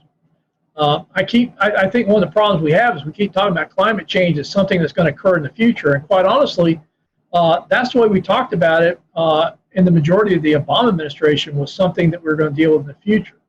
But when Sandy hit, President Obama, and we'd already seen a lot of tornado and flooding activity and a pace that we'd not seen before. And we kept getting these record-setting events, which I remind people, if it's record-setting, we've never measured it before. And these weren't just isolated incidents. It was like a drumbeat. And the president said something that really, I think, shaped where we were going to go at FEMA. He says, the discussion about climate change is over. We need to start talking about climate adaptation. And the problem is our infrastructure was built for the past century of weather-related events. And climate is changing faster than our ability to keep up with infrastructure, to keep up with the improvements needed. And this is why I think it's so important as we talk about federal investments, big infrastructure, federal highway bill, HUD dollars, the alphabet soup of funding, including the FEMA disaster dollars. We have got to move away from building to our last 100 years worth of weather data and start building the future risk. And I think there are more and more people that get that we can't keep building the way we've been building if we're going to survive. But I think there's some urgency that as much as people talk about reducing greenhouse gases, on our end of the spectrum, I think the change has already happened and we're not going back anytime soon. So adapting to what's happened, particularly our coastal communities, areas subject to flooding, we know that the extreme rainfall events is one of the clearest signals we've seen in the last decade from climate impacts. And we are way behind on both identifying, mapping, and explaining that risk, and then making the investments to start bending that curve. And I want to kind of back up a step in keeping that same direction. We talked about Horry County. We talked about some of these areas that have been hit very hard by the watershed events from the hurricanes that have hit. Over time, things have built up, Matthew, and so on and so forth. Things have just gotten worse and worse over time. So these property values are down, and we get back to the resiliency divide and demographics. And so what is being done to help those that are less fortunate in the lower income or the lower value homes, per se, that can't get back the dollars that they put into their home, ones that that's their total investment. And then others are getting funded for their properties, whereas these folks over here are not. Where's this going to be bridged at some point in the future, or what's the plan for that? It hasn't, and that's one of the reasons I think we need to draw attention to it. The Miami Herald ran an article a couple of months ago that looked at the National Flood Insurance Program, their buyout program, where they go in and buy homes out that are repetitive loss. And they found that there was a definite bias that a lot of that money went to the wealthier counties, not necessarily the most vulnerable communities. And I think that's why we need to talk about the resiliency divide. We need to get Congress to get behind this and really look at funding an adequate buyout program and focusing on the vulnerable populations, not just the property values or the cost savings that we may see in more affluent properties. How in tune is Washington to how weather affects people? We live here in the Carolinas, the Charlotte metropolitan area, Winston-Salem, Greensboro. Over 2 million people live in that general area, and there's no adequate radar coverage to detect tornadoes, flash flooding. we hear these stories of folks who are continuing to have homes flooded, and they're not really getting the attention we need. Is this something that the Washington culture, the senators, the House of Representatives, they kind of push the weather and what it does off to the side? I know everything should be focused on, but do you think sometimes weather and their issues kind of get pushed to the side a little bit? A little bit. The only time they get serious about weather is when there's a catastrophic failure in their district. I mean, think about it. The Weather Service couldn't even get a supercomputer to run better models until after Hurricane Sandy or Superstorm Sandy showed how inadequate their computational powers were. So unfortunately, everything from getting WSR-88s, which was the result of several airplane crashes due to microshear, to the latest funding for the Weather Service in this Superstorm Sandy stimulus package, Washington tends to be reactive, and so until a member gets hit in their district, then it becomes a big issue. But overall, most people treat the weather, and again, it was always amazing to me, members of Congress that thought you could defund the Weather Service because you had other private meteorologists issuing forecasts, and the Weather Service shouldn't be competing with them. And they actually were promoting defunding the Weather Service and letting other organizations do it. Craig, do you think we have a radar crisis on the horizon? I think if we're serious about being able to rapidly detect fast-moving tornadoes, particularly now that the warning systems have caught up with the forecasting. Just having better resolution on forecast, but we can't tell people more precisely, I don't think would have been a good match. But if you think about it now, we're moving away from county-wide warnings to polygons. We now have, with the weather, the wireless emergency alerts, the better ability to geocode cell phones, and now moving past the original 120 characters to start including links in that, we can actually now issue across cell phones more detailed warnings from the Weather Service than their current technology can really do, and they've been migrating that way. So now they can do polygon warnings, yet they're still basing it upon radar technology that will miss part of that. There's still gaps in that coverage, and everybody forgets, unless you're in severe storm mode, those things are scanning. Everything you're seeing is delayed. It's not what's actually happening. So, we've seen this before where the tornadoes will actually drop, hit, and pop back up before the radar completes its circle and it gets the updated forecast information. So by the time you see a hook echo, it's already done its business and dropped back in the sky. Well, Craig, I want to transition us away from this last topic, and as we're kind of running short on time here, talk about something that is near and dear to all of our hearts here at the Carolina Weather Group, the Waffle House Index. That's something that we've talked about before. We had the PR director, Pat Warner from Waffle House, on last year in 2019 to discuss what exactly it is from the Waffle House perspective, but I'd like to hear about it from the FEMA perspective and how the Waffle House Index works its way all the way up to the president. Well, FEMA will tell you that the Waffle House Index really isn't their index, and that was just me trying to be folksy. But it actually started in Hurricane Charlie.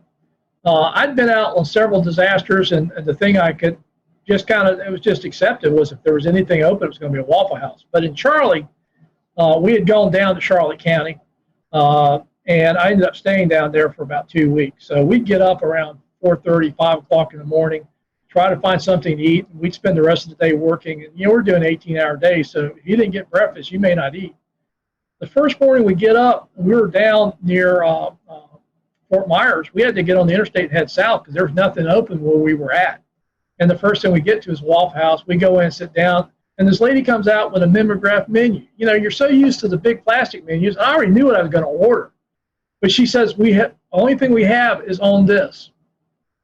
And that was like, well, okay. And so we ordered, but, we got coffee, we got our eggs, we got a good breakfast.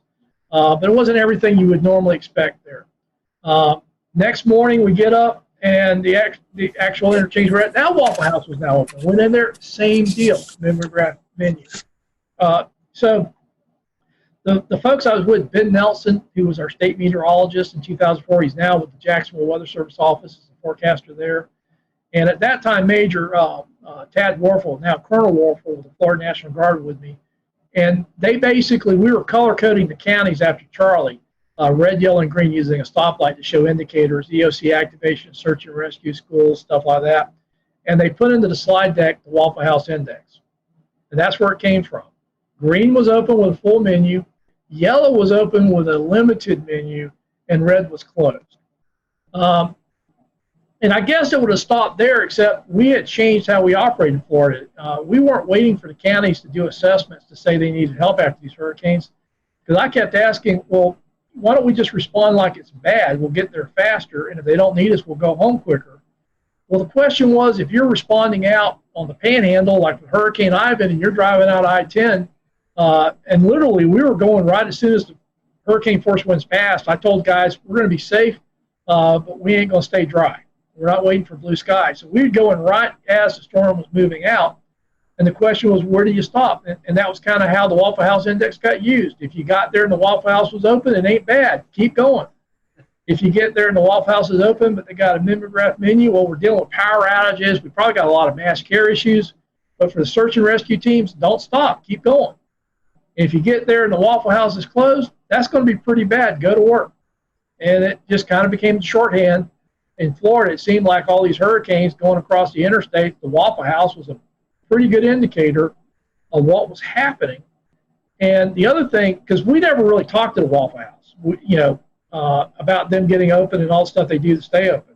It was just our shorthand for where do we stop and go to work when we're driving into areas, because you'll start seeing damages 100 miles out with a hurricane, but that's not where the impacts are worse. And so it just became a shorthand for us of where do you go to work in a hurricane?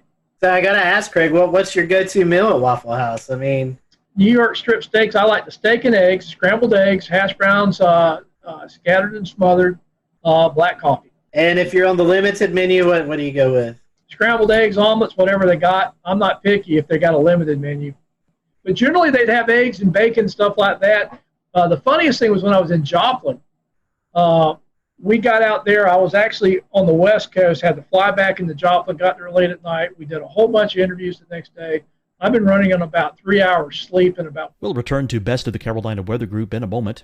Now your Carolina weather forecast. Here are today's forecast high temperatures for North Carolina. Here are the forecast lows for tonight for North Carolina. Here are tomorrow's forecast high temperatures. And here's forecast rainfall across North Carolina tomorrow. Here are the forecast highs for the day after tomorrow.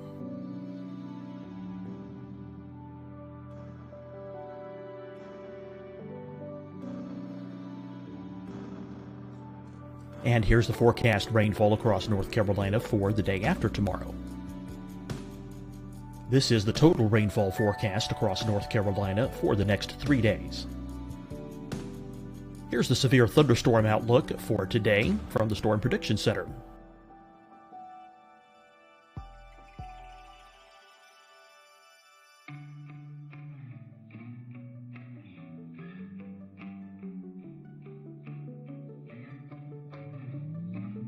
Here are the forecast high temperatures for today for South Carolina.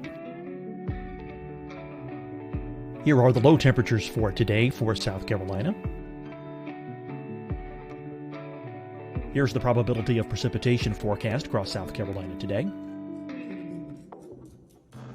And here are the rain chances across South Carolina tonight.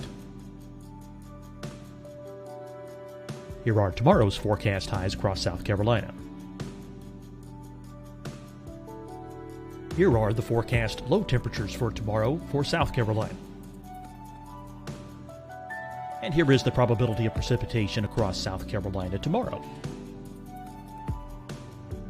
Here's the precipitation chances across South Carolina tomorrow night.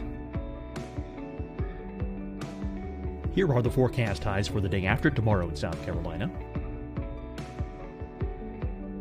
Here are the forecast low temperatures across South Carolina for the day after tomorrow. And here are the rain chances across South Carolina for the day after tomorrow. And South Carolina's probability of precipitation for that night. Here's the Storm Prediction Center's severe thunderstorm outlook across South Carolina for today through tonight. Here's the Storm Prediction Center's severe thunderstorm outlook across South Carolina for tomorrow and tomorrow night. And here's the Storm Prediction Center's severe thunderstorm outlook across South Carolina for the day after tomorrow through that night. Here's the severe thunderstorm outlook for today from the Storm Prediction Center.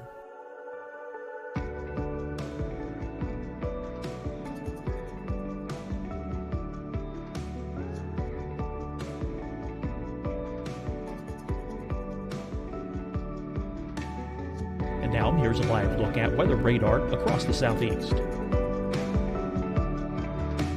Fight the spread and take a stand against coronavirus. Wear a mask in public. Stay at least 6 feet apart from others. And get tested. Join us and fight the spread. Visit scdhec.gov/COVID-19. Getting tested for COVID-19 helps you to take the steps needed to protect yourself, your loved ones, and your community. Find the testing location at scdhec.gov/COVID-19 testing. Hi, everyone. I'm Dr. Mandy Cohen, Secretary of the North Carolina Department of Health and Human Services. And when you follow the 3 W's, you protect your family and your neighbors from COVID-19. When you leave your home, practice your W's. Wear a cloth face covering, wait 6 feet apart, wash your hands often. Wear, wait, wash. We're in this together. Stay strong, North Carolina. Deciding when to wear a mask isn't about who you know or how well you know them. Just ask yourself, will I be with anyone I don't live with? If the answer is yes, get behind the mask. Help slow the spread of COVID-19. Get behind the mask. Learn more at covid19.ncdhhs.gov. You'll see your Carolina weather forecast at 25 and 55 past. And now back to the best of the Carolina Weather Group on the all-new Carolina WeatherNet. It's now about 6 p.m. We're heading back to our hotel for the first time. And there's a Starbucks. And all these cars are parked around the Starbucks. I'm like, hey, guys, just pull in. I need a coffee. And we pull into the Starbucks. It's closed. We couldn't figure out why all the cars were there. Then we realized they didn't turn their Wi-Fi off. So folks in Joplin they were just trying to get connections were circled around there. So we went back to our hotel. There's a Waffle House right there. I'm like, we're going in there. I know they got coffee. And sure enough, you go into the Waffle House, they got coffee because they're pouring bottled water into the coffee makers. Because all of Joplin was under boiled water orders. But Starbucks was closed, Wi-Fi was on. Waffle House, they're just pouring bottled water in those coffee makers making coffee. So I got my coffee. So switching gears, Craig, I wanted to ask you, are there any memorable moments that stick out in your mind while you worked at FEMA? For example, the 2011 tornado outbreak in Alabama or Superstorm Sandy, anything like that? Yeah, it was the Tuscaloosa tornado outbreaks was pretty impressive. And again, we came into Birmingham, picked up a Black Hawk, and I was flying up to the northern part of the state. I don't think people realize how bad the northern tier of the Alabama counties got hammered.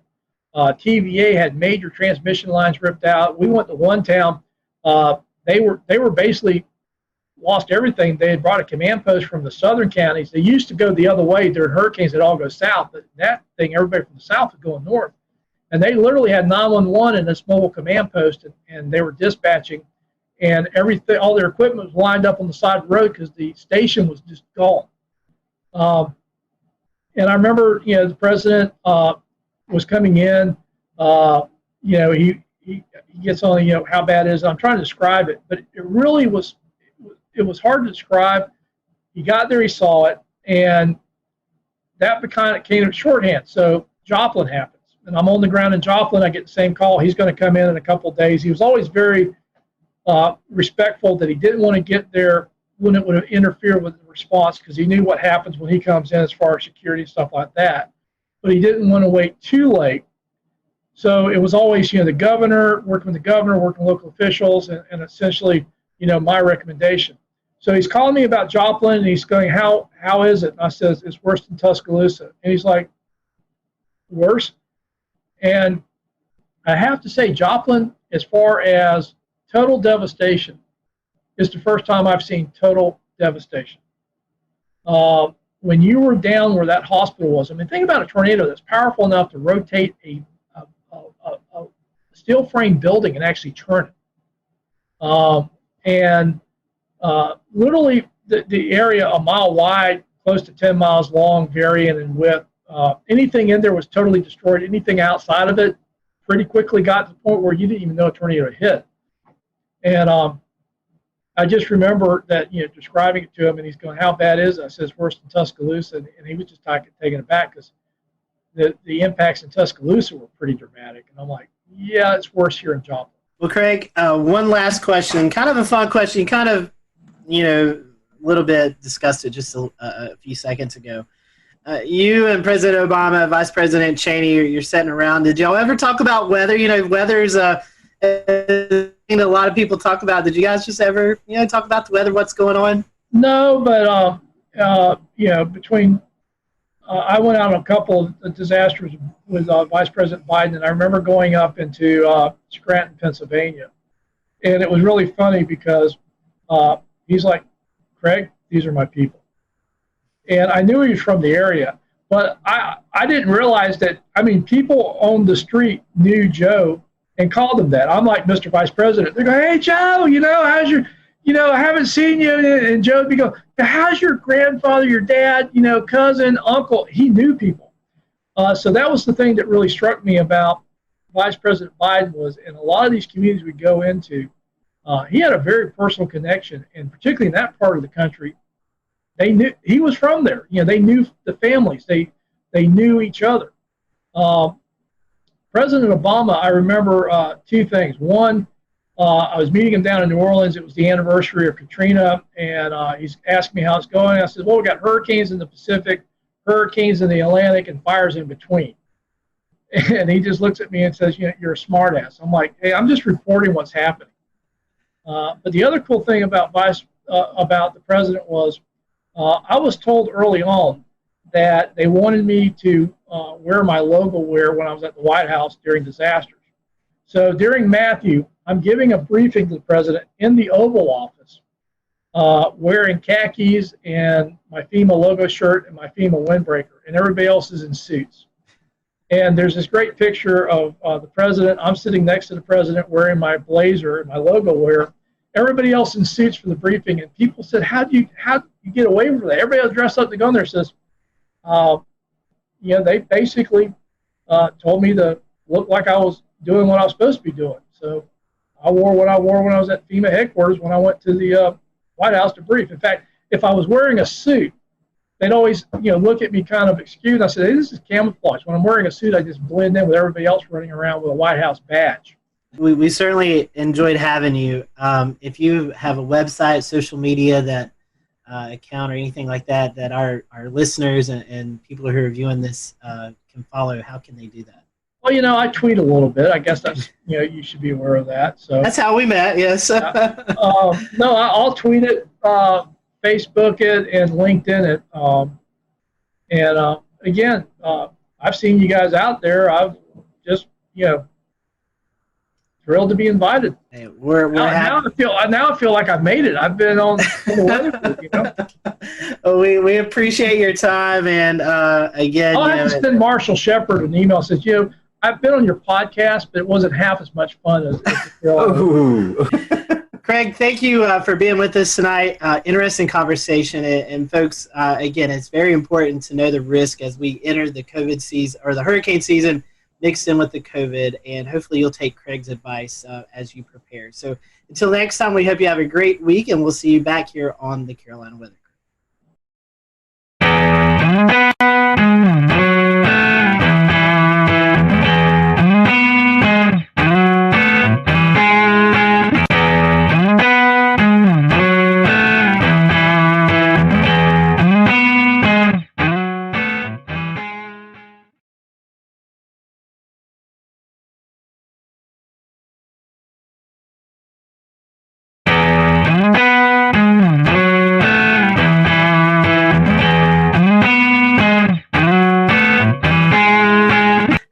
everyone. Welcome to the Carolina Weather Group. We're happy to have you this evening. Welcome to another episode, and tonight's going to be a fun episode. I'm going to go ahead and apologize.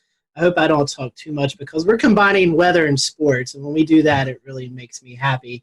Tonight we have on with us Sean Bratton and Mike Ventrisi from the Fantasy Football Weather Guys, and if you play fantasy football, you may have never thought about the weather element to it. And so tonight, we're going to talk a little bit about that. We're going to talk about the product and how you can follow along throughout the year so your fantasy football team is up to par and potentially beating the rest of your people who are not thinking about the weather. So we're happy to have Sean and Mike on with us tonight.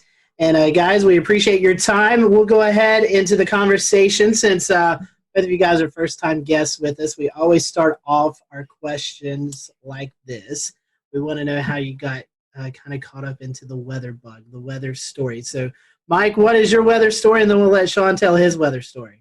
Hey, thanks so much for having us, guys. This question always comes up, and it always starts off with, it's usually always the same answer, right? It's some kind of high impactful weather event that has just kind of brought us into the field. So I grew up on Long Island, New York as a kid, and ended up experiencing Hurricane Bob in 1991. So it knocked out our power. I'm like, what is going on outside? I originally wanted to be a veterinarian, and I would go home and watch the Weather Channel after that hurricane, just watching Cantore on there with during the season.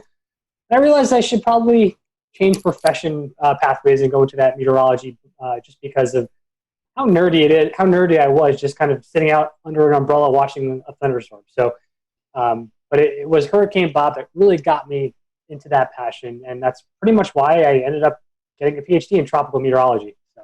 So I didn't grow up too far from where Mike grew up. I grew up in New Milford, Connecticut, so it's in Litchfield County, Connecticut, and I actually still remember this day very vividly. I was in first grade, and we were on our, getting ready to pack up and go home, but they didn't let us because we had a tornado warning. So I was basically plastered my face to the window, looking at these ominous clouds and the rain. And I was just like in awe the entire time. Everyone else was scared. I was there up on the window wondering what the heck was going on. And we were actually kept after school for quite some time until the night, until things got cleared up. We did have a tornado touchdown near our school in Litchfield, Connecticut. So it was a really cool event. And then also the blizzard of 96 was a big high impact weather event that happened in early January of 96. That was a big event for me. I remember that. We had off school, and we had like 24 to 30 inches of snow. So it was a really cool event too. And then of course, I'm sure you hear this a lot, but the movie Twister came out, and that kind of sealed the deal for me after watching that.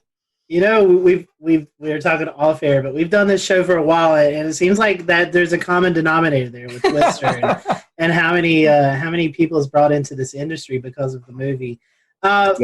Like us, we all have our other weather day jobs, and we kind of do Carolina Weather Group, for fun, and that's what you guys do with the Fantasy Football Weather Guys.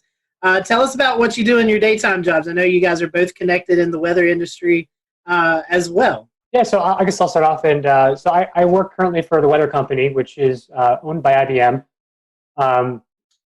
When I started my career there, I dabbled with a lot of energy forecasting, pretty much providing weather information to folks who are trading natural gas futures and some of the utilities.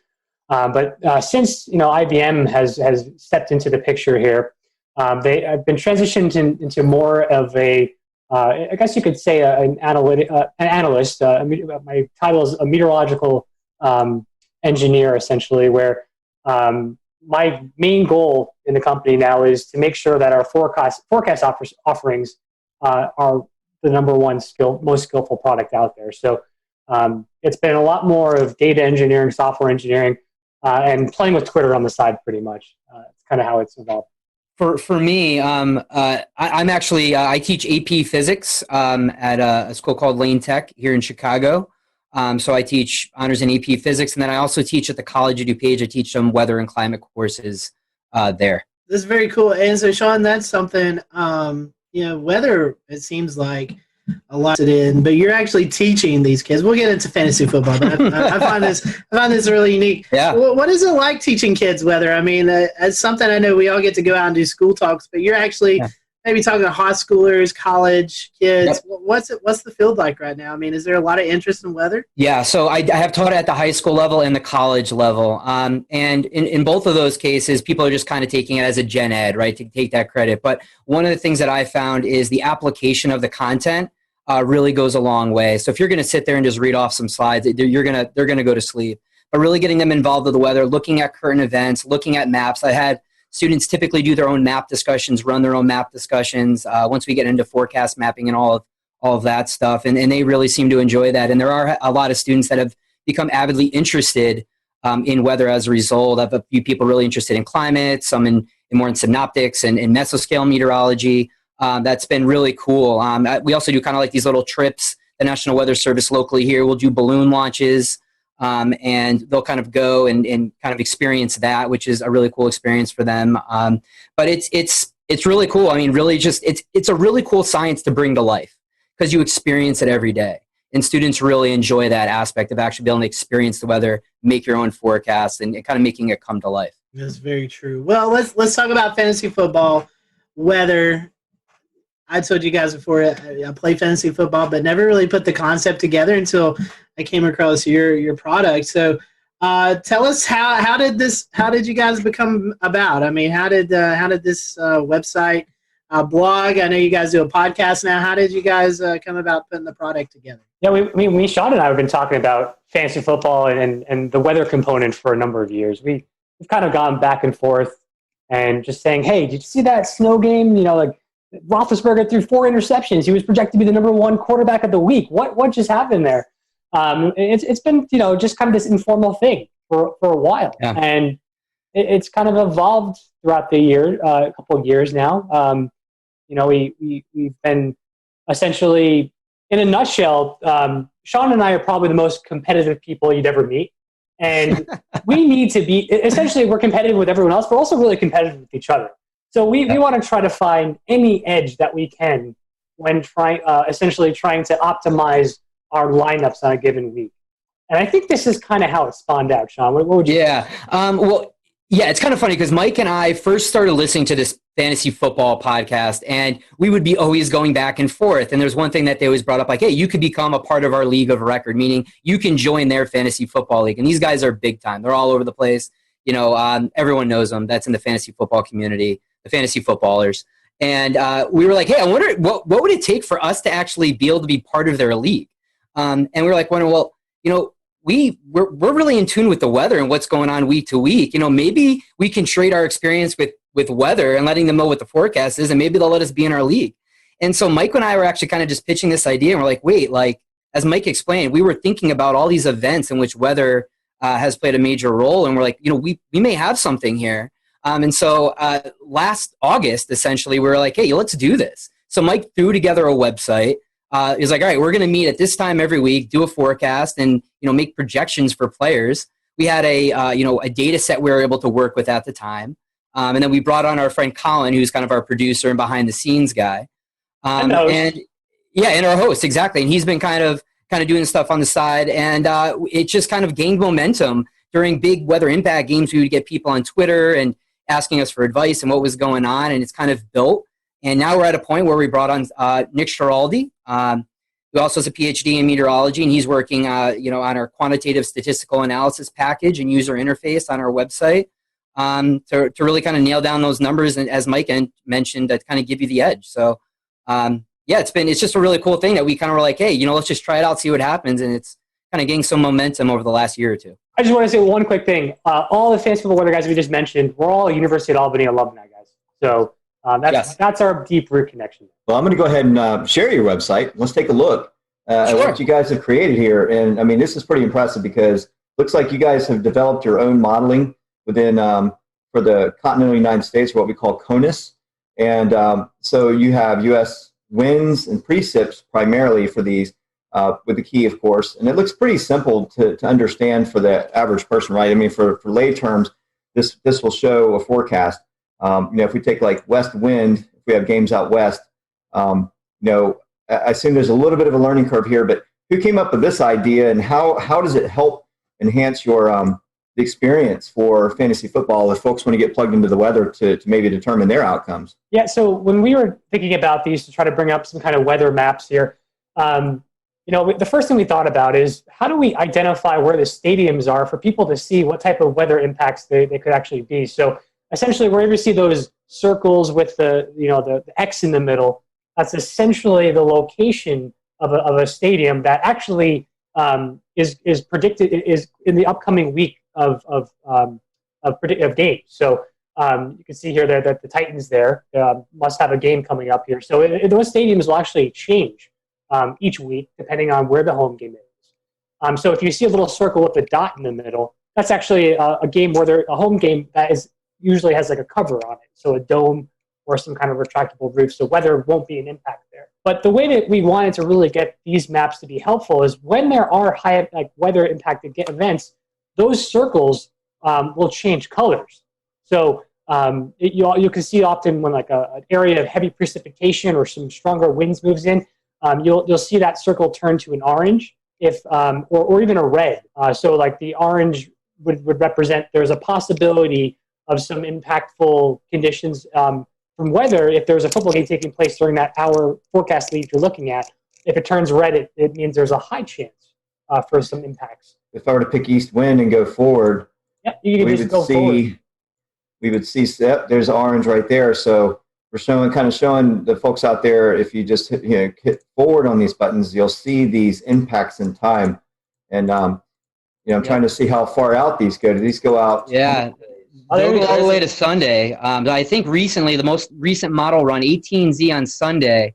We got right there. We got one in Miami. I think they're supposed to get some precipitation and maybe some wind. So I think it was around 0Z Monday or 18Z Sunday for this upcoming week. I think that's the only caution that we have for upcoming weeks. It's going to be a relatively quiet week this week, but there it is right there. So it popped up. Looks like Tuesday evening. So it looks like that timeline got pushed back a little bit. But yeah, I mean that's pretty neat how you've integrated weather into forecast impact for a specific area, and it could be anything. It could be anything going on for that area too. So football games in particular, but that's pretty neat. I really like that format. Now tell us a little bit about the fantasy impact table. Yeah, sure. So this is a table that will outline each set of games for the week. And to be honest, there's been so many changes with the schedule here because of all the impacts from COVID. But so we try to make sure this is up to date, and I think I did update this on Tuesday. So essentially, it'll show out the slate of games here, and it'll be in chronological order. There are a time and weather impact there, and you can see for the weather, if it says fair, this is the predicted weather for the time of the game. Then the impact will show none, right? If you have good conditions, there won't be any real impacts from weather. But if you do see certain criteria met in the wind or precipitation, that's where essentially you can see things like a caution, where essentially winds might be and precipitation might be like this marginal type of event where there's probably going to be some weather, but it doesn't look like it's going to really be a stunter or a significant impact on all the players in the game. But if you do see some criteria, let's say you have winds 20 miles per hour with heavy rain for the duration of the game, that's where you would see an extreme impact. And this table would update that this updates probably twice a day. So this is a way to kind of come back to the site and look at it. And this kind of gives us a bird's eye view as to what to expect. So what we do is we use this as kind of a template, and then we'll expand on this during our podcast, and we'll let people know what players we're interested in, because we do have historical stats for specific players and also by position in general. And we can elaborate on, okay, we have forecast at 18, 25 mile an hour winds, whatever it may be. Well, this player in windy conditions, this is how they perform statistically. So we kind of update them on the expectations based on the weather. We are in the process of updating this, hopefully over the next several weeks. Again, our buddy Nick Giraldi is going to actually customize this by position and also possibly by players. So the ultimate thing is people want to know, how is my fantasy team going to be impacted? That's bottom line, right? So we're going to have fantasy point differentials based on those weather conditions that we're going to be adding to this table hopefully soon here. And Sean, you were talking a little bit earlier.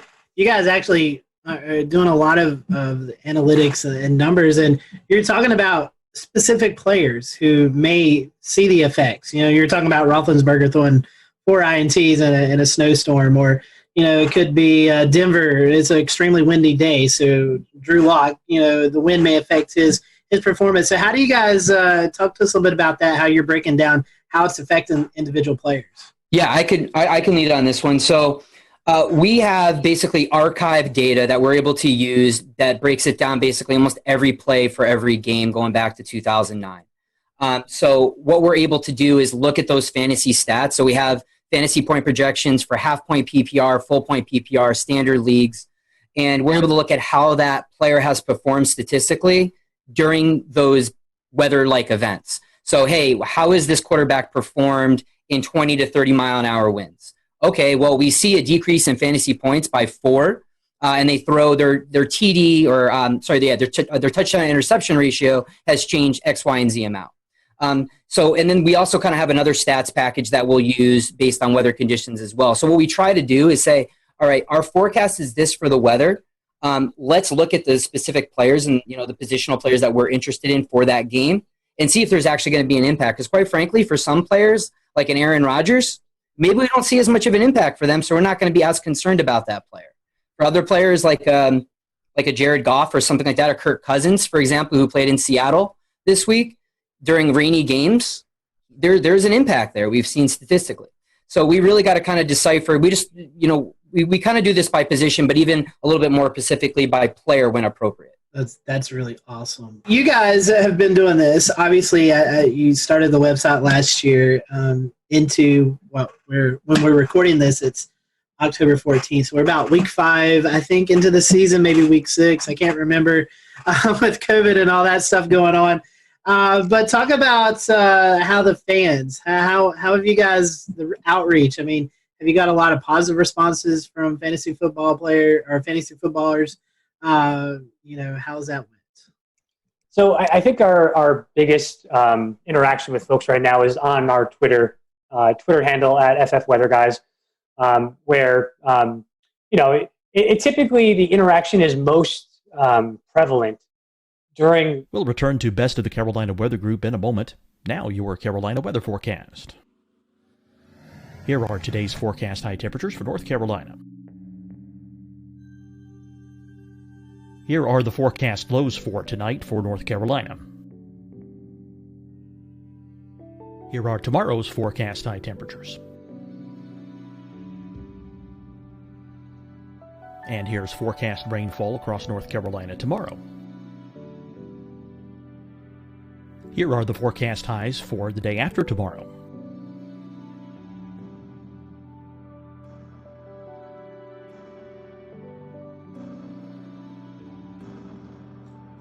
And here's the forecast rainfall across North Carolina for the day after tomorrow. This is the total rainfall forecast across North Carolina for the next 3 days. Here's the severe thunderstorm outlook for today from the Storm Prediction Center.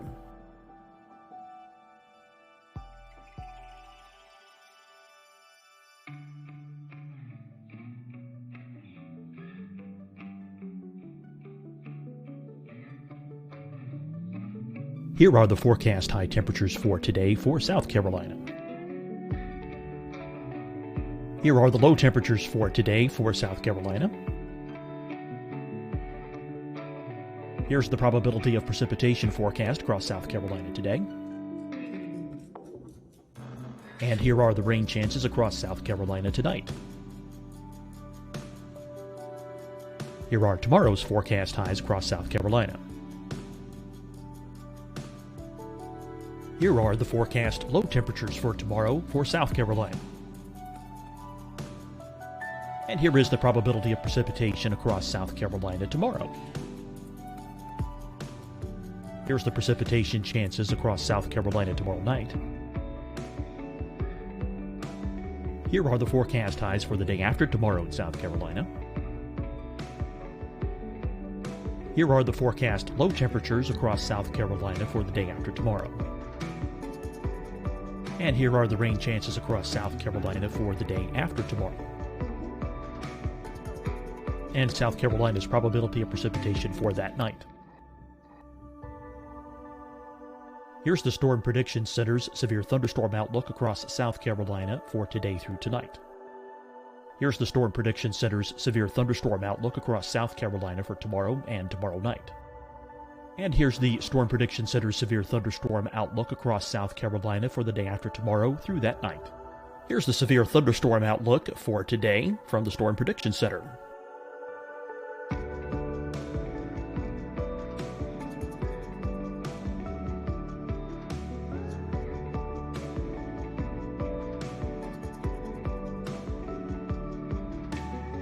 And now here's a live look at weather radar across the southeast.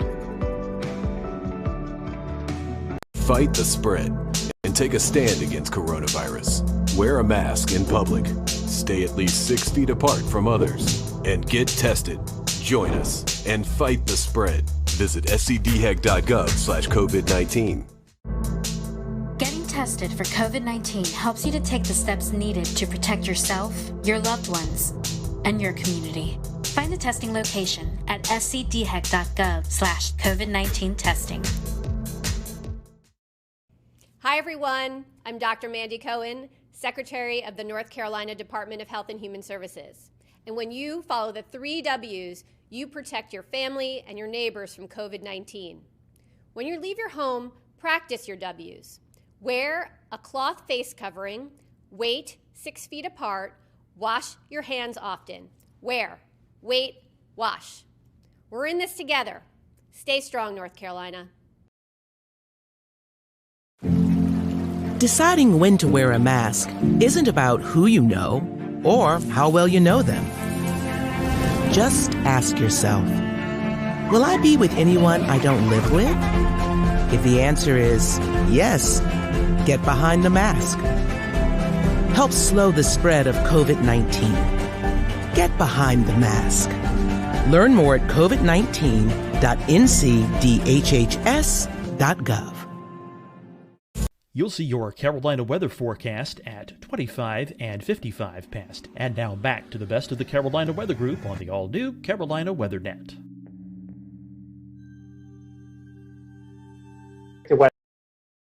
And the folks are aware of that, those impacts. Usually when you see like some of the mainstream media or sports channels talking about weather impacts, and usually I guess that as you get up into later in the season, as we know, winter storms or late fall storms can get more energy from the jet streams.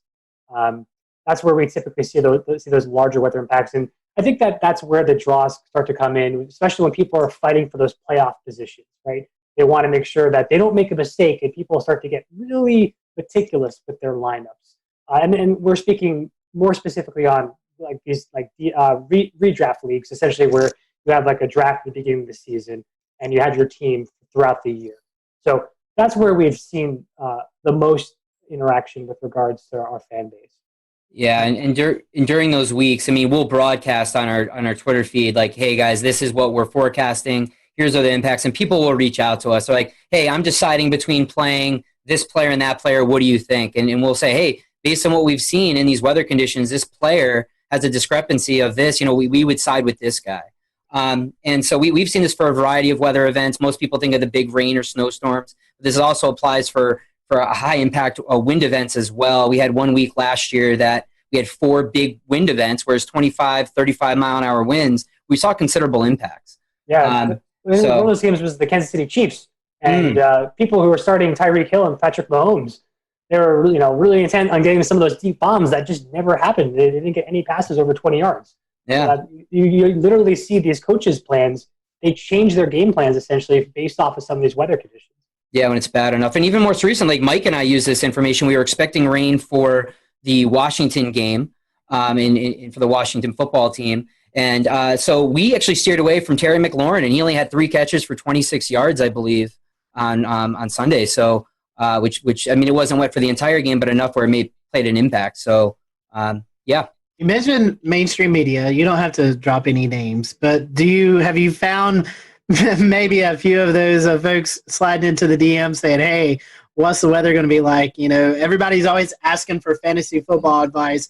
Who should I start? Who should I sit? Have you ever had any any messages from folks maybe on the TV that's asked for your opinion? So I don't think we've had any essentially any folks reach out for start-sit decisions regarding that, but we have some interaction with some of the folks from Fantasy Pros and the Fantasy Footballers, and I think there was a couple of folks from Yahoo. It's Yahoo that are all involved in the industry that will kind of interact time to time with us on Twitter.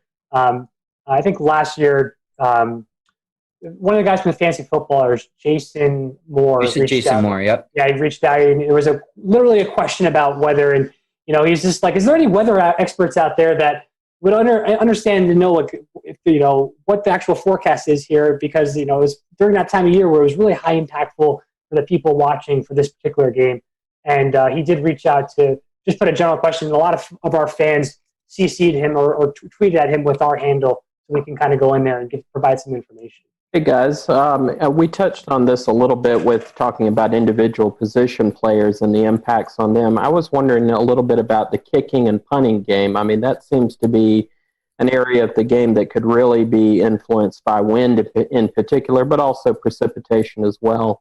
What sense do you guys make of how important weather is on that aspect of the football game? Yeah, that absolutely is. And a lot of this comes down, another message that we speak to is it really matters based on the stadium as well, how the winds are swirling around that stadium, how they're funneled in, and also the field type as well. Is this an AstroTurf? Is this a grass field? So those are all things that play in to how well a kicker can perform in weather conditions. We're in the works right now of gathering kicker data. So I don't want to, say anything quantitatively as far as like from a statistical analysis standpoint, but observationally, we usually talk about games after we see them after the week, and we'll talk about kickers, and we definitely notice that higher winds going cross field or going against the kicker definitely have an impact for sure. So Mike, guys, on any given Sunday, we can have a very diverse slate of weather across the U.S. Are there any particular locations across, anywhere that you guys forecast for that you find particularly challenging or frequently come up as a caution flag? The most challenging weather for us is convection. It's a really anything in the Florida area, typically in the southeastern United States. This is something that we struggle with early season, late summer and early fall when convection's still blooming. And the high res models will pick up on this stuff.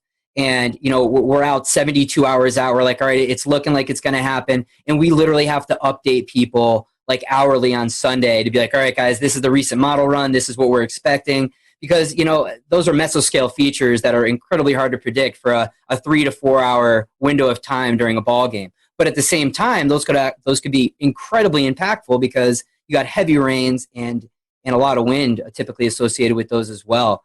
So I would say those are the ones that we struggle with the most when there's any type of convection.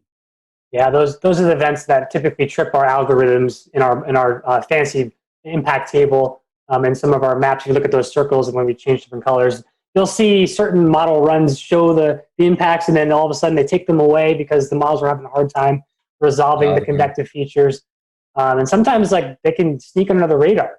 I remember there was a game last year in Jacksonville where we had this strong northeasterly flow off the ocean that was just bringing these shallow convective cells across the stadium. It was just like the popcorn variety, and it was just causing. You would hear we didn't talk about it much in the podcast that week because we the models didn't see it, and then all of a sudden they'd be raining on and off during the game, and Sean was sending us messages. Do you see this rain? It's going. It's the announcers are talking about it. We missed this. I'm like, oh my god, fun. The joys of forecasting Florida weather. I can only imagine your models.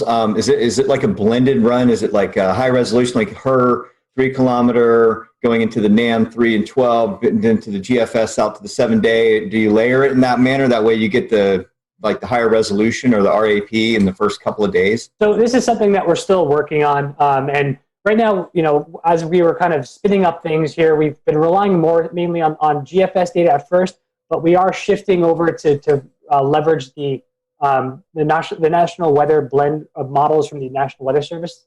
So we are going to be shifting over to that because obviously those are the guys that are paying attention more to each location as and try to be as skillful as possible. And then we can take that information and convert it into the impact, or how that impacts specific players. So it takes some of the burden off of us in the forecasting world and allows us to focus on that impact piece. And then we can also elaborate on that. I mean, because we may use that from the National Weather Service, but obviously we have access to the different high resolution models. And again, that's something that we typically expand on during our podcast. And there may be some games that don't even come up as a caution on our table necessarily because they may not meet a certain threshold. But for us, just observationally, we know these are things that we need to monitor. So we'll mention them during our podcast or on Twitter. You're talking about Southeast Convection. I would also imagine maybe lake effect snow, Buffalo, Chicago, Cleveland, Green Bay, all locations that could see that, where one side of town could get 6 feet and the other side could get like 2 inches, Getting back to your social media outreach and your fans, the football fans in general, and how you integrate, how you kind of mesh with everything. How do your fans respond to your products, right? Because it looks like you do everything kind of for free. You're sort of providing that kind of service. And do you find that a lot of fans are really into what you do and share it out, and you get a lot of good response and positive feedback out of it? Or how does all that work? How do you get your how do you know how you're doing overall? Yeah, no, we always appreciate the feedback. We'll have some people that'll reach out like, oh, I really wish I knew this, or I really wish you approached it this way or offered this kind of information. And again, that's kind of how we're working in developing our webpage and our user interface. So most people have been really constructive and just really helpful and really nice, which is not always the case in the weather world, as we know. Mm-hmm. But yeah, no, it's been a really good experience. We used to even do a photo contest where people would, obviously not the case now, at least for most stadiums, but if you were at a game where there was weather, take a picture for us and, we'll put it on our website or show it during our podcast. And people seem to appreciate that as well. Yeah, on our website, we do have something called a mailbag where some folks can come in and write us a question, and we can essentially take that feedback and discuss it and respond back. So that's something that's also an option on the website. Yeah, I think it's this right here. So you can put your message in and submit. And then there was also what you talked about with this weekly weather blog, then the photo contest. So looks like, you give folks an incentive to sort of be more of a part of the website, which I think is great because you're allowing them to interact with you in your domain, which is awesome. So well, talking about the product, we'll start to wrap up here. How can we find you? What's the social media platform of choice? I don't know if you guys do Facebook. I know you do Twitter, but tell us about social media. I know you guys do podcasts, blogs. I even think you might be dabbling into doing some live game updates. Am I correct with that? Yes. Yeah. So we've been moving onto the Twitch platform. So if you twitch.tv/FF Weather Guys, that's essentially we have our show usually on Thursday or Fridays. We try to do it around 8 p.m. And then when there are high impact weather events on a Sunday, we'll get up on Twitch again and have a Sunday show usually around 11 a.m. That's one source where we've been kind of more interactive with folks. Well, guys, thank you for your time. We appreciate it. Thank you guys for watching the Carolina Weather Group. Make sure if you're a fantasy football player, go check out these guys. Fantasy Football Weather Guys, Google them. You can find the Twitter account, website, all of that good info. And make sure that you tune into the blog and the podcast, as well as the live broadcast there on Twitch on Sunday morning. So until then, we hope you have a great week, and we'll see you next time here on the Carolina Weather Group.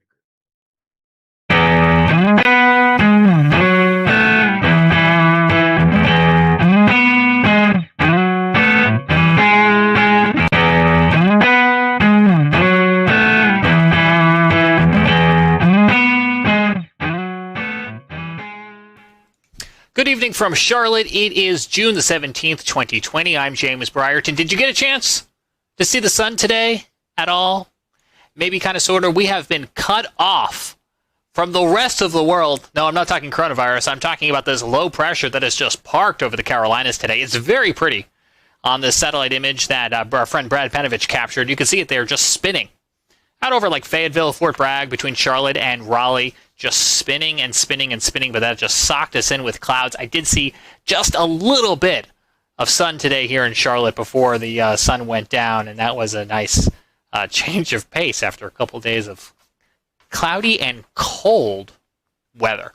All right, this week we are talking the PGA Tour, which has resumed and is in Hilton Head, South Carolina for the RBC Heritage. Kicks off tomorrow after a couple of practice rounds. I'm holding here the weather forecast from their on-site meteorologist, Stuart Williams. This is what we call a tease. I'll have this for you coming up.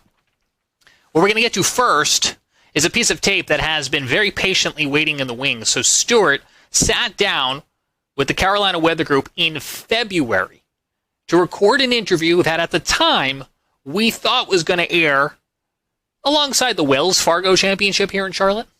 Well, as you now know, that never happened, and other PGA Tour events were canceled. They are now resuming operations without fans and will be playing in Hilton Head, South Carolina. So we are very excited to be able to bring this piece of tape to you. This is a premiere of a new episode. You've never seen this interview before, despite the fact that it was recorded in February, but I felt that I needed to explain to you that it was recorded in a time where I could still get a haircut, and where the picture of snow over Scotty Powell's shoulder made sense, and all the references to fans attending the event also made sense back just a few months ago.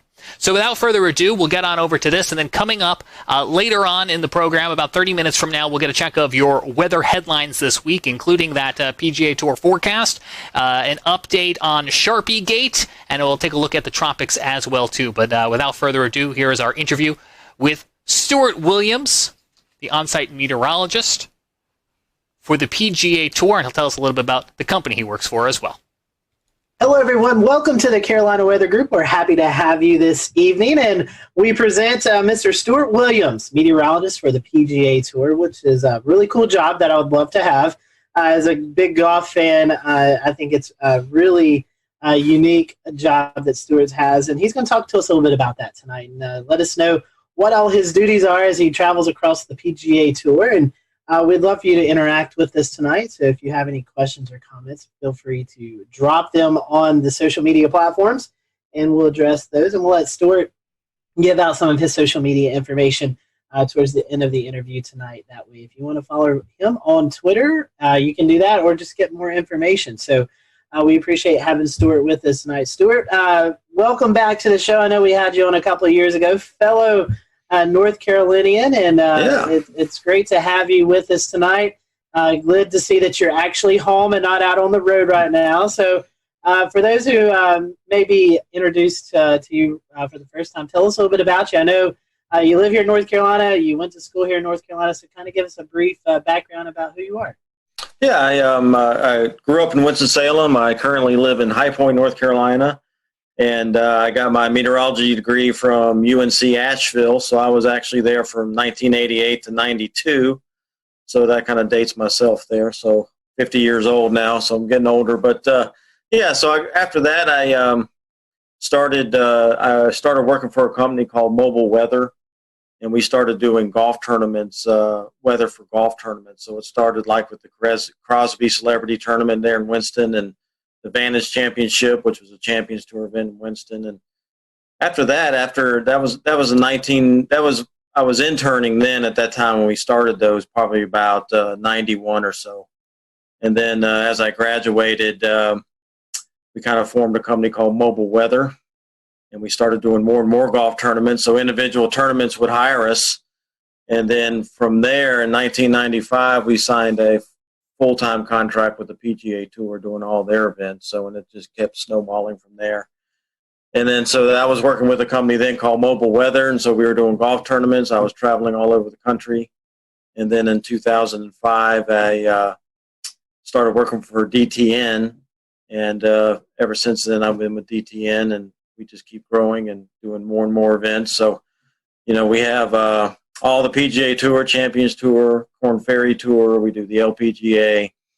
We do the PGA of America, which includes the PGA Championship, Ryder Cup, Senior PGA, and some of their smaller events. And we do quite a few international events for IMG. We do a lot of Asian tour tournaments in China and Taiwan and that kind of thing. So, you know, we do over 150 events a year now, so it's quite busy.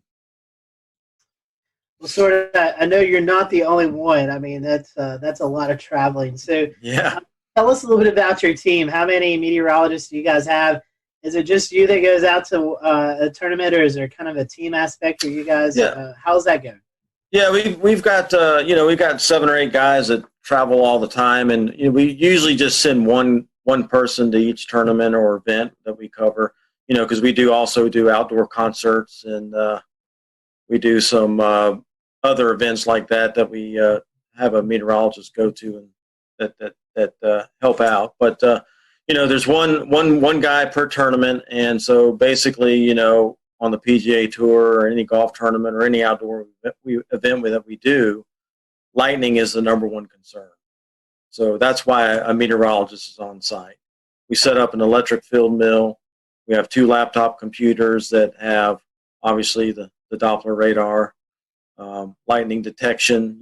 We have a mix of VISLA's National Lightning Detection Network, and and so all that data that we get in-house, we have all the computer models that we look at, the NAM, the Euro, the GFS, all those. So everything's in-house, and we sector where we're going to go, and we can make custom products for ourselves and that kind of thing. So we make our own forecast on site.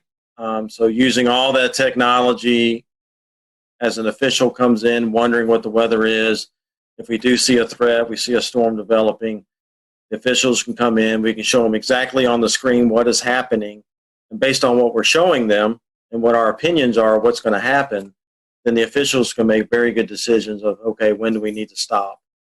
And then once we do that, especially on the PGA Tour, they have LED boards across the golf course. They'll put weather warning signs up. The officials will blow horns to the players, signaling that it's a dangerous situation. So then the players will get moved off to evacuation vans and cars and that kind of thing, and they're brought to the clubhouse. And so hopefully, if we do our job correctly, then we've given enough time to where people can get back to the buses and hopefully back to their cars, because not everybody has a clubhouse pass. So they can't all get indoors to safety, so we got to get a lot of them back to their cars. So it's a big machine. It's a big operation, but it's most tournaments, I'd say every tournament has an evacuation plan, emergency plan. So it works pretty well. And then the big question is, once we have stopped play, when do we go back and start playing? When is it safe to go back out? So that's when we help big time as far as, okay, we think this storm is going to be out of here at such and such time. And then they can open up the practice facilities again, let the players warm back up, and then we'll get them back out to the golf course and start playing again. Stuart, that kind of rings a bell here in Charleston at Bulls Bay, the tournament last year. LPGA, lightning hit a tree. Someone was went under the tree, and it's a serious situation with these thunderstorms and in these golf tournaments. How much collaboration do you guys have with the local National Weather Service, especially in big events like this?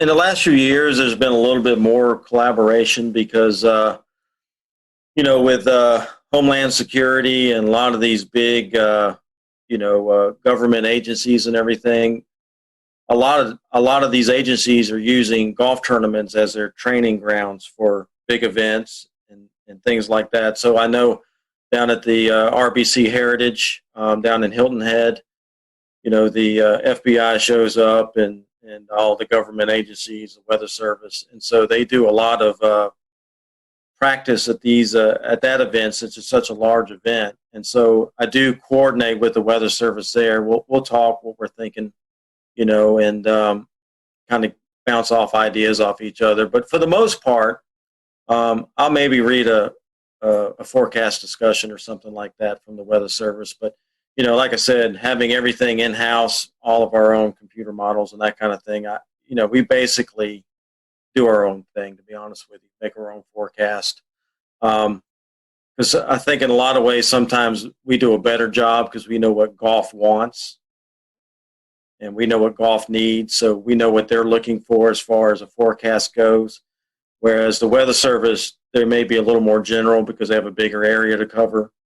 So for example, for us, wind forecasts are very big at the golf tournaments because that plays a huge role on how the golf course is going to be set up each day. So we concentrate a lot on wind, and so we try to be very accurate in that department, where you may see a weather forecast from the Weather Service that says winds are 5 to 10. Well, okay, that's kind of general. We try to be more exact than that, where our forecast will say maybe we have a westerly wind, like on the coast there. Maybe you have a drainage wind in the morning off the land, and then we'll get the sea breeze at 1 o'clock, and it's going to shift out of the south or southeast or whatever, and it's going to be 10 to 15 at that point. A lot of times the Weather Service really doesn't break it down like that. So, we try to be more specific of what's going to happen at the golf course, so they can plan how they're going to set the golf course up. So that's some of the things that I think we do a better job at than TV or Weather Service being more general. Stuart, let's play. Let's hope we're not forecasting too far in the future. We have a Wells Fargo Championship coming up in Charlotte, the Wyndham Championship in Greensboro. Let's say that you're there forecasting and you see it could be a potential stormy day. That there's going to be thunderstorms moving into the air. What is it? Kind of give us what you do the morning of. Kind of give us a play-by-play of what that setup looks like if you see, it's going to be a stormy afternoon or something in these tournaments. Well, let's say the first tee time is 7 a.m., okay? That's usually when most tournaments start, 7 in the morning. And I'm usually there probably about 5:30 in the morning, because I'm looking at weather data, looking at the latest stuff, making my forecasts and getting that out and distributed, uploaded to the player page, that kind of thing. And so we also have radios that we communicate to the officials with. So every morning I'll go into the rules office and tell the guys as they head out to set the golf course up what I think the winds are going to be that day, and then what time I think the best chances of us getting a thunderstorm. And so if you take a North Carolina tournament, typically what happens is, as you'll know, Scotty, and they'll start in the mountains. They'll bubble up in the mountains about midday, early afternoon, and then as they get going, they'll roll off into the Piedmont, and then they'll usually make it to Greensboro or Charlotte by 3, 4, 5 in the afternoon, depending on how fast they move and what the scenario is. So, so I'll tell the officials that morning, hey, I think we're going to see storms probably anywhere from that 3 to 7 range. And then that'll give them an idea when they need to start paying attention, so to speak. So as we go through... We'll return to Best of the Carolina Weather Group in a moment. Now your Carolina weather forecast. Here are today's forecast high temperatures for North Carolina. Here are the forecast lows for tonight for North Carolina. Here are tomorrow's forecast high temperatures. And here's forecast rainfall across North Carolina tomorrow. Here are the forecast highs for the day after tomorrow.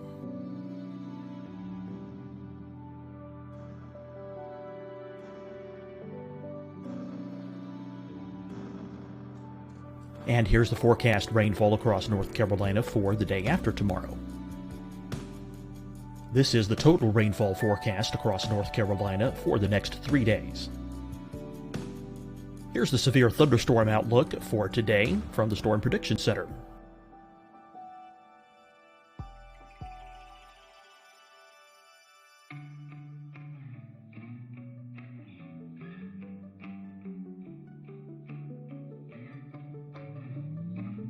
Here are the forecast high temperatures for today for South Carolina. Here are the low temperatures for today for South Carolina. Here's the probability of precipitation forecast across South Carolina today. And here are the rain chances across South Carolina tonight.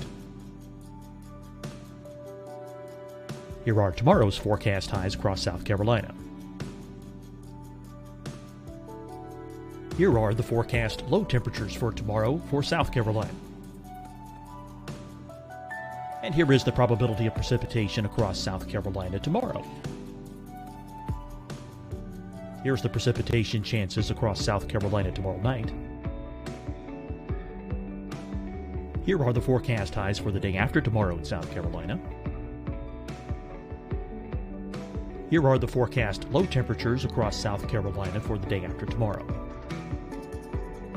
And here are the rain chances across South Carolina for the day after tomorrow. And South Carolina's probability of precipitation for that night. Here's the Storm Prediction Center's severe thunderstorm outlook across South Carolina for today through tonight. Here's the Storm Prediction Center's severe thunderstorm outlook across South Carolina for tomorrow and tomorrow night. And here's the Storm Prediction Center's severe thunderstorm outlook across South Carolina for the day after tomorrow through that night. Here's the severe thunderstorm outlook for today from the Storm Prediction Center.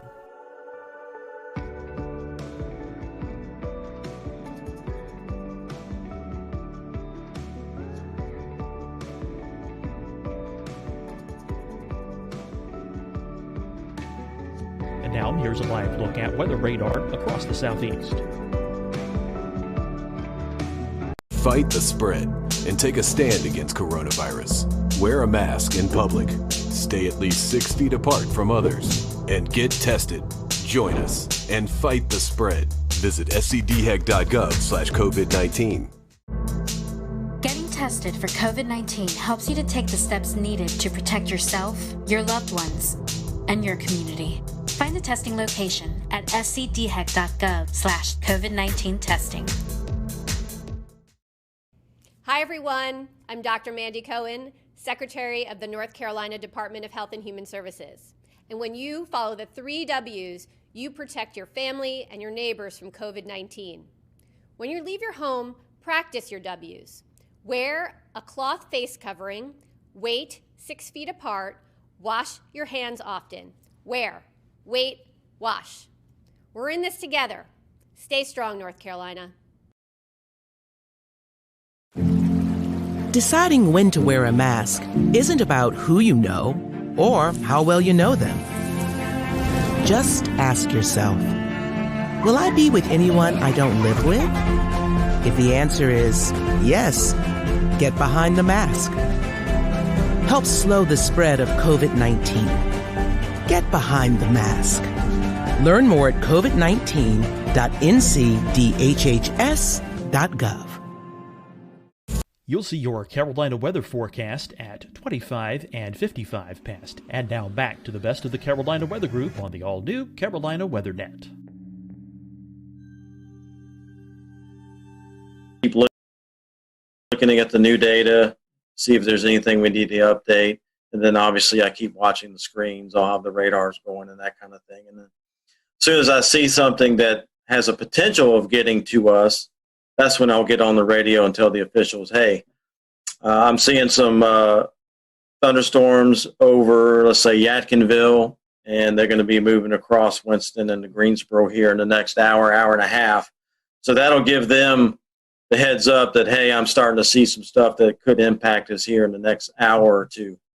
And so that's when we'll start putting on the LED boards. There's a weather policy that runs and things that say, hey, inclement weather is possible, please pay attention, that kind of thing.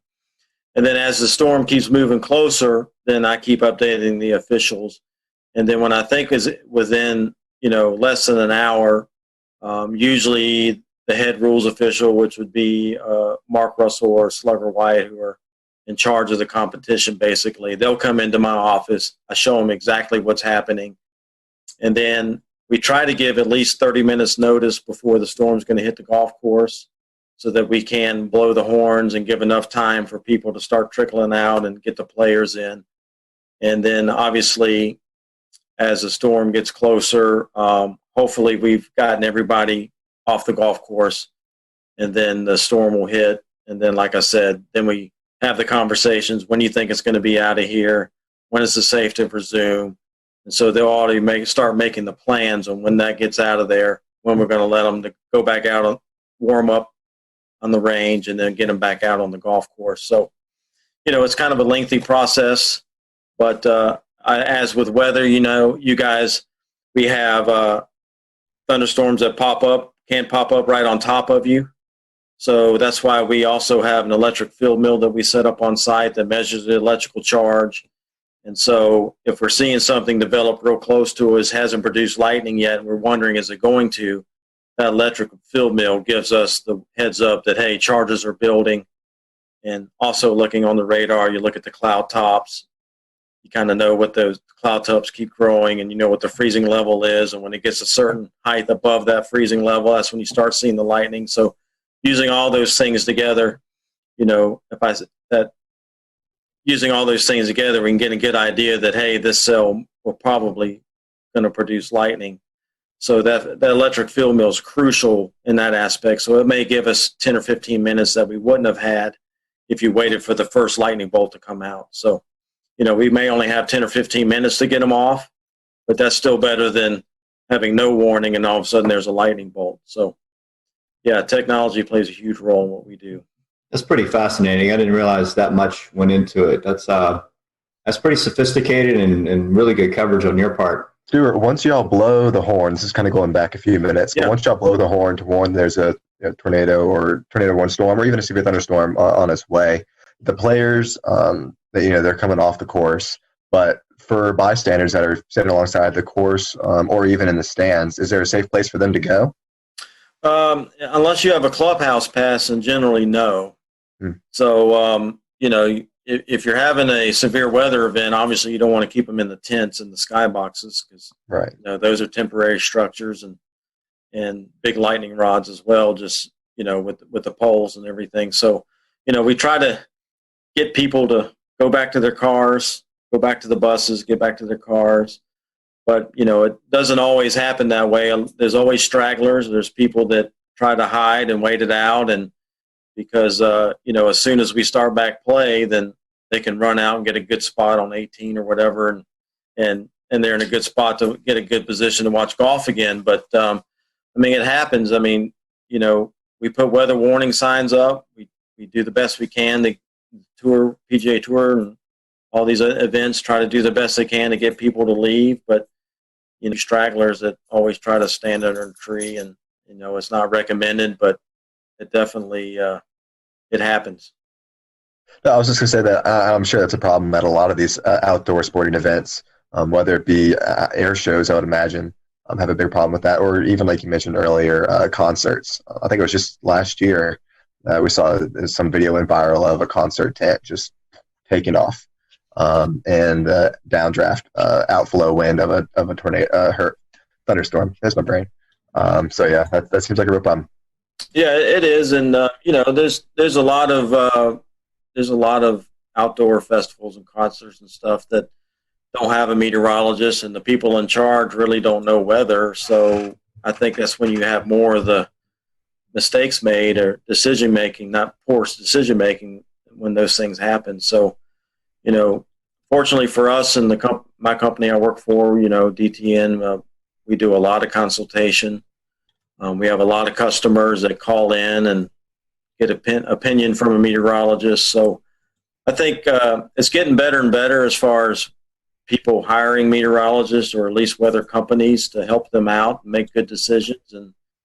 And like for me, on the on-site business, actually have a meteorologist at your site is expensive. You got to pay for hotel rooms and airline tickets and ship equipment and plus have the meteorologist there. So that's kind of a hard thing for some organizations to pay that kind of money to have somebody there. But once you have that meteorologist there that's on site, they see how it works and how it takes the pressure off them making these decisions. And it actually pays for itself, to be honest with you, to make good decisions. But, like I said, if you don't have the money, a lot of these organizations just don't have the budget for it. Hey, at least they can still hire a company like mine and have a consultation where they can call in, so it definitely makes a difference. Definitely so. Able to do that for Speedway Motorsports Incorporated.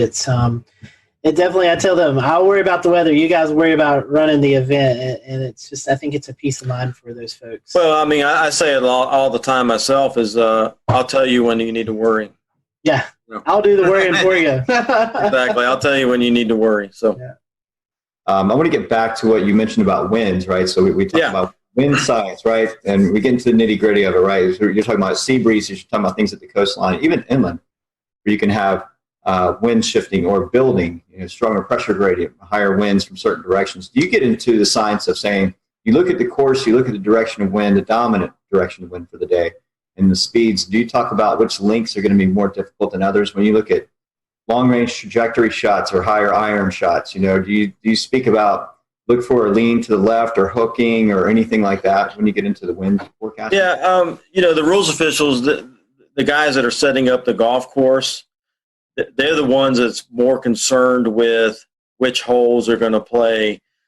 Let's just say we have on hole number 1, we have a strong south wind and it's blowing, 15 to 20 miles per hour. Well, if it's blowing from behind them, then a lot of times what they'll do is they'll move the tee blocks back so that hole plays longer. And then on the next hole, maybe it's going the opposite direction. Now it's in the player's face when they tee off. So they may move those tee blocks shorter.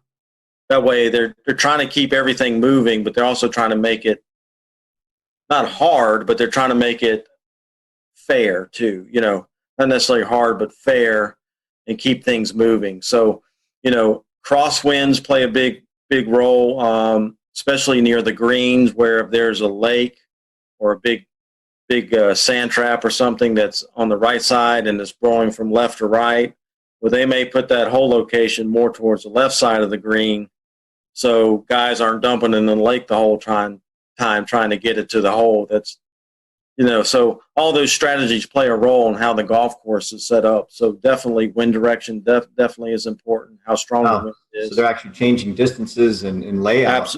Absolutely. So we have 18 holes. We have 18 holes, and all through that golf course, it's going to be in their face or behind them, left to right, right to left. So all those things play a role in how the golf course is set up. So definitely wind definitely is a major impact on golf tournaments. So. Very interesting. Very neat. Scotty, go ahead. Yeah, Stuart, in some circumstances, I know we saw the Masters had some severe weather roll through back in 2019. When we see these big severe weather events, you guys, I'm sure, coordinate with the course, with the tour, with the TV networks, and kind of make the best plans. Is that right? Yeah, we try to do what's right. You don't want to get anybody hurt. And if there's a high risk for severe weather, i.e. tornadoes or even, just strong straight line wind and storms, we may go early, 2 tees early on the weekend or a day on the weekend to avoid some of that severe weather that we think is going to happen in the afternoon. So, the tour is aware of that, and they'll try to make accommodations to maybe avoid some of that to keep people safe and get the round in. Because the tour has a policy that we'll play on Monday to complete 72 holes. 72 holes is a must. They want to get every round in. So so we will do that on Sundays a lot of time to try to get everything completed and so we don't have to go into Monday. But for the most part, if it's a 30-40% chance of a thunderstorm day, then they're not likely going to change anything. It's just we're going to play golf and hopefully, that scattered thunderstorm will stay away from us. But if we do get hit and we don't finish, well, we'll be back Monday morning. So that's how it works. I know another element that is tricky for you guys, especially on the West Coast swing early in the season, is fog. Seeing lots of fog delays and even some cancellations of round because of visibility. Talk to us a little bit about forecasting fog. Yeah, it's tough, man. That marine layer out there, and what most people don't realize in California, the Pacific Ocean out there gets the Aleutian Current, which is very cold. It's cold water, and so fog forms on it quite a bit. So when we get out there, a lot of the things that we look for is the offshore flow. And we love it when there's offshore flow because it pushes that marine layer way out in the ocean and skies stay clear at the golf course. Well, the thing that I've learned forecasting the weather out there, as soon as that pressure gradient starts going neutral, that's usually when the marine layer fog will move in. And so I've seen it. We had it this year at Torrey Pines at the Farmers Insurance Open.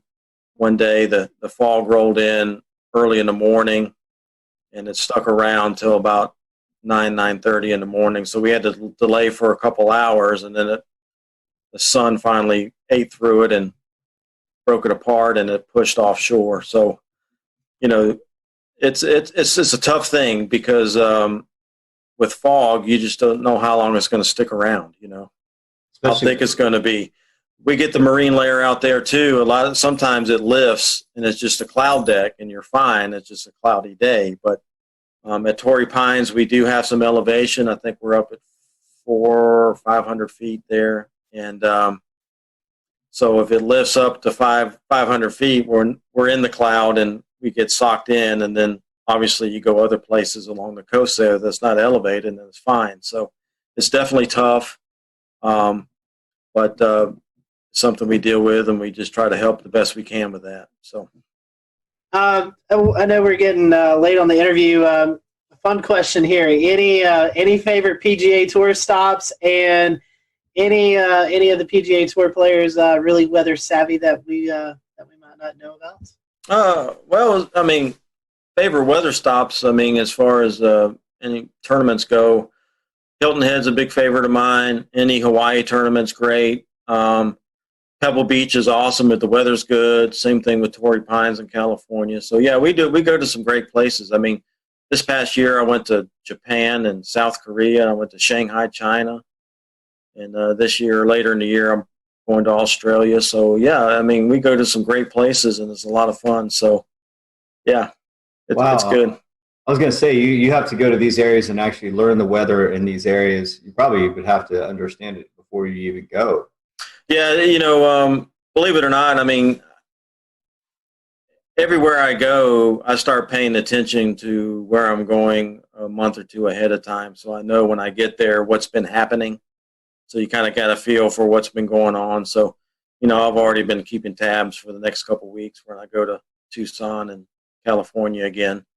And, and then obviously long term, you kind of looking, I've got Florida lurking in March. I'm going down to Florida. So you definitely keep up with what's going on and what's been happening. So, kind of what to expect going into it. So, it's definitely harder in Japan and Korea and some of these places where, maybe the radar data is not as timely, or you don't have all the good data you have here in the U.S. You still have some data, but maybe not quite as good as some of the things you're used to using. So, and, forecasting wind and things like that gets a little more difficult, some of these spots. So, but still, us being there is still better than not, for the tour and some of these tournaments, having us there is still better than not having us there, where they would just be guessing. So, we do the best we can, and they know it's not the U.S. and it's not quite as good, but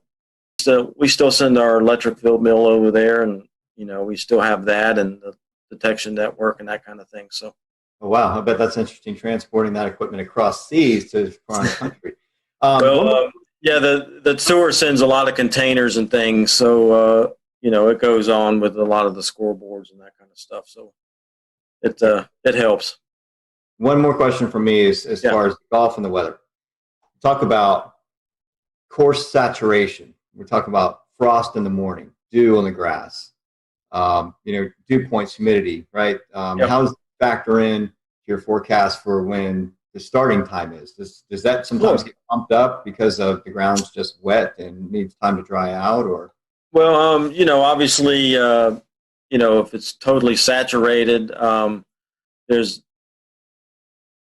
the rules of golf dictate what we can do as far as playing golf on a saturated golf course. So if there's still some standing water or some real wet areas, the tour a lot of time will institute a policy of lift, clean, in place, where they can get relief maybe from some of those spots to a drier area that's not any closer to the hole, but they get some relief.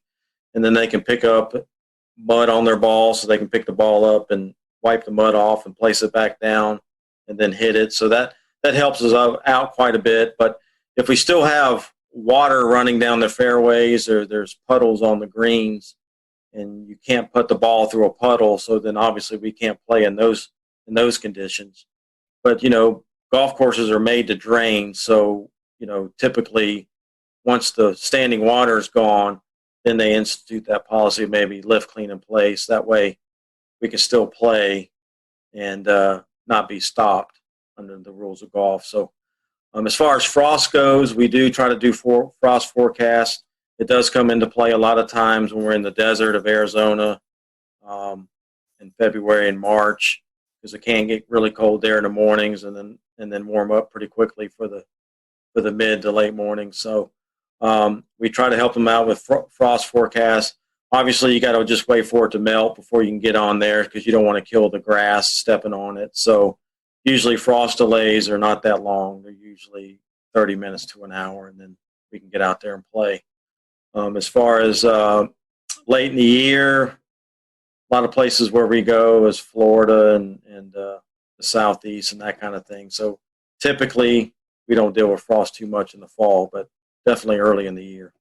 Well, Stuart, thank you so much for joining us. We certainly appreciate it, and glad that we could catch you while you're here at home. And we wish you the best of luck as you travel out to all these cool destinations, and hopefully you'll have some good weather. If folks want to follow along, do you have a social media account or something you'd like to promote? Yeah, I am.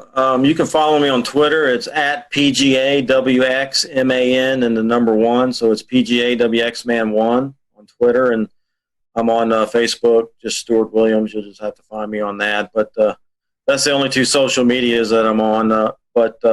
Yeah, Twitter, definitely follow me, and you can see what the forecasts are, what's going on at these tournaments that we're doing and these other events. So, and the weather's bad, and you're at that tournament, just go find Stuart. You can blame him for it. Yeah, that's right. Stuart, thank you so much for joining us tonight. As always, we appreciate your time, and glad to catch up with you, and hope to talk to you soon. Absolutely, Scotty. Thank you guys for having me on. I appreciate it. It's been a lot of fun, and hopefully we can do it more often. Yes, sir. All right, guys. Thanks for watching the Carolina Weather Group. We'll see you back for another episode next week. All right, and that is our interview with Stuart Williams, DTN meteorologist who goes to all the PGA Tour events and provides them on-location weather support. That interview, again, was recorded in February for what we thought was going to coincide with a premiere for the Wells Fargo Championship in Charlotte. This week, the PGA Tour is back in action. They are at the RBC Heritage event in Hilton Head, South Carolina. And from Charlotte, I am James Brierton. We will see you back here next week. We will leave you, I'm trying to pull up a camera in Hilton Head, South Carolina to take a look at conditions there right now. It's not coming up, go figure. But you'll have to trust us that Stuart's forecast says it won't be all too shabby. And here it is. A look from the Salty Dog there in Hilton Head, South Carolina. Again, I'm James Brierton, Charlotte. Thanks for joining us. Have a good night.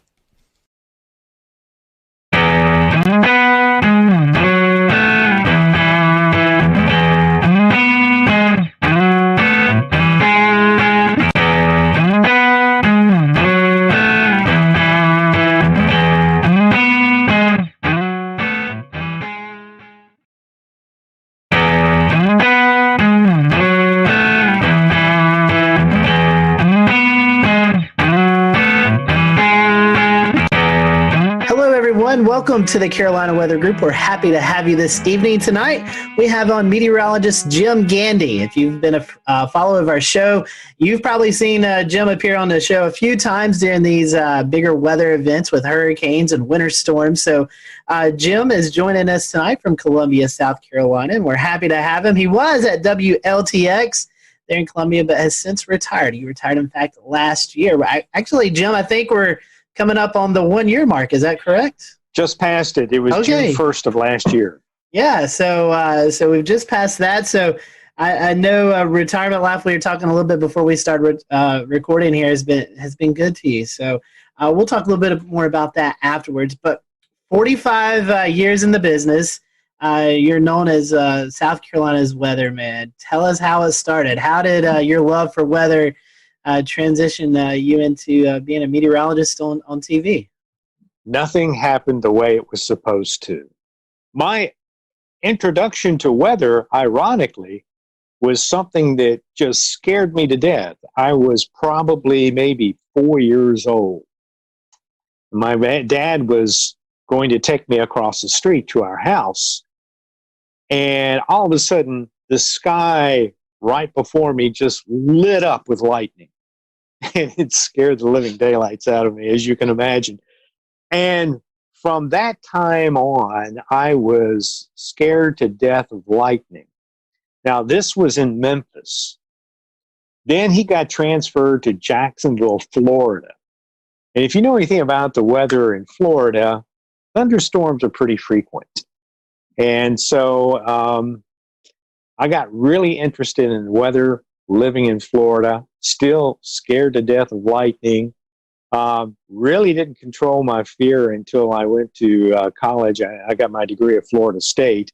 It was during that time that I kind of conquered my fear of lightning. Not that I don't have a healthy respect for it, I do. And then I went to Florida State, trained as a research meteorologist, and got out, graduated at absolutely the wrong time. It was 1974. We went straight into a recession. The government froze all hiring. The private sector wasn't what it was today. And so I was forced to kind of look around. My first job as a meteorologist actually was at the Institute of Storm Research in Houston, Texas. But then their contracts dried up. Again, I'm without a job. So I went back to Memphis, and I actually went back to graduate school. And that first semester in graduate school, one of the TV stations in Memphis called me and asked me if I wanted to come down and audition. I had never been to a TV station, didn't know anything about television other than what I saw on TV. I went down there, did the audition. Whatever they saw, they liked, they hired me, and the rest is history. Starting out in Memphis, I think your next move was to Oklahoma City. Oklahoma City. I was in Memphis for 2 years. We were in the midst of a union fight there. The station was being unionized, and I hadn't had a pay raise in 2 years. So I decided, okay, maybe it's time to look elsewhere. And I applied to a number of TV stations in Florida, since my background was in tropical meteorology. And one day I get a tape back from Florida, and I think it was the tape I sent to Orlando. We'll return to Best of the Carolina Weather Group in a moment. Now your Carolina weather forecast. Here are today's forecast high temperatures for North Carolina. Here are the forecast lows for tonight for North Carolina. Here are tomorrow's forecast high temperatures. And here's forecast rainfall across North Carolina tomorrow. Here are the forecast highs for the day after tomorrow.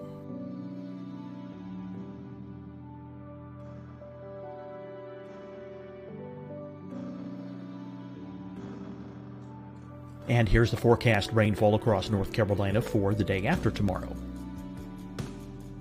This is the total rainfall forecast across North Carolina for the next 3 days. Here's the severe thunderstorm outlook for today from the Storm Prediction Center.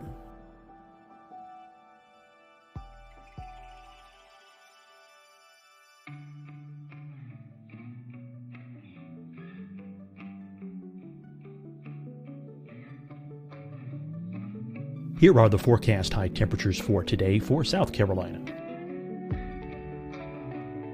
Here are the low temperatures for today for South Carolina. Here's the probability of precipitation forecast across South Carolina today. And here are the rain chances across South Carolina tonight. Here are tomorrow's forecast highs across South Carolina. Here are the forecast low temperatures for tomorrow for South Carolina. And here is the probability of precipitation across South Carolina tomorrow. Here's the precipitation chances across South Carolina tomorrow night. Here are the forecast highs for the day after tomorrow in South Carolina. Here are the forecast low temperatures across South Carolina for the day after tomorrow. And here are the rain chances across South Carolina for the day after tomorrow. And South Carolina's probability of precipitation for that night. Here's the Storm Prediction Center's severe thunderstorm outlook across South Carolina for today through tonight. Here's the Storm Prediction Center's severe thunderstorm outlook across South Carolina for tomorrow and tomorrow night. And here's the Storm Prediction Center's severe thunderstorm outlook across South Carolina for the day after tomorrow through that night. Here's the severe thunderstorm outlook for today from the Storm Prediction Center.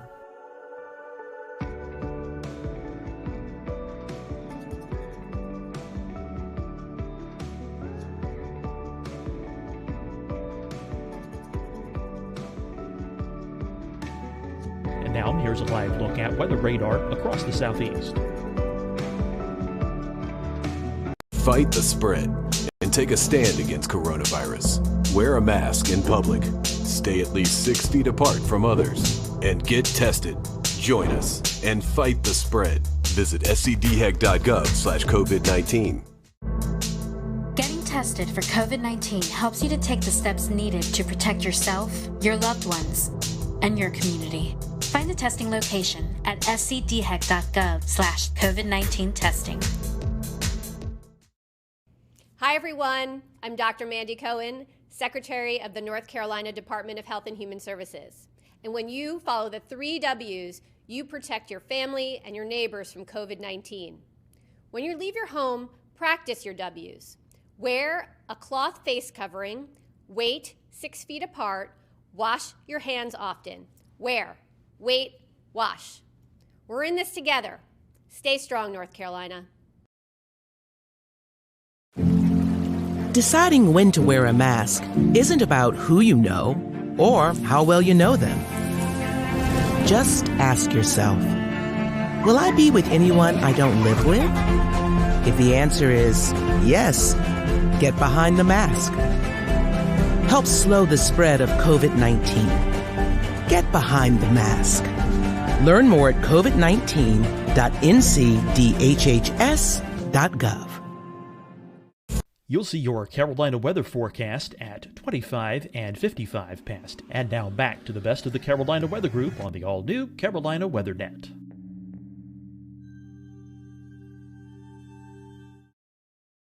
Obviously, it was rejected. One of the directors in the control room said, well, yeah, they've got an opening in Oklahoma City. Why don't you try for that? Well, I just got this tape back. I threw it in the mail and didn't think too much of it.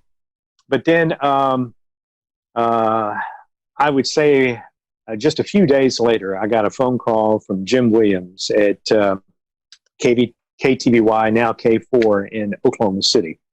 And they flew me out there, and I did an audition right there on their set. I beat out everybody that was looking for the job. And so I spent almost 5 years in Oklahoma City. Then I went and spent 2 years with Mike Smith up in Wichita at the Kansas State Network. And then I got the job at WIS in Columbia, South Carolina, and was there for about 14 and a half years. And then Gannett offered me a job. And I worked at corporate for a year and then came to Columbia at their station, WLTX, and was there for 20 years. Going tropical, studying at Florida State, like you said, experienced in tropical meteorology. Then going out to Oklahoma where, now the Oklahoma City market seems to be one of the most sought after markets there is with severe weather coverage. It's turned into, something that everybody tunes into now. Was it like that back in the 80s? I know the helicopters now, we have all these storm chasers, but what was it like in the 80s in the Oklahoma City market? It was fantastic, but you have to understand, I went to Florida State University. We didn't talk much about tornadoes. So when I went out to Oklahoma, I told my folks, I said, well, we're going to find out what kind of meteorologist I am, because Oklahoma City is a tough market. It has broken many people, and we'll see if I can hack it. Well, I went out there at just the perfect time. I got the job in July, which was right at the end of the severe storm season. So I really had about 8 months to prepare. And prepare I did, because down the road from Oklahoma City, of course, is the University of Oklahoma, the National Severe Storms Laboratory, all right there in Norman, Oklahoma. And some of my friends at Florida State were working at the Severe Storms Laboratory. So I knew the caliber of people that were down there. My biggest fear in Oklahoma City was going on the air and saying something that wasn't correct. OKC to Wichita to Columbia. Is there anything in particular that drew you to the Midlands versus being out west? It's very different. Well, one was a job, right. But after having been in Oklahoma City and Wichita for 7 years, and keep in mind I grew up in the Southeast, so when I came back to Columbia to interview for the job, the first thing I noticed was trees. And I said, oh my God, there are trees here. And not these little scrubby things you see out in the plains. And so I said, boy, if they offer me the job, I'm going to take it. And sure enough, they offered me the job. I took it, and the rest is history. I have to laugh. People always ask me about my time out in Oklahoma City and Wichita, if I ever chased storms. Yes. In fact, that's how I got into photography, was by chasing storms. I tell people that I chased storms before it became fashionable. When I was chasing, it was a rare event to run across another chaser. But today, when I see how many people are on the road chasing out there today, I'm just blown away. I said, oh my God, there's a traffic jam. I'm surprised they don't have cops out there directing traffic. I mean, you're exactly right. I mean, we see it now even on when folks activate their GPS and they go into their apps, right? And they spell out names of people across 2 or 3 states. It's pretty impressive. So yeah, lots of people. A lot of people out there. And the competition is pretty stiff. Every once in a while on Twitter, you'll hear some scuffling going on about who was first in line or who was supposed to be first. So it's kind of interesting. Well, see, I never had that problem. There wasn't anybody. There wasn't anybody out there. If you don't know what you're looking at in real time at the sky and what's going on in the environment, you can learn a lot from that outside of looking at radar and all these products and everything. So yeah, I mean, that's folks have access to that technology now, so they know how to kind of gain ahead. They can jump over to another state where something else is going on. So kind of. For me, it was fantastic, because I could take what I was seeing in the field, and when I went back to the radar, now I could start to put things together. And I think that made me a better radar analyst, because I could see what was on the radar and I could visualize because I had seen it in the field. Right. And so it was a big help. Jim, I want to get back to Columbia. So overall in Columbia, you're talking about 30 years total? 34 years. 34 years. Let's talk about some of the major events, some of the major things you remember from Columbia. I was here during HEGO in '89. I experienced that as a teenager in high school. We left. We went to Union, South Carolina, and came back the next day, and it was just absolutely devastating. But I don't think folks knew what kind of impacts were going to occur inland, especially across the CSRA and all the way up into Charlotte and beyond. So tell us about your experience with HEGO.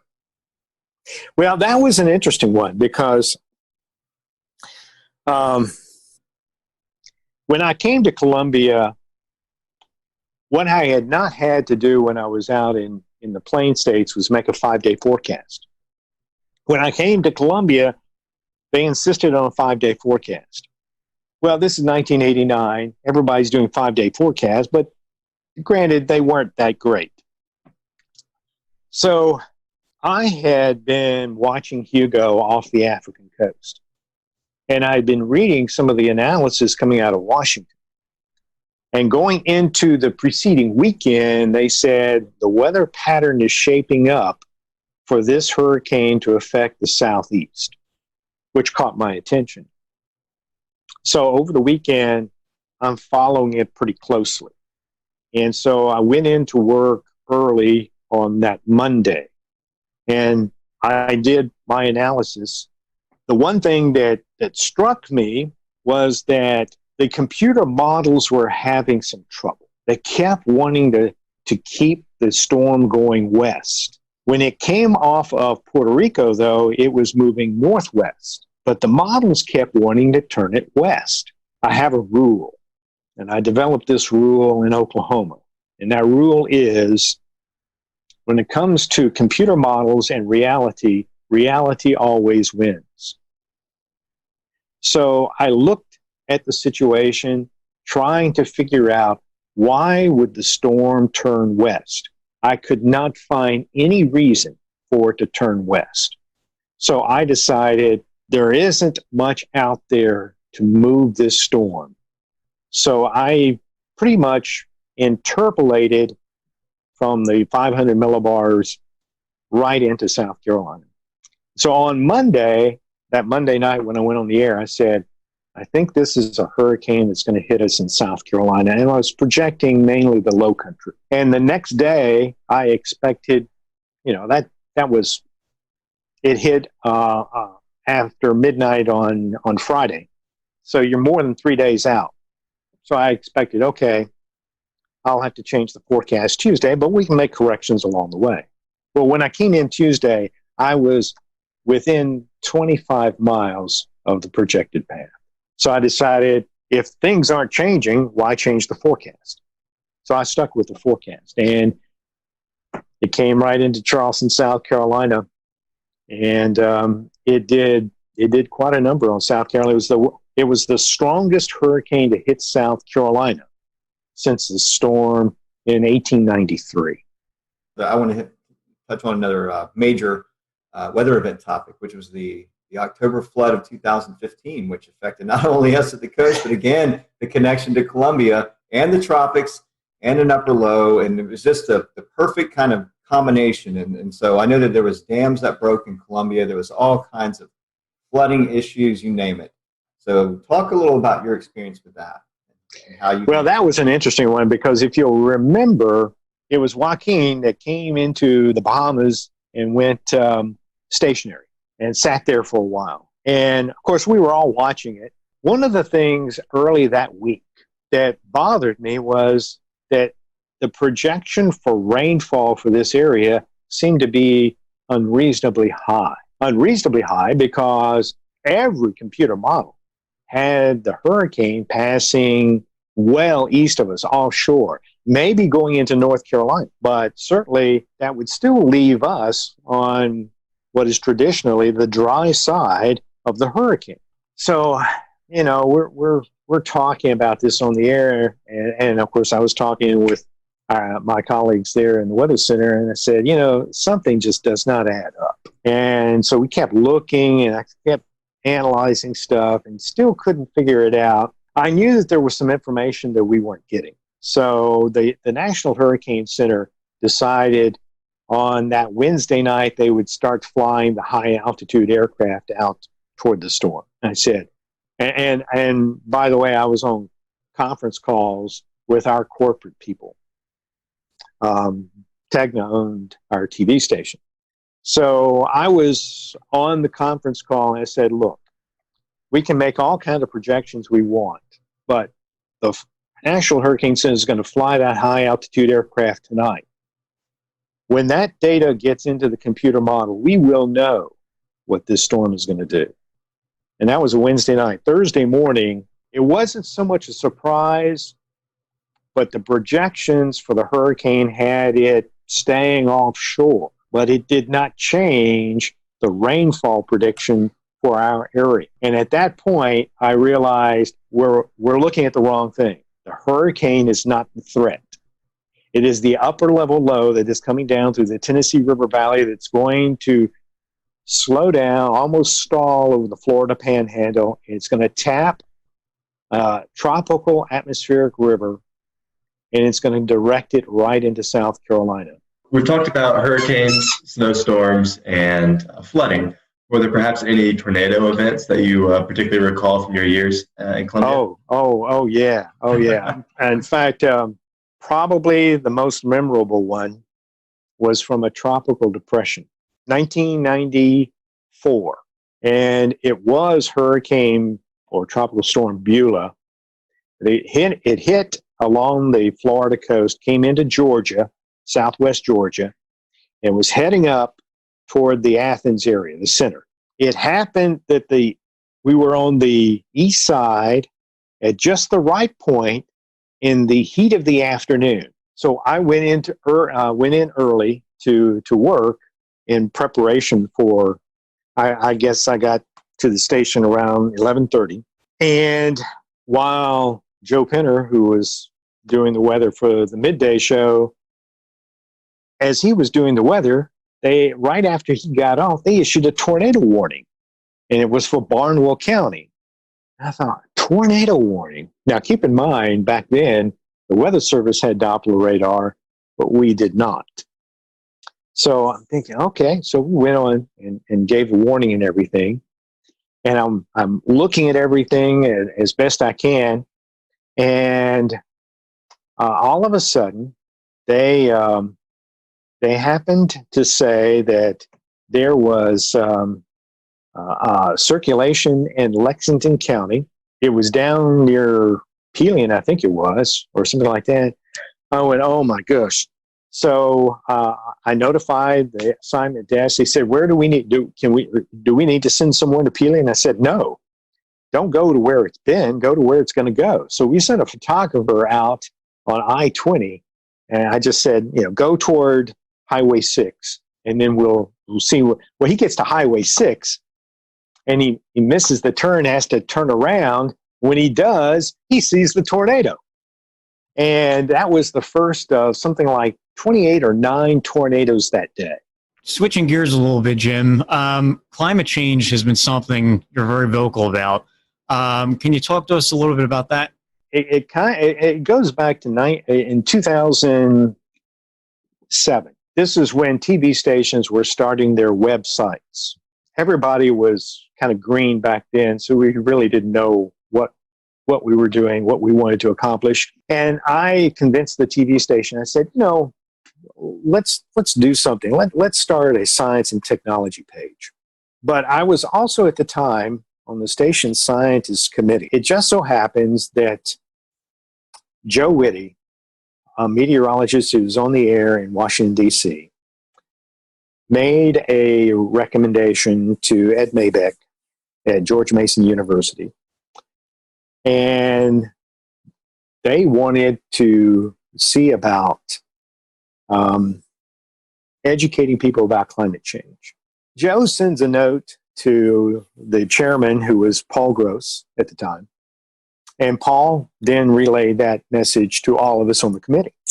And I had just come inside from working out in the yard, and it said on there that they were looking for an advisor. I said, hey, this sounds kind of interesting. So I responded, but a friend of mine on the committee beat me to it. So when I talked to Joe, I said, well, if you need any help or anything like that, just let me know. A few days later, he calls back. He said, how would you like to be the test case? I got the TV station on board. They supported it. The National Science Foundation gave us the grant. And in 2009, ironically, as ClimateGate was breaking, we were meeting in Washington, D.C. to map out a program that would become Climate Matters. The whole focus of our work was to educate people about how the climate is changing and why it's changing and how it's going to affect them locally. We just wanted to give people the scientific information. What does Columbia, South Carolina mean to you? And then second part of that is, how is retirement life? I worked here for 34 years. So I consider it to be home. It's also a great place to be. The cost of living here in Columbia is really pretty low in comparison to other parts of the country. And actually, you can say that through a large part of the Carolinas. It's not just Columbia, but in this part of the country, the cost of living isn't that great. So it's a great place to live. So if you don't have a vast wealth, it's a great place to just kind of, settle in. As it turns out, I picked the perfect time to retire. I mean, I was already 66, so it wasn't like I was retiring early. So I decided, okay, let's go ahead and retire. This is it. I'll retire, and we'll enjoy life, whatever it is. Last question, Jim. To wrap this up, what are your words of advice for any future meteorology student or anybody that's currently in the field?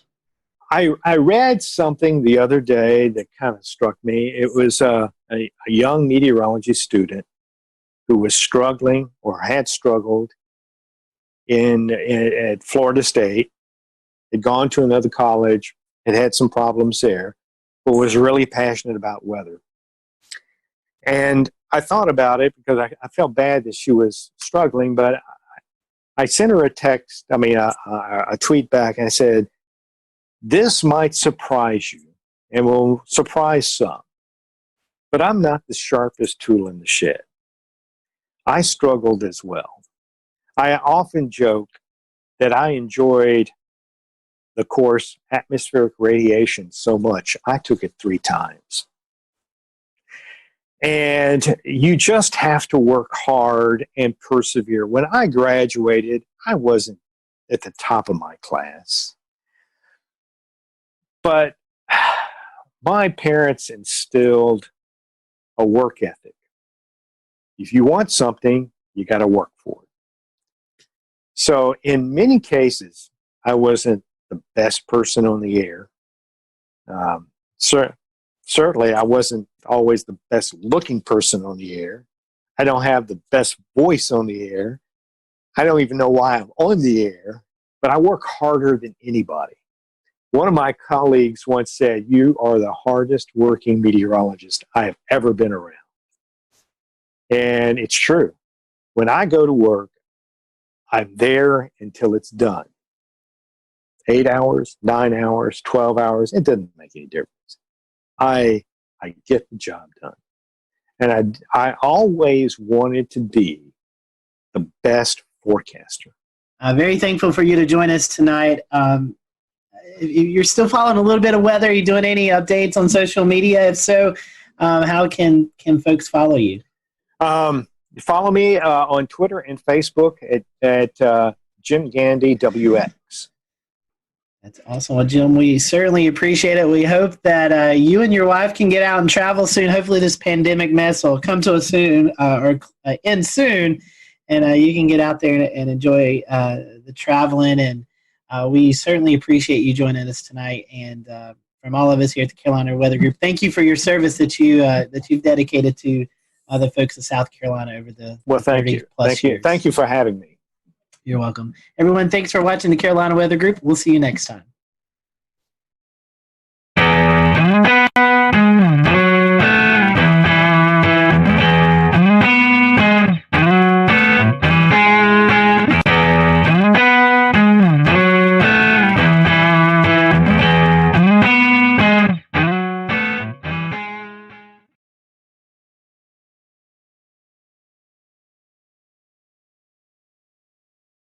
Good evening from Charlotte, North Carolina. I'm James Brierton, and this is an all-new episode of the Carolina Weather Group. It's Wednesday, October the 14th, 2020. Here's what's coming up tonight on the Carolina Weather Group. Our guest is Dr. Josh Warman. He invented the Dow, the Doppler on wheels, and he appeared alongside his famed vehicle on numerous TV shows, including Storm Chasers. He's an atmospheric scientist and the president of the Center for Severe Weather Research, that is, and we'll be talking to him coming up in just a moment. We also have on deck for you a check of your forecast with meteorologist Frank Strait. Before we get started tonight, a reminder that the Carolina Weather Group has a new Insiders Club. You can join us on Patreon, patreon.com/Carolina Weather Group, and unlock exclusive extras, including for just $1 a month, video extras and behind the scenes. There are 4 moments from tonight's interview that we weren't able to get into the final edit of the episode that you're about to see. So if you want to check those out for just $1, you'll unlock those on Patreon. For $3.99 a month, you'll be getting early access to select videos, including this episode was available early on Patreon, and future select episodes will be made available onto Patreon supporters who pledge us at our full tier of $3.99 a month. If you're already a Patreon supporter, thank you so much for joining us at patreon.com/Carolina Weather Group. If this is the first time you've heard this pitch, rest assured the Carolina Weather Group, our weekly flagship show, is still always going to be free, just like you're about to see a full 30-minute interview as you would on any other week. And our severe weather coverage, as you saw this past weekend, always remains free. We thank those of you who are supporting us on Patreon so that the Carolina Weather Group can continue to grow and bring you the show that you know and love.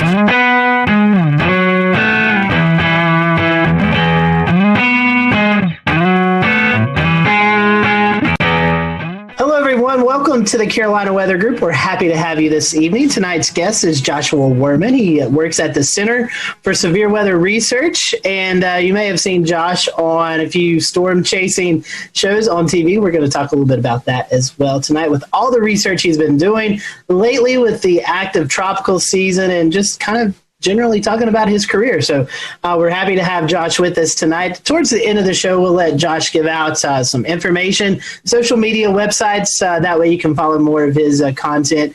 So be sure to stick around towards the end of the show for that. So Josh, welcome to the show. We're happy to have you. We'll kind of give you our first question that we ask all of our first-time guests is, how did you get hooked into this crazy weather world that we all like to follow? Well, it's been decades for me. You can see all the gray hair here. As a kid, I loved physics and math and things like that. And weather was just always a passion for me. I had a little weather station in my backyard and one of those little Taylor instruments, max-min thermometers, and a weather station. I was old school before the internet. So I always liked weather. It was changing all the time. And it was just a great way to apply my nerdy passions of physics and math to something that was really interesting. A lot of interesting challenges and problems still to be solved. So one way or another, I've been into weather for 50 years. So Josh, before you got started with the Dow projects and everything that you've been working on recently, you actually used to work with the Air Force on nuclear winter simulations, I guess you could say. Could you tell us a little bit about that? That's something I knew nothing about before doing a quick Google search yesterday. Wow, I was going to say, somebody had some old resume out there. I went to school. We'll return to Best of the Carolina Weather Group in a moment. Now your Carolina weather forecast. Here are today's forecast high temperatures for North Carolina. Here are the forecast lows for tonight for North Carolina. Here are tomorrow's forecast high temperatures. And here's forecast rainfall across North Carolina tomorrow. Here are the forecast highs for the day after tomorrow.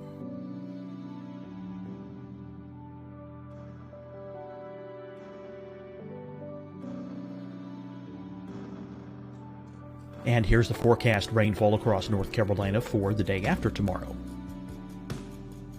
This is the total rainfall forecast across North Carolina for the next 3 days.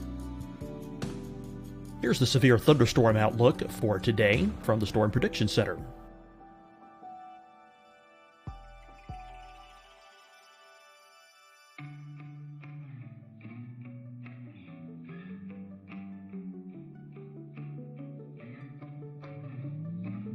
Here are the forecast high temperatures for today for South Carolina. Here are the low temperatures for today for South Carolina. Here's the probability of precipitation forecast across South Carolina today. And here are the rain chances across South Carolina tonight. Here are tomorrow's forecast highs across South Carolina. Here are the forecast low temperatures for tomorrow for South Carolina. And here is the probability of precipitation across South Carolina tomorrow. Here's the precipitation chances across South Carolina tomorrow night. Here are the forecast highs for the day after tomorrow in South Carolina. Here are the forecast low temperatures across South Carolina for the day after tomorrow. And here are the rain chances across South Carolina for the day after tomorrow. And South Carolina's probability of precipitation for that night. Here's the Storm Prediction Center's severe thunderstorm outlook across South Carolina for today through tonight. Here's the Storm Prediction Center's severe thunderstorm outlook across South Carolina for tomorrow and tomorrow night. And here's the Storm Prediction Center's severe thunderstorm outlook across South Carolina for the day after tomorrow through that night. Here's the severe thunderstorm outlook for today from the Storm Prediction Center.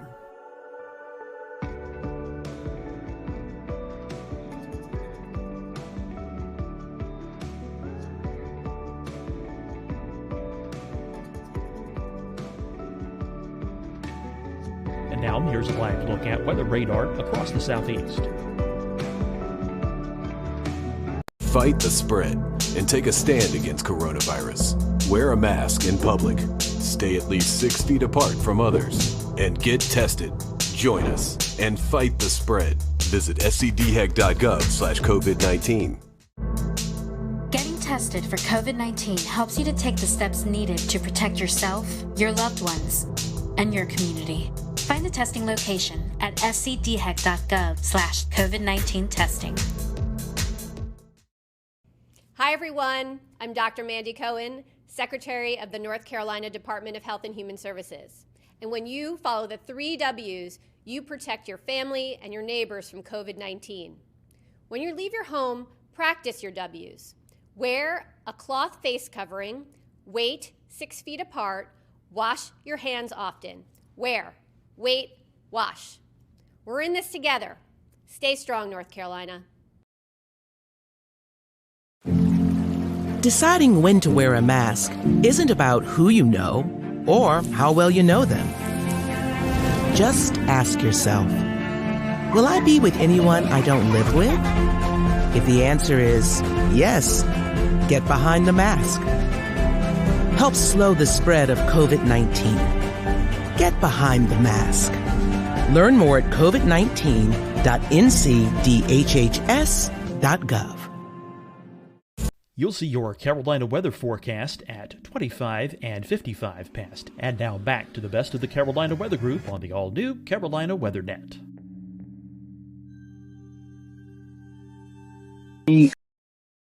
I dropped out for 3 years. So, do what I say, not what I do, but I dropped out of school for 3 years and went to work as a consultant for the Air Force Geophysics Laboratories. And there was a group there that was working on modeling of a nuclear winter. There was a pretty hot topic back in the 80s.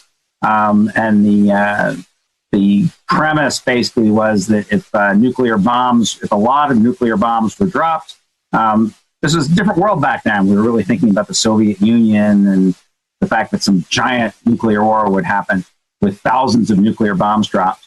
And the concern was that these nuclear weapons would waft a lot of dust and smoke up into the stratosphere where it would last a long time. And so what we were doing in that group was taking normal thunderstorm cloud models, similar, though more primitive because it was 30 years ago, but similar to models that are run now on clouds. And we would, instead of initiating a cloud with a 2 or 3 degree warm bubble from turbulence, we would initialize the model with a 500 degree nuclear explosion, and boom, you get a big cloud. And we would look at how high the dust from the ground and how high the smoke and other things would be lofted into the stratosphere. You could see what the effects would be on blocking off the sun, what was the issue. And so the concern then was that a nuclear war might lead to what was called then, probably still is, a nuclear winter. Josh, it seems like you've done a lot of work with radars. What kind of interest when you were trying to figure out what you liked and didn't like in the weather community? What kind of drew you to radars and radar coverage and information? I got into radar as a graduate student, and the group I was working in was working a lot with radar. I was working with radar data. My PhD work was on microbursts, looking at radar data. And I just started asking some technical questions. Most radars work by sending microwaves out. You send a pulse of microwaves out, and then what comes back to you is what you measure. That's how almost all radars are working. But I just asked myself one day, I think literally this was in the shower kind of mental conversation.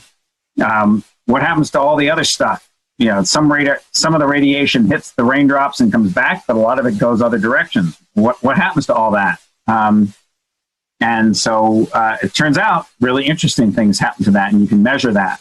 So I basically came up with this concept of what's called bistatic multiple Doppler systems. That's a lot of syllables. But it was just a different way of doing radar, and I kind of got into doing some radar technology. And in the process of getting more, that kind of led to another question once I was doing that kind of technology. By the way, those in the field think that was my most clever idea, not the Dow. I was just reading papers about people who were doing tornado chasing. This was in early 90s. So there certainly were scientists who were doing tornado chasing. There were scientists who were taking out what I'll call some pretty primitive radar type devices to look at those tornadoes. And I thought, well, what if you actually put a good radar near a tornado? What would you see? So I was just asking that kind of simple question. And how could you do that?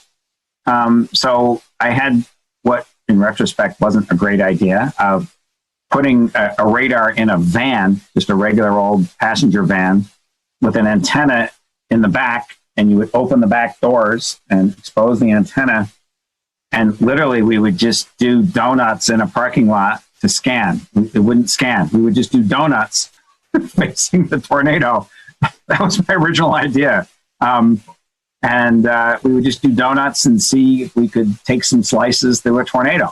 That quickly morphed into, some engineers telling me, you can actually make that antenna move. And here's how to do it, into coming up with the first Doppler on wheels. And I usually describe it as an idea behind its time, but it's not rocket science.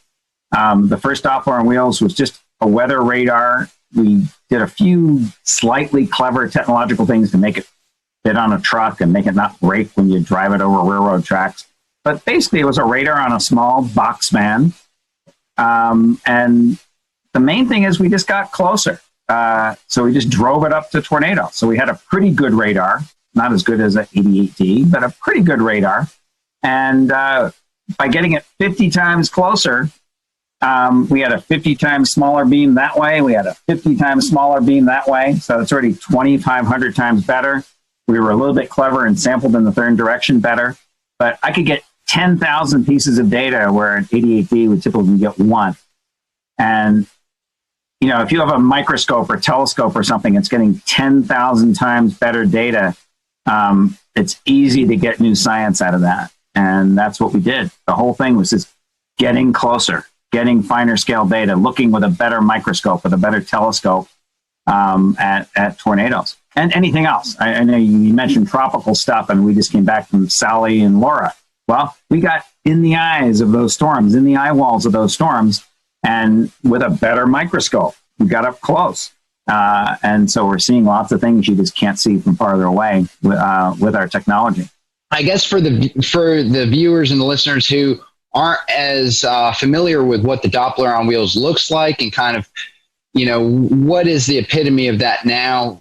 I guess some basic descriptions of what it's like having a Doppler on wheels, what's the size of it, and kind of what's the situations that you would prefer to drive it into? Are there other things besides scanning tornadoes and hurricanes that you find it useful for? Sure. So let me start out. I'll back up one step and start, just in case there's some people who don't even really have a great feel of what radars do. I mean, radars basically send out a narrow beam. It's kind of like a flashlight beam.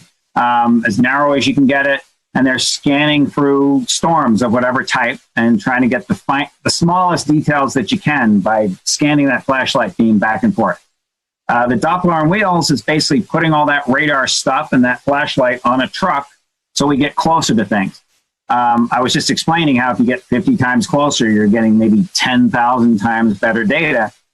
So anything we drive it closer to, we're seeing better data. I use an analogy sometimes of whoever it was who invented the first microscope. So he pointed at his finger, he can see details of a fingerprint.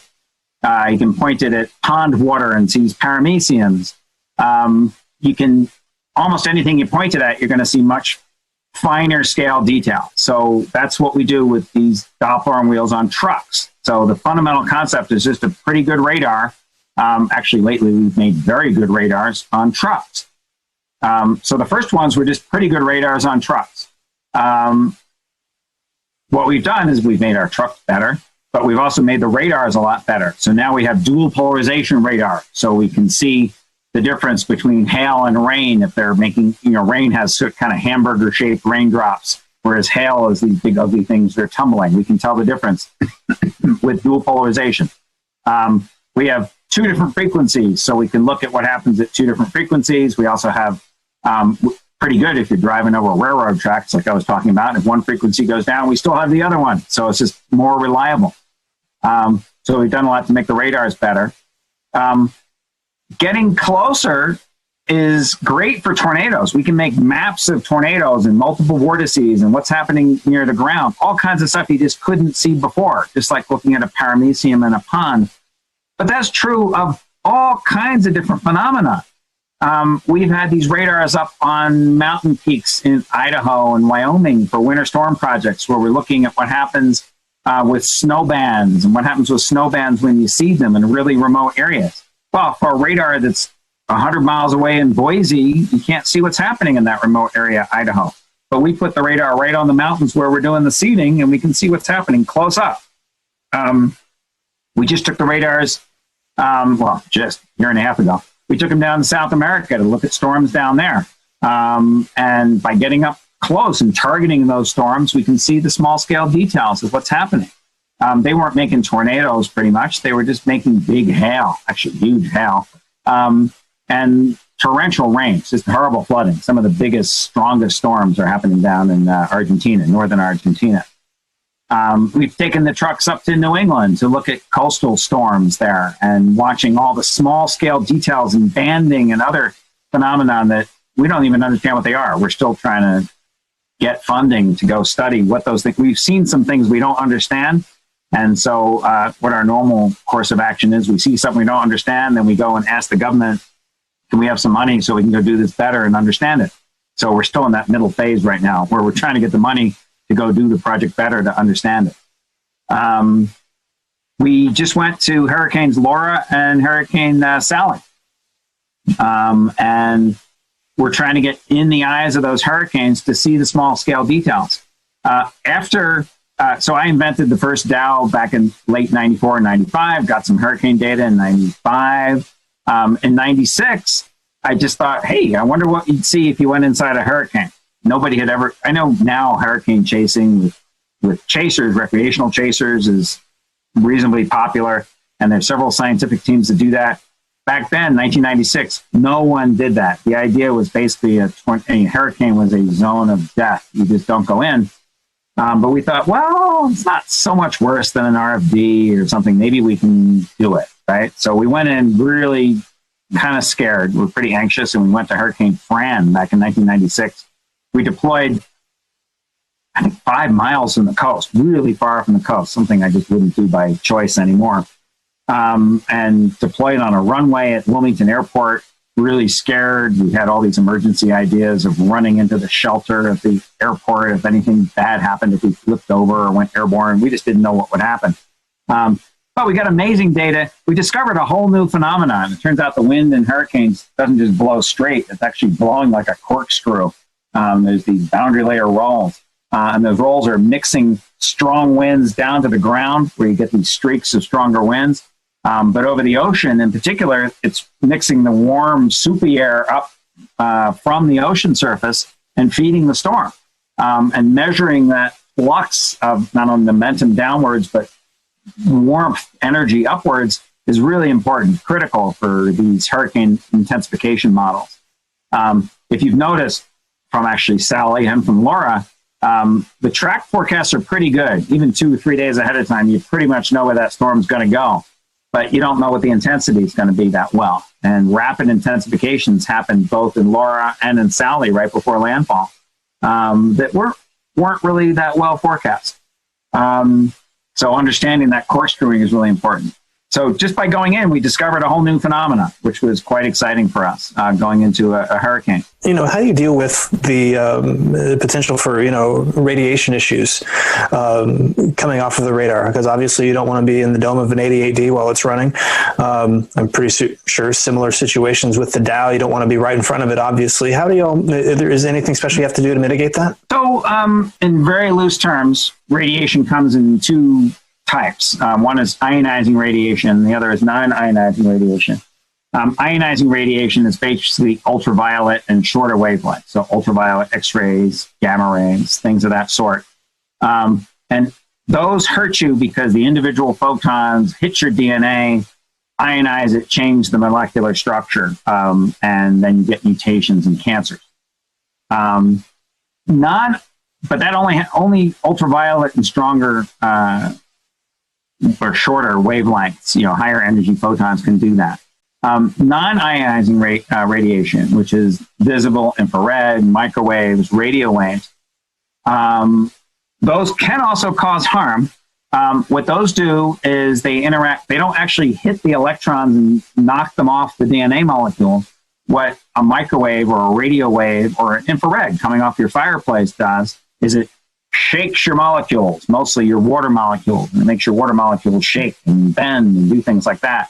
And then those water molecules, the bending and stuff and shaking is not so bad, but what happens is then they, as they lose that energy, they heat things up. That energy basically degrades into heat. So the way a microwave oven hurts you would be if you got heated up. If it heated your tissue. And in theory, a radar or a microwave or something like that could heat your tissue and hurt you if it raised your body temperature. So if it heated up your eyeballs or your brain or your liver or something up to some dangerous temperature, that would be bad for you.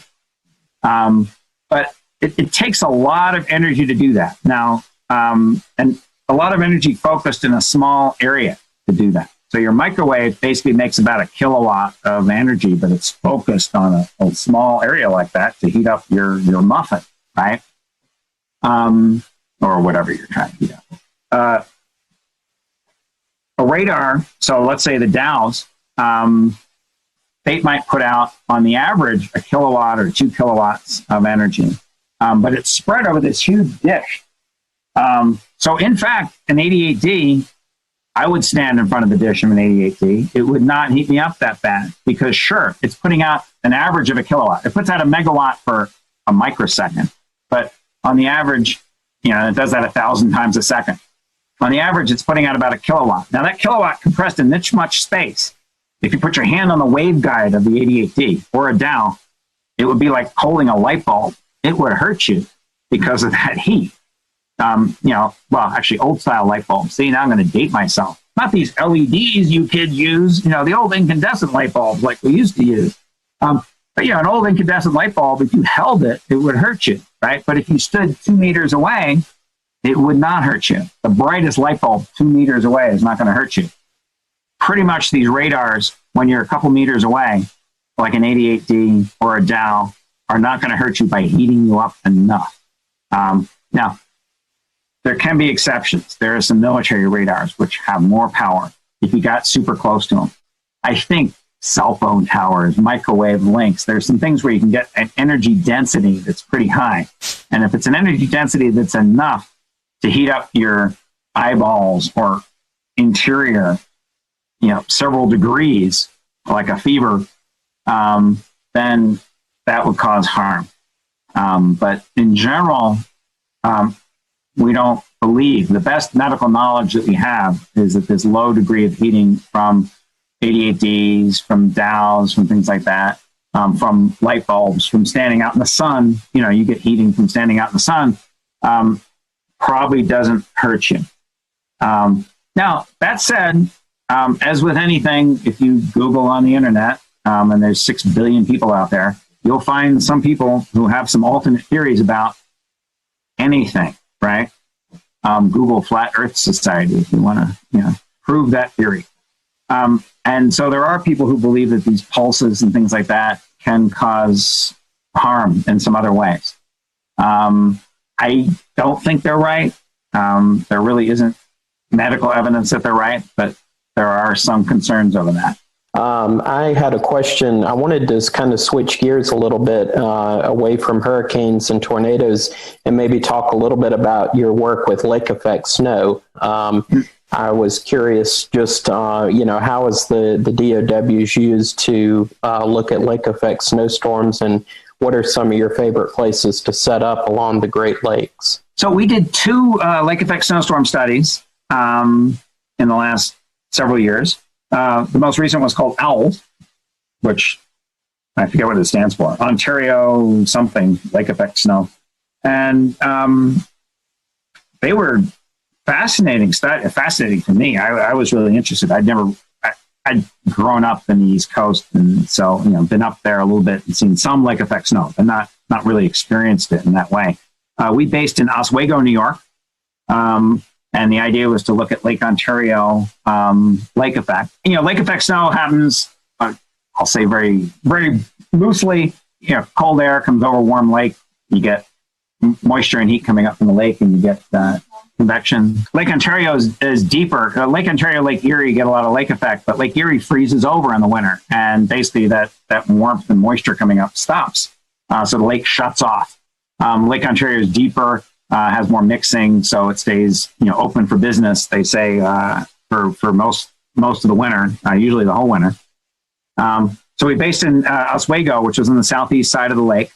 And with the Dows, we could operate different places along the lake. So we went as far west as Buffalo, as far east as the Canadian border, up on the northeastern side of Lake Ontario. And what we did the fall before the project is we scouted out lots of potential sites where we could park our radars. We had 3 radars up there, and we were trying to operate them in triplets to triangulate on the different parts of the storm. And depending on the forecasts, we would drive to site 1, 2, and 3, or site 15, 16, 17, wherever it was along the lake, and then scan there for the duration of the storms. Sometimes it was a bust and the bands didn't happen where we thought they would. Sometimes it was pretty amazing. These bands would happen right there. And very impressive snow. You get these, it was kind of windy. We were always right along the lake, so it was particularly windy, 30, 40 knot winds sometimes. And so we had these ground blizzard conditions, very low visibility. Not a lot of moisture, huge snow ratios, 20-to-1 kind of thing. But it would just be blowing like crazy, so you couldn't see anything.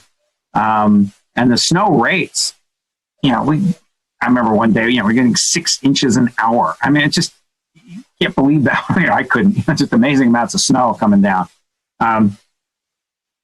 Again, over the course of the winter, it wasn't like there was 8 feet of snow on the ground. It would kind of compress between storms because it was such fluffy stuff.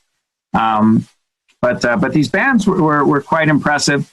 Some of the bands had little cells in them, which almost looked like miniature supercells. We get these little mesovortices, or what we call the misovortices, MISO, because they were pretty small, a kilometer or so in scale.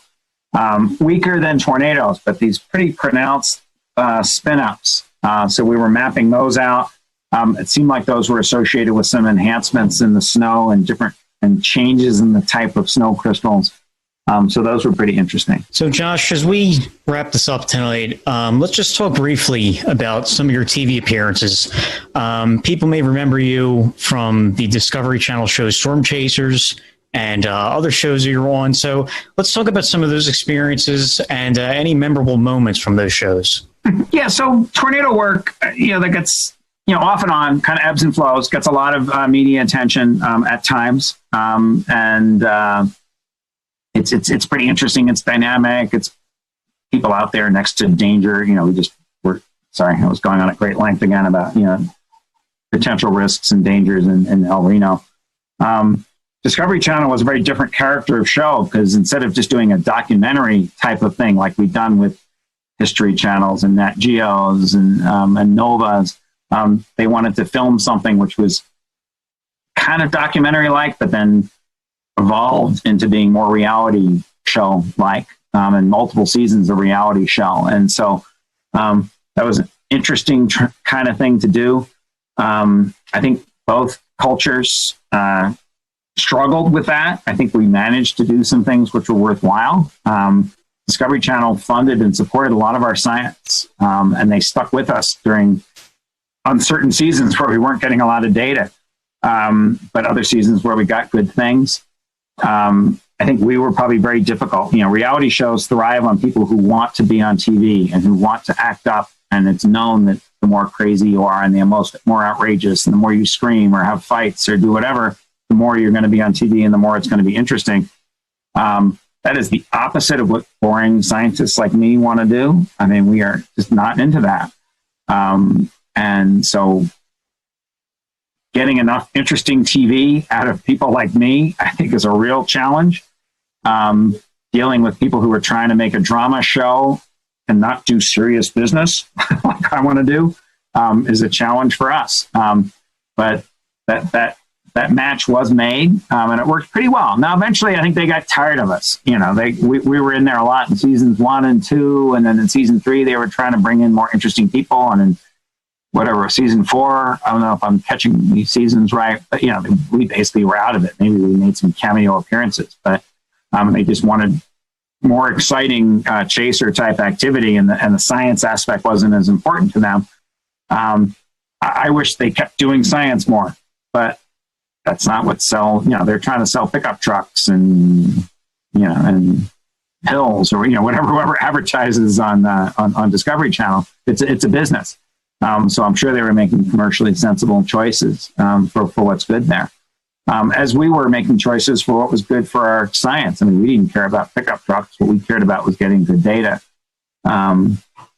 So it was interesting working with that. For those who are listening or watching the podcast or the live stream, if folks want to learn more about what you guys are doing with the Dow project and all the other things you're doing, how can they do that? Do you have social media, website our folks can follow? So first, because I'm old, but second, actually, because of Discovery Channel, I basically don't do social media. So first of all, my phone number here at home is not under my name. I don't have a Facebook page. The problem was I think they had 3 million people watching that show. Let's say 1 out of 1,000. We'll return to Best of the Carolina Weather Group in a moment. Now your Carolina weather forecast. Here are today's forecast high temperatures for North Carolina. Here are the forecast lows for tonight for North Carolina. Here are tomorrow's forecast high temperatures. And here's forecast rainfall across North Carolina tomorrow.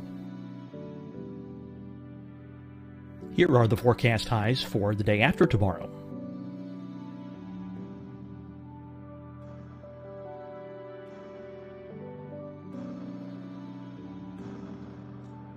And here's the forecast rainfall across North Carolina for the day after tomorrow. This is the total rainfall forecast across North Carolina for the next 3 days. Here's the severe thunderstorm outlook for today from the Storm Prediction Center.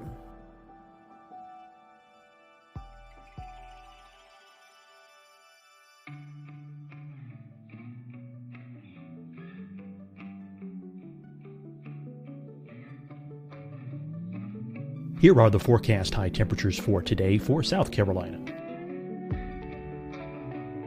Here are the low temperatures for today for South Carolina. Here's the probability of precipitation forecast across South Carolina today. And here are the rain chances across South Carolina tonight. Here are tomorrow's forecast highs across South Carolina. Here are the forecast low temperatures for tomorrow for South Carolina. And here is the probability of precipitation across South Carolina tomorrow. Here's the precipitation chances across South Carolina tomorrow night. Here are the forecast highs for the day after tomorrow in South Carolina. Here are the forecast low temperatures across South Carolina for the day after tomorrow.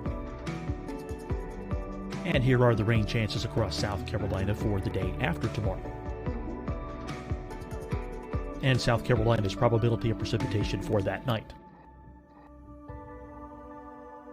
Here's the Storm Prediction Center's severe thunderstorm outlook across South Carolina for today through tonight. Here's the Storm Prediction Center's severe thunderstorm outlook across South Carolina for tomorrow and tomorrow night. And here's the Storm Prediction Center's severe thunderstorm outlook across South Carolina for the day after tomorrow through that night. Here's the severe thunderstorm outlook for today from the Storm Prediction Center.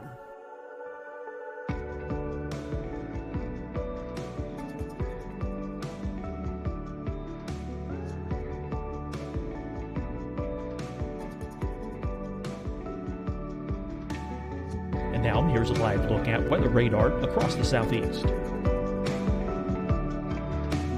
Fight the spread and take a stand against coronavirus. Wear a mask in public. Stay at least 6 feet apart from others. And get tested. Join us and fight the spread. Visit scdhec.gov/COVID-19. Getting tested for COVID-19 helps you to take the steps needed to protect yourself, your loved ones, and your community. Find the testing location at scdhec.gov/COVID-19 testing. Hi, everyone. I'm Dr. Mandy Cohen, Secretary of the North Carolina Department of Health and Human Services. And when you follow the 3 W's, you protect your family and your neighbors from COVID-19. When you leave your home, practice your W's. Wear a cloth face covering, wait 6 feet apart, wash your hands often. Wear, wait, wash. We're in this together. Stay strong, North Carolina. Deciding when to wear a mask isn't about who you know or how well you know them. Just ask yourself, will I be with anyone I don't live with? If the answer is yes, get behind the mask. Help slow the spread of COVID-19. Get behind the mask. Learn more at covid19.ncdhhs.gov. You'll see your Carolina weather forecast at 25 and 55 past. And now back to the best of the Carolina Weather Group on the all-new Carolina Weather Net. Right. I don't want emails or Facebook or stalking or phone calls from that 1 in 1,000 who are crazy. So I basically never got involved with any of that sort of thing. That's so old, it probably wouldn't matter anymore.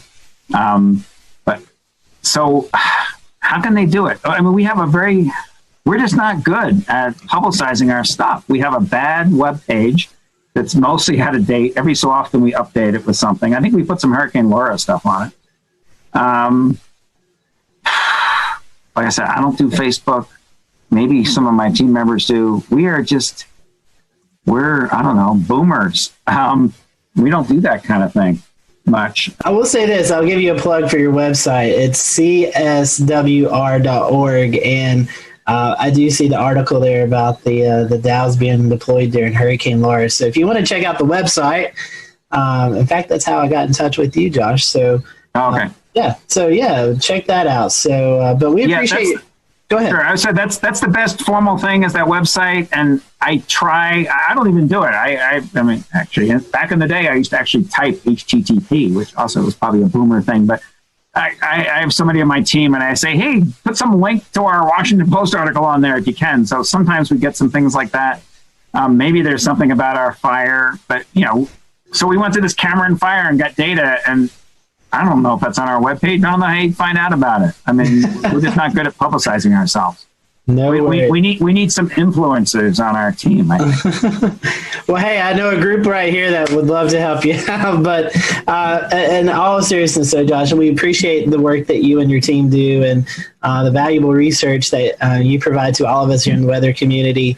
We appreciate you joining us tonight, and we hope you stay safe out there the next time you venture out into hurricanes or tropical storms or tornadoes or this upcoming winter storms. We wish you the best out there, and we'll stay in touch. Okay, thanks. It was great talking to you. Terrific questions, all of you. It was fun to answer those, and I'm happy to answer others or do something like this again whenever you guys are interested. Thank you guys for watching the Carolina Weather Group. We hope you have a great evening. Here next week.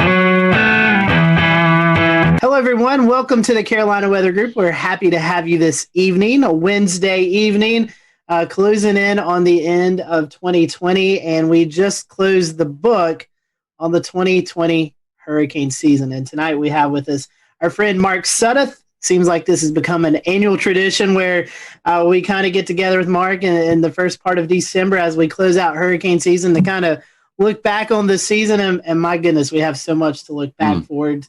We were talking before this that we've got stuff up just because we can't remember all the storms right off the top of our heads. So we'll get into that. Mark, for those who may have not caught you on previous shows, tell us a little bit about who you are and how you got called into tracking these hurricanes, and then we'll kind of go into the conversation. It's great to be back, Scotty, and everybody else. Thanks for having me a part of this again. I grew up in Eastern North Carolina, and, you know, when you grow up in the Carolinas, if you're not interested in the weather, and, you know, then I don't know what to tell you, because we have 4 distinct seasons, and we have a severe season, a winter season. The spring season gets kind of crazy sometimes. And then, of course, hurricane season, depending on the decade and how active it is, can be very much a part of your daily life. And as a kid, I just had this bug. I don't know where it comes from. I really don't. And so, long story short, 25-year career, I followed my passion, went to school for geography, studied weather and climate and statistics, and really focused on hurricanes. So they don't have a degree for hurricanologist. That's not a thing. But if there was a definition, that's what I do. I study hurricanes. I don't forecast them, so I'm not a meteorologist. I'm a geographer who studies hurricanes. So that's my degree. That's my area of expertise, my specialty. So since 1995, getting that degree from UNC by the Sea, UNCW down here in Wilmington, that's what I've done. And I blazed my own trail, started hurricanetrack.com in 1999, did a lot of different projects in awareness and computer animation back in the day, some awards from FEMA and different weather service offices for my work in hurricane awareness. And if you're going to be an expert in something, you can't just read about it in books, right? Eventually, you know, you're going to go into medicine. You eventually work on the cadavers for real. You don't just read about it or hear about it in the lab. You eventually get your hands in there and you actually work on a real dead person and you become a doctor. So same thing with weather. You got to go out in it to really study it up close and personal. And that's what I started doing from the get-go. People call it hurricane chasing. That's fine. I call it hurricane intercepting because you don't really chase hurricanes. And I've had different ways of doing that, you know, different vehicles. And now we're in the age of unmanned cameras and small boxes, and everything's tiny and easy to deploy. The age of crowdfunding is upon us, to where basically, you know, whatever I want to do, people support it, because social media has allowed that to really grow. And it really, really manifested itself in 2020 with the mega season that we had, putting all of my experience to use, a great group of people behind me, taking what we do, the educational aspect, keeping it science-based, keep it real, keeping safe, and we tackled one of the busiest seasons in history. So here we are. And Mark, a lot of work goes into it, and this year a little bit more, I would say, as we start to look to hurricane season around March into April. That's when the seasonal predictions come out. Also, kind of buried in that was when COVID really started to hit the area. And so, I know as you're starting to get prepared for the season, then you had to where, look at the COVID aspect. But tell us a little bit about that, how maybe COVID, I don't know if it interfered with your job, but tell us a little bit about that, and also the preseason predictions that kind of came out at the same time, where you were talking about it looked like we were going to have a busy season anyway. Yes, it appeared as far back as February. Some of the long-range modeling was indicating the possibility of a favorable season ahead. And it's interesting regarding the COVID situation. At the end of February, as part of my off-season work that I'm able to do, I went up to my first lake effect snow event. This is kind of a little side story in Western New York, and I flew into Syracuse on like February 29th or somewhere around there, and was up there for a few days covering this big lake effect event. And by the way, I'm hooked. Lake effect snow is awesome. And I remember when I got to the Charlotte airport from Wilmington, it was like a last minute thing. I airlined a bunch of cameras with me, and I was like, I'm gonna go for it. So I flew into Charlotte, and it was packed, and which it usually is. And there was a few people wearing masks. And I remember I got off the plane from Wilmington. I walked into the concourse there, packed concourse, whatever it was, probably came into concourse D from Wilmington. And on those big monitors at Charlotte Douglas, President Trump was coming out. And I thought, oh, this can't be good.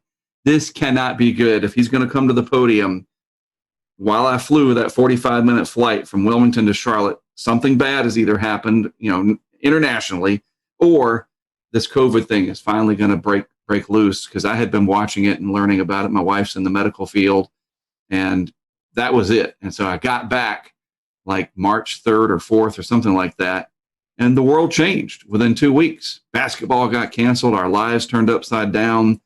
And then coincidentally with that, this parallel universe began where the hurricane season forecasts, at least from the people that really track this stuff, Ben Knoll, Mike Ventris, Dr. Ventris, Eric Webb, myself, Levi Cowan, those of us that are really, I don't want to say obsessed, but we're watching this very closely.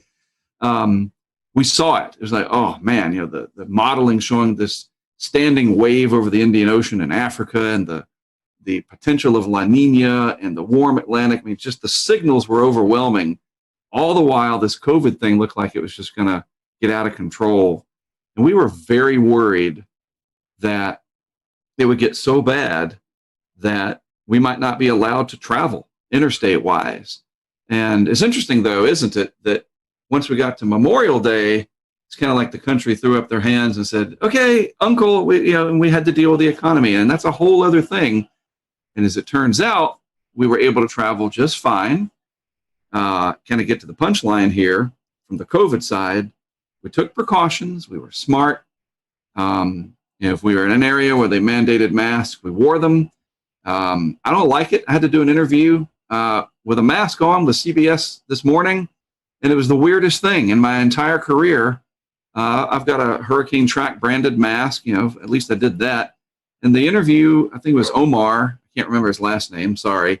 He's 6 feet away or more, and they got this big boom mic like they're shooting a movie, and everybody's wearing a mask, and we're outside. I was like, this is just screwed up. Like, I'm not used to this, you know what I mean? And it just became annoying, that anytime we took pictures or with any of, we were with Cantore during Laura, and we got a group shot with him and Charles Peak, and we all had to put our mask on because you can't put that,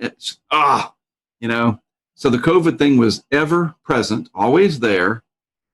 But I will say, interestingly enough, we traveled 25,000 miles at least, starting late May with some testing and some other stuff. Tropical Storm Arthur all the way through Ada in Florida. And we had a team of about 5 of us, I think. and not a single one of us ever tested positive for COVID. We somehow were able to avoid it. Knock on plastic. That's spectacular. I mean, that's, just the precautions and the worry and all that, and all that I know you have to do, and the people you have to interact with. Yeah, it's great to hear that that all of that turned out to be pretty good. So that was a big worry. You're absolutely right. It was a concern of ours, and it's a concern. I'll say this going into the winter, in terms of how bad things are going to probably get. That interstate travel may become difficult because I'm in the position to be able to cover winter storms like never before. But that's a story for another day. I think there's some ways to manage it with testing, and looks like I'm going to get a swab up the nose more times than I want to be able to cross into areas like New York. But if that's what I got to do to be able to still do my work, so be it. Maybe 2021 will be a different story 6 months from now. We're hoping so. We're hoping Indeed. so. Speaking of hurricane season, traditionally, and this is another show conversation we could have. It starts June 1st, but this year, I guess May kind of threw us a little hint of, hey, this is going to be a crazy season. We had 3 named tropical systems in May. In fact, one being Bertha, just off the coast of South Carolina there. You said you're trying to get out and test stuff, and these named storms starting early. So any recollection on that where you're kind of in hurry-up mode trying to get everything tested out so you could get out in the field? End of May, mid-May, really. I think it was like the 18th or so that Arthur formed, and it impacted the Outer Banks indirectly / directly. I mean, it's all in how you look at it. There were impacts there. And then at the end of May, the team and I went out to Texas to test our weather balloon project. We try to do that annually.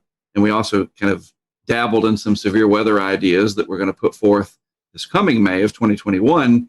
And during that, as you alluded to, Bertha formed like overnight one night and came into the South Carolina coast. And it's like, oh, well, can't get back in time for that. But it was a low impact event.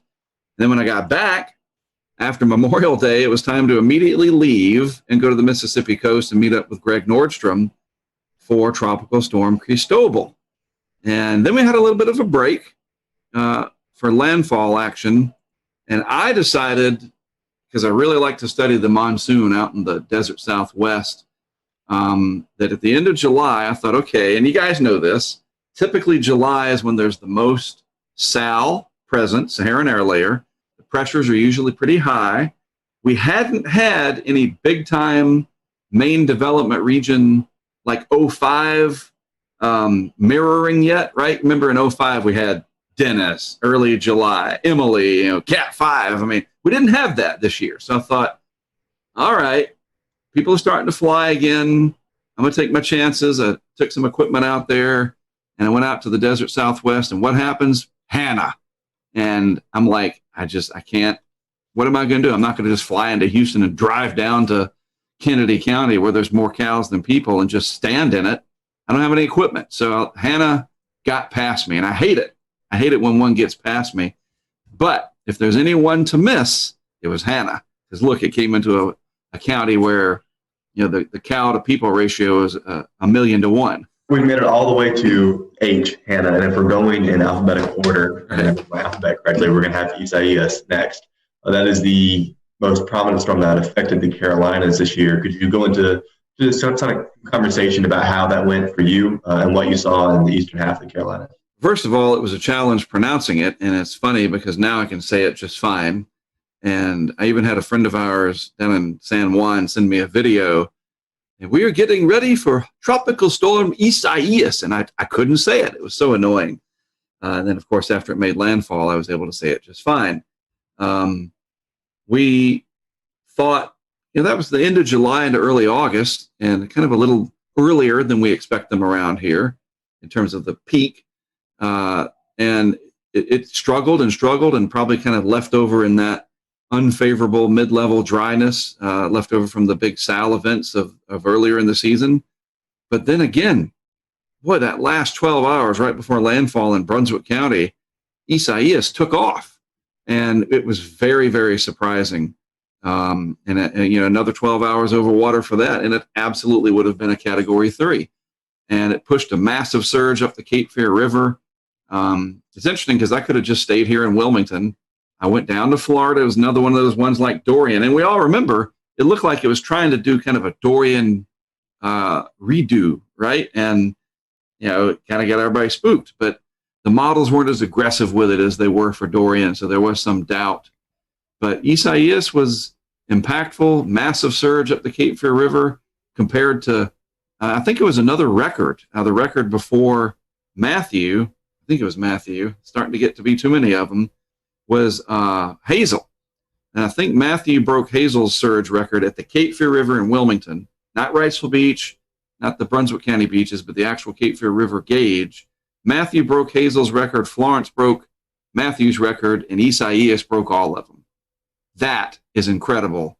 1954 was Hazel, and then 16, 18, and 20, we broke that record again. That is insane. So we know that you place cameras around. We're seeing other chasers, or I should say interceptors, as you would say.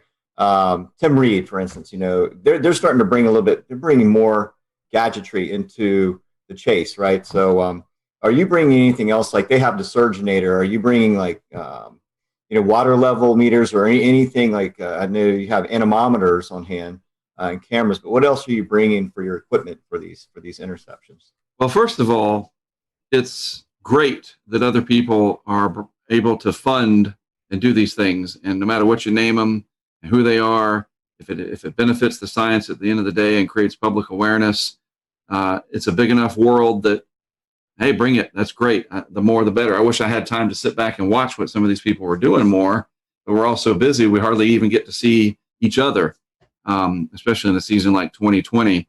And so one of the things that we have really focused on is just more cameras, have as many of them out there as possible, and put them in areas that are going to capture the impacts in a way that we can see what's going on, that'll help the local officials, the local media, and then from there, regional and national interests, whether it's the Weather Channel or even the National Hurricane Center. We provide the feeds to them, obviously at no charge. I mean, even if you wanted to charge them, good luck with that. This coordination and camaraderie with all of us, it pays off because we're able to let them see their forecast verify in real time. And I've done it long enough that I know where to put them, where we can capture those impacts. And if it's surge that we're wanting to see, which is mostly what they're for, we've done a really good job of that, especially going back the last 5 years. But the answer is more, just more of them. And the crowdfunding through Patreon, it really exploded this year. And I cannot account for why. Maybe more people were at home. I don't know. I mean, I've had the ability to crowdfund what we've been doing for probably 15 years, but Patreon has been around only for a few years, so I really can't explain it. But all of a sudden, especially for Hurricane Laura, it really took off. But it's not just the funding from people becoming supporters and donating, if you will, $10 a month. People literally sent us equipment. We'd say, hey, look, we need more Nest cams. We need more drop sensors, these Kestrel sensors. We need cases. We need batteries. I'm not kidding, guys. And this is just wonderful.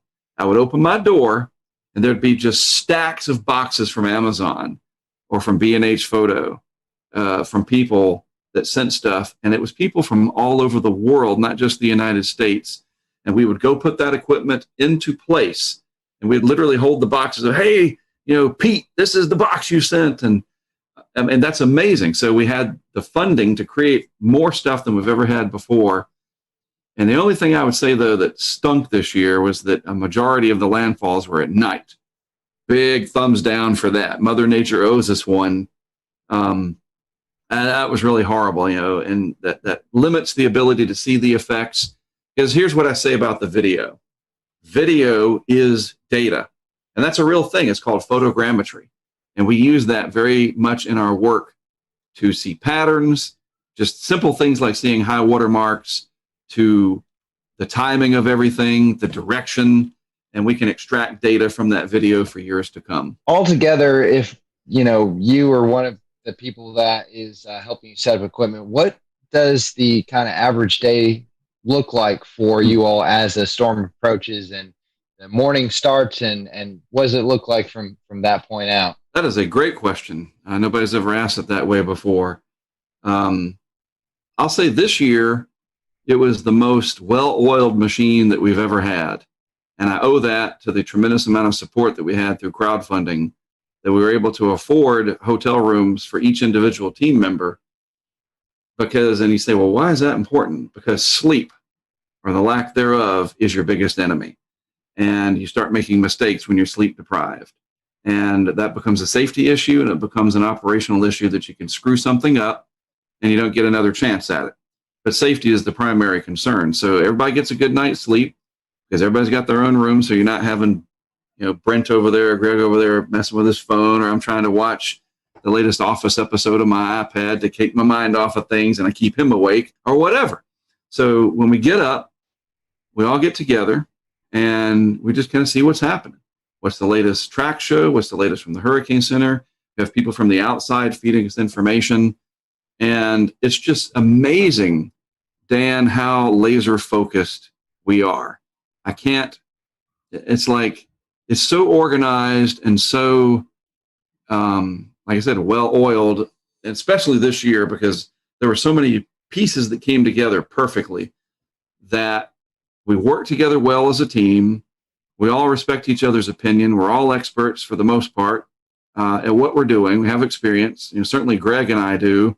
And then these people that are helping out from the crowdfunding perspective, they come along and help out too. And they just go along. They trust us and we just do it.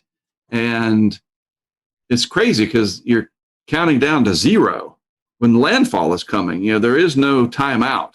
Wait, we got to, and so the day is spent figuring out where we're going to go, handling emails that are coming in, social media interactions. Maybe somebody's suggesting you can set a camera up in front of my shop. I have a condo you can use. We have this, the sheriff here wants to talk to you. He's going to help you. The weather service, we have producers now that feed us the best information. And so it's kind of like a network TV deal. You think about what it takes to send all those OCMs out there from the Weather Channel, and we're starting to get there with the amount of people helping us. And a year like 2020, it just ran as smooth as it possibly could. And we work until dark, and then we usually try to find, if it's open, the nearest chain steakhouse, Texas Roadhouse, Longhorn, or whatever.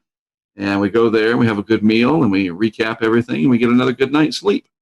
It's just, I guess after doing it this long, you get settled into a routine. But this year especially, it worked so well that we never had any hiccups. Mark, there were a lot of other storms that you chased during the season. I think you said 10 in total. We talked about Isaias and Laura and a couple others, but can you kind of give us a bit of a rundown on the rest of the season?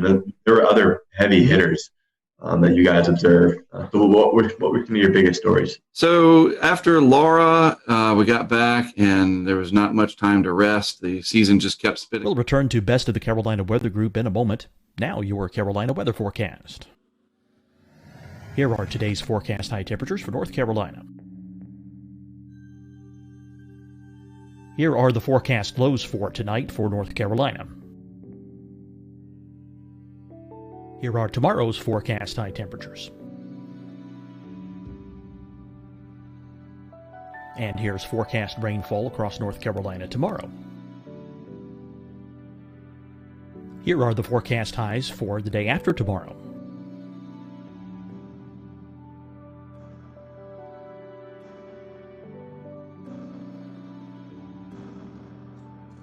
And here's the forecast rainfall across North Carolina for the day after tomorrow. This is the total rainfall forecast across North Carolina for the next 3 days. Here's the severe thunderstorm outlook for today from the Storm Prediction Center.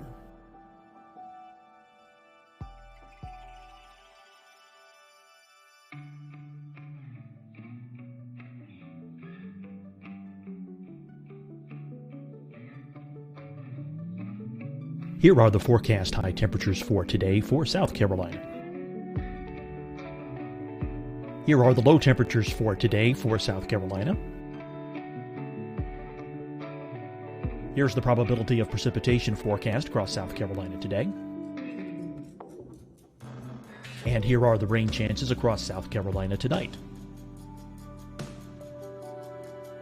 Here are tomorrow's forecast highs across South Carolina. Here are the forecast low temperatures for tomorrow for South Carolina. And here is the probability of precipitation across South Carolina tomorrow. Here's the precipitation chances across South Carolina tomorrow night. Here are the forecast highs for the day after tomorrow in South Carolina.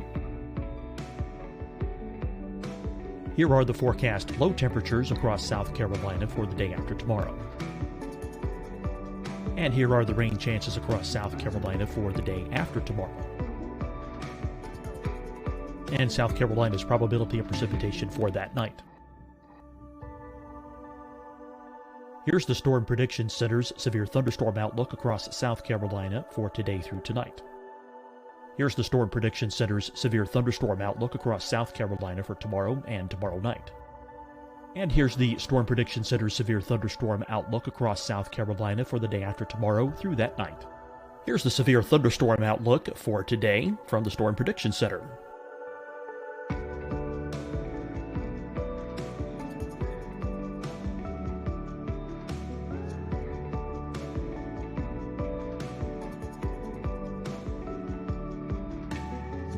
And now here's a live look at weather radar across the southeast. Fight the spread and take a stand against coronavirus. Wear a mask in public. Stay at least 6 feet apart from others. And get tested. Join us and fight the spread. Visit scdhec.gov/COVID-19. Getting tested for COVID-19 helps you to take the steps needed to protect yourself, your loved ones, and your community. Find the testing location at scdhec.gov/COVID-19 testing. Hi, everyone. I'm Dr. Mandy Cohen, Secretary of the North Carolina Department of Health and Human Services. And when you follow the 3 W's, you protect your family and your neighbors from COVID-19. When you leave your home, practice your W's. Wear a cloth face covering, wait 6 feet apart, wash your hands often. Wear, wait, wash.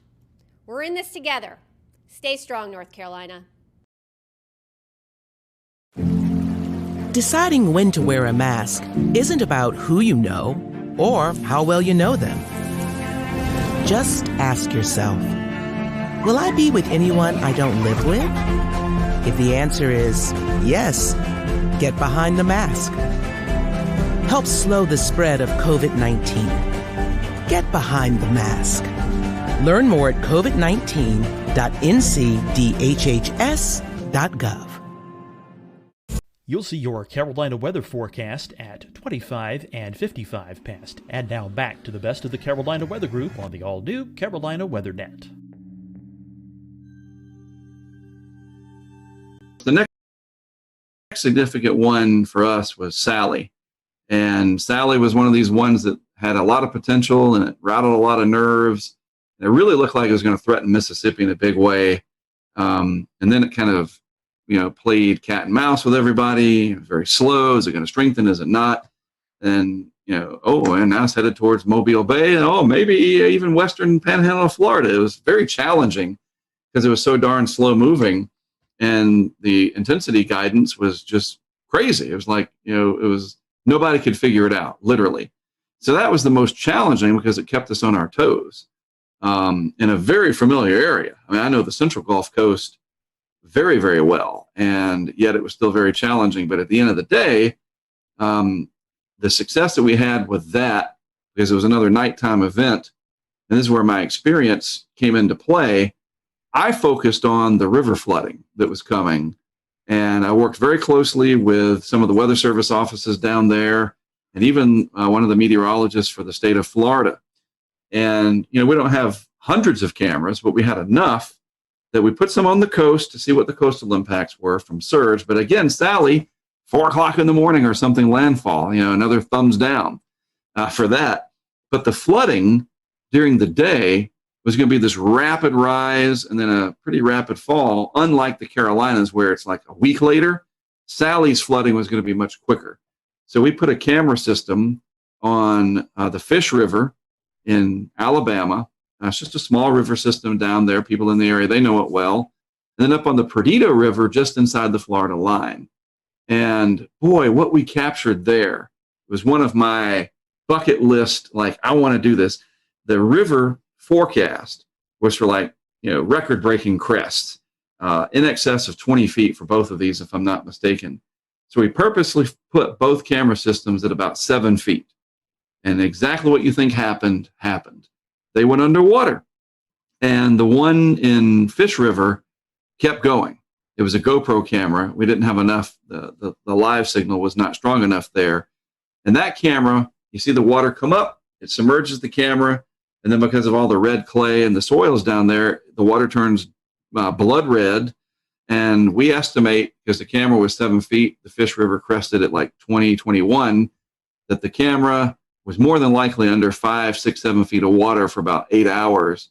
And that little box that it was inside of, the GoPro, not even a molecule, a compound molecule of a hydrogen or an oxygen to be found. Absolutely bone dry. And that is amazing footage. And it'll really help to show the impacts of river flooding. We had pressure sensors out as well. The eye went right over one of them in Gulf Shores, Alabama. But again, the darn thing hitting at night, there was just not much we could do in terms of the visuals. So you have to shift and say, okay, what are the other impacts here? And that river flooding, that's what I wanted to take away, and that's exactly what we captured. Then I'd love to ask, just real quick, you just mentioned that. How do you get the live data out of these stations in the conditions that would generally seem hazardous and maybe not conductive for good coverage? We use Verizon as our LTE provider, and I am a Verizon customer. They're not a sponsor. And so I'm just putting that out there. They don't pay me to say that. And it's just a matter of luck, honestly. Their engineering and their mitigation that they put in, they don't want their network to go down. Sprint doesn't, AT&T doesn't, because people get mad. And we need the network to stay up. Obviously, all of us do. And there are conditions where, yes, it will go down. We lose our feeds, especially in big hurricanes like Laura. They'll go offline, certainly. But that's what the GoPros are there for. They back up those live feeds, especially if it's going to be in the daytime. And for Sally, slow moving, not really intense. And so you're not going to get like a gut punch to the network. It's more of a long process. And everything stayed up as far as I can remember. But that's what we do, is we use Verizon LTE, and we will be investing, because of our strong support from crowdfunding, some of that money into even more technology for 2021 that'll give us hopefully double the bandwidth, if you will, or at least the range to pick up towers. Maybe the tower nearest our camera is out 5-10 miles away. We could pick that one up. We've got somebody from Washington State who's donating some equipment to make that possible. And always trying to do it better, keep that mousetrap ever improved, right? Well, I didn't mean to interrupt your the rest of the season recap. But after that storm, what else did you investigate? It's interesting. Sally turned into Beta. We went from Sally to Beta. It's like, how that happened? Because it was just this flood of activity. We had a big burst. We ran through just about everything that was left. Teddy, Vicky, Wilfred, Subtropical Storm Alpha. Boom, now we're up to Beta. And Beta was, threatening Texas. And so that was the longest stretch that I was gone. I was gone for 2 weeks. And that was weird. It was just like, man, I've been gone freaking forever. Anyway, so I went over to Texas for Beta, set up a lot of equipment. It is the cool part about Beta, a little side story.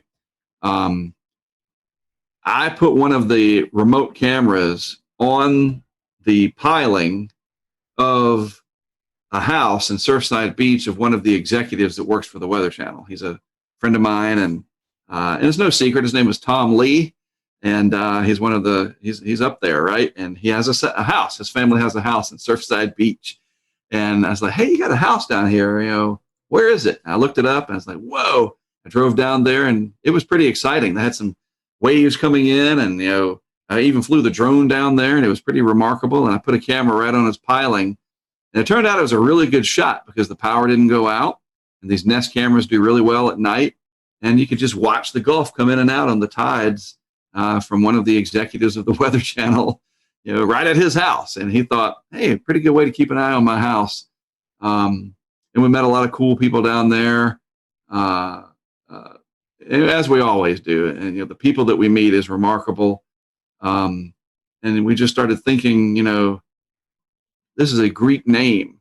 We're up to beta, and I can't remember what the date was. It's like late September, I guess. And we're already to the B of the Greeks. It's like, geez, where's this going to go? And now, of course, we know it kept on going. But after beta, there's a little bit of a lull, just a little. And then it was Delta. And I guess now's as good a time as any to get into Delta. And the thing about Delta, I'll say this. I saw a lot of people, you get the hype of something, and then you get the anti-hype. And I think both of them can be dangerous, obviously. People that will put the one snapshot of the 40-inch snow, the Cat 5 hurricane parked over Charleston from the Euro 10 day or the GFS 9 day. You see it all the time. We know. But then you got the guys and the gals on social that they want to play the other side, that I called it, that it wasn't going to be anything, and da-da-da-da-da. It's like, just stop. I don't want to tell you what to do, but stop. Just go down the middle and just look at the facts. And there were so many people saying that Delta was probably not going to amount to much because the Gulf had cooled. So we had those early cold fronts. But there was this research that I had looked into from one of the HRD people and other aspects that, and it wasn't like the 26 Celsius isotherm was 400 miles south of Creole, Louisiana. It was like 20 miles, man, and there's other factors at play. You guys know this, that it's not just baroclinic stuff, but it's not all about sea surface temperatures and upper ocean heat content. There's more to it. If the atmosphere is primed, you're going to extract every bit of latent heat out of that Gulf that you can possibly do, and that's exactly what Delta did. And that thing exploded and became a very powerful hurricane for that part of October. And it was, if it wasn't for Laura, Delta probably would have been the big story for Louisiana. As it stands, it came on top of Laura, which was weird. Like, you're driving around setting stuff up, and you're like, there's still stuff wrecked from Laura. Debris piles 10, 12 feet high. And we're putting cameras up in the same place. And gosh, that was so bizarre. Delta came in right at dark. By the way, that was the closest that we came in 2020 to launching our weather balloon in the eye of a hurricane, was Delta. We were ready out in somewhere in south central Louisiana. The eye kind of never calmed down for us where we were. It was filling, as they say, and it was never had the calm winds, and it was getting dark. It came close on Zeta too. We'll get to that. But Delta, like, the countdown was on. Like, okay, let's do this, turn on the this, to that. We were ready to go through the checklist, and then it got dark, and it was still like 60, 70 mile per hour wind, even when there was no rain. It was weird. When the backside gets hollowed out, they just tend to do that. Delta was amazing because when it was over and we went back to pick up our equipment the next day, they had no barricades, no police, no parish sheriffs, whatever they're called down there, nothing. And that's just Louisiana. It's like, hey, you want to be dumb enough to go and get yourself killed? We're not going to stop you. And we went down and started picking up our stuff, and there was nobody down there. And I don't mean like, there's a few cars. There's nobody, not a single living human being down there. They had all evacuated, or they were already gone after Laura. And we went down to get our stuff. And that's one of those moments that there's just no way to describe it. It got dark. We had to get over to Creole and get the last camera from Creole. And when you say that the Milky Way came out, because there was no lights on, that's an understatement. It's like the closest you'll ever get to primordial Louisiana in the Jurassic era is after a hurricane like Delta, which was on top of Laura, that just took the grid out. There's not a light within 50 miles. And it was remarkable. It was like a religious experience, to be honest with you. And there's alligators and raccoons and all kinds of wildlife down there. And we just felt like there's three of us, me, Brent, Greg, we felt like we were one with this weather universe. And I know it's a weird thing, but it was this amazing thing that I'm glad it happened, put it that way. And we safely retrieved our stuff.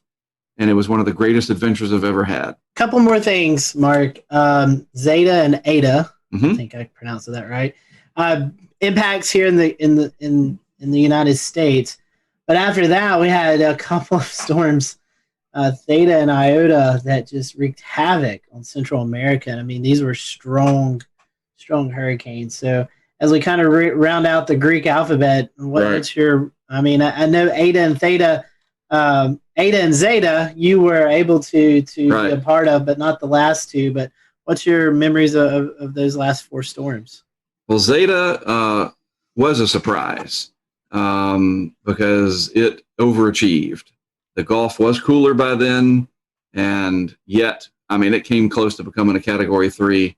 Remarkable. And again, the atmosphere was just like, wow. And it intensified right up until landfall. And it had major impacts in Louisiana and Mississippi.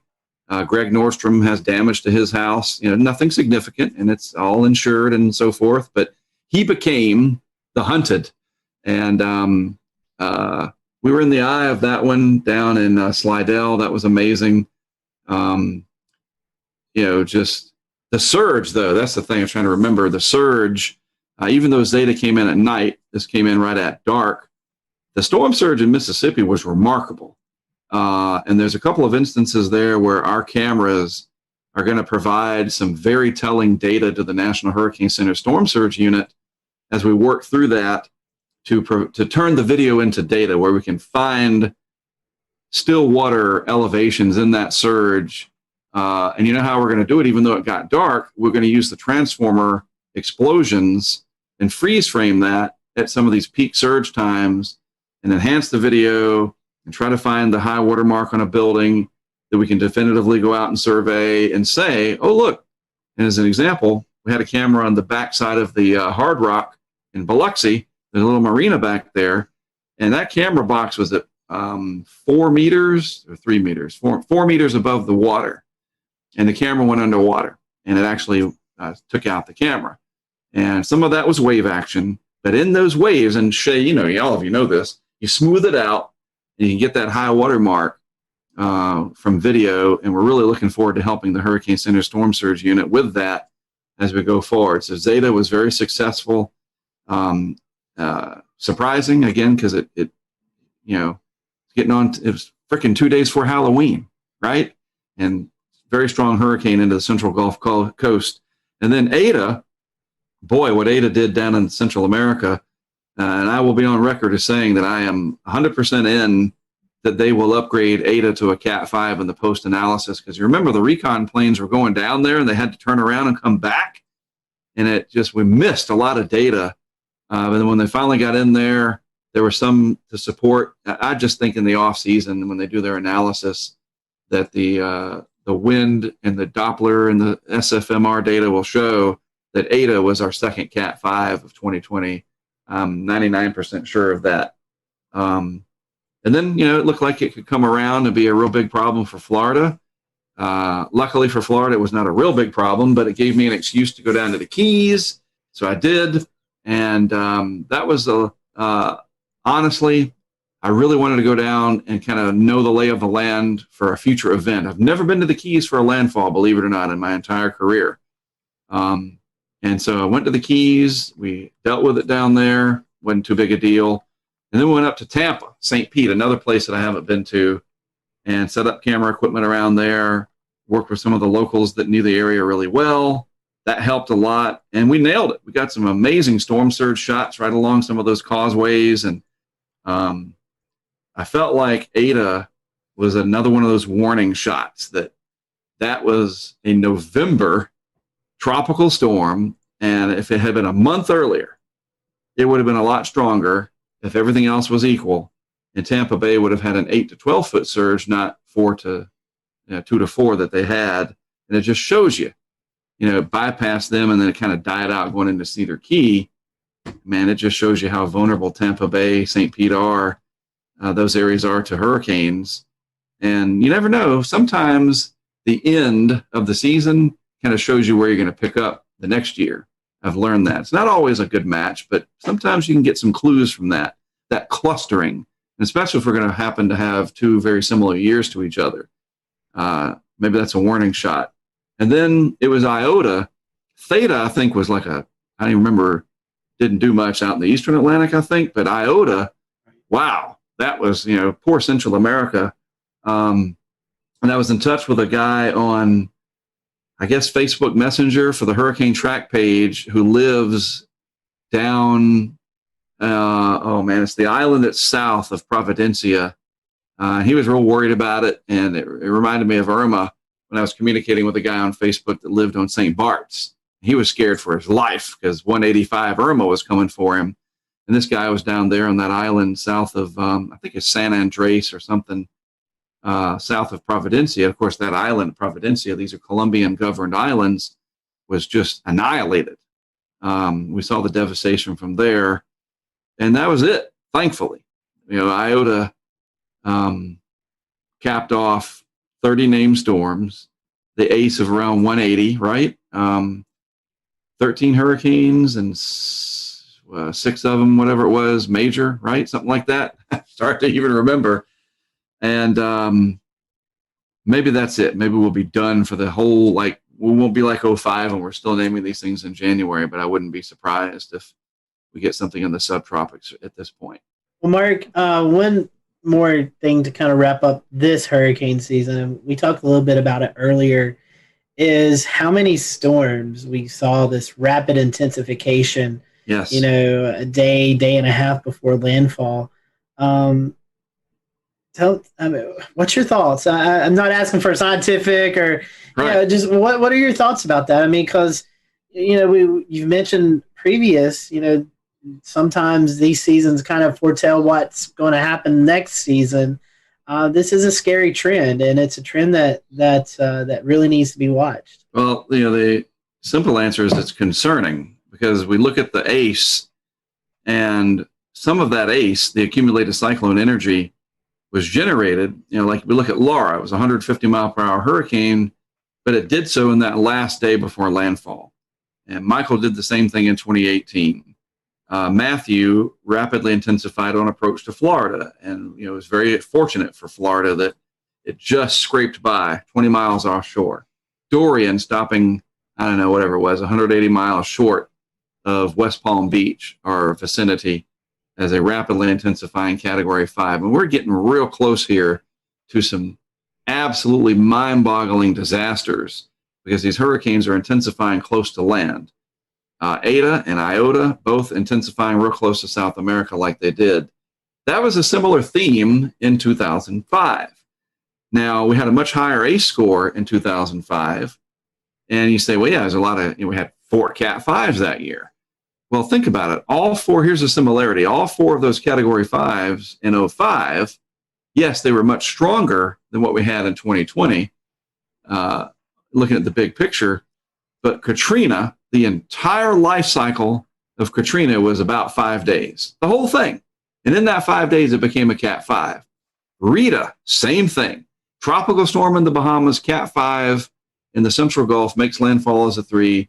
The whole thing lasted less than 5 days, roughly.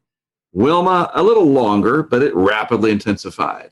Twice, once on the approach to the Yucatan, and another on its way into Florida, and it made landfall as a 3, if I recall.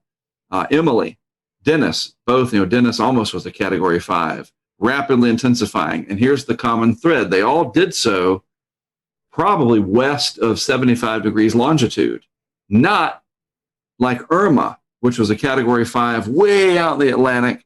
Florence, way out in the Atlantic, very strong. Ivan. These long track hurricanes are so different than these ones that blow up in our backyard. And it's not just the United States that has to deal with these. Central America, Cuba had to deal with Gustav doing that in 2008. But there's this weird common thread between 05 and 20 that these massive hurricanes that we did have strengthened so quickly in our backyard. I don't know why. I don't know exactly why. Can you attribute it to the La Nina and the favorable pattern right over that area west of 75, south of 30 north? There's something going on there. And, that's the thing. Can we see that kind of a pattern again ahead of time? And no, this is our bubble. This is our area we got to really look out for. Maybe that's one of the next things that people like Dr. Klotzbach or Eric Webb or Levi Cowan, who works down at HRD now, maybe they can work on that. Pattern recognition for that favorable bubble that's going to give you those strong hurricanes. And if they're close to land, we really should know that.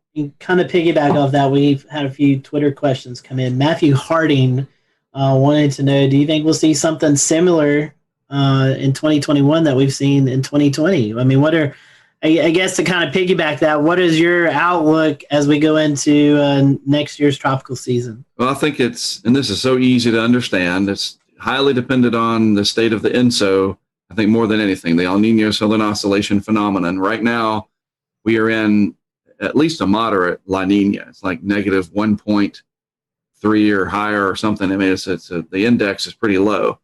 And so that La Nina sticking around or not, and basically it's the absence of El Nino. If there's no El Nino and the Atlantic is warmer than average, especially in the main development region, then you typically have an above average season. But a season like 2020, where it's hyperactive and mega active, hopefully those are 15 years apart, because this is just too much. But you look at 04, here's the interesting thing. 04 had, 15 named storms, something like that? And the A score was way higher than 2020's was in 04. And yet 05, almost doubled the amount of named storms of 04. Its ACE was a little higher, but they were back to back. You know what I'm saying? So I don't think you can look at that and say that 2020 is the 04 of the 04-05 combo, that 2021 would have 35 named storms or 40. Maybe it's a little bit of a reverse, that next year we have 15 to 20 named storms, but some long trackers, that the overall pattern stays favorable. Maybe that bubble shifts back out towards the Southwest Atlantic and maybe Florida, and the Carolinas comes into play. There's just no way to know this early on. But the biggest thing to track, it's easy to do, is the anomaly data, the state of the ENSO, how the Atlantic's doing. And if those two puzzle pieces, a negative ENSO and a positive AMO, or just a warm Atlantic, doesn't even have to fit the classic anti-Atlantic multi-decadal oscillation. I know I'm throwing all these terms out. But if the Atlantic's warmer than the Pacific is, look out, generally speaking. We're basically going to need an El Nino to save us. And then that's going to have its own set of problems, because the globe will be like 5 degrees warmer than it should be on average, or some stupid stuff like that. We can't win. Yeah, you're right, Mark. I mean, I think the positive AMO definitely attributes to it, even positive NAO. Right. And then you add the Madden-Julian oscillation, which allows for the shearing effect to lessen across large portions of the Atlantic. And you get that combination. That's what we had this year. I mean, I can't count how many phase 8s we had, which basically it parks itself over us where there's less shear. Right. But there were several iterations of that, and even when there was not in that phase, there was still these rapid intensifications occurring. Even with. We'll return to Best of the Carolina Weather Group in a moment. Now your Carolina weather forecast. Here are today's forecast high temperatures for North Carolina. Here are the forecast lows for tonight for North Carolina. Here are tomorrow's forecast high temperatures. And here's forecast rainfall across North Carolina tomorrow. Here are the forecast highs for the day after tomorrow.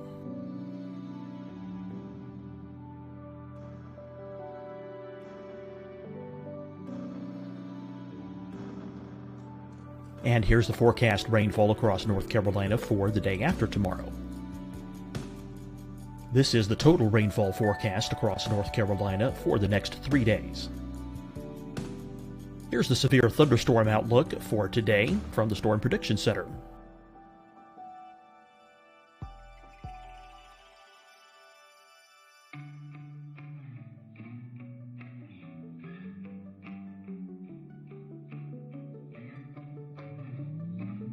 Here are the forecast high temperatures for today for South Carolina. Here are the low temperatures for today for South Carolina. Here's the probability of precipitation forecast across South Carolina today.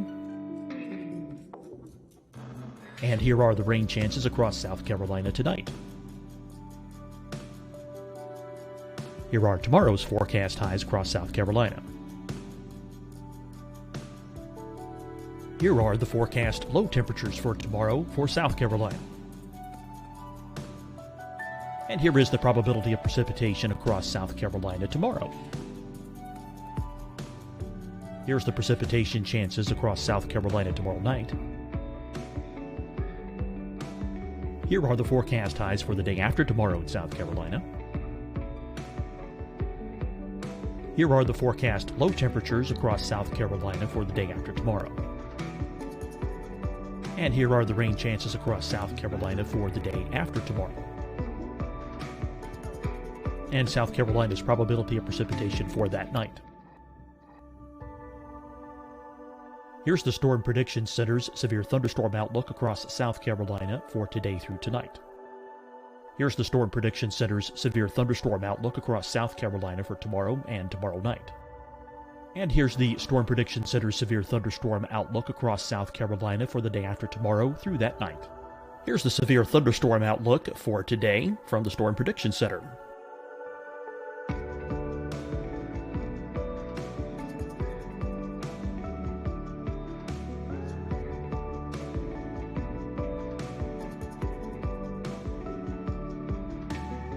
Now, here's a live look at weather radar across the southeast. Fight the spread and take a stand against coronavirus. Wear a mask in public. Stay at least 6 feet apart from others. And get tested. Join us and fight the spread. Visit scdhec.gov/COVID-19. Getting tested for COVID-19 helps you to take the steps needed to protect yourself, your loved ones, and your community. Find the testing location at scdhec.gov/COVID-19 testing. Hi, everyone. I'm Dr. Mandy Cohen, Secretary of the North Carolina Department of Health and Human Services. And when you follow the 3 W's, you protect your family and your neighbors from COVID-19. When you leave your home, practice your W's. Wear a cloth face covering, wait 6 feet apart, wash your hands often. Wear, wait, wash. We're in this together. Stay strong, North Carolina. Deciding when to wear a mask isn't about who you know or how well you know them. Just ask yourself, will I be with anyone I don't live with? If the answer is yes, get behind the mask. Help slow the spread of COVID-19. Get behind the mask. Learn more at covid19.ncdhhs.gov. You'll see your Carolina weather forecast at 25 and 55 past. And now back to the best of the Carolina Weather Group on the all-new Carolina WeatherNet.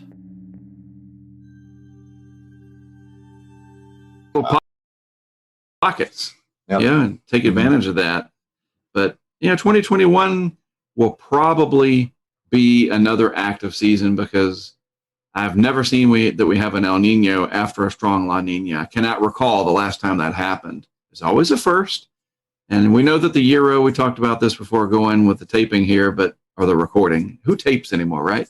The Euro, I think, is always going to want to show an El Nino or a warming INSO.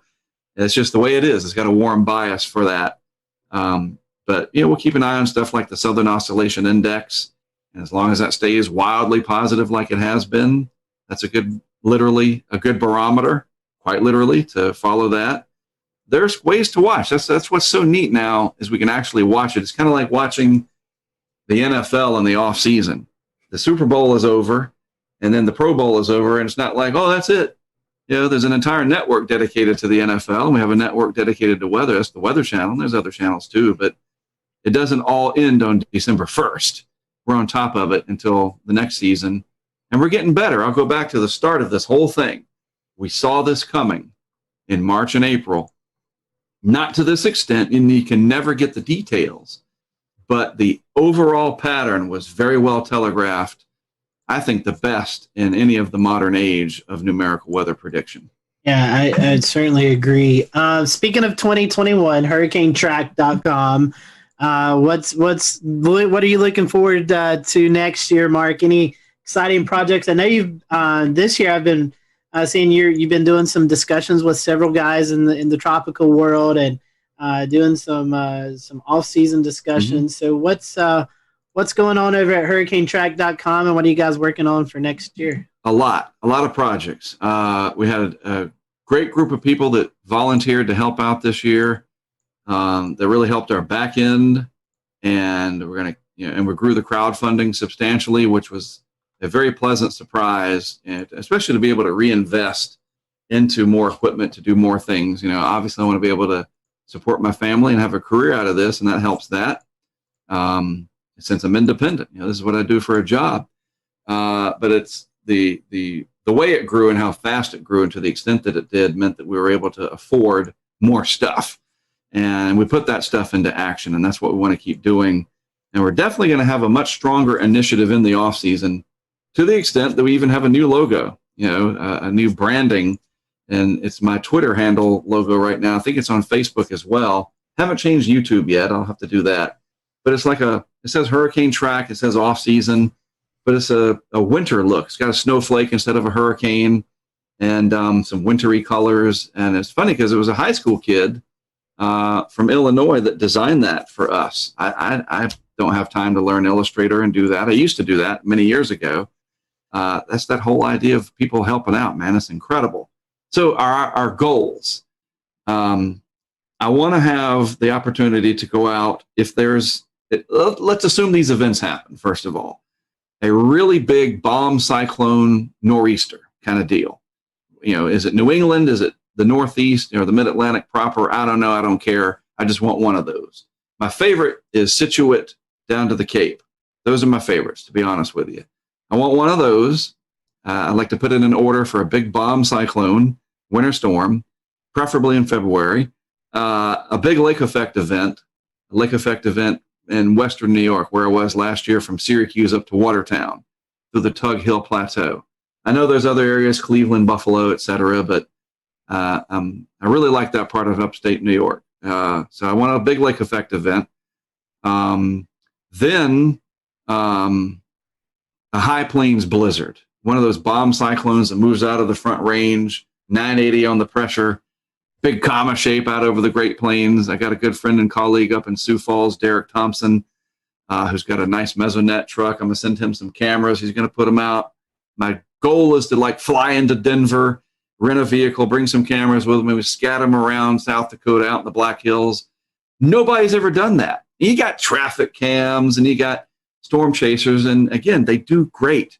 But I want to stick a camera on an overpass out on, Interstate 70 or something out there, and show you that blizzard from the ground, basically. And then have these pressure sensors and temperature sensors attached with it that we're working on that feeds that information in real time. That's our next big project, is that every camera box will have a Kestrel with a Raspberry Pi that feeds that live weather data. The only thing we're going to be missing is wind. I talked to WeatherFlow about getting some anemometers. The arm youngs are just too expensive, man. It's killing me, especially when people are throwing them into the bayous. But I digress. Yeah, we're going to have a big data. We're going to have 20 cameras next year, and each one of them is going to have live data with that camera. What else? Oh, then after that in May, we're going to have this big initiative to go out and put all these 20 cameras and all these sensors and the weather balloon project and have a big test during a severe weather outbreak over multiple days. Sometime in May. It's not a schedule. We're going to be there from May 10th to the 15th. We're just going to wait for the pattern. And when the pattern says go, we're going to assemble the crew and drive out there and hopefully do so mask-free, because the vaccines have been working. That's what we're hopeful for. To go back into that ugliness of the COVID, I mean, we can't escape that, but looking ahead to May, it actually might be a time of some big celebration. We can keep our fingers crossed that we can enjoy the weather and do so back more towards what I don't use that phrase, a new normal. I hate it. I call it the alternate universe. I want the alternate universe to be dissolved. Well, Mark, we appreciate that. Always appreciate your time with us, and we wish you the best on this off season. Hopefully, you get a little downtime before the winter storms get cranked up. Agreed. We always appreciate you joining us around this part of this time of the year and kind of recapping the tropic season.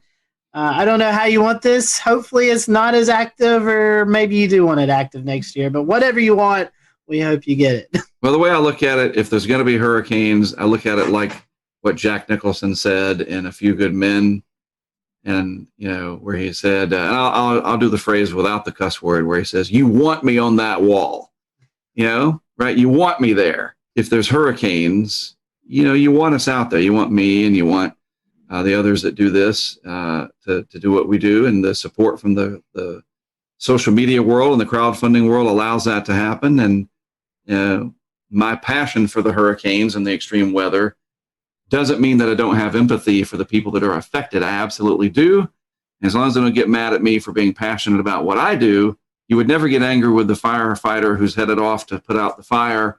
Don't get angry with me that I happen to really enjoy being passionate about helping you in the end of the day, and that is to be aware, be educated, and be excited about the weather. You know what I mean? And the more excited we are, the easier it is to teach us. Definitely so. We always enjoy tracking you out there, and I know we only had Isaias this year, and I think you joined in on one of our calls that we were doing our live coverage. So we always appreciate that as well, and we hope you have a great Christmas season. You all as well. Yeah, for you those who are watching, go check out Mark's website, hurricanetrack.com. You can find out ways to help contribute to the funds there to help Mark and the crew get everything they need to get going for the tropical season, and donate to their Patreon account. And we appreciate your work out there, Mark. And once again, appreciate your time. And for you guys who are watching, thank you for watching. We hope you have a great evening, and we'll see you next time here on the Carolina panel. Weather Group. Great.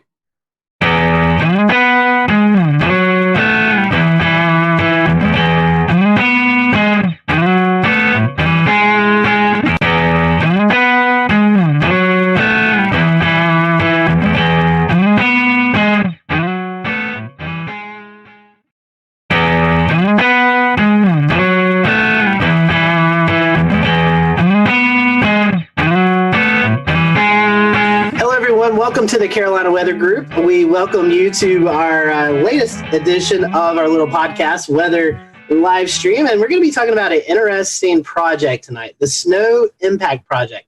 You may have heard about this project just recently released out on social media. NOAA and NASA and a lot of different entities working on better forecasting winter storms, and especially along the East Coast here where we live. That will be helpful because we know a variation in just a few miles can mean all the difference in snowfall forecasting. Tonight we have with us Lynn McMurdy. She's kind of leading up this research project. She is a associate professor at the Department of Atmospheric Science from the University of Washington. So, last year on our 300 show, we were talking about the states that we've not had guests from. So we can mark Washington off that list. So now we're down to, I think, 6 states that we've not had any guests from. So, Lynn, welcome to the show tonight. Definitely happy to have you. And I know it's a busy time as we're in the midst of this research project. So tell us a little bit about the project and maybe how it got it started and how you guys came together to get this idea and get the ball rolling, per se. Sure, happy to do that. I'm excited to be able to tell you all about it. So as you know, being a NASA project, our name of our project is an acronym because everything is acronyms with NASA. And the name is called IMPACTS, and it stands for the Investigation of Microphysics and Precipitation for Atlantic Coast Threatening Snowstorms. So in its name, it tells you a little bit about what we're doing. So I'm leading this project with I don't even know how many people I'm working with, probably hundreds. It's funded by NASA. It's a very large program that's a 5-year project. And the middle 3 years we'll be doing gathering data and gathering cases to study. And it's part of their Earth Venture Suborbital call for projects. And this means instead of NASA funding somebody's idea about satellites, this is using aircraft. So suborbital means below the orbit of the Earth. So the main way that we are performing our investigation is through aircraft observations. So what we're trying to do is, as you well know, snowstorms, which occur all winter in this part of the country, are pretty difficult to forecast. They're fairly complex systems. They consist of large cloud shields that stretch, can be as far as Florida, way up into Canada. And within those big complex cloud parts of the storm, there's narrow bands of more intense snowfall. We call them snow bands. And it's that smaller scale, those smaller scale features, usually near the low center of the storm itself, that we are specifically trying to investigate.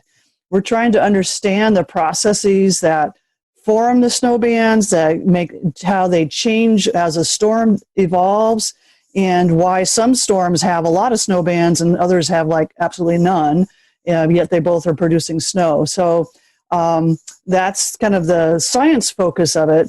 And our observational strategy involves primarily two aircraft. One of them will fly high above the clouds. It's NASA's ER-2. It can fly at 20 kilometers elevation, which is 68,000 feet, or twice as high as a commercial aircraft. And it has equipped with remote sensing instrumentation. So everybody's probably familiar with weather radars. This airplane has 4 different radars, all different wavelengths. So they're sensitive to different portions of the storm. There's one that's a cloud radar, so it can see the small cloud size drops, and others are more rain and snow radars. They see the bigger drops. It also has microwave radiometers, and those are types of instruments that we often fly on satellites to measure precipitation from space.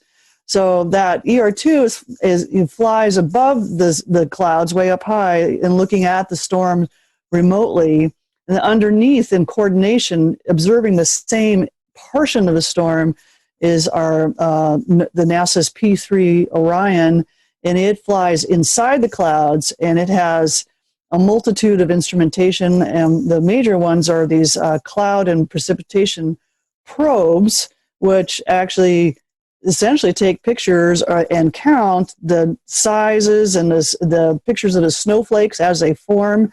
We fly it at different levels, so you see where the beautiful dendrites form, where the needles form, and then fly underneath, and they aggregate into large, big blobs of snow that eventually falls on the ground. We also have some ground instrumentation specifically for this project, and that includes a whole array of different radars and other snow measuring equipment, mostly on Long Island with my colleagues at Stony Brook.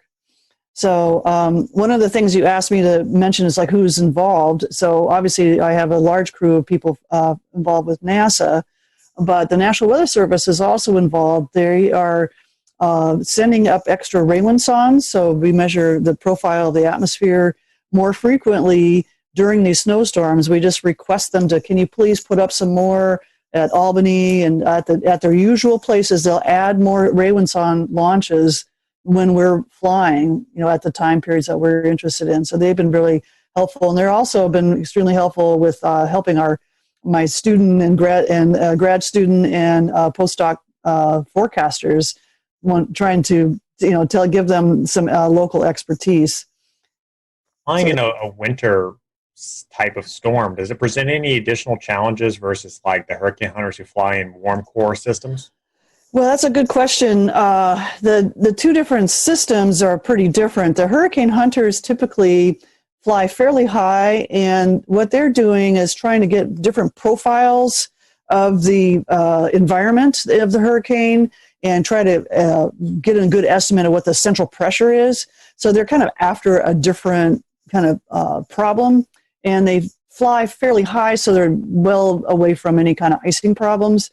So for us flying in snowstorms in the winter, depending, like this last case, we actually flew. It was rain on the surface, but the structure of the storm was the same, so we flew in it. But icing was an issue that we had to watch out for.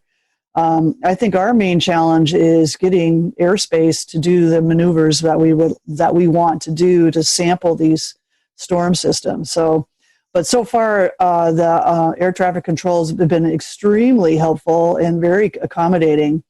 On our first flight, we were kind of messing around in upstate New York and Vermont, but then we wanted to go across Long Island. And when you looked at, there's these, apps called like FlightAware, you can watch where all the airplanes are.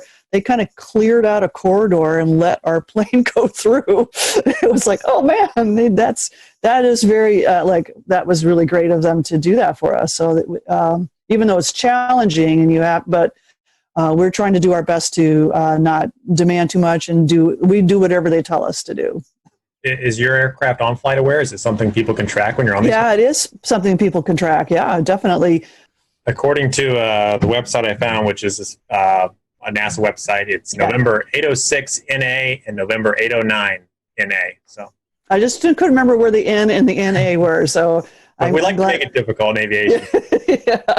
Yeah. So these airplanes, especially NASA flies a lot.